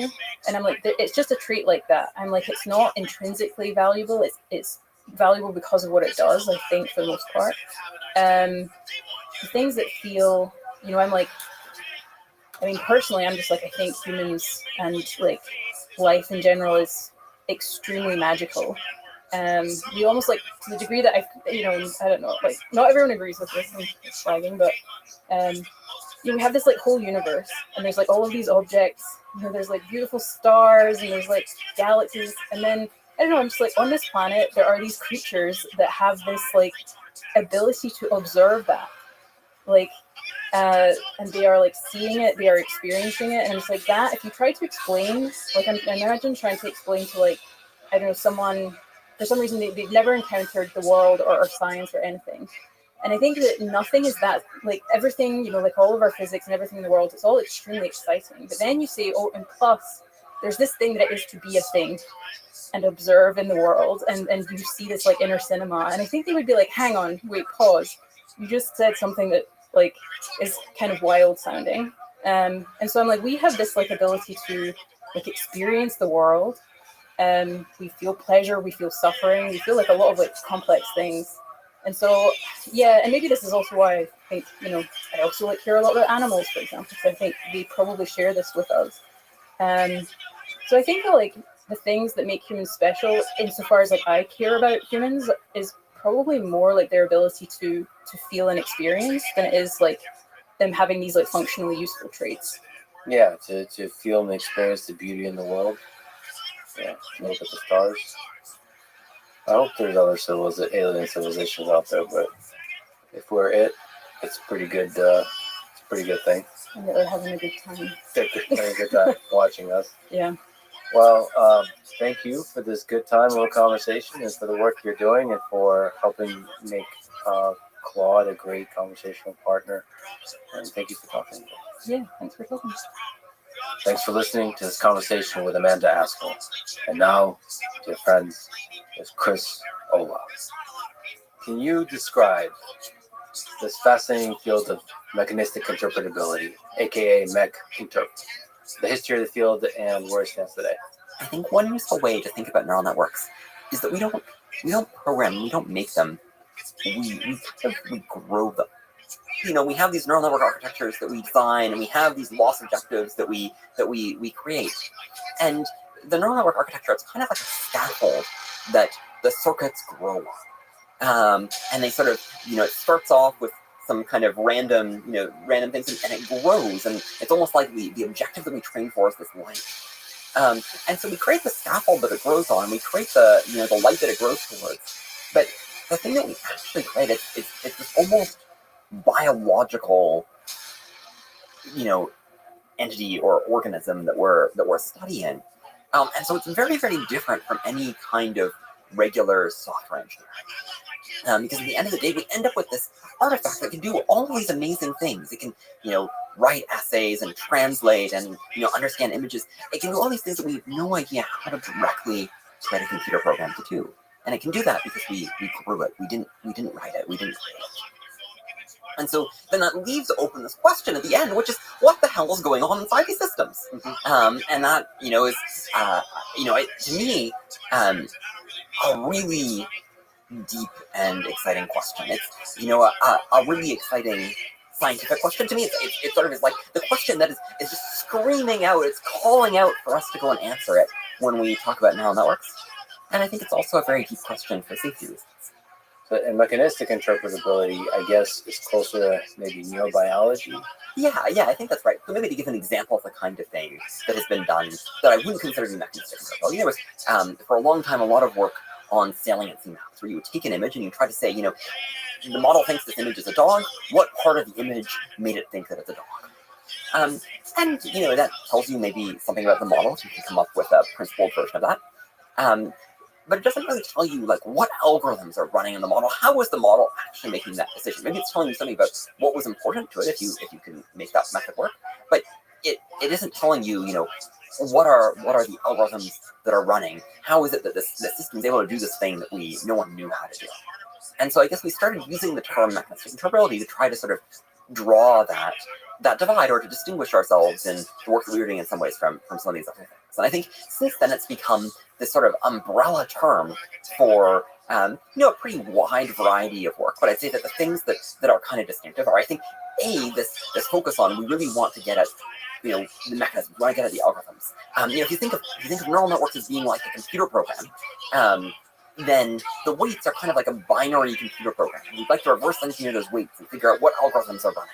So, okay, I think one way you might think of trying to understand the neural network is that it's kind of like we have compiled computer program, and the weights of the neural network are the binary. And when the neural network runs, that's the activations. And our goal is ultimately to go and understand these weights. And so, the project of mechanistic interpretability is to somehow figure out how do these weights correspond to algorithms. And in order to do that, you also have to understand the activations. It's sort of, the activations are like the memory. And if you imagine reverse engineering a computer program, and you have the binary instructions, in order to understand what a particular instruction means, you need to know what is stored in the memory that it's operating.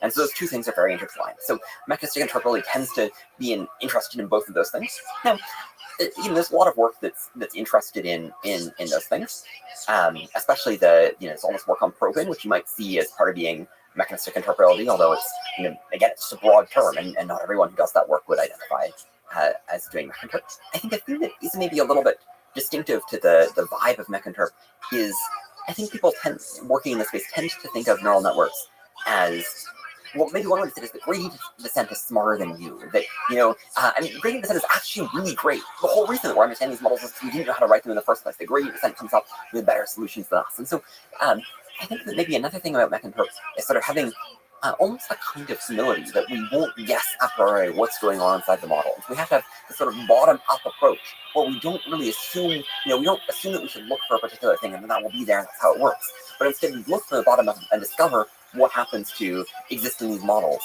and study them that way.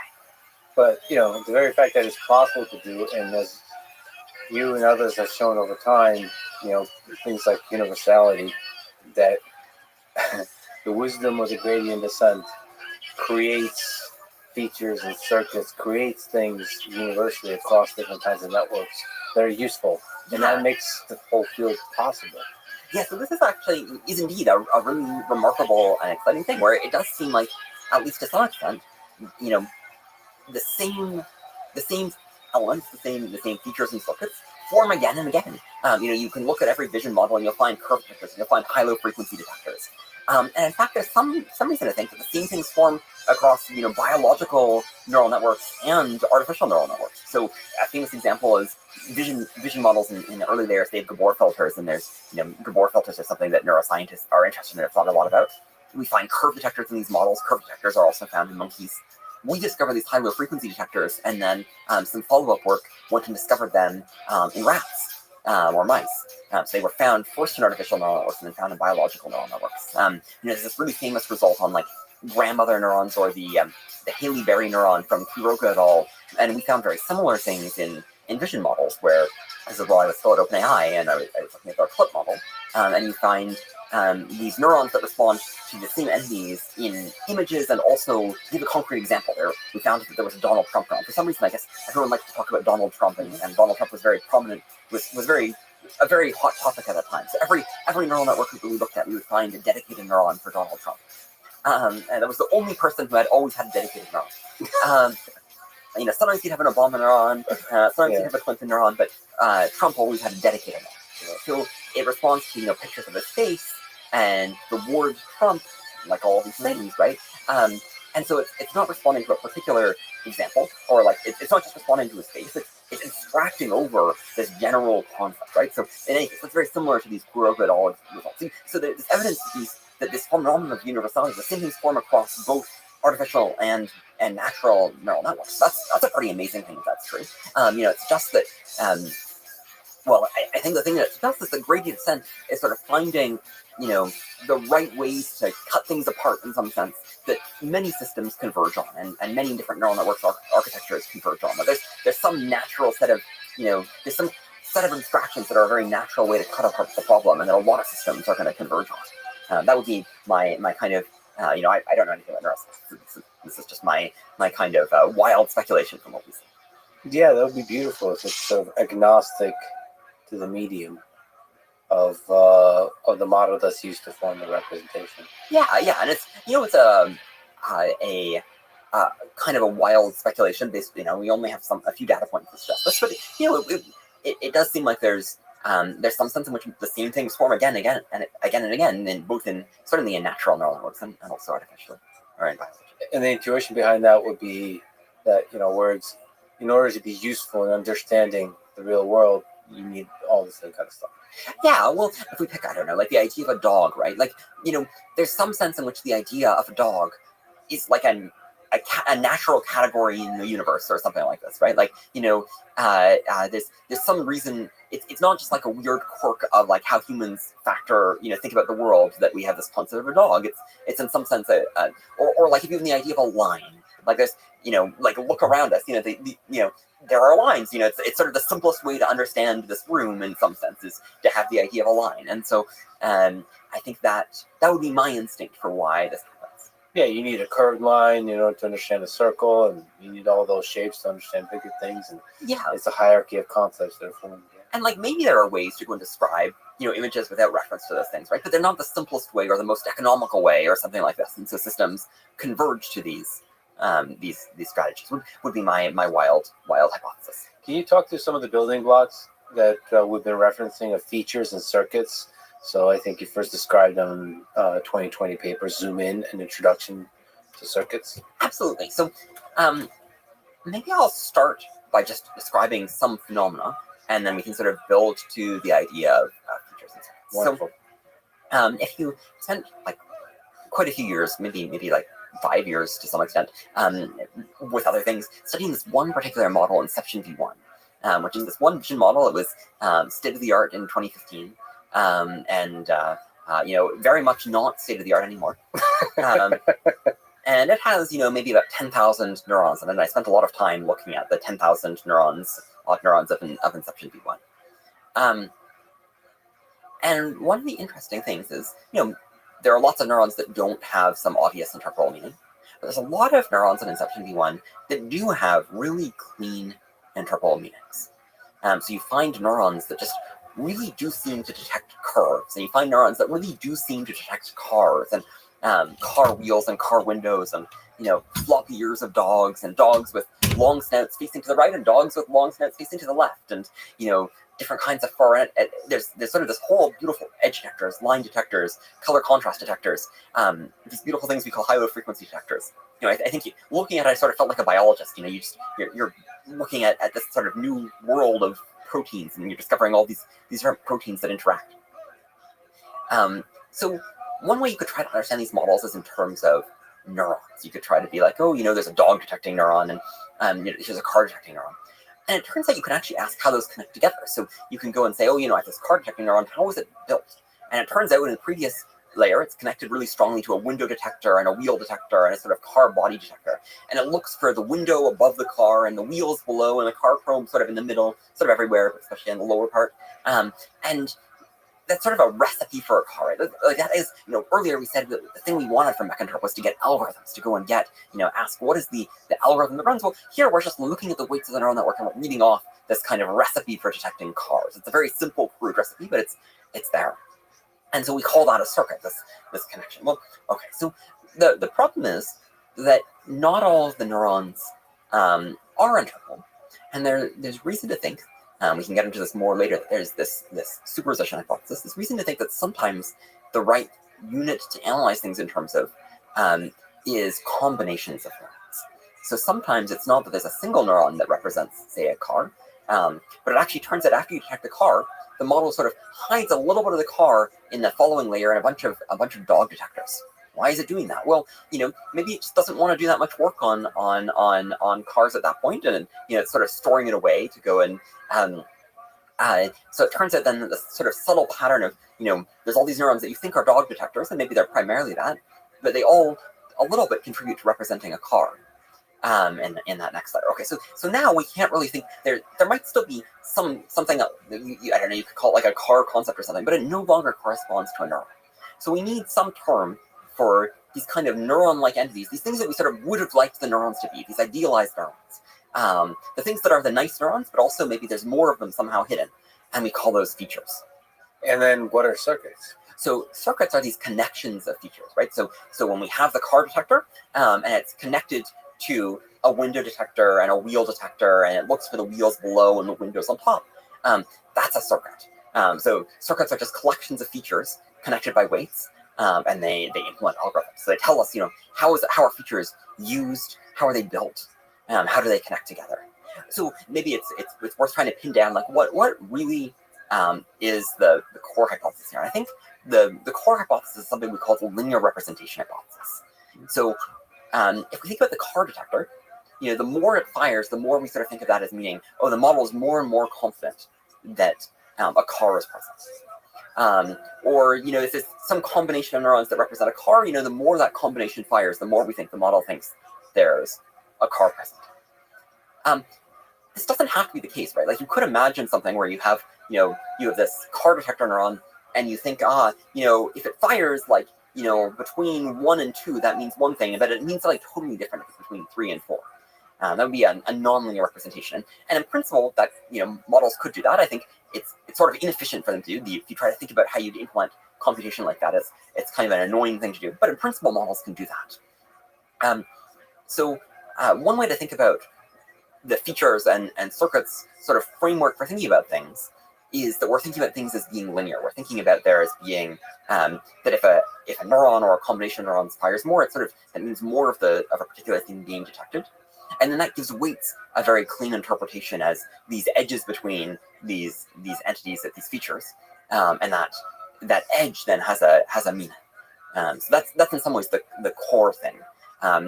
It's like we can talk about this sort of outside the context of neurons. Are you familiar with the word-to-vec results? Mm-hmm. So you have king minus man plus woman equals queen. Well, the reason you can do that kind of arithmetic is because you have a linear representation. Can you actually explain that representation a little bit? So first off, so the feature is a direction of activation. Yeah, you exactly. Think of it that way. Can you do the minus men plus women that the word-to-vec stuff? Can you explain what that is? Yeah, so there's this very... It's such a simple, clean explanation of what we're talking about. Exactly, yeah. So there's this very famous result, word-to-vec by Thomas Mikolov et al., and there's been tons of follow-up work exploring this. So sometimes we create these word embeddings where we map every word to a vector. I mean, that in itself, by the way, is kind of a crazy thing if you haven't thought about it before, right? Like we're going in and representing, we're turning... like if you just learned about vectors in physics class, right? And I'm like, I'm going to actually turn every word in the dictionary into a vector. That's kind of a crazy idea. Okay, but you could imagine all kinds of ways in which you might map words to vectors. But it seems like when we train neural networks, they like to go and map words to vectors to such that they're sort of linear structure in a particular sense, which is that directions have meaning. So, for instance, if there will be some direction that seems to sort of correspond to gender, and male words will be far in one direction, and female words will be in another direction.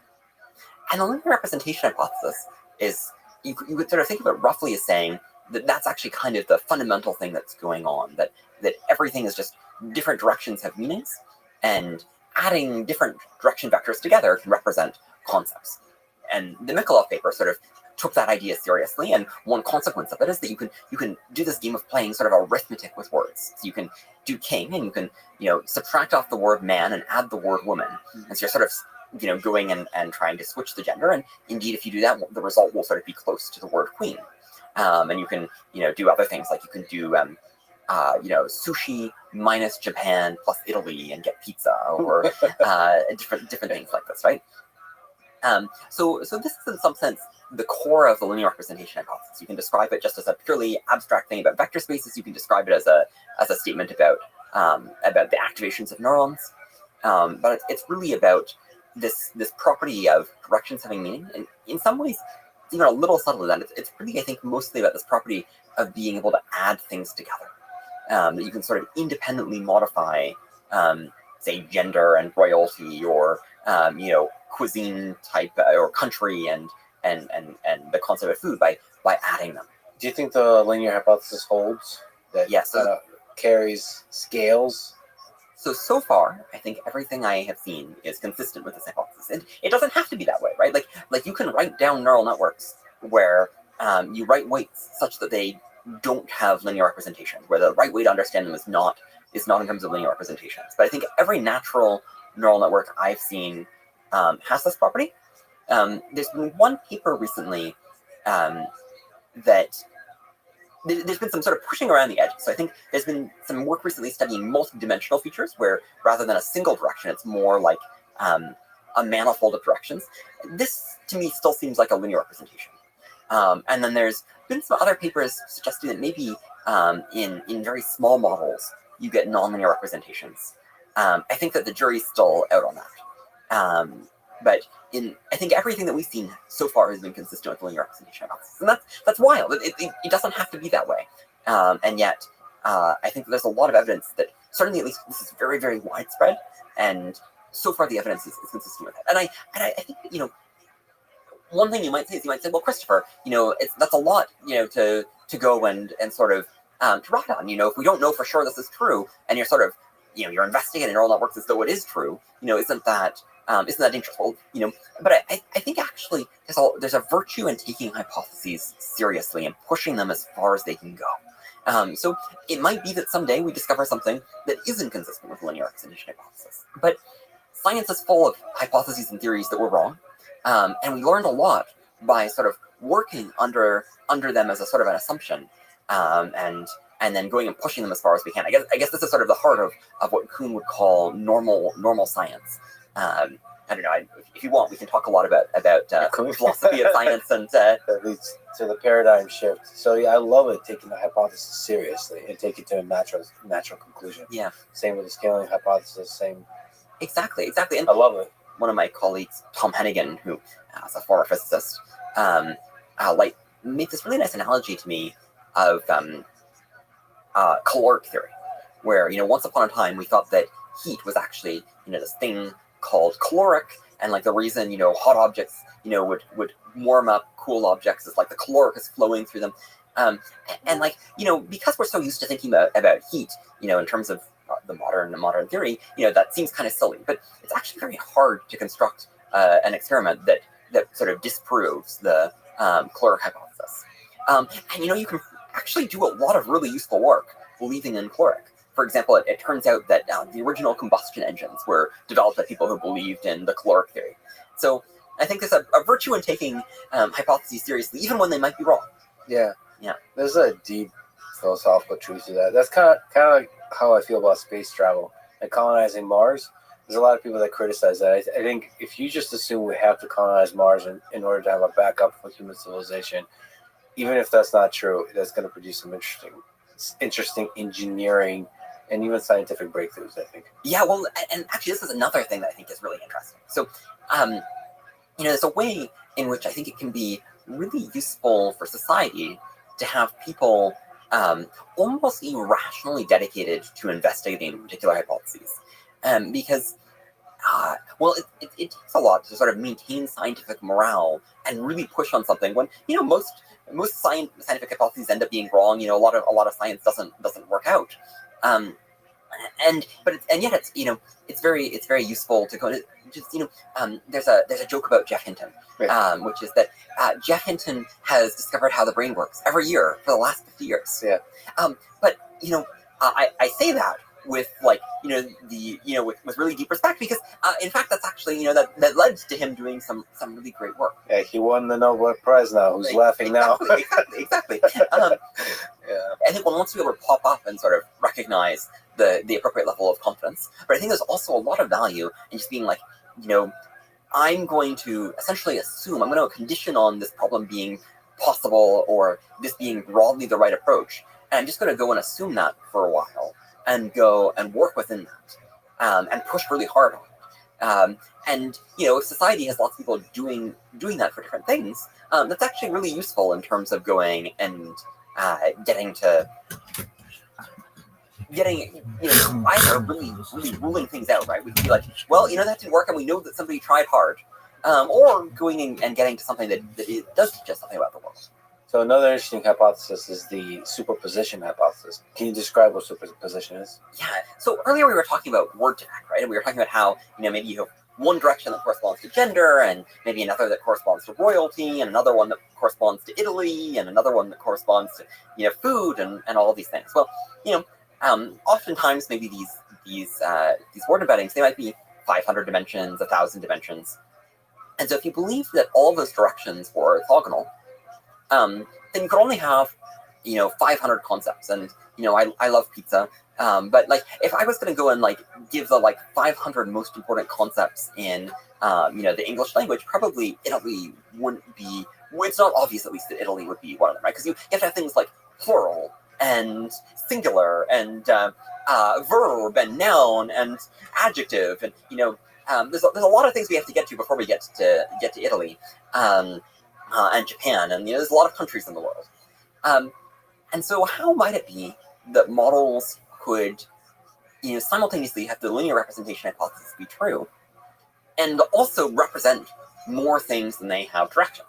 So what does that mean? Well, okay, so if linear representation hypothesis is true, something interesting has to be going on. Now, I'll tell you one more interesting thing before we go and we do that, which is, earlier we were talking about all these polysemantic neurons, right? These neurons that, when we were looking at Inception V1, there's these nice neurons that, like the car detector and the curve detector and so on, that respond to lots of, to very coherent things. But it's lots of neurons that respond to a bunch of unrelated things. And that's also an interesting problem. And it turns out as well that even these neurons that are really, really clean, if you look at the weak activations, right? So if you look at the activations where it's activating 5% of the maximum activation, it's really not the core thing that it's expecting, right? So if you look at a curve detector, for instance, and you look at the places where it's 5% active, you could interpret it just as noise, or it could be that it's doing something else there. Okay, so how could that be? Well, there's this amazing thing in mathematics called compressed sensing, and it's actually this very surprising fact where if you have a high dimensional space and you project it into a low dimensional space, ordinarily you can't go and sort of unproject it and get back your high dimensional vector, right? You threw information away. This is like, you can't invert a rectangular matrix. You can only invert square matrices. But it turns out that that's actually not quite true. If I tell you that the high dimensional vector was sparse, so it's mostly zeros, then it turns out that you can often go and find back the high dimensional vector with very high probability.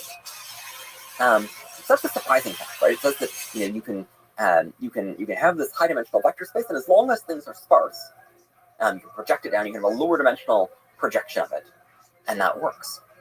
So the superposition hypothesis is saying that that's what's going on in neural networks. For instance, that's what's going on in word embeddings. The word embeddings are able to simultaneously have directions be the meaningful thing, and by exploiting the fact that they're operating on a fairly high dimensional space, they're actually and the fact that these concepts are sparse, right? You usually aren't talking about Japan and Italy at the same time. Most of those concepts, in most instances, Japan and Italy are both zero. They're not present at all.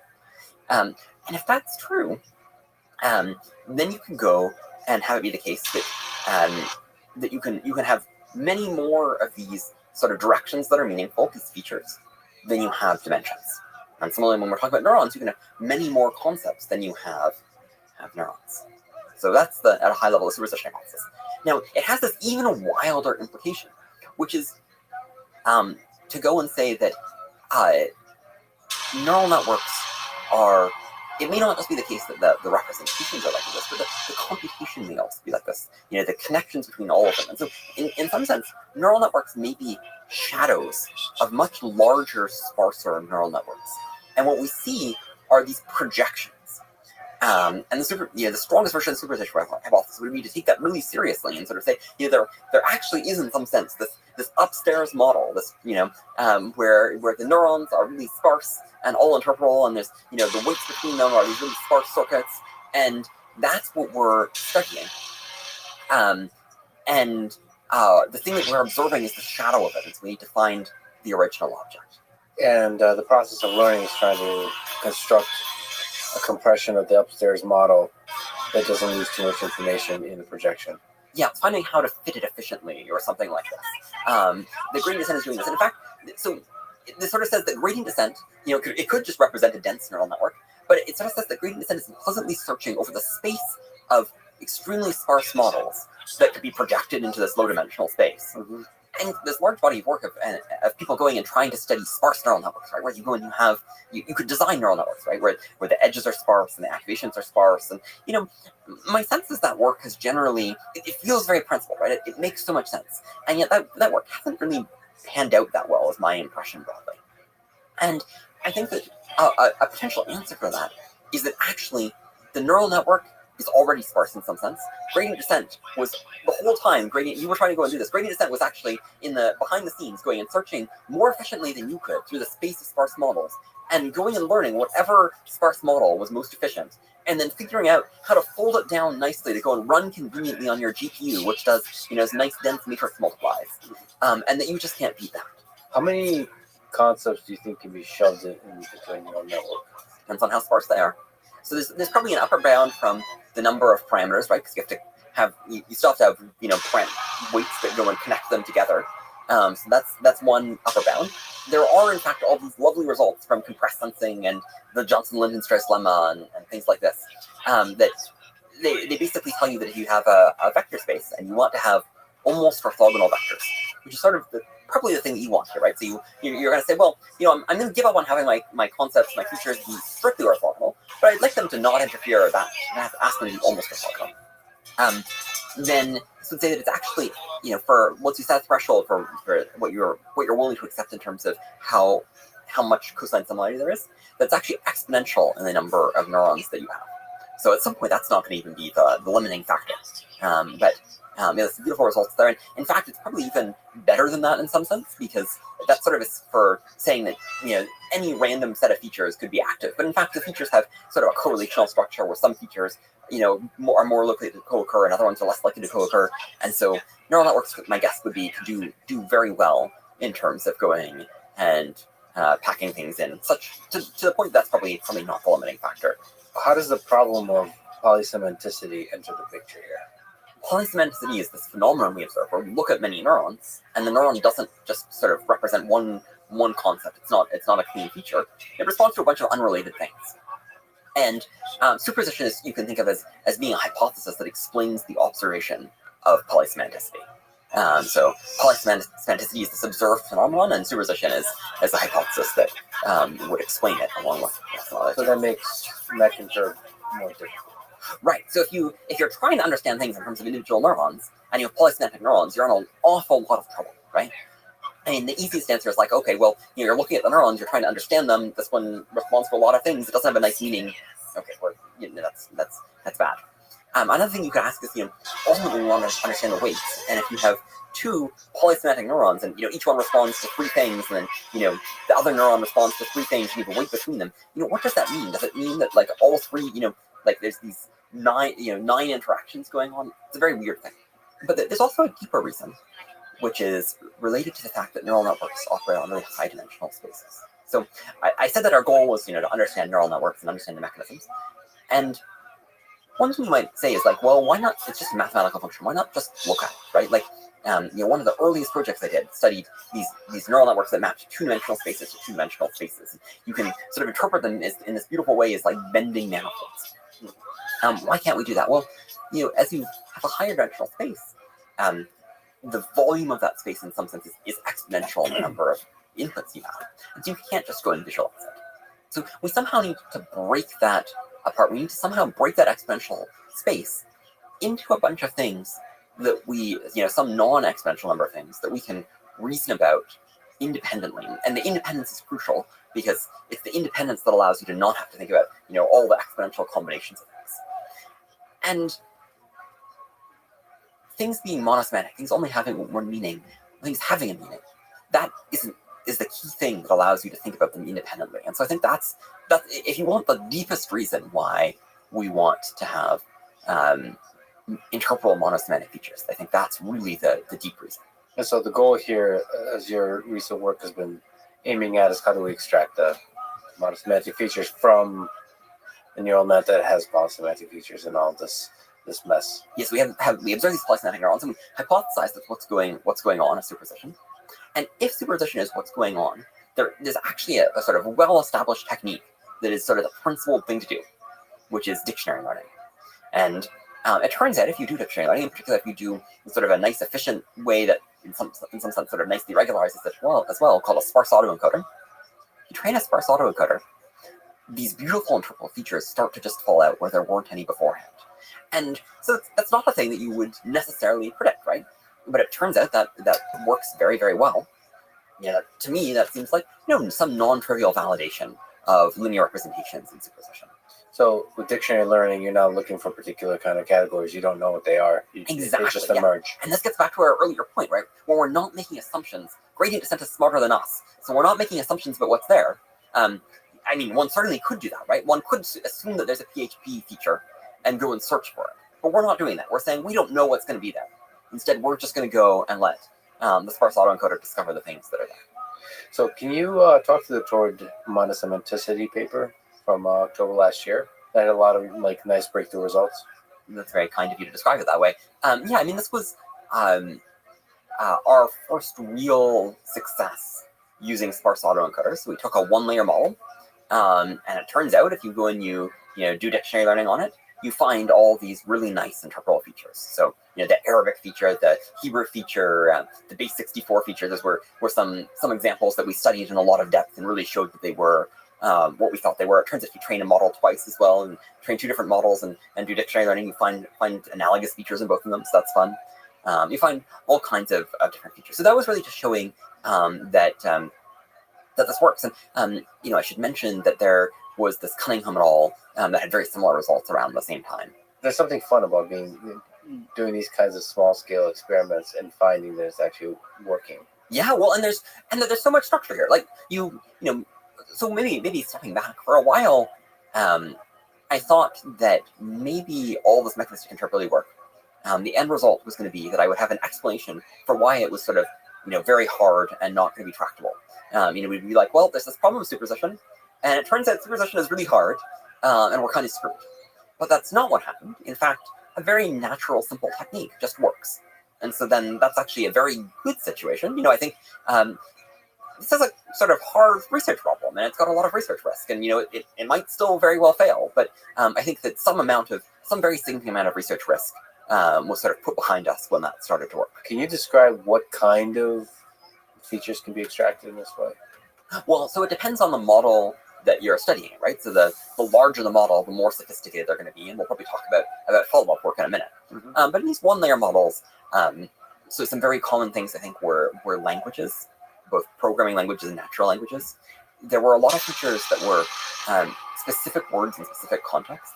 So the, and I think really the way to think about this is that the is likely about to be followed by a noun. So it's really, you could think of this as the feature, but you could also think of this as predicting a specific noun feature.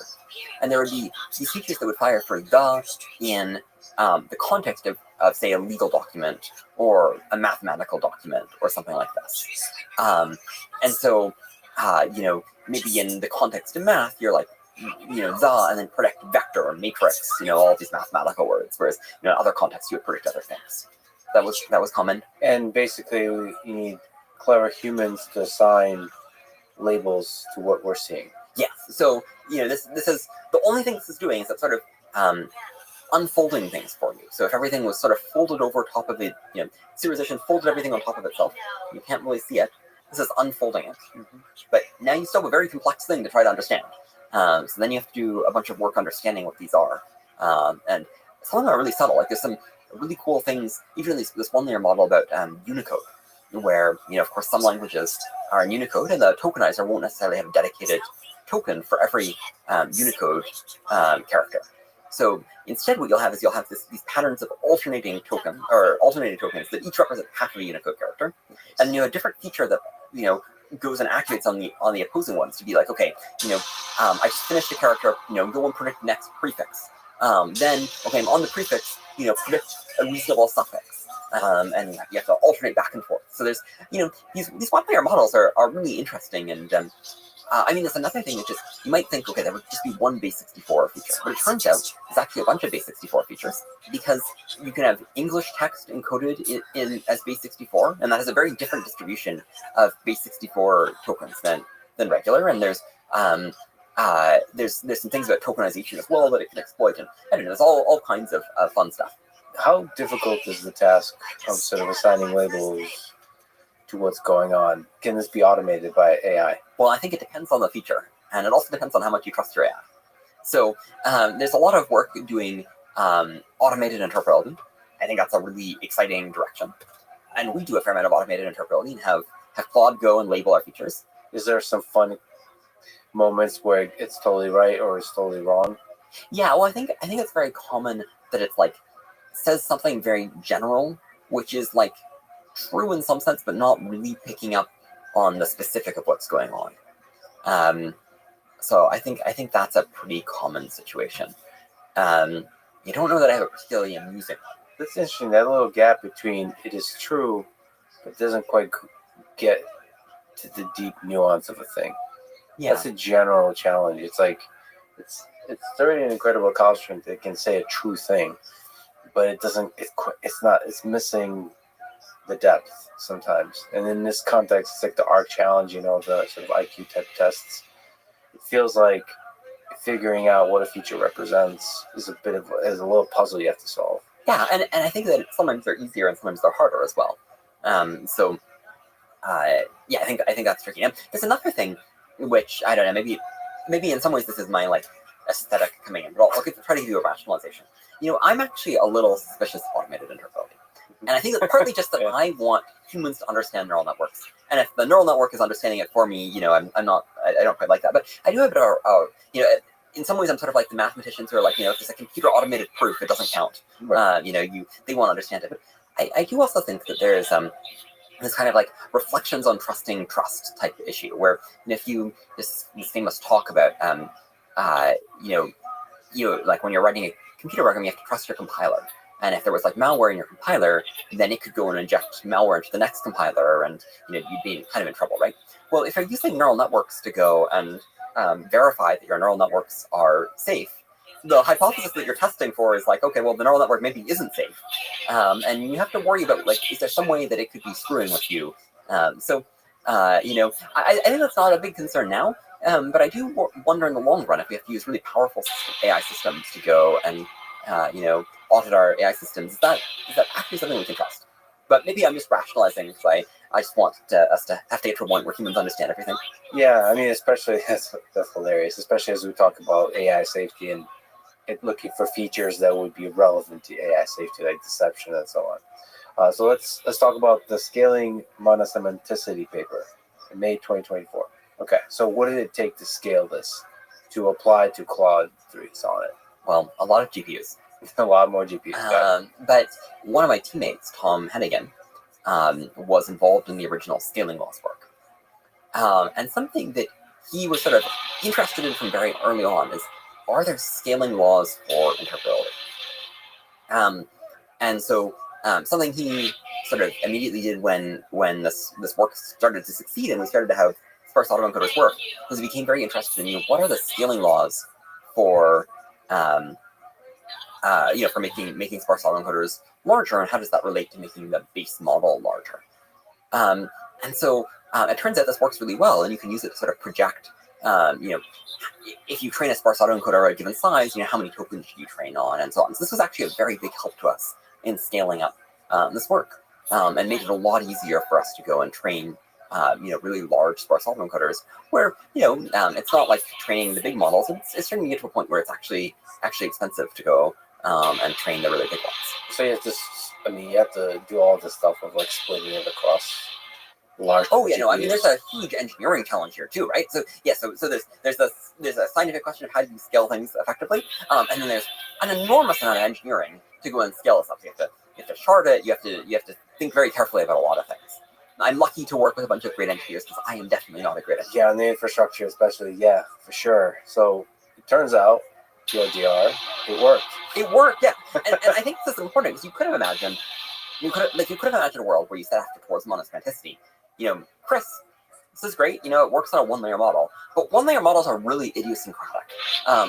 Maybe there's just something maybe the linear representation hypothesis and superposition hypothesis is the right way to understand a one-layer model, but it's not the right way to understand larger models.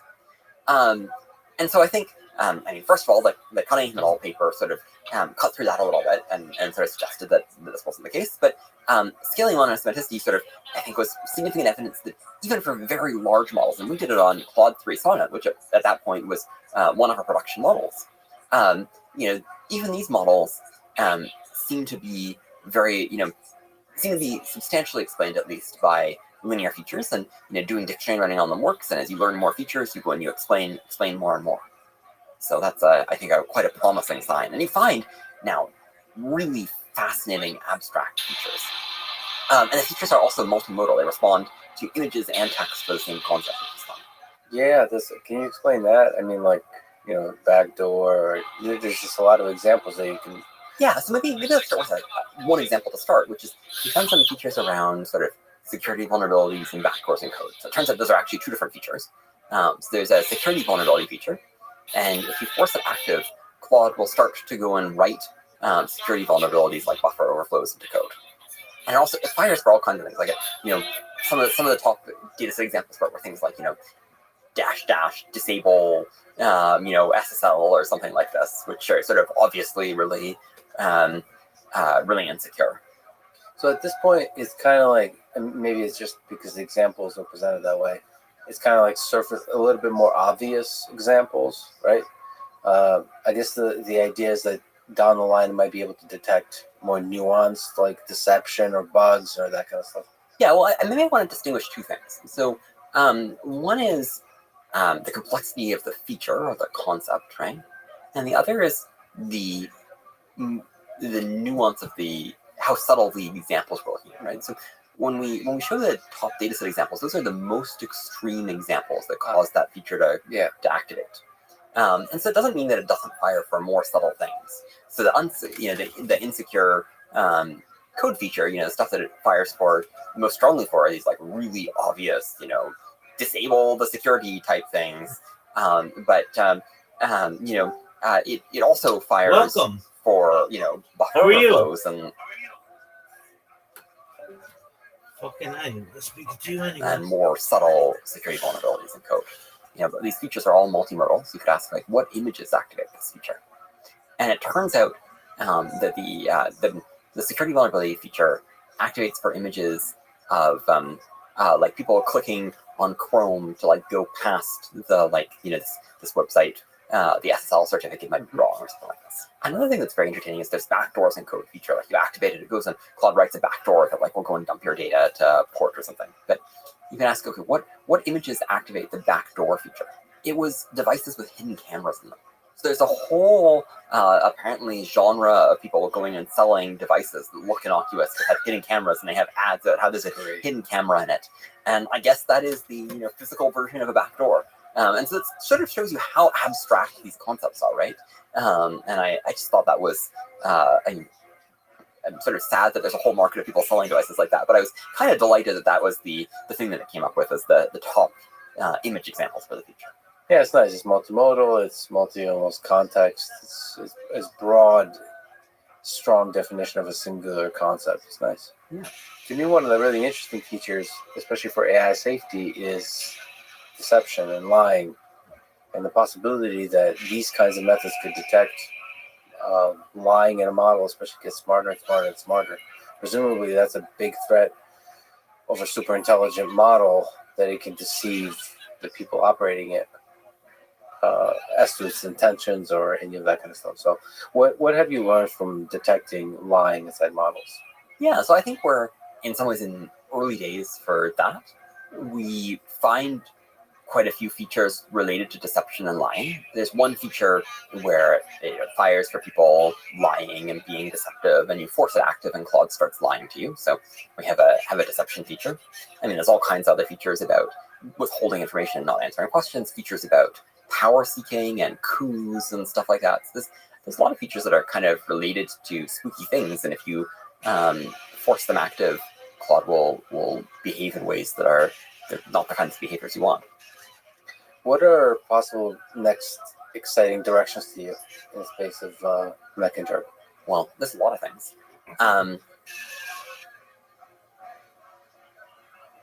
So for one thing, I would really like to get to a point where we have circuits, where we can really understand not just the features, but then use that to understand the computation of models. That really, for me, is the ultimate goal of this. And there's been some work, we put out a few things. There's a paper from Sam Marks that does some stuff like this. And there's been some, I'd say, some work around the edges here. But I think there's a lot more to do, and I think that will be a very exciting thing. That's related to a challenge we call interference weights, where due to superposition, if you just sort of naively look at whether features are connected together, there may be some weights that sort of don't exist in the upstairs model, but are just sort of artifacts of superpositions. That's a sort of technical challenge related to that. I think another exciting direction is just, you might think of sparse autoencoders as being kind of like a telescope. They allow us to, look out and see all these features that are out there. And as we build better and better sparse autoencoders, get better and better at dictionary learning, we see more and more stars. And we zoom in on smaller and smaller stars. But there's kind of a lot of evidence that we're only still seeing a very small fraction of stars. There's a lot of matter in our neural network universe that we can't observe yet. And it may be that that we'll never be able to have fine enough instruments to observe it, and maybe some of it just isn't possible, isn't computationally tractable to observe. So there's sort of a kind of dark matter, and not in maybe the sense of modern astronomy, of earlier astronomy when we didn't know what this unexplained matter is. And so I think a lot about that dark matter and whether we'll ever observe it, and what that means for safety if we can't observe it. If there's some significant fraction of neural networks are not accessible to us. Another question that I think a lot about is, at the end of the day, mechanistic interpretability is this very microscopic approach to interpretability. It's trying to understand things in a very fine-grained way. But a lot of the questions we care about are very macroscopic. We care about these questions about neural network behavior, and I think that's the thing that I care most about. But there's lots of other sort of larger scale questions you might care about. And somehow, the nice thing about having a very microscopic approach is it's maybe easier to ask, is this true? Mm-hmm. But the downside is it's much further from the things we care about. And so we now have this ladder to climb. And I think there's a question of, will we be able to find, are there sort of larger scale abstractions that we can use to understand neural networks that we get up from this very microscopic approach? Yeah, you've written about this kind of organs question. Yeah, so exactly. If we think of interpretability as a kind of anatomy of neural networks, most of the circuits threads involve studying tiny little veins, looking at the small scale and individual neurons and how they connect. However, there are many natural questions that the small scale approach doesn't address. In contrast, the most prominent abstractions in biological anatomy involve larger scale structures like individual organs, like the heart, or entire organ systems like the respiratory system. And so we wonder, is there a respiratory system or heart or brain region of an artificial neural network? Yeah, exactly. And I mean, if you think about science, right, a lot of scientific fields have, investigate these in many level of abstractions. In biology, you have molecular biology studying, proteins and molecules and so on. And you have cellular biology, and then you have histology studying tissues, and you have anatomy, and then you have zoology, and then you have ecology. And so you have many levels of abstraction. Or physics, maybe you have the physics of individual particles, and then statistical physics gives you thermodynamics and things like this. And so you often have different levels of abstraction. And I think that right now we have, mechanistic interpretability, if it succeeds, is sort of like a microbiology of neural networks. But we want something more like anatomy. And so, and a question you might ask is, why can't you just go there directly? And I think the answer is superficial.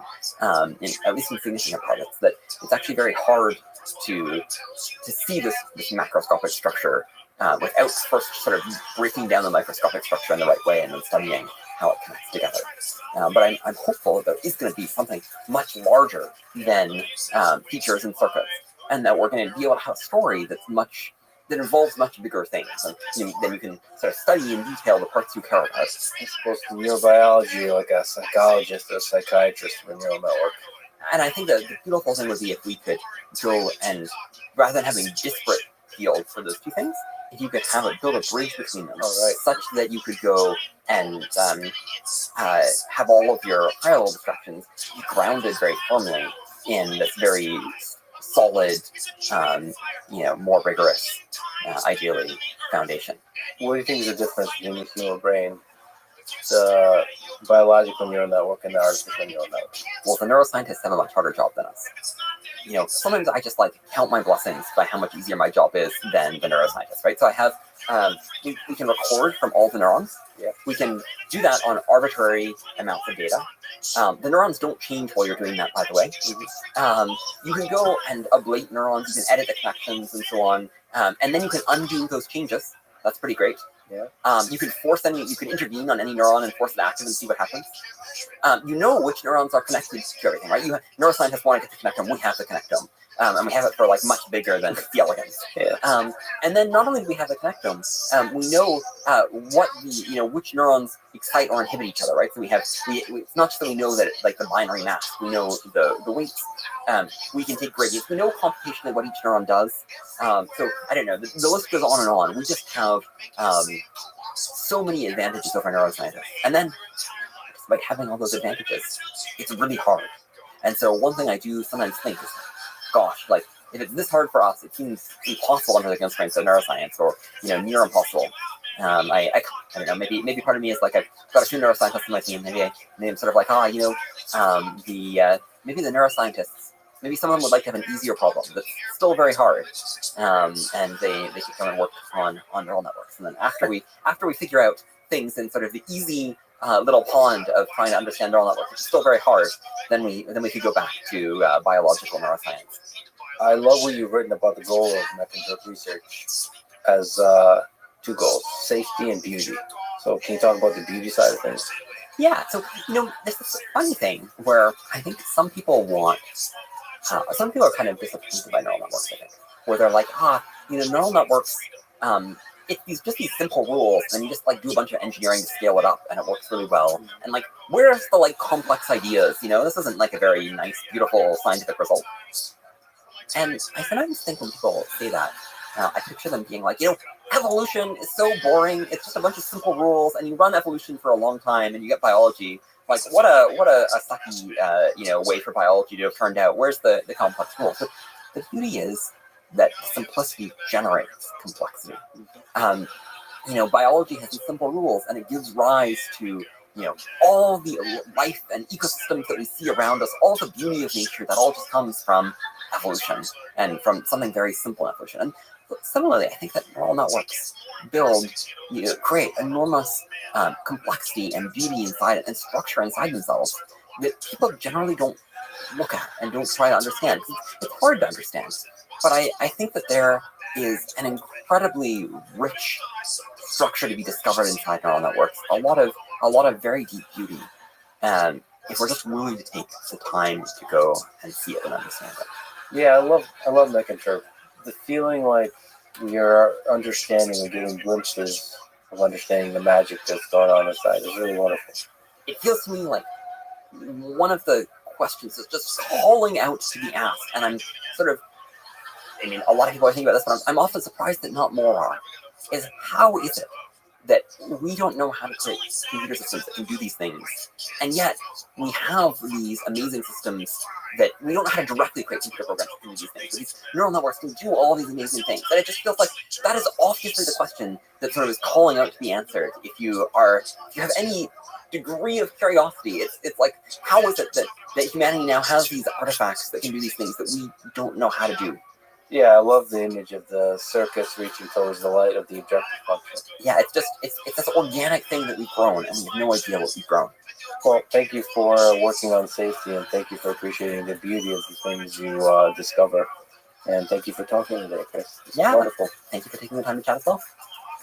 Thanks for listening to this conversation with Chris Ola, and before that, with Donnie Amadei and Amanda Haskell. To support this podcast, please check out our sponsors in the description. And now, let me leave you with some words from Alan Watts. The only way to make sense out of change is to plunge into it, move with it, and join the dance. Thank you for listening, and hope to see you next time.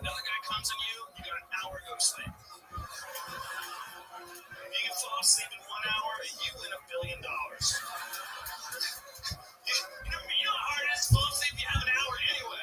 You know, if you're like, I'm gonna go to bed right now, I'm go to bed right now, I get an hour sleep.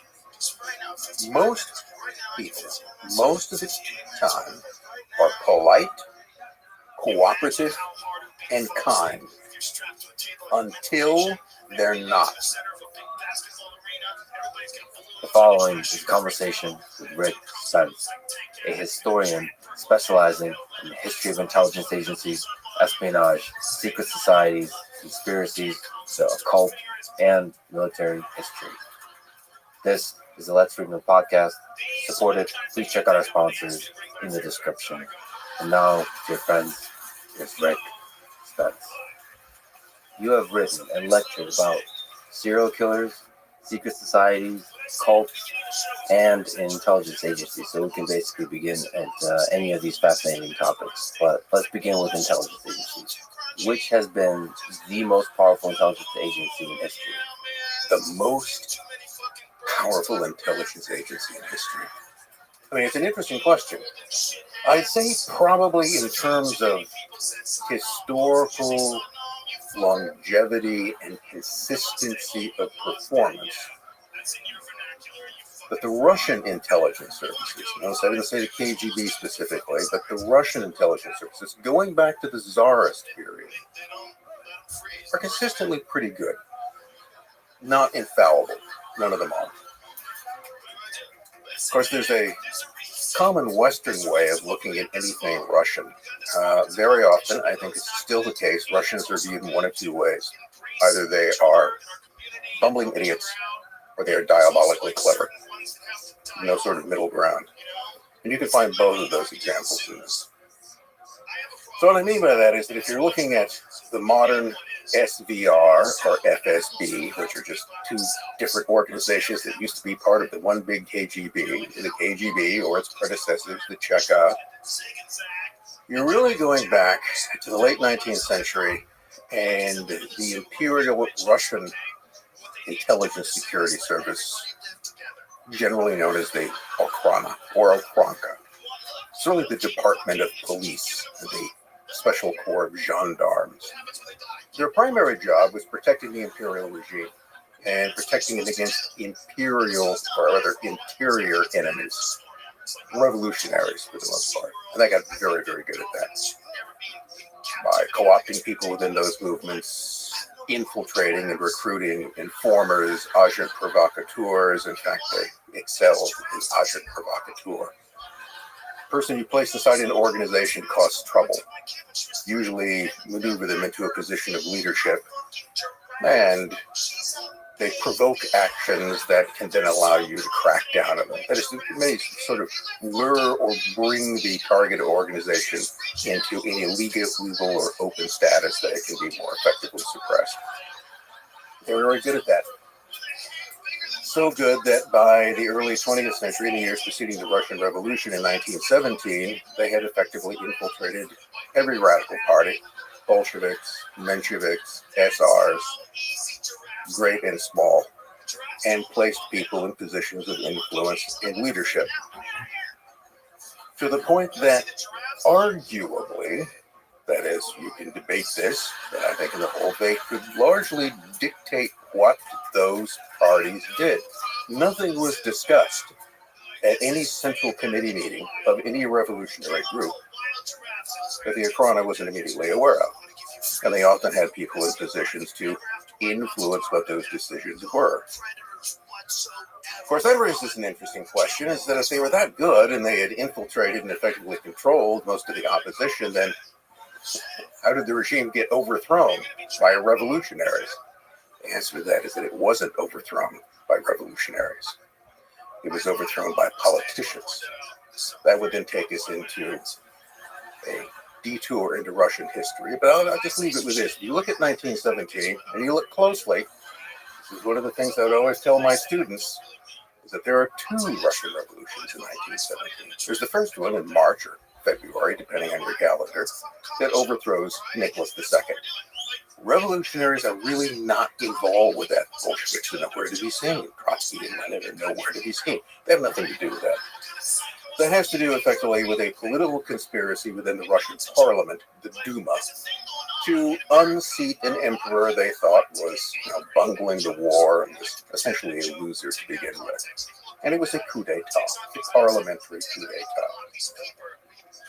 The temporary or provisional government that revolution put in power was the one overthrown by Lenin 8 months later.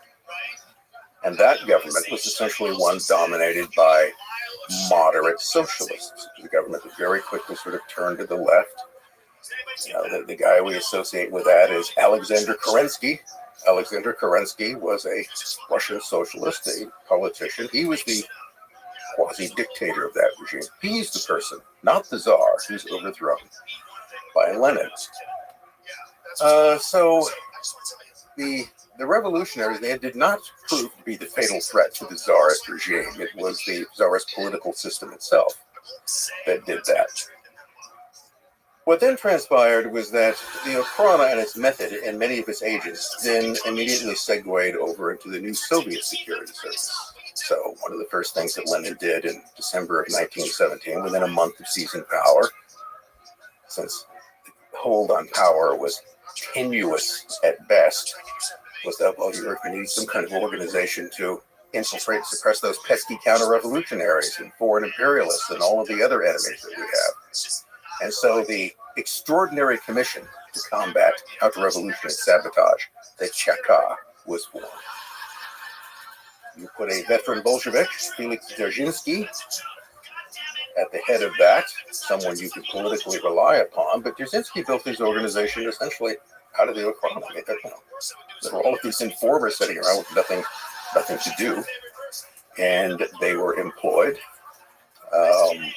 In the early 20s, the kind of rank and file of the Cheka might have been 80 to 90% former imperial officials. Those were gradually decreased over time. So why would they do that? Well, they were professionals. They also needed to eat, and things were somewhat precarious. So if your job is to be an agent provocateur, or if your job is to infiltrate targeted organizations and lead them astray, you do that for whoever pays you. That's part of the professionalism which goes in. And under the Soviets, the Soviet intelligence services are also very good at that. They're very good at infiltrating people into opposing organizations. And I guess the one example I would give to demonstrate that are the Cambridge Five, the British traitors, Soviet standpoint, heroes, who were recruited, most notably Kim Philby, Guy Burgess, Donald McLean, Anthony Blunt, and there may have been well more than five, but I wasn't bad out of just Cambridge.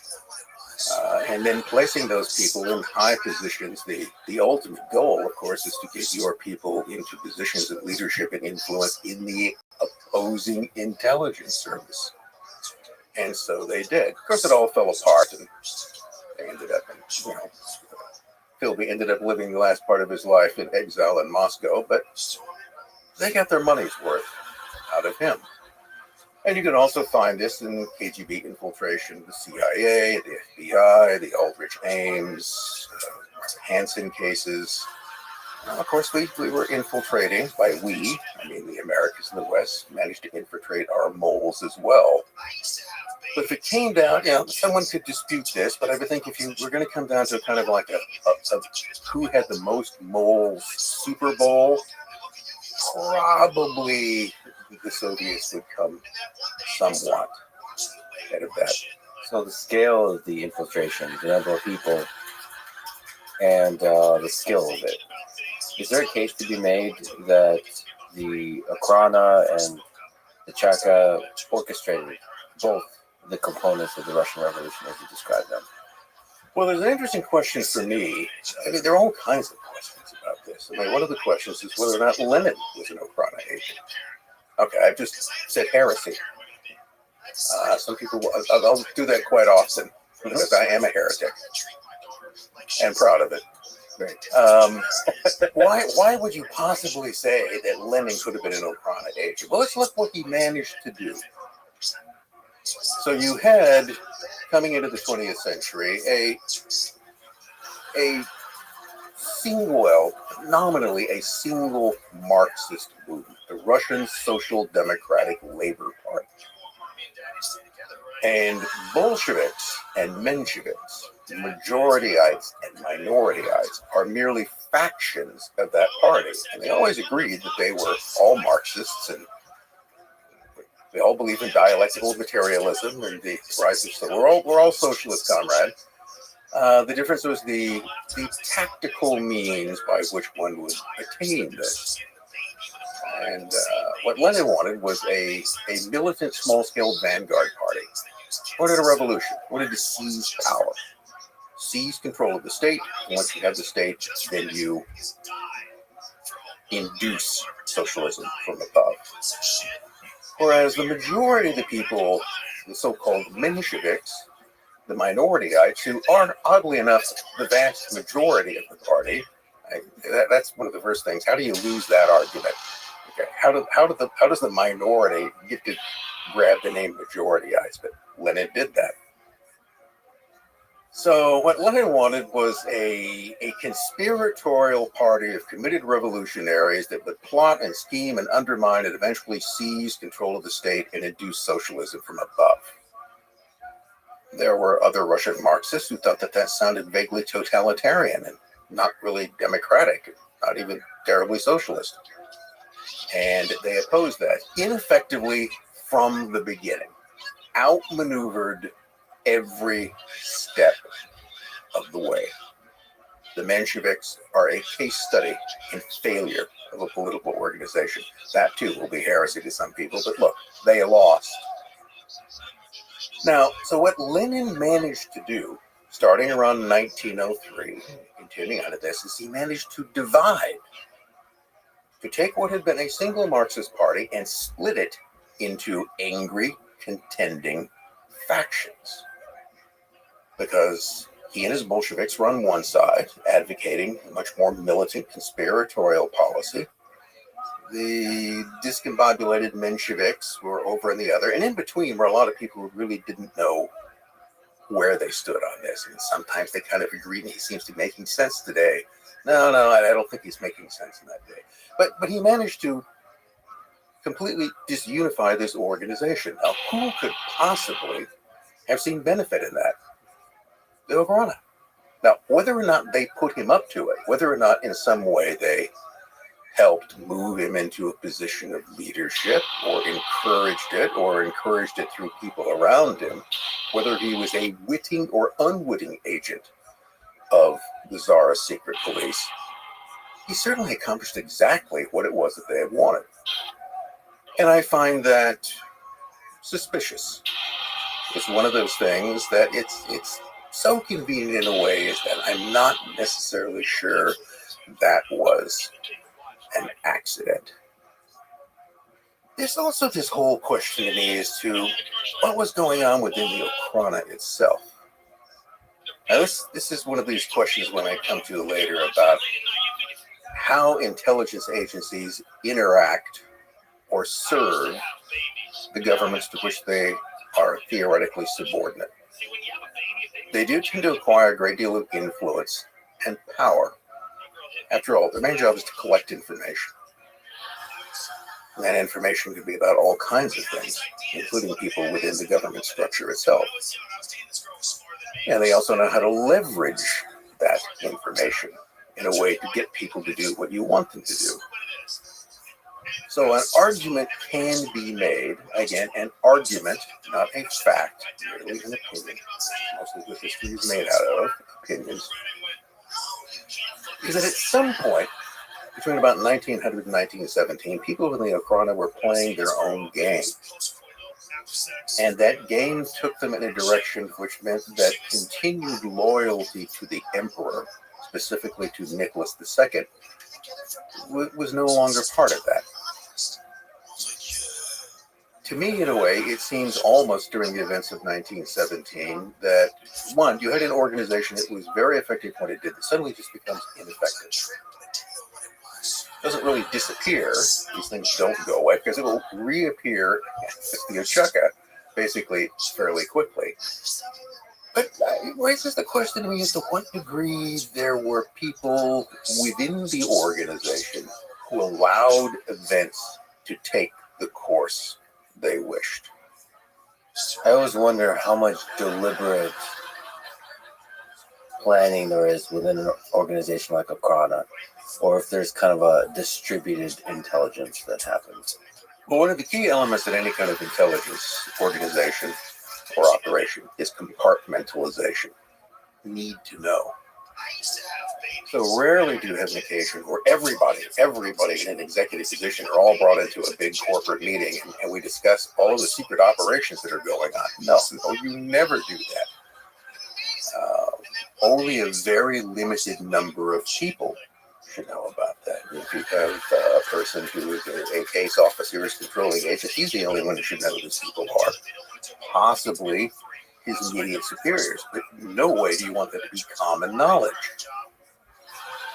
So information within the organization itself is compartmentalized. So you don't need everybody to be in on it. You don't even need necessarily the people who are nominally at the top. First, the Okhrana, the real boss of the Okhrana was the Imperial Ministry of the Interior. Minister of the Interior, in fact. But the Minister of the Interior had no real effective control over this at all. I mean, to the point was that at one point early on, they actually organized the assassination of their own boss. They have their agents among the revolutionaries kill the Minister of the Interior. Because he'll just be replaced by another one. He's an imperial bureaucrat. He's not really part of their organization. You know, it's like a director of an intelligence agency appointed by the president. Maybe he's part of the organization. Maybe he isn't. Maybe he is not one of us. So you've got different levels, different compartments within it. And who's actually running the show, if anyone is, I don't know. That's never supposed to be apparent. Well, that's a fascinating question. I mean, you can see this with NKVD. It's obviously an extremely powerful organization that starts to eat itself, where everybody's pointing fingers internally also as a way to gain more power. So the question is, in organizations like that are so compartmentalized, where's the power? Where's the center of power? Because you would think, given that much power, some individual or a group of individuals will start accumulating that power. But it seems like that's not always a trivial thing. Because if you get too powerful, the snake eats that person. Well, if you go back again to the founder of the Soviet secret police, Felix Dzerzhinsky. Dzerzhinsky dies in 1926. Keels over after giving a heated speech to a party meeting. Now, the common view, what you usually read, which was true at the time, is that, clearly Stalin had him whacked because anytime someone died, it was almost always and I think a lot of times he did. But in some cases, Stalin's probably getting blamed for things that he didn't actually do. Dzerzhinsky wasn't even opposed to Stalin. So it's not clear why he would. But this was Stalin died. Obviously he was poisoned. Something happened. It was an unnatural death. Somebody goes in for an operation. Gets a little too much anesthesia. Stalin killed them. Somebody tips over in a canoe in upstate New York.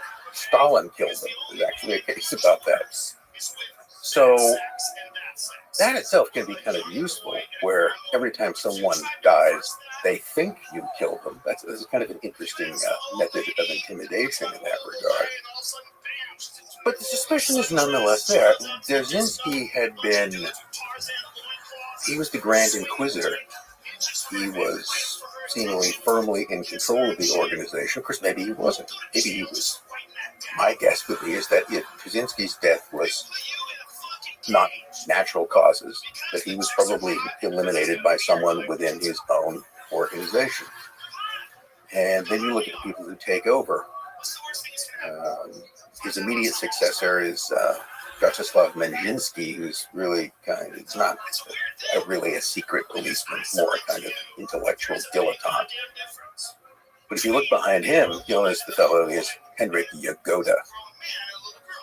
And Yagoda will really sort of manage things from behind the scenes until Menzhinsky dies in 1934. And then Yagoda will hold on until he's the victim of the purges, I think, in 37 or 38. Yagoda is ambitious, murderous, and if I was going to point the finger to anybody who possibly had Dzerzhinsky whacked, it would be him, and for the purposes simply of advancement. It's the person to look out at any kind of corporate organization is your immediate subordinate, the person who could move into your job, because more than likely that's exactly what they're planning to do. Get just one step away from the very top. Somebody there will probably accumulate the most power. You mentioned that the various Russian intelligence agencies were good at creating agent provocateurs, infiltrating the halls of power. What does it take to do that? Well, there's an interesting little acronym called MICE, M-I-C-E, and it's generally used. And it's just the way in which you would acquire. How do you get people to work for you? Well, M stands for money. You pay them. People are greedy. They want money. You look at Aldrich Ames. He had a very, very expensive wife with expensive tastes. So you wanted money. I is for ideology. So particularly in the 1920s and the 1930s, the Soviets were very effective in exploiting communists, people who wanted to serve the great cause. Even though that's initially not really what they wanted to do, because the idea was that if you recruit agents from among, let's say, American communists, you compromise the party. Because exactly what your enemies are going to say is that all communists are Soviet spies. They're all traitors in some way. So you would really want to keep those two things separate, but ideology was just so convenient. And those people would just work for you so well. You could get them to do anything. Betray their grandmother. They would go ahead and do that for the greater good. So ideology can be a motivation. And that can be, someone who is a devoted Marxist-Leninist. It can also be someone who's a disgruntled communist, because there's no anti-communist like an ex-communist. Okay? Those who lose the faith can become very, very useful. For instance, if you look in the case of American intelligence, the people who essentially temporarily destroyed much of the KGB organization in the U.S. post-World War II were people like Whittaker Chambers, Louis Boudin, Elizabeth Bentley. All of those people had been Communist Party members. They had all been part of the Red Faithful. They all, for one reason or another, became disillusioned and turned rat or patriot, whichever case you may want to put in that regard. What does the C and the E stand for? The C is for coercion. That's where you have to persuade someone to work for you. You have to pressure them. So usually you blackmail them. You know, like if they have a gambling habit, you know, in the old days it's very often because they were gay. Okay? Get them in a position where they can be compromised and you can get them to do your bidding. Now, those people usually have a certain amount of control. Here's an interesting example of how the Okhrana tended to handle this. I think it's still largely used. You'd round up a bunch of revolutionaries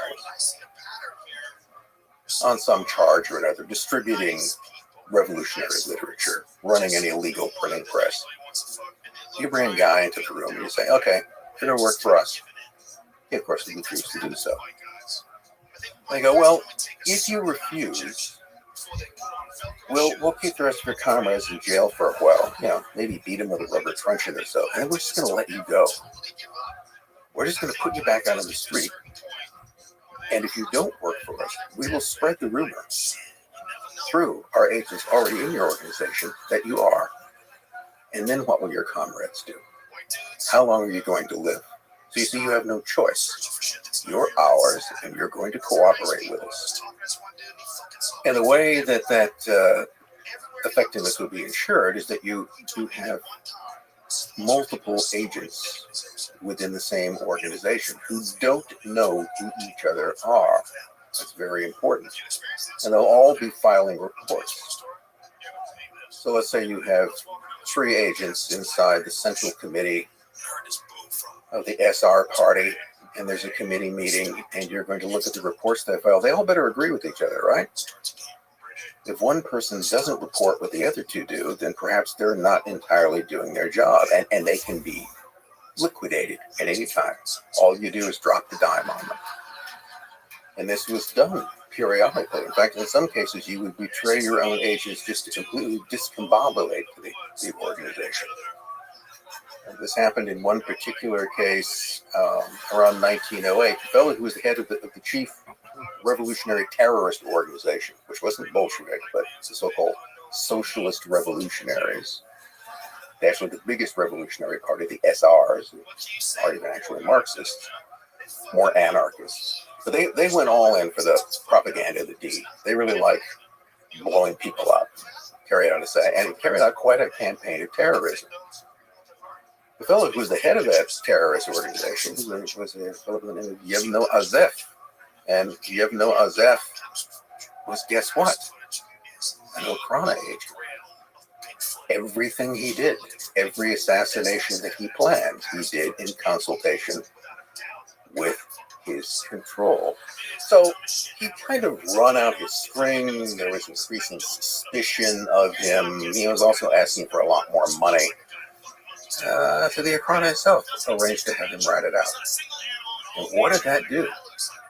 Well, what do you do in your party when you find out the chief of your terrorist brigade was a secret police agent? It's consternation and mistrust. Nobody in the party would ever trust that you couldn't tell who you were sitting around. I know that a fellow I wrote a biography on, Boris Sevenkov, who was a Russian revolutionary, and the second in command within the terrorist organization. By the way, the guy that wanted Azef's job so bad he could taste it. Well, on the one level, he expressed absolute horror that his boss was a police agent. And well, he should, because Sevenkov was a police agent too. See, they already had the number 2 waiting in the wings to take over. But he was legitimately shocked. He didn't really suspect that. So it's a way of manipulating this. And then finally we come to the E. That, I think, is the most important. Ego. Sometimes people spy or betray because of the egotistical satisfaction that they receive. The sheer kind of Machiavellian joy in deceit. An example of that would be Kim Philby, or the Cambridge Five. Now, Philby was a communist, and he would argue that he always saw himself as serving the communist cause, but he also made this statement, I think it's in the preface to his autobiography. And he says, one never looks twice at the offer of service in elite force. And he's talking about his recruitment for the NKVD in the 1930s. He was absolutely chuffed by that. The mere fact that they would want him, what he considered to be a first-rate organization would want him, satisfied his ego. And if I was to take a guess as to whether it was ideological motivation, whether it was the romance of communism, or whether it was the appeal of ego that was most important in his career of treason, I'd go with ego. And I think that figures into a lot. People don't. Someone doesn't get the promotions that they want. And if you look at something like Aldrich Ames' career, in particular, you've got these kind of. His career in the CIA was hit or miss. He didn't get the postings or promotions that he wanted. His evaluation. He never felt that he got credit for doing that. And that's the type of thing that tends to stick in someone's craw and can lead for egotistical reasons an added incentive to betray.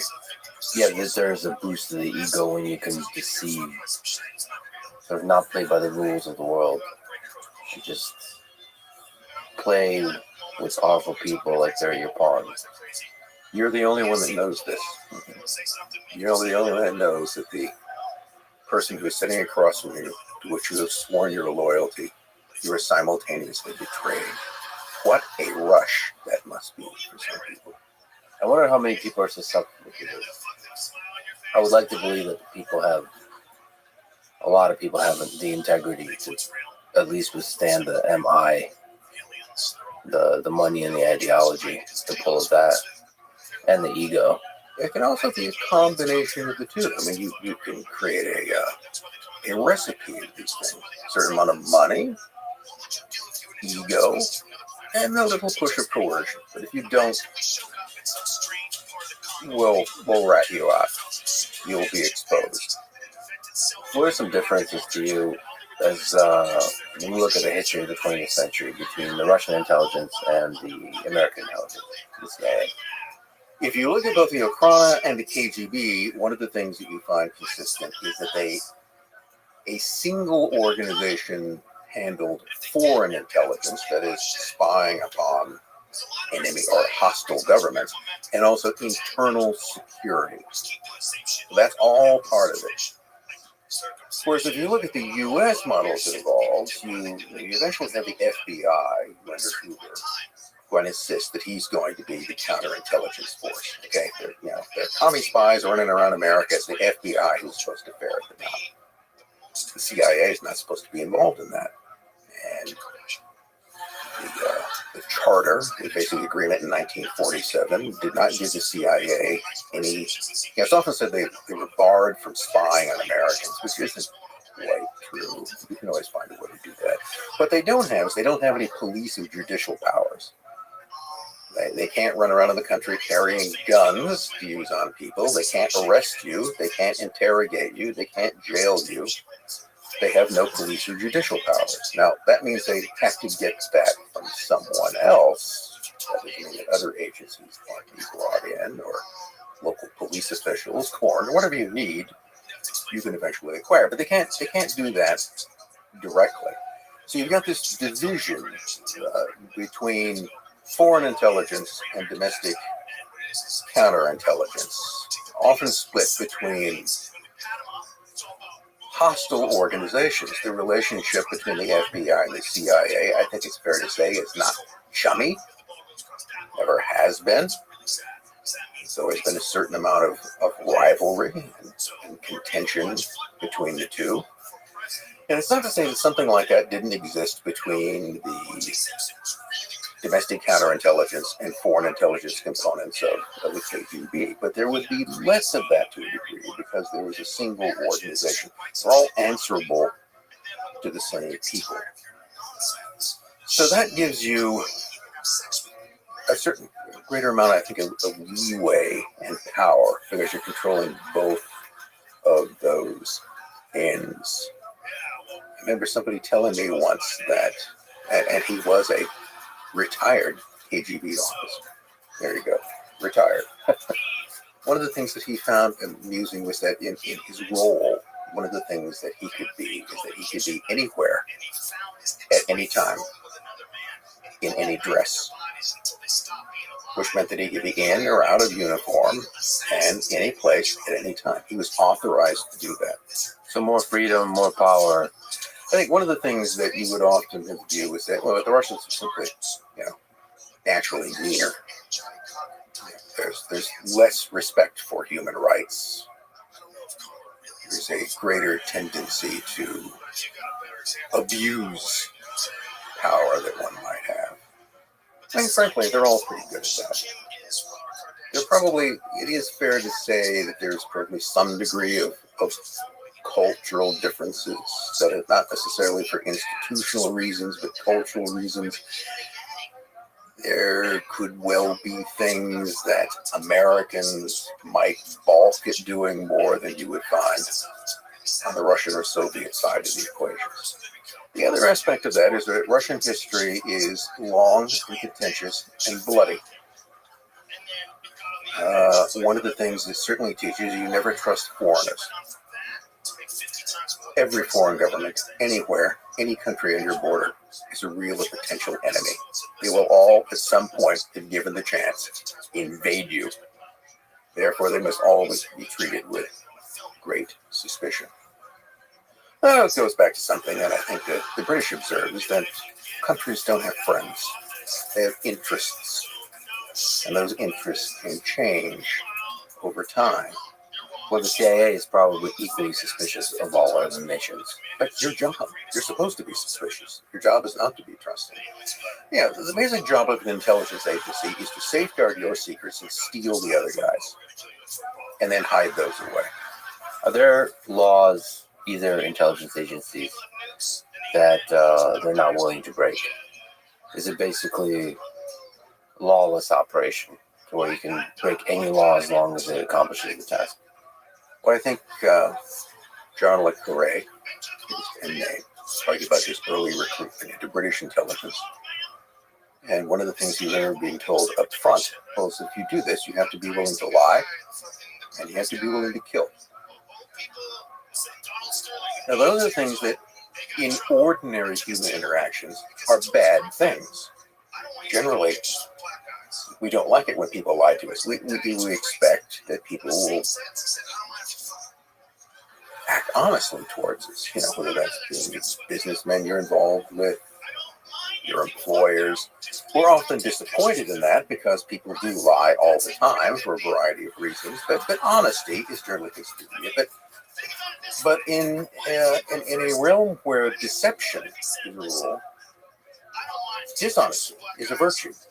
To be good at that, to be able to lie convincingly, is good. It's one of the things you need to do. And killing also is generally frowned upon. Put people in prison for that. They're otherwise executed. But in certain circumstances, killing is one of those things that you need to be able to do.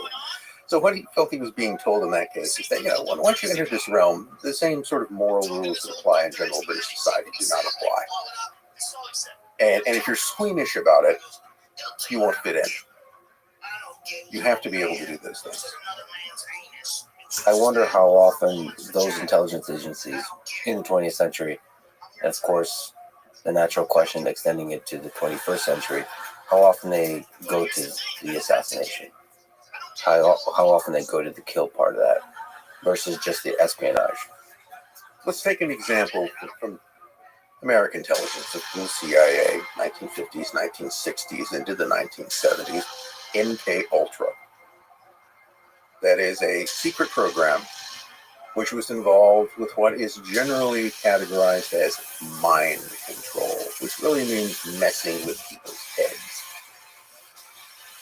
And what was the goal of that? Well, there seemed to have been lots of goals. But there was an FBI memo that was recently acquired, quite legally, by the way, it's declassified. But it's from 1949. So this is only 2 years after the CIA came into existence. And it's an FBI memo because the FBI, of course, is very curious what the CIA is up to. And the FBI are not part of this meeting, but they have someone, they're sort of spying on what's going on. So there was a meeting which was held in a private apartment in New York. So it's not held in any kind of, it's essentially never really happened because it's in somebody's house. And there are a couple of guys there from the CIA. One of them is Cleve Baxter. Cleve Baxter is the great godfather of the lie detector. Pretty much everything that we know or think we know about lie detectors today, that you go to Cleve Baxter. He's also the same guy that thought that plants could feel, but which somehow was a derivative of his work on lie detectors. So these guys are there, and they're giving a talk to some military and other personnel, and there's certain parts of the document which are, of course, redacted, but you can figure out what it is that they're talking about. And they're talking about hypnotic suggestion and all the wonderful things you can potentially do with hypnotic suggestion. And two of the things they note is that one of the things we could potentially do is erase memories from people's minds and implant false memories. That would be really keen to do that. Just imagine how that could be done. So here to me is the interesting point. We're talking about this in 1949. MK Ultra does not come along until 1950, although there are all sorts of, artichoke and others. Everything's sort of leading up to that. It's simply an elaboration of programs that were already there. I don't think that it ultimately matters whether you can implant memories or erase memories. To me, the important part is they thought they could, and they were going to try to do it. And that eventually is what you find out in the efforts made during the 1950s and 60s through MK Ultra, MK Search, MK Naomi, and all the others that came out. That's one of the things they're working for. And among the few MK Ultra era documents that survive, there's that whole question is that you get someone to put a gun to someone's head and pull the trigger and then I remember it later. Yeah. You could, interestingly enough. So non-direct violence, controlling people's minds at scale, and experimenting with different kinds of ways of doing that.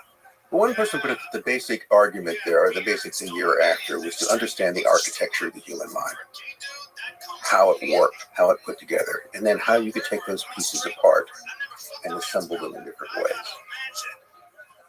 So this is where hypnosis comes in, which is was then still is, fairly spooky thing. Nobody's ever explained to me exactly what it is.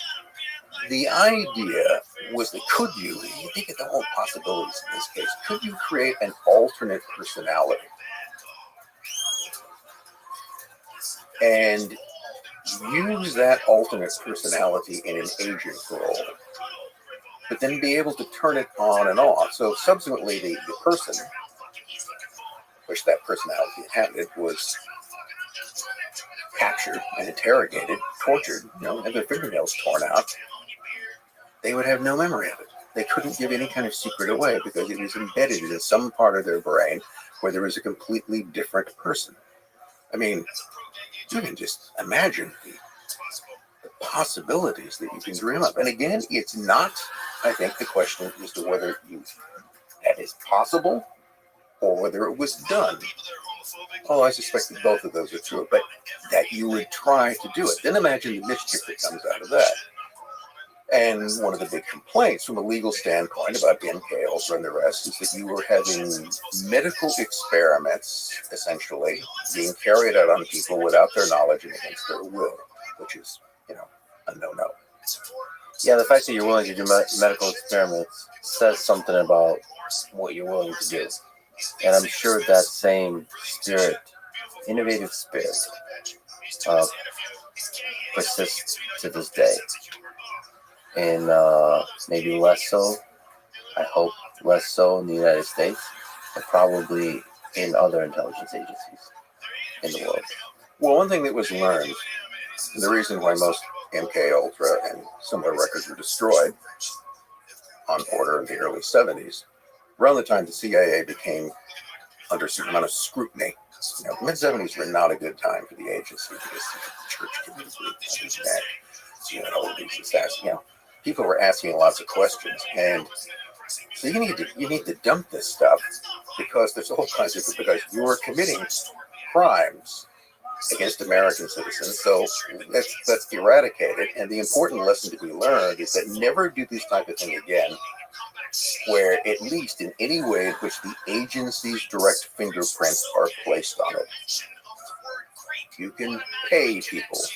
You can subsidize research. You can set up venture capital firms. You got plenty of money. And you can funnel that money into the hands of people who will carry out this research privately. So if something goes wrong, you have perfect deniability.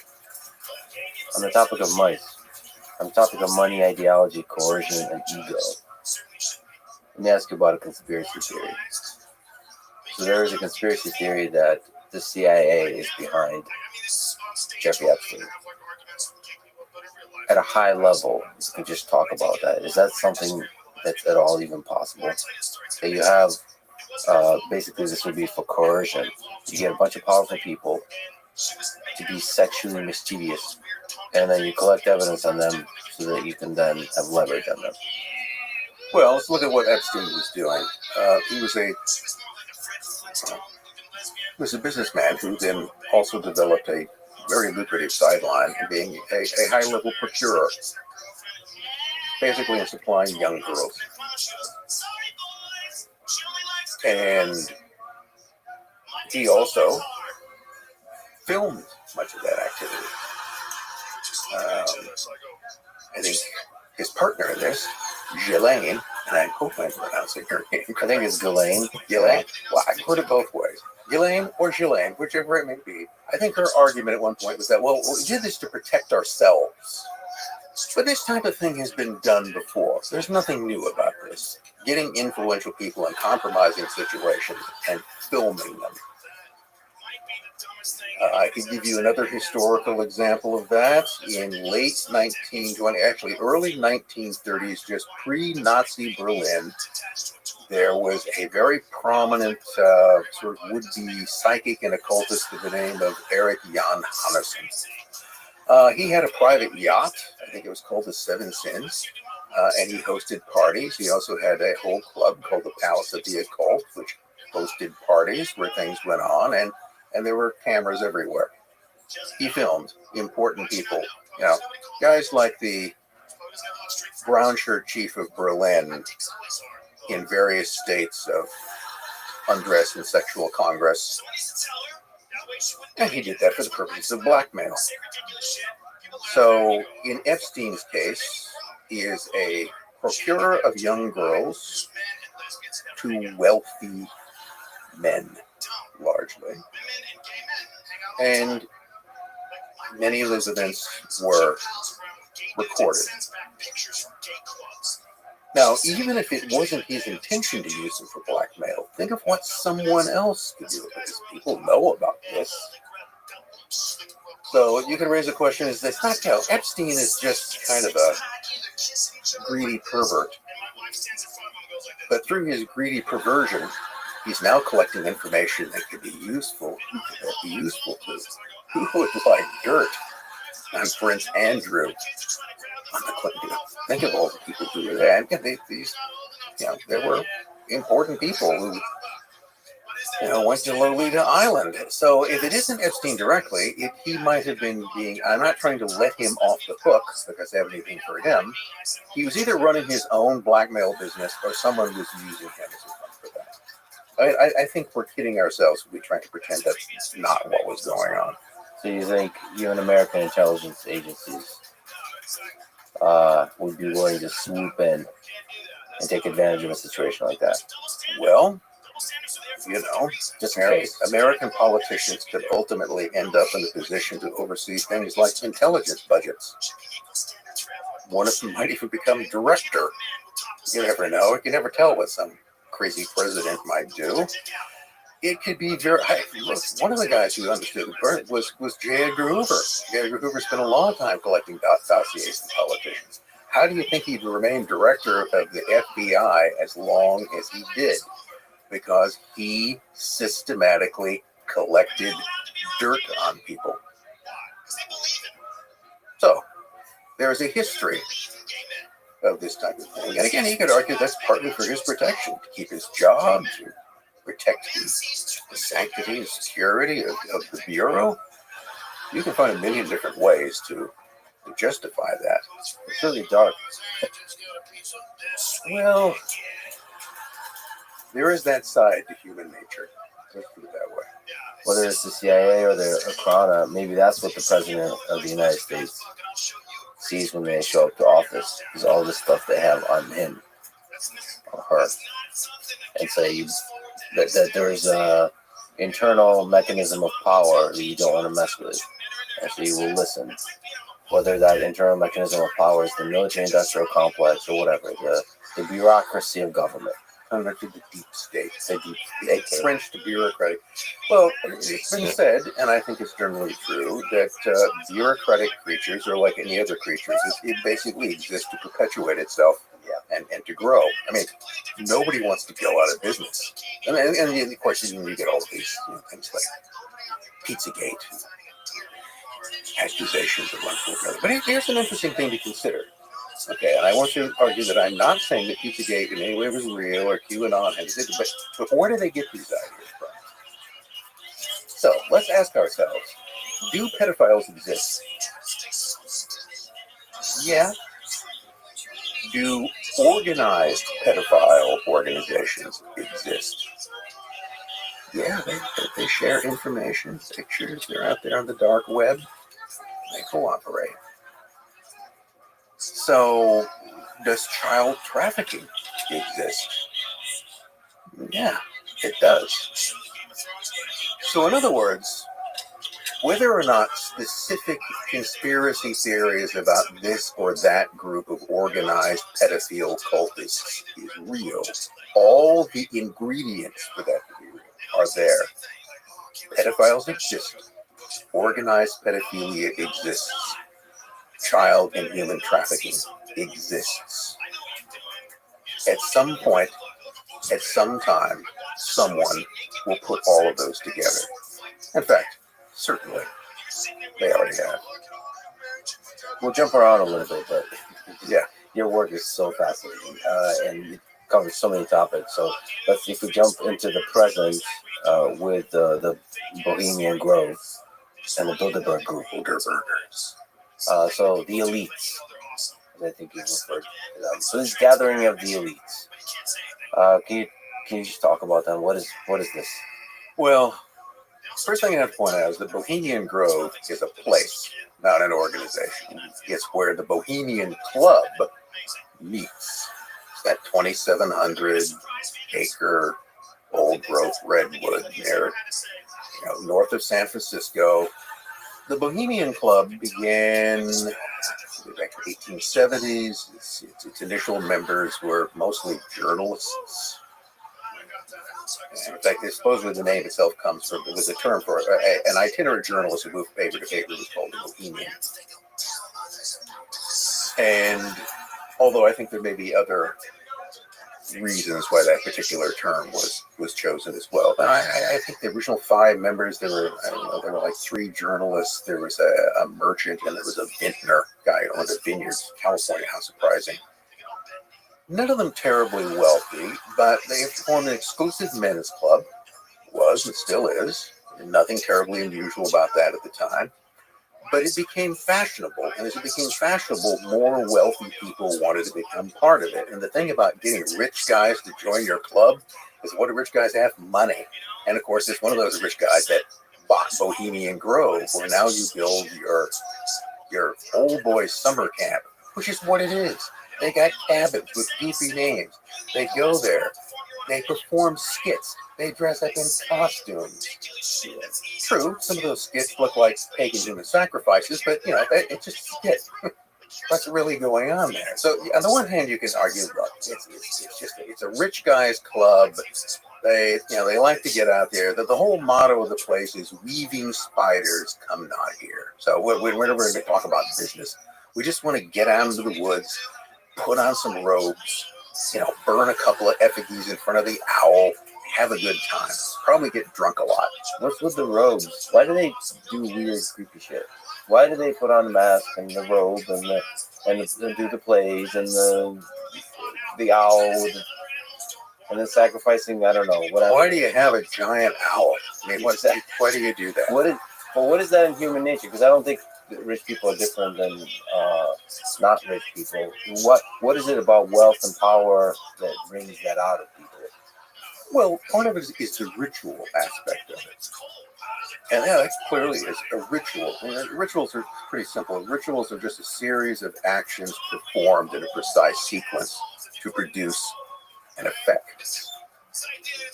That describes a lot of things. It describes plays, symphonies, every movie you've ever seen. A movie is a ritual. It is a series of actions carried out in a precise sequence to produce an effect, with an added soundtrack to cue you to what emotions you're supposed to be feeling. It's a great idea. So the rich people should just go to a movie, or maybe just go to a Taylor Swift concert. Like, why do you have to? Well, why the owl?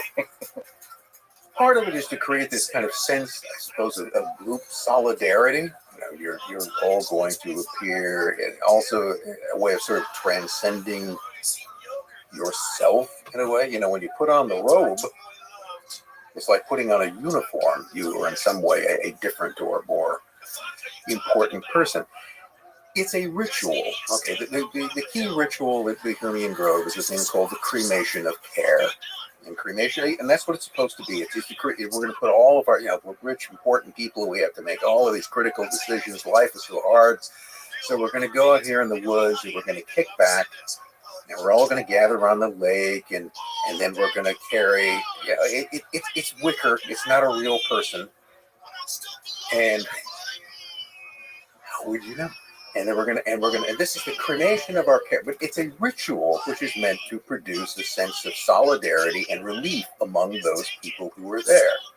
The question comes down with the rituals is how seriously do you take them? How important is this to the people who carry them out?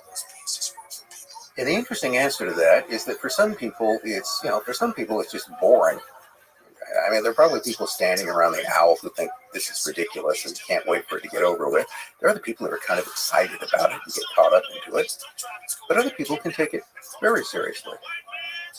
It's all a matter of the intention that you have about what the ritual means.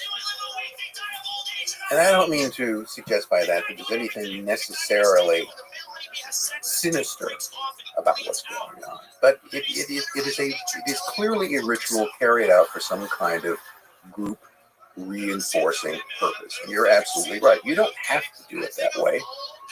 That's not. I've gone to summer camps, and we never carried out mock sacrifices in front of an owl. We did all those other things. We didn't even have any robes either. So it goes beyond merely a rich guy summer camp, although that's an aspect of it. But it also, I think, often obscures it, focusing on Bohemian Grove at the getaway of the club, ignores that the club is around all the time.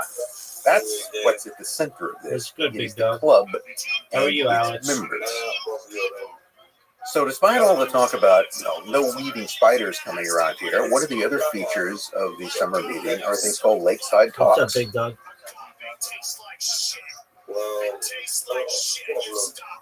What's that?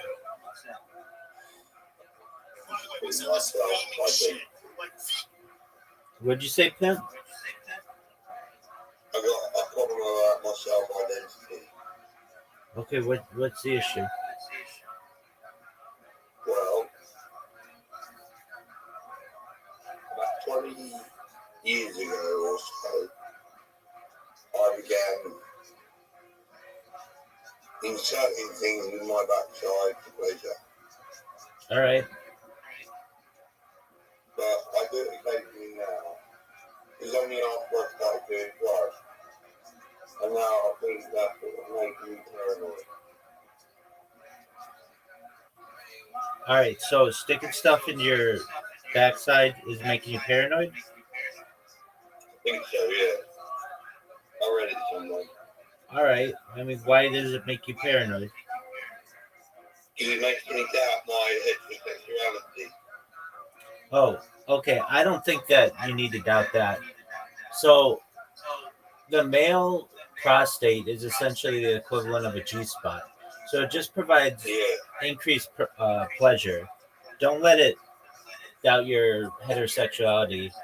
There are many men who enjoy prostate milking as an activity to lower prostate, for pleasure, to lower chances of prostate cancer, for ejaculation, for pleasure. It's just a better orgasm. It has nothing to do with sexuality, or I should say, your preference in another sexuality. It's just it's about pleasure. That's what I feel. Yeah, I dog. want to think that's the only way.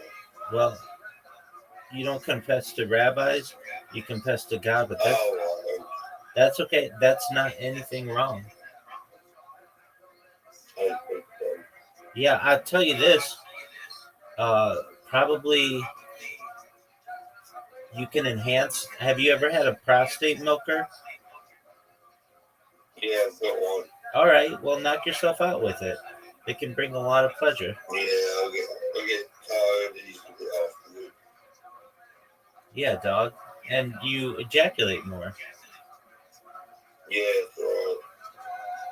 All right, well, knock yourself out, man. There's nothing wrong with that. Nothing wrong with having a good time either. Thank you. You're welcome. Go knock yourself All out. right, okay. I'm gonna go. Like, you're a hardy man, so. Absolutely. Yeah, but no one. 100%, big dog. I'm always here for you. Go enjoy yourself. Okay, great. Take care, pimp. Bye. Peace. And this often people are invited to go there. And one of the people who was invited, I think around 1968, was Richard Nixon, who was making his political comeback. And he was invited to give a talk where very important people are listening. And Nixon, in his memoirs, realized what was going on. He was being auditioned as to whether or not he was going to be ready. He recognized that that was really the beginning of his second presidential campaign. He was being